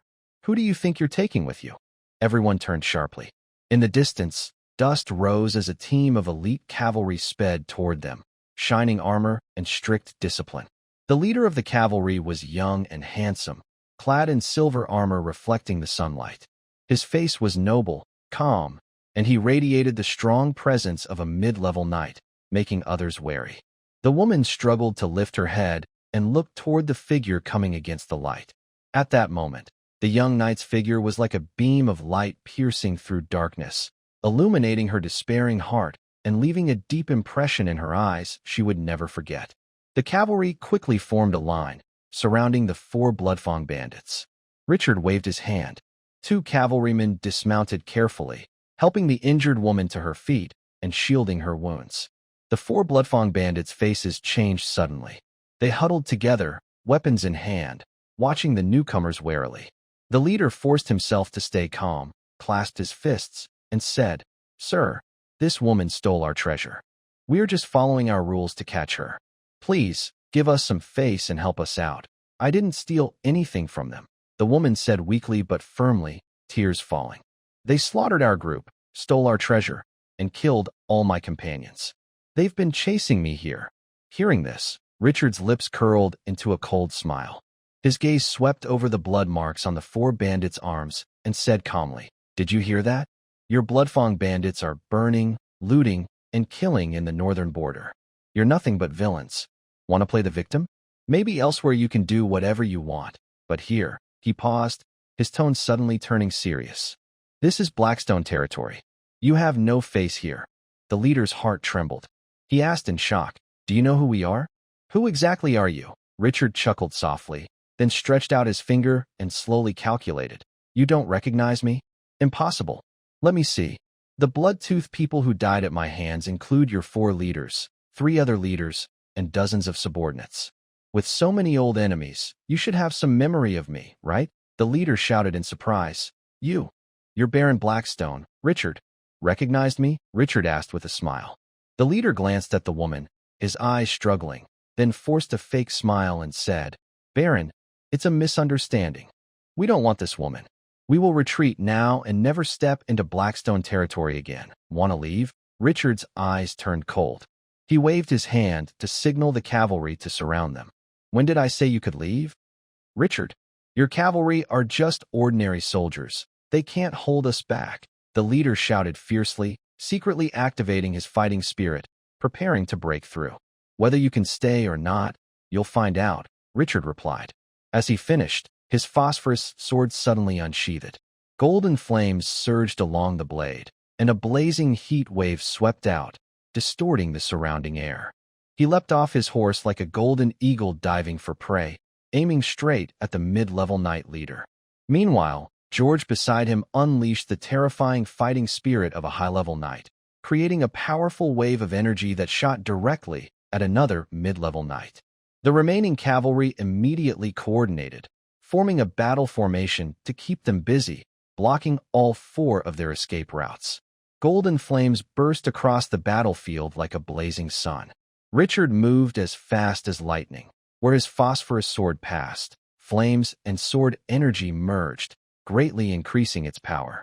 The Bloodtooth leader desperately activated his fighting spirit to defend, but in front of Richard's skillful swordsmanship and fiery fighting spirit, his defenses were as fragile as paper. In just 3 moves, Richard knocked away the enemy's weapon with a single sword, then countered with a horizontal slash. The fiery sword energy tore through his throat instantly. The leader didn't even scream before collapsing to the ground, dead. After taking down the leader, Richard kept moving, like a fiery ghost, rushing toward 2 lower-level knights nearby. The 2 were terrified and fought back together, but Richard's sword was fast, precise, and fierce. The flames and fighting spirit burned their eyes, and within moments, both fell under his sword, with no chance to escape. Meanwhile, George's fight was just as swift and decisive. The high-level knight had absolute dominance over the mid-level knight. His sword was fierce, and his fighting spirit burst out, quickly defeating his opponent's fighting spirit and slashing his throat. The remaining novice knight was so frightened he nearly fainted. He tried to run away but was tightly surrounded by the cavalry. In the end, George struck him down with a sword. Within a short time, all 4 Bloodfang bandits were defeated and left dead on the plain. Richard sheathed his sword, and the golden flames slowly faded. His clothes were clean, with no bloodstains. He turned to look at the woman being protected nearby and spoke gently. "Miss, please come with me to Solol Town to heal your wounds." "How does that sound?" The woman nodded hard, struggling to agree. Richard then ordered, "Clear the battlefield, confiscate weapons and supplies, and prepare to leave immediately." "Yes, sir." The cavalry responded in unison, quickly tidying up the scene. They gathered around Richard and the injured woman, then turned their horses northward towards Solol Town and galloped away swiftly. Early morning light shone softly through the carved glass window, gently illuminating the bedroom of the Baron's mansion in Blackstone Valley. The oak furniture was bathed in warm sunlight, giving it a golden glow. The air was filled with a faint scent of herbs and incense, peaceful and elegant. The girl on the bed blinked her long eyelashes slowly, then opened her eyes after a long moment. What she saw was a luxurious ceiling she had never seen before, soft goose-down bedding, and delicate but unfamiliar decorations around her. She immediately tensed up, her instincts as an adventurer warning her. She reached instinctively toward her waist. There, she expected to find her trusted iron sword, her main confidence while wandering the wilderness.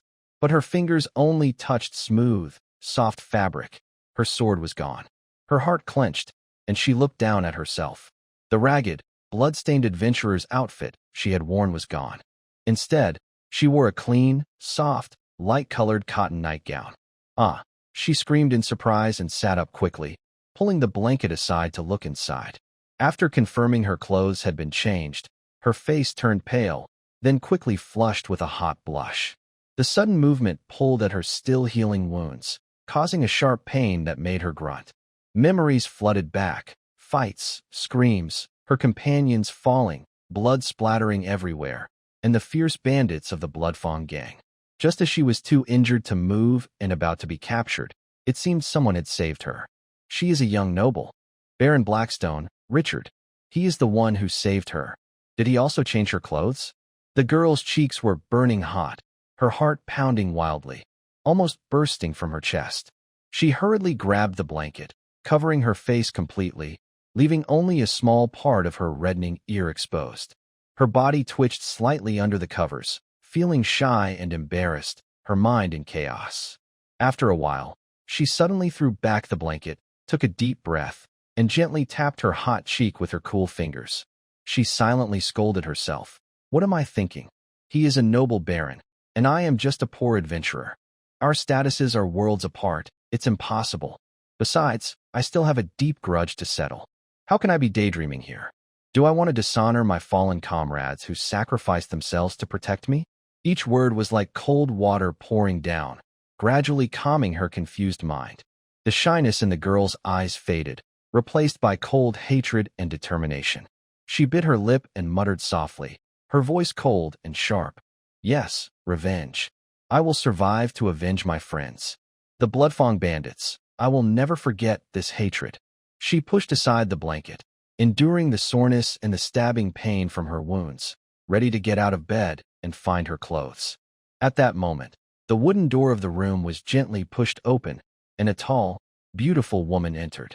She wore a neat maid's uniform, her movements graceful and proper, clearly well-trained. You're awake? Hey, what are you doing? Lie down quickly. Your wounds aren't healed yet. You can't move around. The woman quickly stepped forward, gently supporting her arm, and tenderly but firmly helped her back onto the bed, covering her with the blanket. I am Lillian, the head maid of the estate. You've been unconscious for 2 days. The master has been very worried about you. What is your name? The girl looked into her gentle eyes, her tense body relaxing slightly. She softly replied, Hello, Miss Lillian. My name is Aaron Cavendish. Where are my clothes? Lillian couldn't help but smile softly and shook her head. I'm not a lady, just a maid working for the master. Just call me Lillian. Your clothes were soaked in blood, torn, and dirty. They can't be worn anymore. The adults specifically told me to prepare a set of clean, comfortable clothes for you. I will go get them now. Before that, please drink this medicine. It's a healing potion made according to the adults' instructions and will help your injuries. Lillian picked up a bowl of steaming black medicine and handed it to Aileen. Aileen didn't hesitate. She took the bowl, softly said, Thank you, and then drank it all in one go. The medicine was bitter and strong-smelling, but she didn't even frown. She drank it quickly. Seeing her straightforward attitude, Lillian couldn't help but tease her. Are you so trusting? Aren't you worried there might be something wrong with this medicine? Just drinking it without question, afraid someone might harm you? Aileen held the empty bowl, and her mind involuntarily thought of Richard's young, steady face. A gentle, almost unnoticed smile appeared on her lips as she confidently said, No. Since he saved me, he wouldn't hurt me again. Lillian watched her trustful smile and slightly frowned, her eyebrows barely moving. She asked calmly, The person you're talking about, is he our master? You mean the lord we serve, Baron Richard? Aileen handed back the empty bowl, her eyes clear. Lillian nodded without saying more.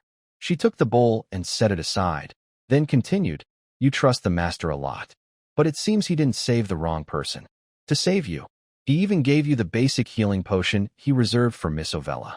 She turned toward the door, paused as if remembering something important, then looked back at Aileen with a smile and added, By the way, don't worry.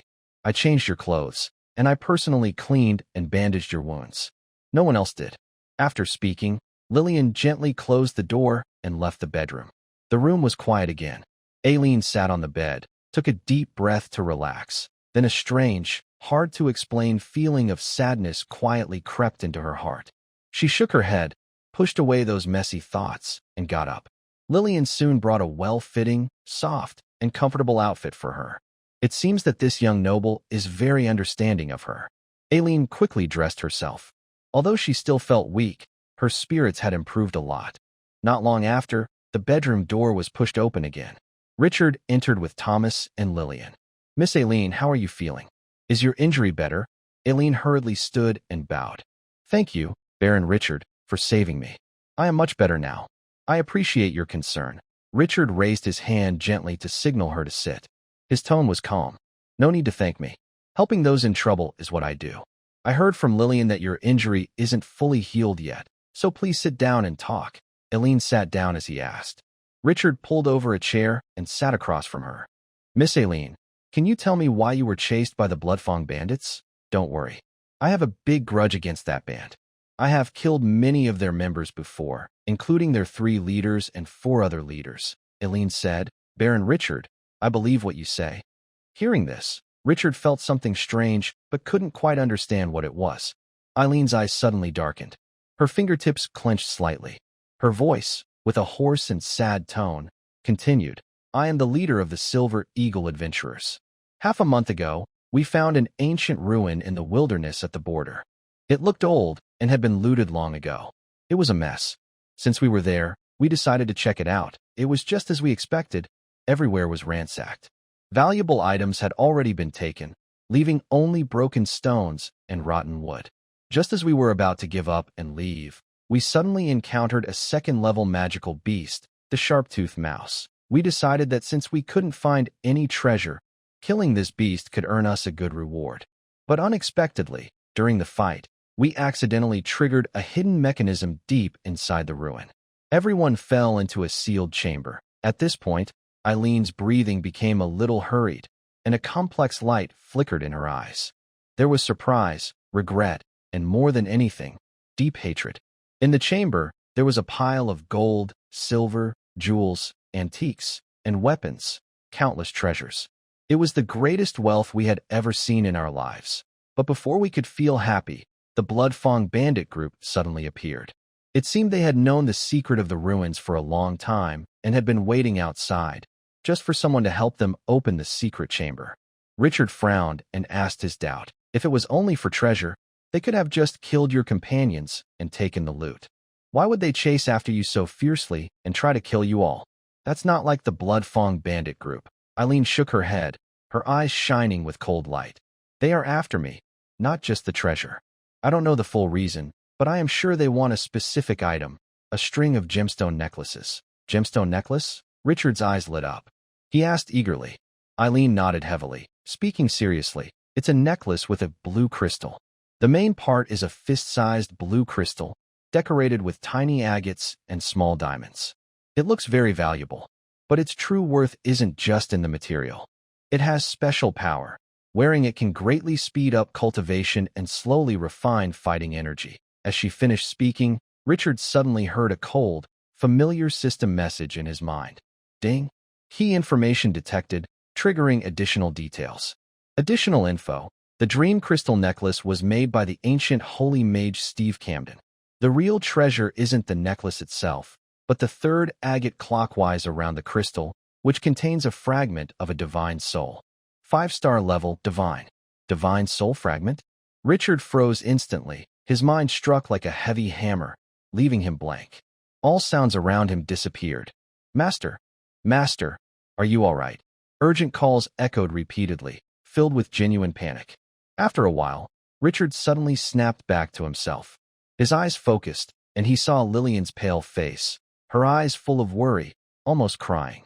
Next to her, Thomas was alert, watching Eileen in the room carefully, as if ready to call the guards outside at any sign of trouble. Richard took a deep breath, forcefully suppressing the turbulent emotions in his chest, and gently waved to the two people. I'm fine. I was just thinking about something and got lost in my thoughts. He stood up, walked to the window, and pushed it open slightly, looking out at the vast, calm sky. The clouds moved slowly, sunlight shone on the land of Blackstone territory, and everything seemed very normal. But Richard's eyes were unusually complicated. It turned out that this world really had gods. After calming his mind a little, Richard turned back and looked at Eileen. The girl's wounds had not yet healed, and her face was pale.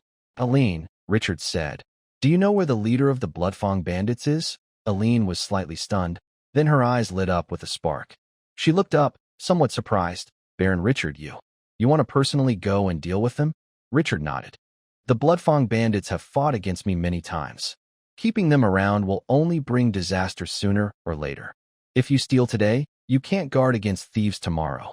This poisonous snake hides in the dark, and I can't rest easy until I get rid of it. Although Eileen knew Richard wanted to eliminate the bandits because of his personal grudge, she still felt a warm feeling inside.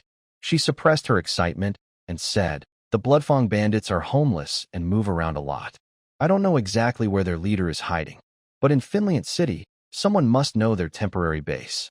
Still, I can't guarantee whether the leader is there or not. Oh, Richard raised an eyebrow. Why do you say that?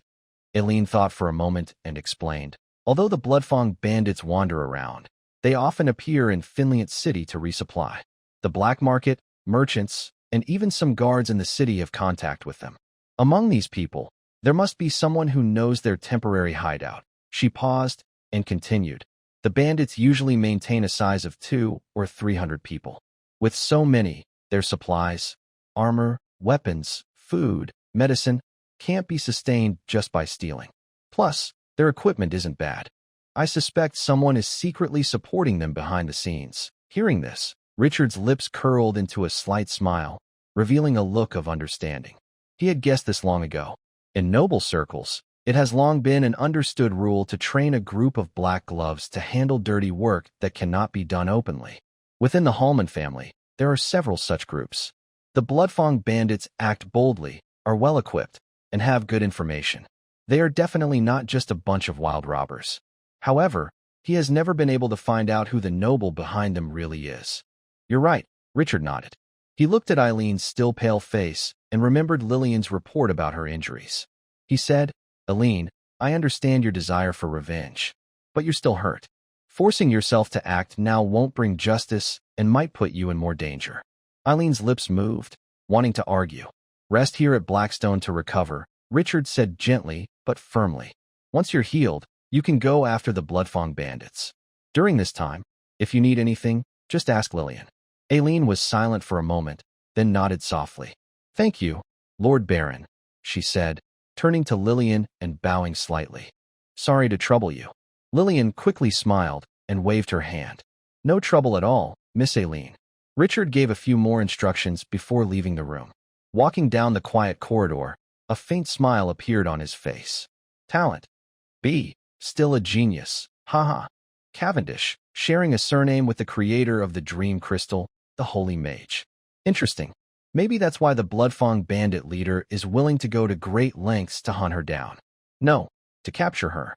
Thomas followed behind Richard, seeing the smile on his lord's face.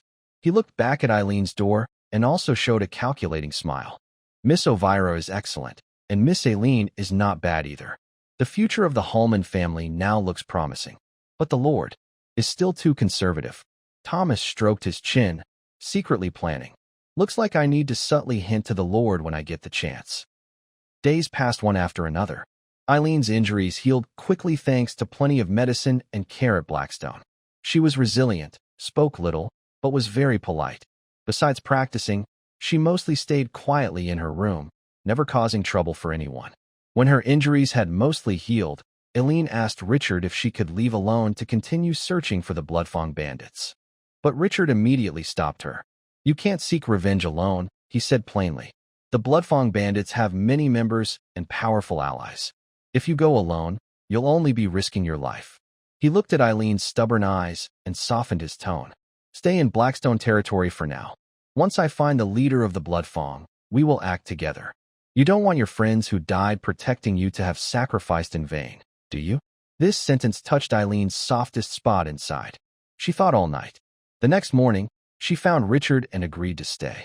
After that, she became Richard's personal guard. Wherever he went, she followed. Lillian watched the two of them stick close and secretly hid in a corner, whispering to herself, Sister Olivia, please come back soon. If you wait too long, someone else might take the adults away. That afternoon, Richard was working in his study when Thomas knocked on the door. Come in. Richard's voice came from inside. Thomas pushed the door open and said, Good afternoon, sir. Richard put down his quill, rubbed his forehead gently with his fingers, and looked at Thomas. What's the matter? Thomas stepped forward and handed him a rolled-up document tied with a string. The first batch of houses is all built, sir. Richard took the document and slowly unrolled it. It showed a clear diagram of the house's structure. They were simple single-story wooden homes, with a main room divided into a living room and bedroom, a separate kitchen on the side, and a small yard behind. The blueprint detailed the house's size, the materials used like wood, stone, and nails, and even included labor costs and estimated expenses. This was what Richard had specifically ordered. All the facilities, materials, and labor in Solarl are free now, but in the future, they will need to be paid for. He wanted his team to get used to calculating and pricing early, so when the rules are formalized, everything can be smoothly implemented. He checked the plans carefully, making sure the structure and materials were correct, then placed the blueprint on the corner of the table. He looked up and asked, How many sets have been built in total? Sir, a total of 100 sets. Thomas immediately replied, The craftsmen are working day and night, using plenty of materials, and the progress is even faster than expected. Richard nodded slightly and asked, "How many of these are reserved for sale to outsiders?" Thomas looked serious and reported honestly, "My lord, we have prepared only 5 sets for sale." 5 sets. Richard tapped his fingers on the table, thought for a moment, and smiled slightly. "That should be enough for now. What is your pricing?" "Based on the market prices in Finland City and considering our Blackstone territory situation, we plan to sell a set of houses for 5 gold coins." Thomas answered carefully, watching the lord's expression closely. Richard raised an eyebrow. 5 gold coins? Isn't that too little? In Finland City, the cheapest ordinary houses sell for at least 30 gold coins. Better locations with small yards can sell for 50, 60, or even 80 coins. Thomas politely explained, "My lord, most of those willing to buy property in Solol Town are long-distance traders who frequently travel between Blackstone territory and other places, like the Caesar Trading Company. They don't buy houses to settle permanently. They just want a safe place to rest in the wilderness, and also to show support for you in Blackstone territory." He paused and added, "But rest assured, once Solol Town grows larger and becomes safer, with more traders and refugees, the house prices will gradually increase." Richard understood clearly. Blackstone territory is deep in the northern wilderness, full of dangers. Even under his rule, it is much safer now, but in most outsiders' eyes, it is still not a good place to live. Ordinary civilians dare not come. Small trading teams are reluctant to spend money. Only large trading companies that frequently trade with Blackstone territory and have close interests are willing to spend a few gold coins to buy simple homes here. "Fine, 5 coins it is," Richard said without further fuss about the price. Then he asked, "How do you plan to distribute the 100 houses?" Thomas replied, "According to your earlier orders, they will be distributed based on work points, starting with the top 100 residents with the highest scores." Richard nodded in approval and added an important rule. "The distribution will follow the work points as agreed. But I will add one more condition. Only married people can receive a house." "Married?" Thomas was momentarily confused, showing a hint of doubt on his face. "Yes." Richard looked out the window at the small town. "You can announce early, giving everyone 2 weeks to prepare. After 2 weeks, if someone is still single, even if they are among the top 100 in work points, they will have to wait for the next round of housing." Seeing Thomas still looked confused, he explained slowly, "Living in the northern wilderness is hard. If a person is alone, they are like a leaf in the wind, always at risk of leaving. But once they are married, they have a home. With a home, they will have children. Having children means they are truly rooted in Blackstone territory. When they have roots, they will care more and treat this place as their real home." Thomas suddenly understood and quickly bowed. "I see. Your lordship is wise. Tell them again," Richard said with a gentle smile. "This group is the first large-scale group of married settlers in Blackstone territory. On the wedding day, I will personally be their witness." Thomas was excited and happy. Having the Lord personally witness their marriage was a great honor. He could already imagine that once the news spread, those with high work points who were still single would rush to find partners. Soon, Solol Town would see a wave of marriage celebrations. After explaining the main rules for housing allocation, Richard asked about work points. "How much is the difference between the highest and lowest among the settlers now?" Thomas thought for a moment and replied, "Sir, the highest is 3,000, the lowest over 1,000. Everyone has some savings." Richard tapped his fingers on the table and thought for a moment. "For this housing distribution, each household will have 2,000 work points deducted. Houses are not given for free. They are earned through hard work. That way, people will value them more." "Yes. How will the land be divided for those who get houses?" 10 acres per household. Thomas had already planned. "The land is located east of Solol Town, all of it in used wilderness. My idea is, in the first year, the estate will provide tools and seeds for free. Starting from the second year, tools and seeds will be charged at cost." "That sounds feasible," Richard agreed. Then he asked, "What about taxes?" "Usually a 70-30 split," Thomas answered. 30% for the common people to keep, 70% paid to the territory as taxes. Most nobles in the empire do this. Some are stricter and take up to 80%, only reducing to 50% in years of natural disasters. Richard shook his head gently. 70% is too high. Change it to 60%, with common people keeping 40%. Additionally, in the first year of land clearing and farming, all taxes are waived. In the second year, taxes are halved. Starting from the third year, taxes will be paid according to a 60% standard. Thomas was surprised and quickly advised, "My lord, is 60% too low? Building the territory costs a lot, and if taxes are too low, it might affect our reserves. Just follow the 60% rule," Richard said. "We want to attract refugees, so we need to show them benefits. They should see that Blackstone territory is a place where they can survive and live well. If taxes are too high, people won't come. Light taxes and prosperity will attract more people to settle down. With more people and more land, the territory's income will naturally grow." Thomas felt a chill and no longer spoke, respectfully replying, "Yes, my lord." He paused and asked, "Do we need to deduct work points when dividing the land?" Richard thought for a moment and waved his hand. "This time, no. The housing has already deducted points, so the land will be an extra incentive." "Understood." Richard then remembered the current farming activities and asked, "Has the spring plowing finished?" "Yes, my lord. It has finished," Thomas replied. "Some settlers have already gathered in the east to clear wasteland and prepare for the newly assigned fields." "Good," Richard ordered. "Distribute the domesticated wild oxen and plow carts to the commoners who receive the land. With good oxen and tools, farming will be twice as efficient. Also, move the newly assigned fields further east to leave enough space, as Solarl Town will need expansion soon." "Yes, I will arrange it immediately." In the following time, the two discussed details such as house inspections, household registration, tool distribution, and security patrols until the sunset cast a warm glow into the study. Thomas bowed and took his leave. As news of prioritized land and house allocation, marriage, and other benefits spread through Solarl Town, the entire town quickly became lively. The top 100 settlers by work points were overjoyed and spread the news. Those ranked lower felt disappointed, but secretly resolved to work harder to earn more points for the next round of distribution.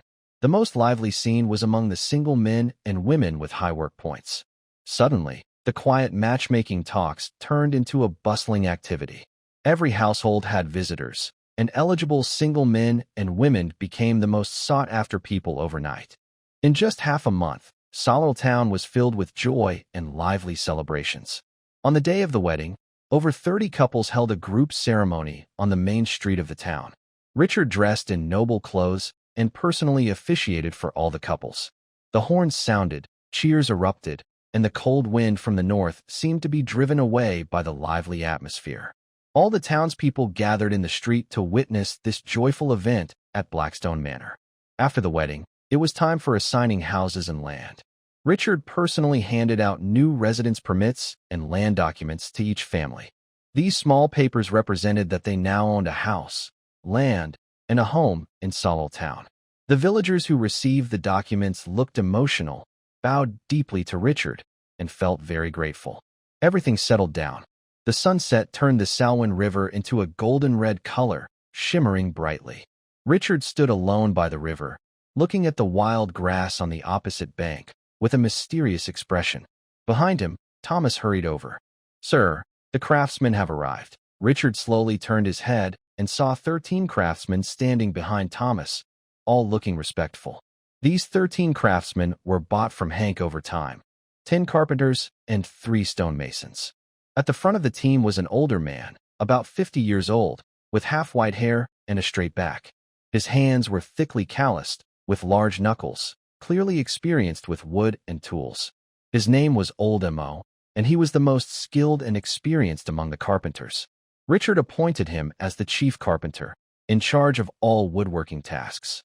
"Old Mo," Richard called. Old Mo stepped forward immediately, bowing respectfully. "My lord, what are your orders?" Richard pointed to the rushing Salwin River and spoke calmly. "You have been working for many years and have broad experience. Look at this place. Do you think we can build a bridge?" Old Mo didn't dare delay.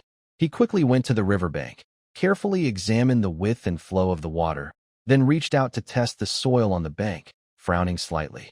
After a moment, he returned to Richard and said seriously, "My lord, the river here is about 20 meters wide. If we build a temporary floating bridge using wood and ropes for support, It can be used for a short time. It should be passable without major issues. When he reached this point, he changed the tone and added a note of concern. Earlier, I investigated the habits of the Salween River. During spring and summer, heavy rains make the water flow very fast, and the water level changes several times a day. Sometimes, it rises several feet overnight. The floating bridge is light and easy to damage, and cannot withstand the flood. It won't last long and can't serve as a permanent crossing. Richard nodded slightly and asked, "What about the stone bridge?" Old Mo's face changed slightly. He quickly shook his head and said with some shame, "Sir, building a stone bridge requires piers and stone beams. A span of over 20 meters is too large. With current technology, it's impossible to make such long stone beams or secure the piers in the rushing water. Even the best craftsmen in Finland City couldn't build a stone bridge here. So, does that mean building a bridge here is completely impossible?" Richard's tone was calm, showing no emotion. Old Mo looked more guilty and lowered his head deeply. "You are wise, sir. My skills are limited, and I can't think of a solution. Perhaps a mage could use magic to build a bridge across the river." A mage. Richard repeated softly, understanding in his mind.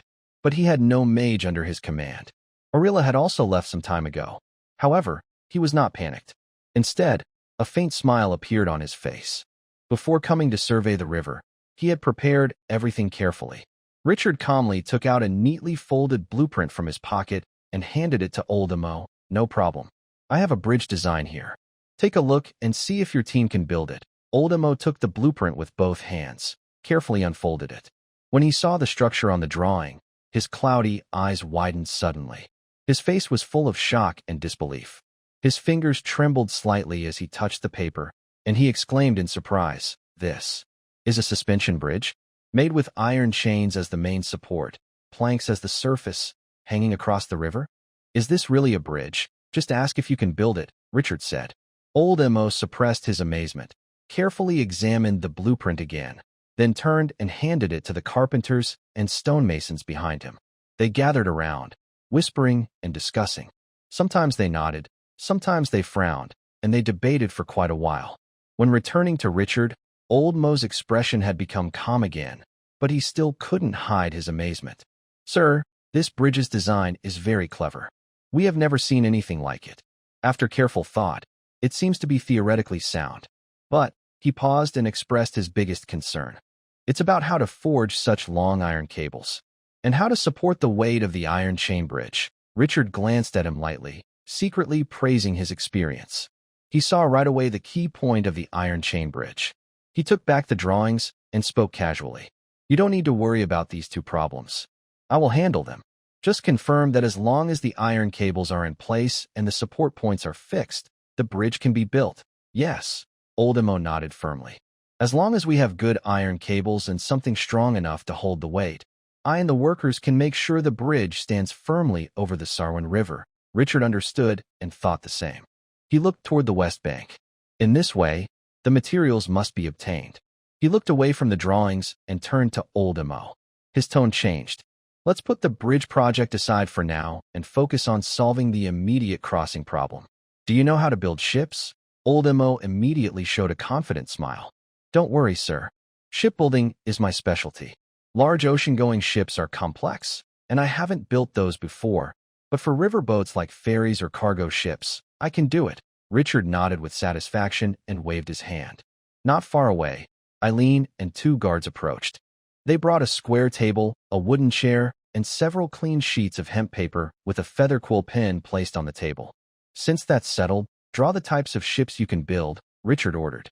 "And also, draw a plan for a small dock suitable for this area." "Yes, sir." Old Mo's spirit lifted. He quickly walked to the table, picked up the feather pen, dipped it in ink, and started drawing carefully. He was skilled, with a clear idea in mind. His strokes were smooth, and the lines precise. In just half an hour, he stopped. Old Mo held 6 sheets of paper and respectfully handed them to Richard. "Sir, I have finished the drawings." Richard took a look at the 5 drawings. They showed different types of ships, from small ferries to medium cargo ships. The plans clearly marked the size, structure, and materials used. The last drawing was a small dock designed according to the terrain on the east coast. It was well laid out, simple, and practical. Richard looked through each one quickly and made a decision. He pointed to two of the drawings. Let's choose these two ships, one ferry and one medium cargo ship. Build the dock based on this design. He then raised his hand and pointed behind him at 12 craftsmen. He told Old Mo, "These craftsmen now follow your command. I will decide the schedule. First, gather the workers to build 5 ferries. Once they are launched, start building the dock. After the dock is finished, build 2 medium cargo ships." "Yes, sir. I will do my best and not let you down." Old Mo bowed and responded confidently. Richard nodded slightly and asked, "If materials are available, how long does it take to build one ferry?" Old Mo thought for a moment and answered precisely, "Sir, if we have all the wood, nails, ropes, and oil, and I lead 10 carpenters working together, we can build a good ferry in 6 days." 6 days, Richard repeated quietly. This speed was within his expectations. He looked at Thomas and ordered, "Thomas, later you take the workers to the timber yard to select usable wood. Make sure there is enough."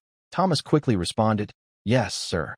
But are we using the wood that was dried last year?" "Yes," Richard nodded. "That batch of wood dried for about 8 or 9 months. It's dry and firm. It's not as good as wood stored for 2 or 3 years, but it's enough for building small river boats." After speaking, he pointed again to the west bank of the Salween River. "We also need to build an identical dock on the west side. Once it's done, set up a watch post nearby and station guards to prevent accidents." "Understood." Thomas bowed and agreed.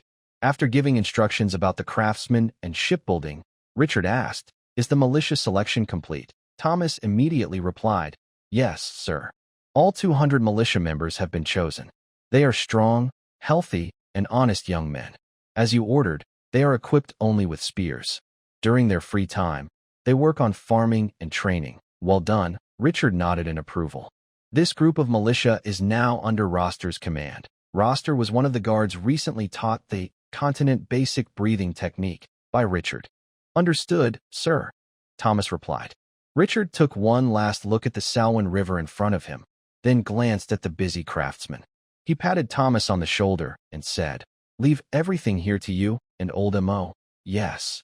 "Rest assured, sir," they both answered together. Richard said no more, turned around, and left with Eileen. Half a month later, afternoon sunlight streamed through the window of the study, shining on the open map. Richard was bent over, studying the terrain around Blackstone territory. His fingers moved back and forth across the banks of the Salween River, planning the layout of the dock, ferries, and the future cable bridge. Outside, steady and rhythmic footsteps could be heard. Without looking up, Richard knew it was Thomas. Thomas pushed open the door, bowed, and wore a look of hidden happiness. His voice was calm. "Sir, good news." Richard looked up, his expression calm. "What is it?" "The ferries, we've already built 3, Thomas said. A faint surprise flickered in Richard's eyes. He closed the map, stood up, and tidied his clothes. "Let's go see by the river." The two of them left the estate one after the other, walking along the repaired dirt road toward the east bank of the Salween River. From afar, the sounds of wood being cut and hammers striking metal could be heard.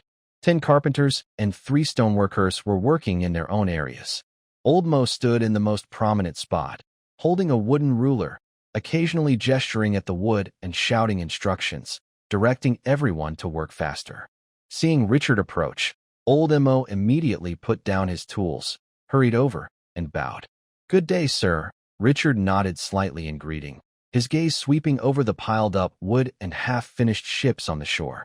He asked, "I heard that the 3 ferries are finished." "Yes, sir. All 3 ships are complete and just waiting for your inspection," Old Mo replied quickly, with a proud tone. Richard raised an eyebrow. "I remember you said before that, with full materials, it would take at least 6 days to build one."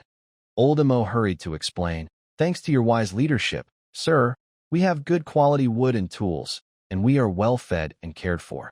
Everyone appreciated the Lord's kindness. They worked day and night, taking turns to rest. In just half a month, they built 3 ferry boats. After hearing the explanation, Richard did not show the happiness Old Mo expected. Instead, he slightly frowned. He spoke seriously but kindly. "Speed is good, but remember, boats are meant to carry people and goods across the river. Quality is more important than speed. Rushing now might make the boats weak or leak, which could cause problems later. He paused and looked at the tired but determined craftsman. His voice slowed. You are valuable workers of Blackstone territory, true skilled craftsmen. Your work is the foundation of our land.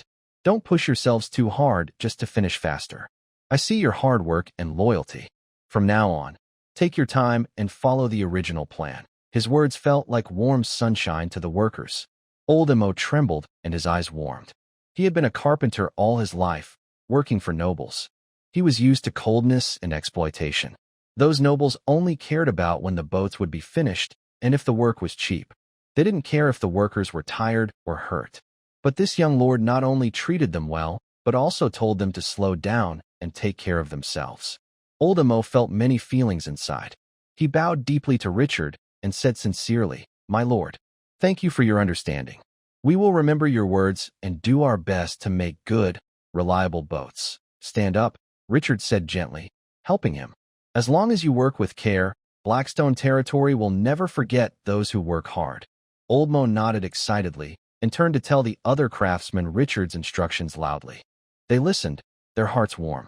They looked at Richard with gratitude and respect. Their tired faces from working so hard disappeared. Instead, they looked energetic and full of strength. Sir, please follow me. I will show you the boats we have finished, Old Emo said quickly, leading the way. Richard nodded and followed Old Emo to a clear space by the river. Soon, 3 neat ferry boats were laid upside down on the ground in front of them. The boat has a simple and plain shape, made entirely from tightly dried solid wood.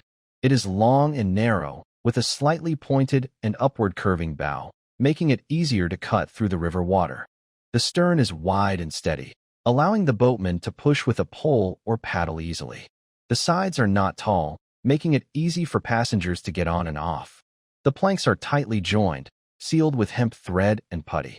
The outside of the boat has been coated with tung oil to keep it waterproof and resistant to decay. The entire boat has no unnecessary decorations. Its lines are smooth, and it looks sturdy and practical, clearly built for durability and usefulness on the river. Richard walked around the 3 boats, gently tapping on the planks. The sound was deep and solid, with no hollow or strange noises, showing the wood was dry and well-joined.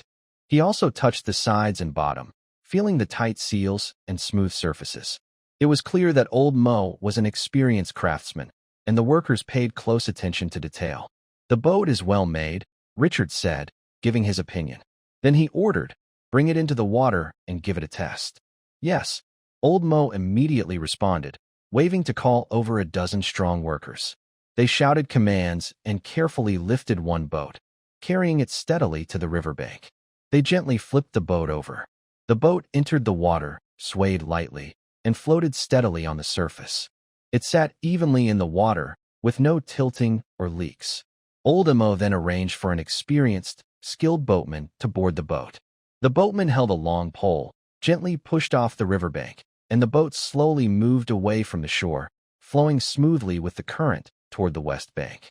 Richard stood on the bank, watching quietly. The boat moved smoothly on the river, sitting at the right depth in the water. It showed no signs of leaks, and the boatman's pole work was quick and flexible, perfectly suited to the flow of the Sarwan River. After about 10 minutes, the boat returned from the west bank and stopped steadily at the shore. Richard stepped onto the boat, carefully inspecting the planks, sides, and bottom. The boat was dry, with no leaks, no loosened parts, and no deformations. The joints were tight, and the iron nails were secure, completely meeting his standards. He nodded with satisfaction and looked at Old Emo. How many people can this boat carry at once? Old Emo quickly stepped forward to answer. Sir, if carrying ordinary civilians who are light and agile, it can hold 10 people. If carrying armored soldiers in heavy armor, for safety, it's better to carry 7. If used for transporting goods, it can carry up to 1,000 jin, about a ton. More than that, it would sit too deep in the water, making steering difficult and risking capsizing or sinking. This load capacity is quite practical for a 10-person ferry boat. He immediately ordered, find 10 strong, healthy people to board and test the boat with a full load. Yes, Old Mo quickly selected 10 sturdy workers with excellent swimming skills. Everyone took turns boarding the boat. The space was just right, not crowded. The ferryman pushed the pole again, and the boat smoothly left the shore, carrying 10 people toward the opposite bank. This time, the boat sat a little deeper in the water, but it remained stable, without tilting. Its speed was slightly slower but still agile. After about 10 minutes, the ferry successfully returned from the west bank and docked steadily. The 10 people disembarked one by one, looking relaxed and comfortable, without any discomfort from the ride. Richard finally relaxed and nodded to old Emo, praising, "Very good. The boat is sturdy, stable, and useful. Future ferries should be built to this standard." "Understood, sir." Old Emo responded excitedly, bowing. Richard turned around and looked at Aileen, standing nearby in full armor, silently waiting. He instructed, "Aileen, take Karen to the study. I have important matters to discuss with him." "Yes," Aileen simply replied, standing straight, then quickly walked away without any unnecessary movements. Richard then spent a moment with Thomas at the construction site, asking about the dock's progress and wood supplies, reminding everyone to stay safe and ensure quality. After confirming everything was proceeding smoothly, he turned back toward the manor. Knock, knock, knock. 3 gentle but respectful knocks sounded. "Come in," with Richard's voice. Karen pushed open the door and entered the study. He stepped 3 paces forward and bowed. "Good day, sir. You wanted to see me?" Richard nodded slightly, then stood up and walked to the other side of the study. On the wall there hung several maps. He stopped in front of the map of Blackstone territory. The map showed many explored areas, including salt mines, rubble watchtowers, copper mines, the rubble mountains, and locations of merfolk tribes, among others. Most of these sites were east of the Salween River. To the west of the Salween River was a vast, blank, unknown land, with only rough mountain outlines and no detailed markings. Richard pointed with his fingertip resting on the west side of the Salween River. "Karen, I want you to lead the Black Eagle Army to clear out the foreign tribes to the west." Karen's eyes sharpened as he looked in the direction Richard indicated. It was an empty area. No one knew what was there. But he didn't ask why or question it. Instead, he said calmly, "Yes, sir." "When do we leave?" Richard was pleased with Karen's attitude and nodded slightly. "We can leave today." Then he added, "There's no rush to clear the tribes to the west. I'll give you a month." "A month?" Karen looked again at the large blank area on the map west of the Salween River, thinking silently, that might not be enough. On the west side of the Salween River, the Blackstone territory had never explored this area. The terrain was unknown, the number of tribes uncertain, and the situation with the monsters unclear. A month isn't enough time to clear everything, let alone explore carefully. He frowned slightly, about to explain the situation to Richard. But Richard used a goose feather pen to lightly draw a dot on a spot west of the river. That was the location of a small coal mine, according to the system alert. Then he drew a straight line from the coal mine to Solar Town. Richard lifted his pen and pointed around the line. "This time, when we go to the west bank, we don't need to clear the entire area. The main task is around this line. I need this route to be safe for travel." "Karen, is a month enough time?" Karen let out a breath of relief and said loudly, "Sir, yes, it's enough." He didn't ask what the new dot on the map was. He didn't ask what the line was for. He only considered whether he could complete the task Richard gave him. Richard nodded slightly, patted his shoulder, and said, "Go ahead.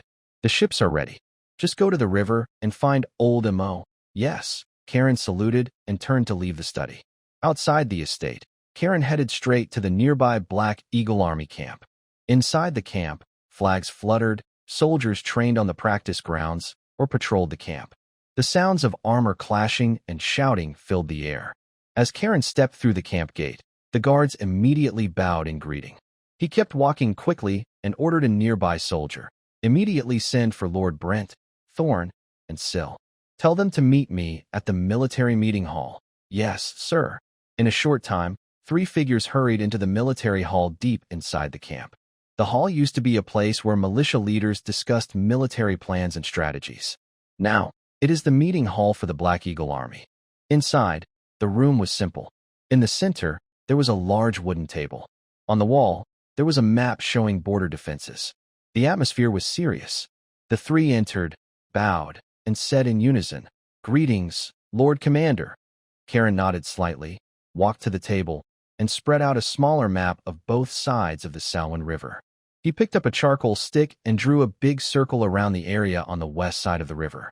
"Everyone, the Lord has given an order," Karen said seriously, looking at the three. "I am to lead the entire Black Eagle army to move out within a month. We will clear all the strange creatures, monsters, and large beasts that threaten the land in this area on the map. Do you have any objections?" "No. We obey the Lord's orders," the three replied loudly and confidently. Karen nodded again and continued planning. "My plan is clear. The main force will first go to the west bank of the Salween River, choosing a flat, easy-to-defend location to set up a simple camp as a frontline base. Then, elite scouts will be sent into the area to explore the terrain and find out where the strange creatures and monsters are. Based on the intelligence they bring back, we will target specific areas for elimination and move forward steadily. We will not rush blindly." He paused and looked at the three. "Do you have anything to add?" Brett spoke first, his voice rough. "Commander, should we advance together or split into groups?" "Split into groups," Karen replied. "The Black Eagle army is divided into 3 banners, each led by one of you. The 3 units will move forward together, covering different angles. This way, we can clear more ground faster and support each other," he emphasized. "Remember, if you encounter a strong enemy or get trapped, send a signal arrow immediately. The other 2 units must rush to help at once." "No mistakes." "Understood," the 3 said together. Karen pointed again at the map, indicating the line connecting Solar Town and the coal mine. He pressed his finger down firmly. "This mission will be carried out in 2 steps. The first step, and the most important one, is to open a passage from Solar Town to this area. This will ensure smooth supply lines and easy movement of people in the future. This is the foundation of our plan. Once the passage is open, the second step is to focus on clearing the surrounding area. We will eliminate all foreign tribes, monsters, and wild animals nearby, so this region falls completely under the control of the Blackstone clan." He looked around and asked in a serious tone, "The plan is set. Is there anything you don't understand?" Brett, Thorn, and Syl exchanged glances and shook their heads together. "No, Commander." "Good." Karen stood straight, speaking firmly. "Return to your banners immediately. Gather your troops. Check the armor, supplies, and arrows. In 1 hour, meet at the camp gate. The whole army will depart then." "Understood." The 3 of them responded loudly, turned quickly, and left the military hall. They each headed to their own camps to prepare for the upcoming march. Soon after, a loud, inspiring rallying call echoed over the Black Eagle camp. The sound pierced the sky and spread throughout the camp. The soldiers, who were training, on duty, or resting, heard the call and moved quickly but orderly. Everyone put on their leather armor, grabbed long spears and round shields, slung bows and short swords, checked their bags and supplies, and quickly assembled at the central training ground. Their armor clanged, their steps were neat, and banners fluttered in the wind. After an hour, Karen waved his hand and shouted, "Let's go." The Black Eagle soldiers formed a long line and headed toward the Salween River. In late spring, the Salween River was wide and clear, with gentle waves rippling across the surface. A light breeze stirred the water, creating tiny, shimmering ripples. The riverbank was covered with tall reeds, green and swaying in the wind. Waterfowl flitted happily among the reeds, sometimes flying low over the water, leaving fleeting streaks behind. It was a peaceful and calm scene. On the open ground by the shore, piles of wood were stacked high, with shavings scattered everywhere. The fresh smell of wood filled the air. Old Mo was busy with a group of craftsmen, working intensely. Some were smoothing planks, others reinforcing the boat sides, and some measuring dimensions. The sound of hammering and the flowing river blended into a lively symphony. Suddenly, amidst their busy work, a series of steady, heavy footsteps approached from a distance, causing the ground to tremble slightly. Old Mo instinctively paused his work, raised his hand to his forehead, and looked toward the direction of the sound. In the distance, dust rose slightly as a well-disciplined army with shining armor approached in formation. Their banners fluttered in the wind, featuring a black eagle spreading its wings, looking very imposing. This was the Black Eagle Army led by Blackstone. "Why is the Black Eagle Army here?" Old Mo thought to himself in surprise. Not long ago, Richard had personally inspected the construction and preparations of the ferry boats. Now, the Black Eagle army suddenly appeared by the riverbank. Old Amo looked across the river, and a sudden idea came to him. Could they be crossing the river to the west side? Before he finished his thought, a swift figure on a black horse galloped toward him. The horse stopped in front of old Amo. Karen smoothly dismounted and approached him. Chief Amo, where are the boats for crossing the river? Old Amo quickly waved his hand, smiling kindly. No need to be so formal, Karen. Just call me Old Amo. That sounds more comfortable. He casually set down his inkpot and wood, then turned to lead the way. The boats are over at the dock. I'll take you there. Thank you. Chief Amo, Karen nodded slightly, handed the reins of his horse to a nearby guard, and followed Old Amo. Old Amo shook his head helplessly and whispered, "Oh, you." Although Richard had appointed him as the chief carpenter, years of experience had made him wise to many things, and he had become more tactful. He knew Karen was different from him. Not only was he an extraordinary person, but he was also the leader of the Black Eagle army and deeply trusted by Richard. Old Amo didn't dare to be overconfident, but Karen was very strict about doing things by the book. Despite telling him many times, he still called him Chief Amo.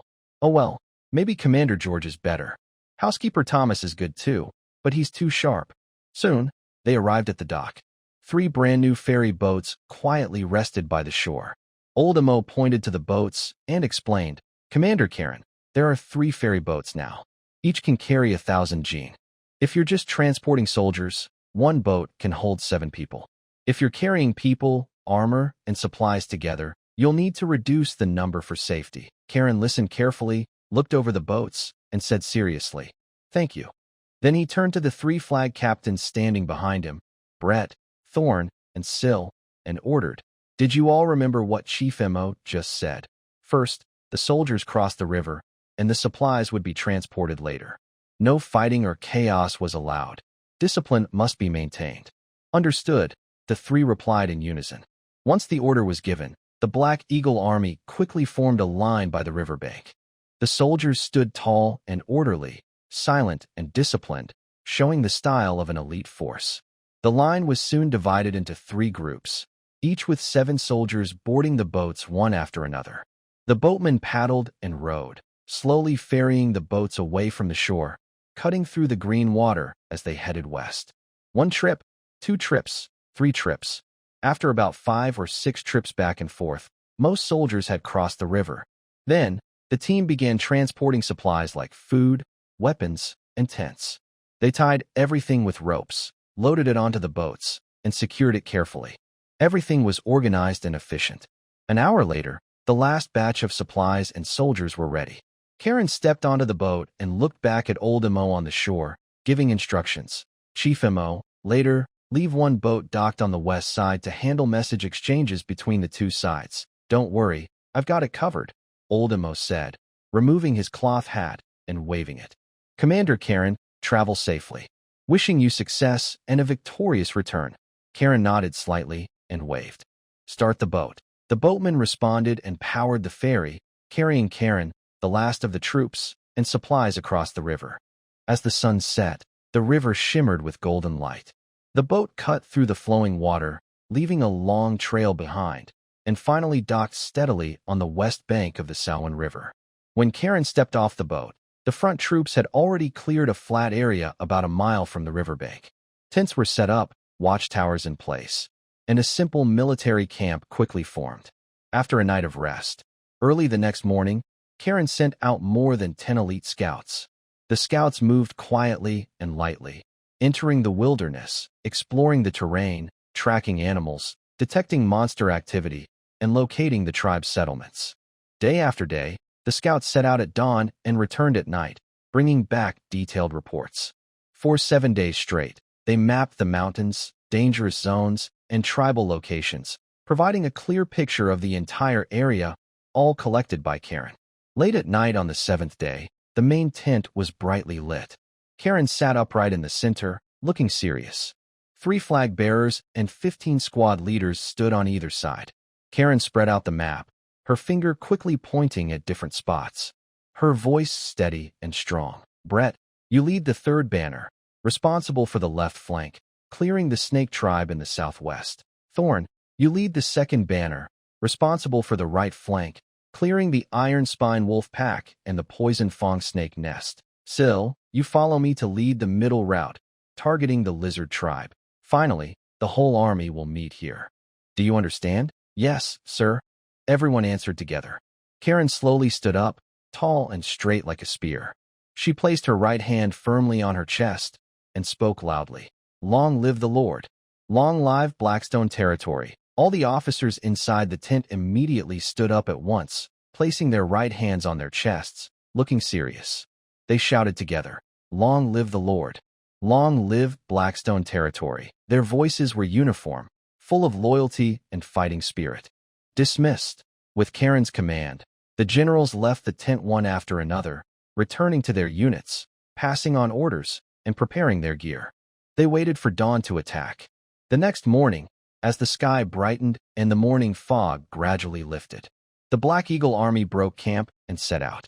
The once united force split into 3 groups, like 3 arrows shot from a bow, rushing in different directions into the wilderness. The tall, yellowed grass rustled in the wind, with occasional patches of dark green, mixed with the smell of soil and decayed leaves. A gentle breeze brushed past, unable to dispel the bleakness of the wilderness, only causing the edges of armor and clothing to flutter. Brett led the team at the front, his leather boots crushing the dry grass with soft cracking sounds.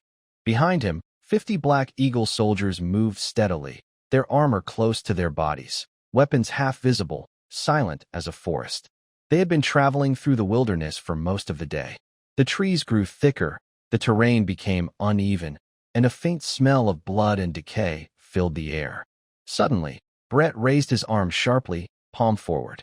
Stop! His low command made the entire team freeze instantly, even their breathing slowed.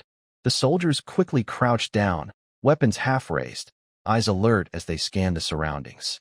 Brett reached into his coat and pulled out a hand-drawn map, showing mountains, rivers, and the locations of various enemy tribes. He pointed at a mark on the map, his eyes darkening. Not far ahead was one of their targets on this trip, the Snake Tribe. He put away his map, casually held his heavy sword at his waist, and waved lightly to the sides. The soldiers immediately spread out, forming a fan shape, lowering their bodies, and using the tall grass and dirt slopes for cover as they moved forward little by little. Their footsteps were as quiet as the wind, armor making no sound, only the faint rustle of grass being pushed aside. Soon, the team had sneaked close to the outskirts of the Snake People village. This was a small, typical wild tribe settlement, located in a slightly lower valley. Around it, rough logs, scattered stones, and dirt formed a makeshift wall about waist-high, uneven and disorderly. In the center of the village stood a few crooked wooden poles, hanging dried animal bones and unknown reptile shells. The Snake People here had mixed blood, with strange and frightening appearances. Their upper bodies looked human, with rough, bluish-gray skin covered in tiny scales, slightly pointed heads, vertical slit pupils like snakes, and sharp teeth visible in their mouths. Their lower bodies were thick snake tails, covered with dark brown and greenish scales, slithering along the ground and leaving wet trails. They varied in height, some nearly 2 meters tall, others only as tall as an average person's waist, and most were naked, only wearing torn animal skins around their waists. Their lifestyle was primitive and savage. Scattered among the grass and dirt were crooked huts made of thatch, mud, and logs. Outside, they dried smelly meat and wild fruits, and the ground was littered with dirt and broken bones. A few young snake people played in an open space, their tails flicking at the dirt. Adult snake people either sharpened stone spears, tore apart fresh meat to eat, or rested near their huts, showing no signs of alertness. The smoke from their fires was faint, and the air was thick and foul. The entire tribe seemed to be in a lazy, numb calm. They had no idea that death was already opening its huge mouth among the grass and leaves. Brett's eyes were cold and sharp. He raised his hand and waved, "Archers, fire." 10 archers in the team immediately stepped forward, crouched, knocked their arrows, and pulled their bows tight, like full moons. In the next moment, 10 sharp arrows shot through the air, whistling as they struck into the snake people. Huh! A scream suddenly erupted. The outermost snake people fell to the ground, their arrows deep in their chests, blood flowing out from their scales. The tribe instantly erupted in chaos. The snake people panicked, their slit pupils wide with fear as they looked toward the direction of the arrows, crying out in confusion. Before they could react, more arrows flew in, knocking down the rising snake people. After 3 volleys of arrows, Brett drew his long sword and shouted, "Charge!" He took the lead and charged forward, swinging his heavy sword with fierce energy. The archers quickly put away their bows and drew their long swords, rushing to follow him. 50 soldiers of the Black Eagle army, like wolves attacking sheep, shouted as they stormed into the snake-human tribe. Blades and shadows flashed in an instant. The fierce battle began. The soldiers were well-trained, wearing strong armor, and fighting with sharp, precise moves. They cut with swords and stabbed with spears, aiming directly at vital points. The snake humans were brave but poorly equipped, fighting chaotically, relying only on instinct to bite and swing their tails. They were no match for the disciplined soldiers. Screams, hisses, and clashing weapons filled the air. Blood splattered on the muddy ground. The huts were knocked over, and the smell of blood was overwhelming. In the chaos, a very tall figure suddenly rushed out from the central hut. It was the leader of the snake-human tribe, much bulkier than the others, with muscular upper body, shiny tough scales, and holding a sharp-boned spear. Its slit pupils glowed with fierce light. It was a trainee warrior. Seeing his tribe members dead, he roared in anger. His tail snapped out and charged at Brett. "Damn humans, die!" The bone spear cut through the air with a fierce wind. Brett didn't dodge or block. He held his heavy sword horizontally. Clang! The clash of metal rang out loudly, and the bone spear cracked. Brett's strength was incredible. He pressed his sword down and slashed with a sharp, powerful strike. The snake-human leader hurriedly swung his tail to dodge, but his scales were cut open, blood flowing freely. The two immediately engaged in a fierce fight, with sword shadows and bone spear flashes, and powerful energy radiating everywhere. The snake-human leader fought wildly with brute strength, trying to land deadly blows, but he couldn't match Brett's skill and calm mind. After dozens of rounds, Brett found an opening. He sidestepped to avoid the spear and swung his sword in a quick, lightning-fast slash. Swish! The sword sliced across the leader's throat, spraying blood. The snake-human leader clutched his neck and let out a piercing scream. "Humans, you killed my people and invaded our land. The gods will not forgive you." The large body slowly collapsed, and his slit pupils quickly lost their light. His tail twitched weakly a few times before he died. "Leader, damn humans. Let's fight to the end." With the leader dead, the remaining snake humans did not fall apart. Instead, they launched a furious counterattack. Brett watched coldly and ordered, "Kill." With his command, the soldiers fought even more fiercely. Half an hour later, the battle was finally over. Most of the snake people in the tribe were killed. Only a few young and weak ones, along with women and children, took advantage of the chaos to hide in the tall grass and hurriedly escape into the wilderness, disappearing into the deep forest. Brett looked around at the mess and the bodies on the ground. He said calmly, "Burn the tribe down. Gather all the bodies, dig a big hole, and bury them." "Yes, sir." The soldiers immediately moved into action. They threw torches at the thatched huts. The flames shot up quickly, engulfing the entire snake tribe in fire. The smell of burning flesh and blood filled the air. Everyone worked together to dig a large, deep pit outside the tribe. They dragged all the snake bodies into it, then covered them with dirt. When the dirt level was even with the ground, it looked as if this strange settlement had never existed on this land. The fire burned until evening before finally dying out. The Black Eagle army rested on the spot, tended to their wounds, cleaned their weapons, and counted their victories. That night was quiet. Early the next morning, the team prepared to move out toward their next target. Such scenes of blood and fire were not rare. Across the vast land west of the Salween River, around the straight line marked on the map by Richard, brutal suppression campaigns were raging. The Black Eagle army swept across the wilderness like a mighty plow. Wherever they went, blood and chaos followed, and no grass remained. Fierce beasts were hunted down, and their pelts and meat were packed and sent back to Salween Town.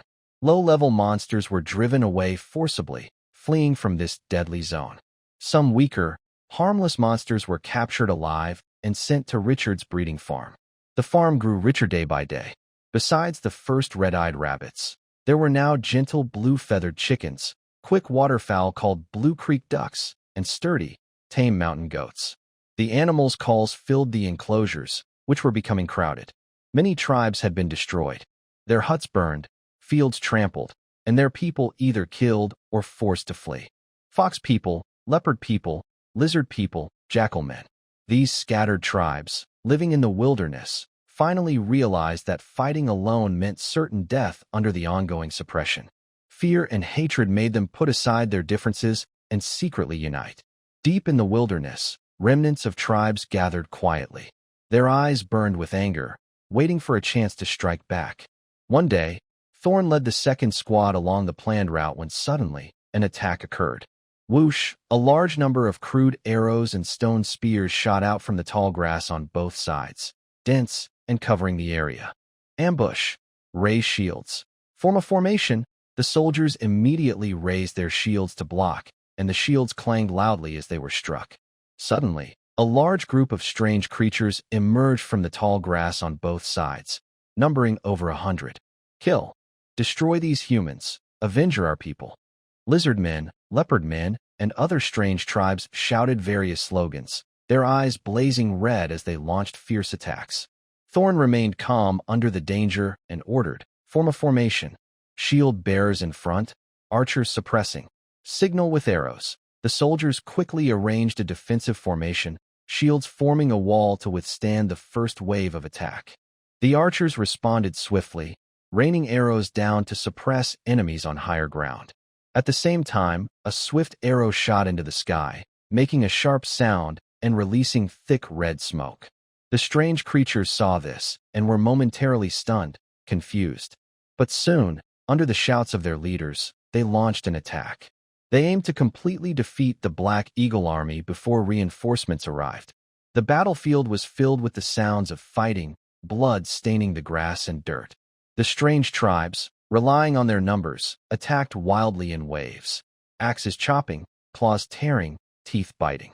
But each attack came at a high cost. The Black Eagle army was disciplined and coordinated, fighting with swords and spears, killing the charging enemies one after another. After half an hour, an army carrying a double-headed eagle flag appeared. It was the Central Army. Charge! Karen and Syl led the Central Army to attack. The strange tribes were caught off guard by the sudden appearance of this army and could only fight back desperately. But it was useless. Under the pincer attack of two Black Eagle armies, they scattered and fled in all directions. Soon, the fleeing tribes in the south let out screams of pain, and another Black Eagle army appeared, led by Brett, the left-wing army. Inside the big tent, oil lamps cast bright light, flickering and illuminating the figures inside. The air still carried the smell of gunpowder and blood. After defeating the ambush of the strange tribes in the afternoon, the 3 units of the Black Eagle army combined forces and set up camp. Karen sat at the main seat, his brow furrowed and his expression serious. He looked over his 3 trusted generals and said in a deep voice, "Today's battle was fierce. The ambush tactics of the strange tribes were brutal, not something ordinary soldiers could do.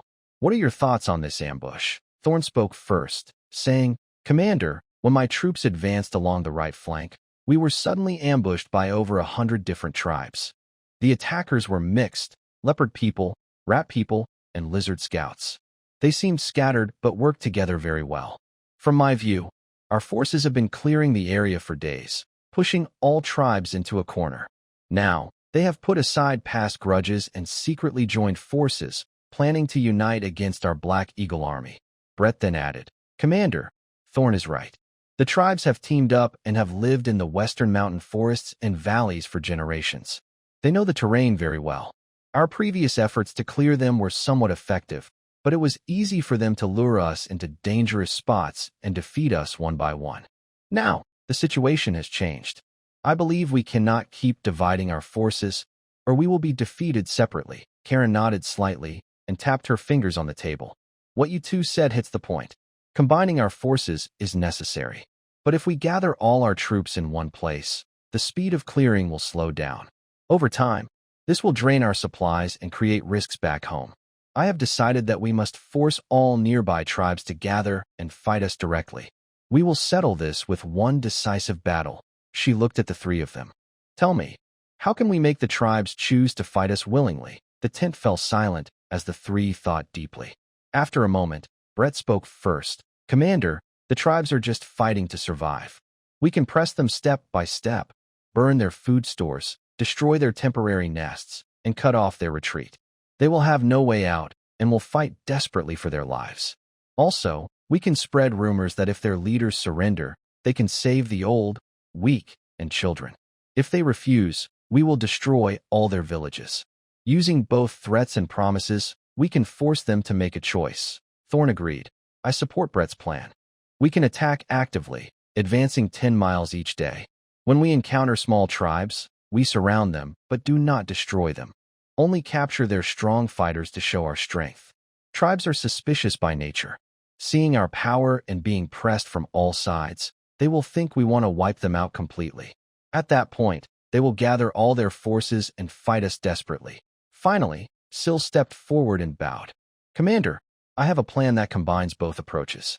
We continue to sweep through the tribes, destroying one group at a time, and deliberately let some escape to carry messages back to their leaders. Meanwhile, we set a deadline. 10 days from now, at the Sunset Creek 10 miles ahead, we will have a decisive battle with the main tribes. We will tell them that if they dare to fight, they will decide their territory based on their strength. If they dare not come, our army will sweep across the land, leaving no one behind. They know they are cornered and will come to fight to the death. Karen's eyes sparkled with determination. He immediately slammed his hand on the table and ordered, "All right, we will follow your plan. Prepare the army now, and we will set out tomorrow." "Yes, sir," the three replied together. As the meeting was about to end, Brett suddenly stepped forward, looking worried. "Commander, after the allied tribes unite, their numbers will be many times ours. This battle is very dangerous. Should we send a message to Solar Town to ask for help and send reinforcements, just in case?" Karen paused for a moment, but did not answer directly. Instead, he had already made up his mind. He trusted his Black Eagle Army's strength, but also knew not to underestimate the enemy's willingness to fight to the death. That night, he personally wrote a letter explaining the alliance of the tribes and their plan to fight, then hurriedly sent it to Solar Town to Lord Richard. When the letter arrived, Richard read it carefully and immediately ordered George to leave at once, head to the western coast to support Karen, and help stabilize the situation. Meanwhile, Karen was already acting according to plan. The Black Eagle Army moved like a sharp sword drawn from its sheath, sweeping across the west bank of the Samhain River. Wherever they went, small tribes either were defeated or fled in panic. The messengers, deliberately sent back, traveled among the tribes, spreading the news of Karen's decisive battle plan across the western forests.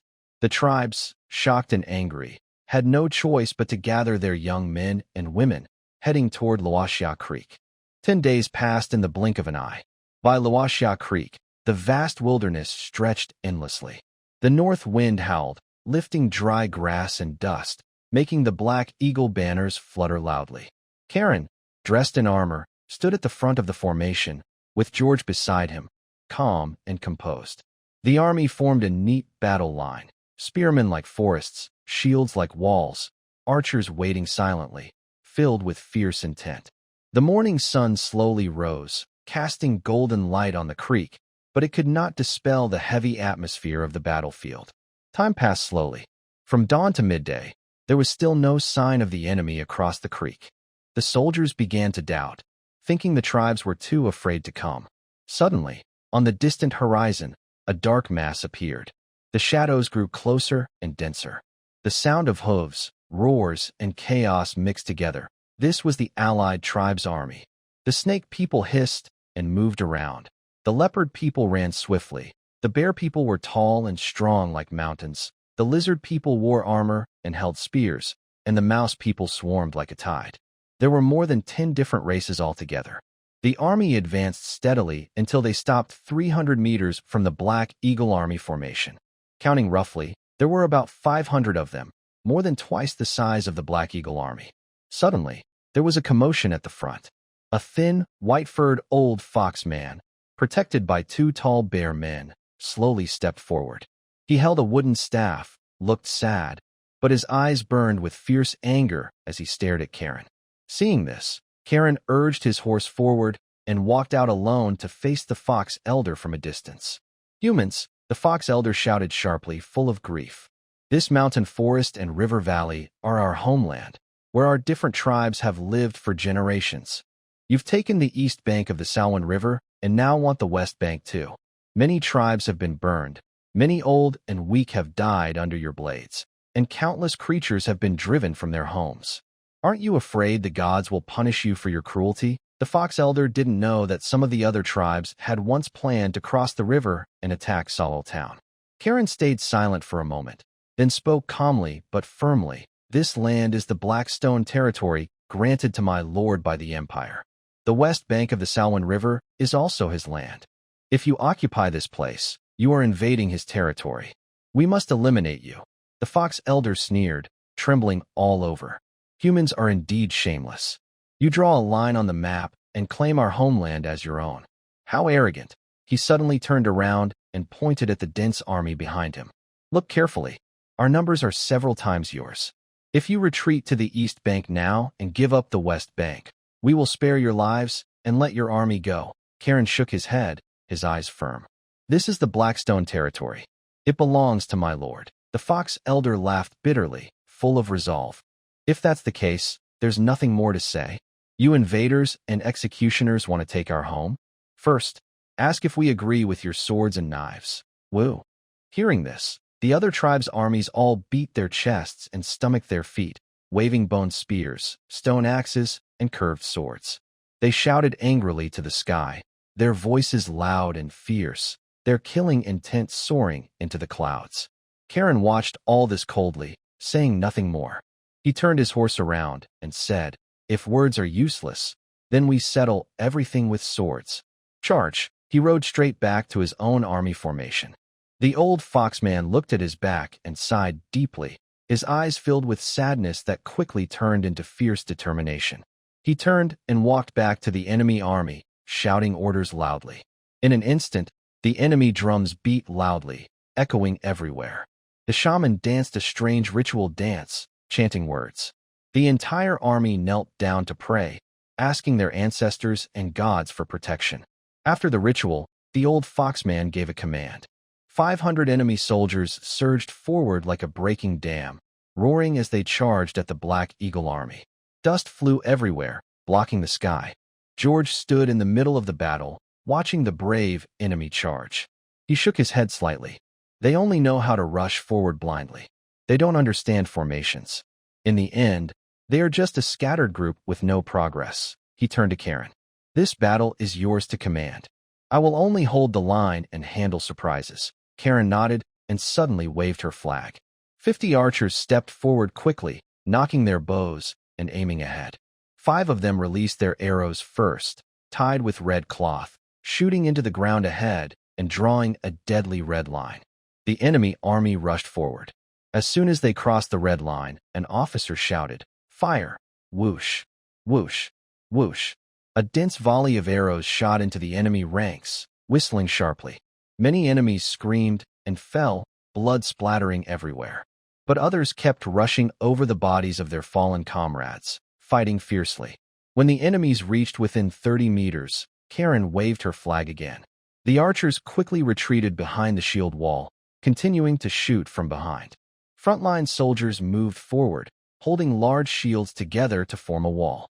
Bright long spears stabbed out from the gaps in the shields, like a fortress of steel. Boom! The enemy army crashed into the Black Eagle formation. The sound of metal clashing was deafening. Shouts, roars, and screams filled the air as the fierce battle began.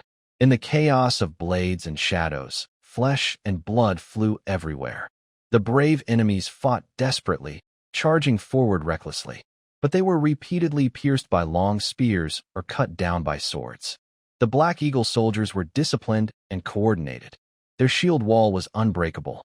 Long spears lined up like a forest, and blades flashed like snow. Every swing and stab took a life. Across the open field, bodies piled up high. Blood flowed along the ground into Lashia Creek. The clear water turned dark red instantly, flowing slowly downstream, shocking to see. In the midst of fierce fighting and chaos, a swift and agile snake-like creature suddenly charged out from the enemy ranks. Its movements were strange and quick as lightning, breaking through gaps in the shield formation and heading straight for Commander Karen. It was clear that it intended to behead her and turn the tide of the battle. Seeing this, George slightly smiled and said, "My lord is truly wise. You predicted this change early." The Western enemy even called in a mid-level warrior to help. He moved quickly, drew his sword, and with a flash of light, blocked the snake creature's path. He struck with a powerful sword.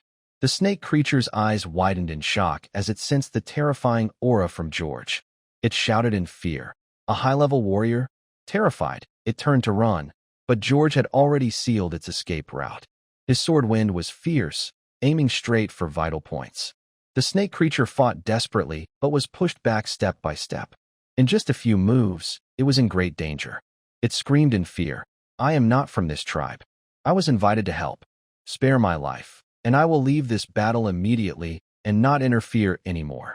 George shook his head coldly, his sword still sharp and relentless. Desperate, the snake creature roared, "I am from the Blackscales tribe. My leader is also a high-level warrior. If you kill me, he will not let you go." Before it finished speaking, George pierced its heart with a sword. The snake creature stiffened, its eyes losing life quickly, and it fell heavily to the ground, dead. After dealing with the snake creature, George retreated back into the formation. Meanwhile, Karen commanded confidently. The Black Eagle soldiers' morale soared, like tigers descending from the mountain, pressing hard on the enemy army. As time passed, the enemy forces gradually couldn't hold on. Their formation broke down, and they started to retreat in chaos. "Chase," Karen ordered loudly. The Black Eagle army launched a full attack, pursuing relentlessly. The sound of shouting and fighting shook the sky. The enemy soldiers abandoned their armor and fled in disgrace. In the open field, bodies lay everywhere, blood flowed like rivers, and the sunset glow was stained red, turning the river into a blood stream. An hour later, the pursuing soldiers returned one after another, all covered in blood and full of energy. This battle nearly wiped out the young and strong from the Western enemy tribe, leaving them with no resistance. The army rested on the spot for a day. George told Karen, "The situation on the Western Front is settled. I will leave this to you. Soon, the town will send new troops and supplies to make up for the losses." After saying this, George took the seriously injured soldiers and headed back to Solartown to report. Soon after, the new soldiers arrived on time, and the Black Eagle army increased its numbers. They split into 3 groups and began a full-scale cleanup. The young and strong enemies were mostly killed, while the old, weak, women, and children could not fight back. They either were wiped out or moved far away with their families. 1 month later, on the west bank of the Salween River, within 100 miles in a straight line, there were no more signs of the enemies. Karen entered the study and knelt on one knee. "Sir, I have fulfilled my duty. The entire area along the west bank of the Salween River has been cleared." Richard turned around, helped him up, and patted his shoulder heavily. "Good job. Serving the Lord is my duty. I will do it gladly," Karen replied. Richard nodded with satisfaction and said to Eileen, "Eileen, go inform Abraham to tell the kitchen to prepare food and drinks and send them to the camp. I want to reward the soldiers today." Eileen nodded and left the study. Richard then discussed many details of the recent battle to clear the west bank of the Salween River with Karen. As evening approached, Richard stood up. "Let's go?" "To the camp." "Yes." The two headed toward the camp. At the camp gate, guards saw Richard and immediately straightened up, placing a hand over their chest and saluting loudly. "Greetings, Lord." Richard nodded slightly and walked straight into the camp. The soldiers of the Black Eagle army, who were lining up, cleaning weapons, and resting, saw Richard's figure and all paused. Brett, Thorne, Silver, and other key officers reacted first. Almost at the same time, they stood up sharply, their armor clinking in unison. Everyone stood with their feet together, back straight, and their right hands heavily on their chests. Their voices rang out like thunder across the camp. Salute, Lord. Richard looked over the crowd and raised his hand slightly. No need for formalities. Thank you, Lord. Instead of celebrating with drinks, Richard went directly to a temporary memorial site on the side of the camp. There was a simple spirit tablet with the names of the soldiers who died in the battle on the west bank of the Salween River. Flowers and strong liquor were placed in front of it, and the atmosphere was solemn. Brett, Karen, Thorn, Silver, and others quickly followed. Everyone became quiet, and the entire training ground fell silent. Richard stepped forward, took a jar of wine, and slowly poured it on the ground. His expression was serious, and his voice was low. Brothers, you fought and died for the Blackstone territory and the Black Eagle Army. Your spirits will live on forever. Your names, Blackstone territory, will always remember you. I, Richard, will always remember you. He paused and said solemnly, your families will be cared for by me, with no worries about food or clothing, living a peaceful life. May the brave spirits rest in peace. May the heroes find peace. All the soldiers lowered their heads together, their voices heavy and sincere. Many veterans had tears in their eyes and clenched their weapons tightly.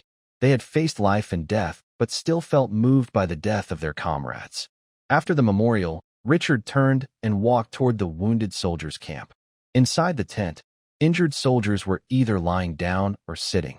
Some had bandages on their arms. Others had their legs immobilized. When they saw Richard enter, they all tried to stand up. Sir, Richard quickly stepped forward and gently held a young soldier with a broken leg. He spoke softly, no need to be polite. Rest and recover well. The young soldier's eyes reddened, and he gritted his teeth, saying, Sir, I can still fight. Once I heal, I will join you to fight the enemies and monsters again. Richard patted his shoulder and looked at all the injured soldiers with firm eyes. He said confidently, You are all heroes of the Black Eagle Army. Rest well, recover fully. Blackstone territory has the best medicine and care. I promise everyone will heal. After recovery, if you want to stay in the army and continue serving, I welcome you. If you prefer to leave the fighting, I will give you land and money so you can live peacefully. Thank you, sir. The wounded soldiers were very excited, their voices full of gratitude. In this era, injured soldiers were often abandoned. Being treated with such importance by the Lord was a kindness they had never expected. After the visit, the training ground was already filled with food and drink. Large jars of strong wine, big pieces of roasted meat, fragrant bread, and stews covered the long tables. This was a special feast Richard ordered the kitchen to prepare to reward the soldiers. It was the most lavish banquet since the founding of the Black Eagle Army.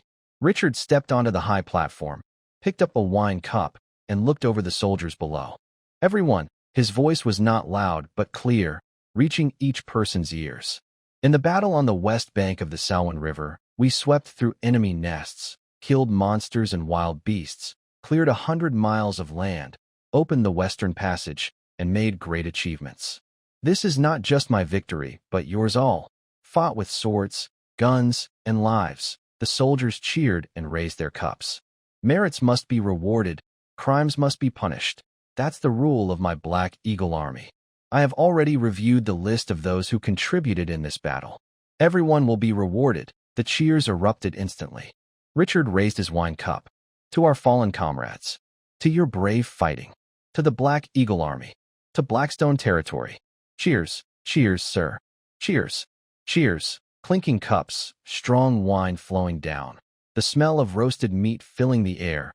Cheers, laughter, and the sound of toasts blending together. The once serious military camp was now filled with lively celebration. Brett stepped forward with his cup, loudly saying, Sir, I toast to you. Karen, Thorn, Sil, and others also gathered around, respectfully offering their drinks. Richard drank one by one, celebrating with the soldiers, showing no sign of being a lord. That night, the scent of wine spread through the camp, and morale reached its highest point. The next morning, before dawn, Richard had already packed up and prepared to leave. He, along with Thomas, was escorted by Irene and 5 elite guards, heading west out of Solol Town. Soon, they arrived at the banks of the Salween River. The dock on the east bank was already completed, with sturdy, neat wooden structures and a large amount of supplies stacked there. The dock on the west bank was still under busy construction, with slaves working under soldiers' supervision, hammering, sawing, dust flying everywhere. 5 ferries shuttled back and forth across the river, transporting wood, grain, and people. Richard and the others dismounted and boarded the boat to cross the river. In just a moment, they reached the west bank. Oldemo was already waiting there. Seeing Richard step ashore, he immediately stepped forward and bowed. "Good day, sir." Richard nodded slightly, glancing at the construction site. "How is the dock coming along? Any difficulties?" Oldemo honestly replied, "Yes, sir. The east dock is fully usable, and the main structure of the west dock is nearly finished. However, there is a shortage of timber, and with limited slaves, progress is a bit slower than expected." Richard pondered for a moment. "If timber is short, we'll get some from the nearby woods outside the town, prioritizing the dock. If there aren't enough slaves, I'll have Thomas bring more. Safety first. No rushing, no injuries." "Yes, sir. I will remember your orders," Richard added. "The Samhain riverbanks are a key route for Blackstone territory's future. The docks must be strong and durable, able to handle large carts. You do your part. I trust you. Do a good job. I believe in you." Oldemo felt a warm feeling in his heart and quickly bowed. "Thank you, sir, for your trust.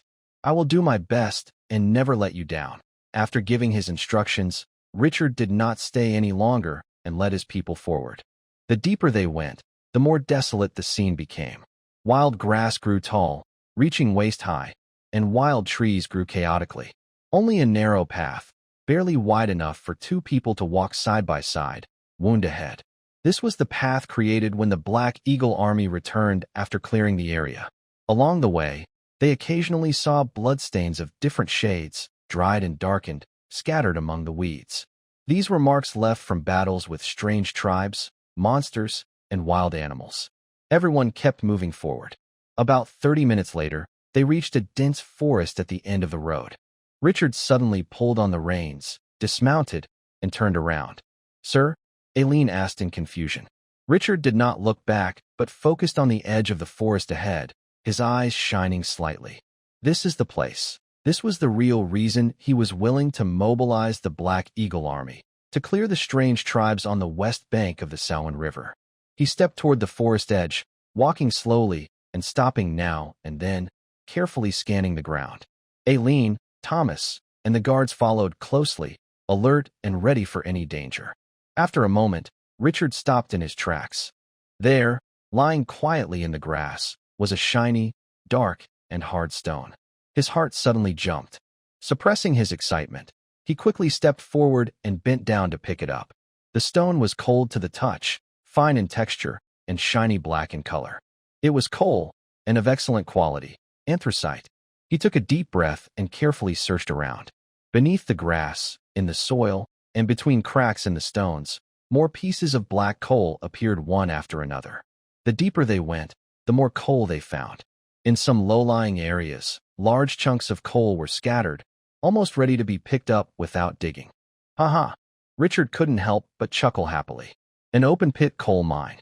This would save a lot of work digging. Thomas had never seen such a thing before. Curious, he picked up a piece, weighed it, and asked doubtfully, "Sir, what exactly is this black stone?" "It looks ordinary." Richard put down the anthracite and said with obvious joy, "This is not an ordinary stone. It's coal." "Coal?" Thomas repeats himself, looking confused. "Its use is much greater than you think," Richard explained slowly. "It can be burned as firewood, with a stronger and longer-lasting flame than ordinary wood. It can also be used for heating, smelting iron, making bricks, and producing lime.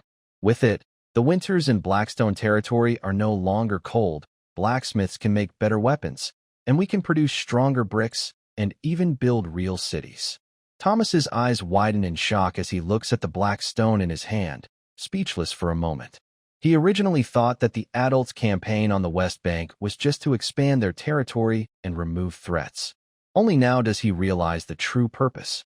It turns out that the real goal is these black treasures everywhere. Aileen also picks up a piece of coal and gently rubs it in her hand.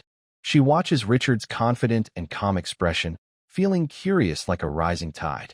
How does he know what this black stone is used for? And how does he know its name? Thinking about everything in Blackstone territory, she becomes more interested in Richard. Richard doesn't notice everyone's reactions. He turns to Thomas and says, Thomas, after you return, immediately gather some slaves and prioritize one task: build a road. A road from the West Bank dock of the Salwin River directly to this coal mine. It doesn't need to be very wide, just enough for a cart to pass. No need to pack the ground tightly. Just clear the weeds and level the surface so the cart can run smoothly. Thomas immediately bows and replies, Yes, I will remember that. Richard continues giving orders. Once the road is built, immediately set up a guard post here and station soldiers. Bring 50 more slaves to focus on mining. Remember, during mining, do not dig recklessly to prevent collapses and injuries. The mine must be ventilated inside and outside, with dedicated guards for safety. The coal mine should be loaded onto carts and transported back to Solo Town for storage. Yes, I will strictly follow your orders, Thomas replies seriously. After finishing the arrangements, Richard nods with satisfaction. He takes a Black Eagle military flag from his guards and walks to the most prominent spot at the coal mine, then suddenly plants the flag into the ground. The black flag flutters in the wind, with the eagle's head held high and wings spread, looking especially striking in the desolate woodland. Let's go. Richard glances back at the coal mine, which holds great wealth, then turns and leads his team back to Solo Town. After returning to Solo Town, Richard walked straight through the courtyard into his study. The heavy wooden door gently closed behind him, blocking out the noise outside. Inside, only the faint glow from the fireplace and the light coming through the window remained. He went to the large wooden desk, casually draped his cloak over the chair, then spread out a clean sheet of white paper. He took a quill and inkstone, gently rubbed his fingertips on the paper for a moment. Then, recalling his memories, leaned over to sketch. His pen moved smoothly across the paper, lines overlapping as a new design for a furnace took shape, one different from the current models. This was his improved coal-fired iron smelting furnace, based on his memories from his past life. It had a deeper fire chamber, better ventilation, a bottom ash door, and an air intake. There was also a special feed opening and a tap for pouring out the iron. Compared to the original clay and charcoal furnace in the territory, which was slow and inefficient, this new design was far superior in temperature, stability, and iron production. It was perfectly suited for burning high-energy coal to forge weapons and tools. After finishing the last stroke, Richard set down his charcoal pen, laid the drawing flat on the desk, and blew on the ink to dry it. Then he called out to the guard outside the door, "Go and find the blacksmith, Frank." "Yes, sir," the guard replied, and quickly left. Soon, steady footsteps approached. Frank, dressed in rough cloth, with some metal shavings on his hands, pushed open the door and bowed politely. "Good day, sir." Richard nodded slightly and gently pushed the drawing toward him. "This is the blueprint for the new iron furnace. Go back immediately and gather your best craftsmen. Build it according to these measurements and design as quickly as possible." Frank looked at the blueprint with wide eyes, clearly shocked. "Sir, this furnace." Frank hesitated, unable to believe what he saw. Seeing this, Richard calmly explained, "Recently, I discovered a new type of fuel called coal. Compared to the charcoal you usually use, it's much more powerful, burns longer, and reaches higher temperatures. It's perfect for this new furnace, making iron forging and casting much more efficient." "Coal?" Frank looked up sharply, full of surprise and doubt. "Does such a thing really exist, sir? Charcoal is already rare, and now there's an even better fuel?"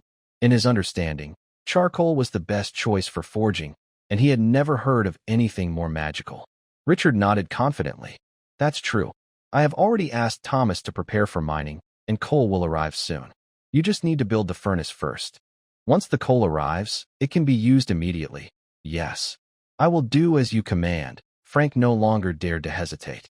He carefully took the blueprints with both hands, bowed, and then left. After sending Frank away, Richard took out 2 new sheets of white paper and started drawing again. This time, he drew a horizontal brick kiln and its matching brick molds. The brick kiln has parts like the kiln door, kiln chamber, fire channel, and chimney. The structure is simple but practical, designed specifically for burning bricks with coal. The brick molds are square wooden frames, removable for easy shaping and demolding, ensuring each brick is the right size. After finishing the drawings, Richard put away his pen and paper, walked out of the study, and called to the guard. Go and call Thomas. Actually, call Abraham too. I have something to tell him. Yes, the guard replied and hurried away. Eileen followed Richard, seeing he was about to leave, and asked, Where are you going? Richard shook the drawings in his hand and smiled. I'm going outside the town to pick a spot to build a brick kiln and make bricks. Brick kiln? What's that? Eileen asked. Earlier, near the coal mine, Richard had mentioned making bricks, but she didn't ask at the time. Richard explained, a brick kiln is a special oven or kiln used to bake bricks. Eileen wanted to ask more, but she heard footsteps from afar. She looked up and saw Abraham and the guards rushing over. Abraham approached Richard and bowed. Sir, Richard stopped talking and said to Abraham, Come with me outside the town. I have a task for you. Yes. The group headed north towards Soral town. After walking about 600 meters, Richard stopped and pointed at the empty land in front of him. He unfolded the brick kiln blueprint in his hand. Dig a medium-sized brick kiln right here. The inside should be 8 meters long, 3 meters wide, and 2.5 meters high. It should be able to bake more than 1,500 red bricks. He bent down and pointed at the structure on the blueprint, giving detailed instructions. The kiln chamber needs to be dug deep. The fire channel must be connected evenly, so every brick gets heated equally. The chimney should be tall enough to help vent smoke and improve airflow. During kiln digging, make sure to compact the soil layer well to prevent the kiln from collapsing. Before building, dry the kiln by slowly heating it with small fires for several days to remove all moisture. Only then can you load the bricks and fire them. Do not rush this process, as the bricks may crack or deform if handled too quickly. Abella took out a small notebook and charcoal pen from his pocket. He lowered his head and carefully recorded every word and request from Richard, afraid of missing anything. Richard then took out the blueprint for the brick mold and continued giving instructions. This is the brick mold. It can be made from hardwood. Keep it simple, with a neat square shape. After making it, take some local clay, add water, and mix well. Knead repeatedly until smooth and free of lumps. Fill the mold with the clay, press it down firmly, and scrape off the excess. Once removed, you'll have a neat brick shape. Let it dry in a ventilated place. Do not expose it to direct sunlight, or the bricks may crack and be ruined. Do you understand clearly? Richard asked. Abella closed his notebook and nodded seriously. Yes, sir. I understand everything. Richard patted his shoulder. This task is now yours. If you need more people, ask Thomas. Understood, Abella bowed. Richard looked at the empty land about to be used, and then turned back to Soral town. Time passed quickly, and a month went by in the blink of an eye. One day, Thomas hurried into the manor hall and bowed to Richard. Sir, the road to the coal mine is fully repaired. I have arranged workers and brought the first load of coal. Hearing this, Richard immediately stood up and followed Thomas out of the hall to the open space in front of the manor. There, a four-wheeled cart was parked in the center. The wagon was filled with shiny black coal, tightly packed, free of impurities, clear evidence of high-quality coal. Richard nodded with satisfaction and asked, Is the outpost near the coal mine already built? Yes, sir. Captain Karen has assigned a team of Black Eagle soldiers to guard it, Thomas replied.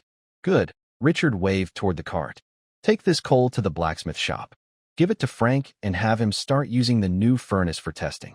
The coal from future mining should be sent to the brick kiln. Yes, sir.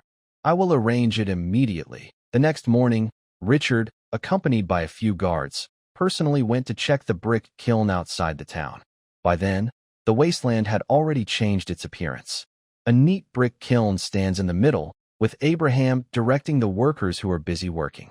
The workers work in pairs, carefully stacking the air-dried bricks into the kiln, layer by layer. They arrange the bricks evenly to allow good airflow and make the best use of space. After loading the kiln, the workers close the door, leaving only the fire opening. They then fill the fire channel with prepared coal and light the fire. At first, the flames are small, and thick smoke slowly rises from the chimney. Richard stands nearby, reminding the workers to control the fire. They start with a small fire to slowly dry the kiln. Once the temperature inside stabilizes and rises, they gradually increase the fire. For several days, the kiln stays lit day and night, with heat waves rolling out. Even from outside, you can feel the intense heat. After 7 days, The fire is just right. The smoke from the chimney turns from thick to light blue, indicating it's the best time to open the kiln. After consulting with Richard, Abraham carefully opens the kiln door. A burst of hot white steam mixed with heat rushes out. The workers patiently wait for the temperature to drop slightly before using tools to take out the finished bricks. The bricks are evenly red, with bright color, sharp edges, and uniform size. They are much stronger and less likely to break or deform than ordinary clay bricks. Richard walks forward, picks up a few finished red bricks, and taps them. They produce a clear, solid sound. He then drops one on the ground. It remains intact, showing it's very hard. Good, Richard says with satisfaction. He immediately orders Abraham to prepare more bricks to increase production. The red bricks will be used first to replace the old clay beds in the manor. After finishing with the kiln, Richard returns to his study. He spreads out a map of the territory and uses a charcoal pen to plan the expansion of Solol Town. This time, he decides to extend the town by 500 meters outward and build a wall around it. The wall's core is made of compacted earth, covered outside with red bricks. The foundation is dug 3 feet deep, filled with large blue stones to make the wall strong and resistant to impacts and weather. Once the plan is ready, Richard immediately orders the construction to begin. Soon, Solol Town is bustling with activity. People are digging foundations, transporting stones, firing bricks, and carrying coal. Everyone is busy doing their part. Watching his territory thrive, Richard stood high up and sighed softly. We still don't have enough workers. At that moment, Hank arrived near Solol Town with his caravan. From afar, Hank could hear a continuous sound coming from the direction of Solol Town. It wasn't the usual village noise, but a loud mix of earth being tamped, stones being chiseled, wood hitting, and metal striking, deep and powerful, clear even from several miles away. He lifted the curtain of his cart and squinted toward the dusty area. The closer they got to the town, the more impressive the scene became. On a wide open space, hundreds of workers worked shirtless, busy and focused. Some dug deep foundations with shovels. Others pushed carts full of stones back and forth, and craftsmen stood on wooden scaffolds, measuring with lines and shouting commands. Straight lines of foundation outlines spread across the ground. The scale was enormous, far beyond what a normal wall could compare to. Hank's heart suddenly jumped. An incredible thought crossed his mind. Are they building a city wall? It hadn't been long since Lord Richard took over Blackstone territory. Only about a year, and they were already building a wall? Hank felt the world was too crazy, but what he saw before him was undeniable. He looked northward, where distant black smoke billowed into the sky. He wasn't sure what was happening there. As the caravan reached the town gate, several armored soldiers stepped forward to check. Hank's eyes narrowed as he carefully observed the guards. In just a few months, the soldiers of Blackstone territory had changed from their old, loose appearance. Before, they only carried long spears, round shields, and wore rough cloth clothes. Now, they had added wooden armor, long swords, and bows and crossbows. Yes, their name had changed too. They were now called the Black Eagle Army, the official force of Blackstone territory. The militia organization still seemed to remain as well. After passing the check, the carts slowly entered Solol Town, with many new houses standing on either side. What surprised Hank most was that Lord Richard's residence was still a simple manor, not the castle he had expected. He thought Richard had already built a castle, but it turned out they first built the city wall. Hank's visit to Solol Town was mainly to buy essential goods like salt and paper to keep his business running. Secondly, he used old connections to strengthen his relationship with Richard. The big fight at the stone outpost and Richard leading his troops to raid the 4 territories, including Red Oak territory, have become widely known across the northern wilderness. People in Finliant City also naturally know about it. At the same time, the 4 pioneering nobles failed to seize control of the salt, paper, and other resources of Blackstone territory. Instead, Richard defeated them. This is no longer a secret among the powerful circles. Seeing Richard's continuous rise, Hank, one of the earliest merchants to contact Richard, naturally wants to seize the opportunity. This time, the scene he saw confirmed that his decision was correct. The carriage passed the inn in the town. Hank ordered his men to rest there, while he, with 2 trusted aides, headed straight to the estate. The guards at the estate gate checked the documents, confirmed Hank's identity, and allowed him to enter. A servant led Hank to a side hall to wait. In the afternoon, sunlight streamed through the window into the hall. Abel knocked gently on the door. "Manager Hank, the master invites you to join for lunch." "Thank you, Mr. Abel." Hank quickly stood up, tidied his clothes, and followed him into the main hall. Richard was already sitting at the main seat, dressed simply in dark, everyday clothes, looking relaxed. When he saw Hank, he raised his hand to signal. "Sit down. No need for formalities." "Thank you, sir." Hank bowed in thanks and sat politely at the lower seat. The dishes on the table were not luxurious, but plentiful, carefully prepared, with a few new dishes he hadn't seen before, and they tasted good. They ate and talked casually, in a relaxed tone. "Sir, it's been a few months since we last met. The changes in Blackstone territory truly opened my eyes," Hank said sincerely. "Now that the city walls are under construction, houses are springing up, and the Black Eagle army is well organized. Such scenes are rare even around Finland City," Richard replied. He put down his utensils and smiled faintly. Compared to the surroundings of Finland City, this is just steady development. The chaos in the northern wilderness, building city walls, and strengthening the military are all for self-protection. "You're very modest, sir," Hank said. In the past, Blackstone territory was rarely visited, and foreign tribes roamed freely. Now, after entering Blackstone territory, the roads are wide, and people are constantly coming and going. All of this is thanks to your efforts. Those achievements are not mine alone. Richard's tone was calm. With diligent citizens, reliable subordinates, and merchants willing to work with us long-term, Blackstone territory has come this far. You travel back and forth often, bringing much-needed supplies to the land. Thank you for your hard work." The two spent the afternoon chatting over lunch.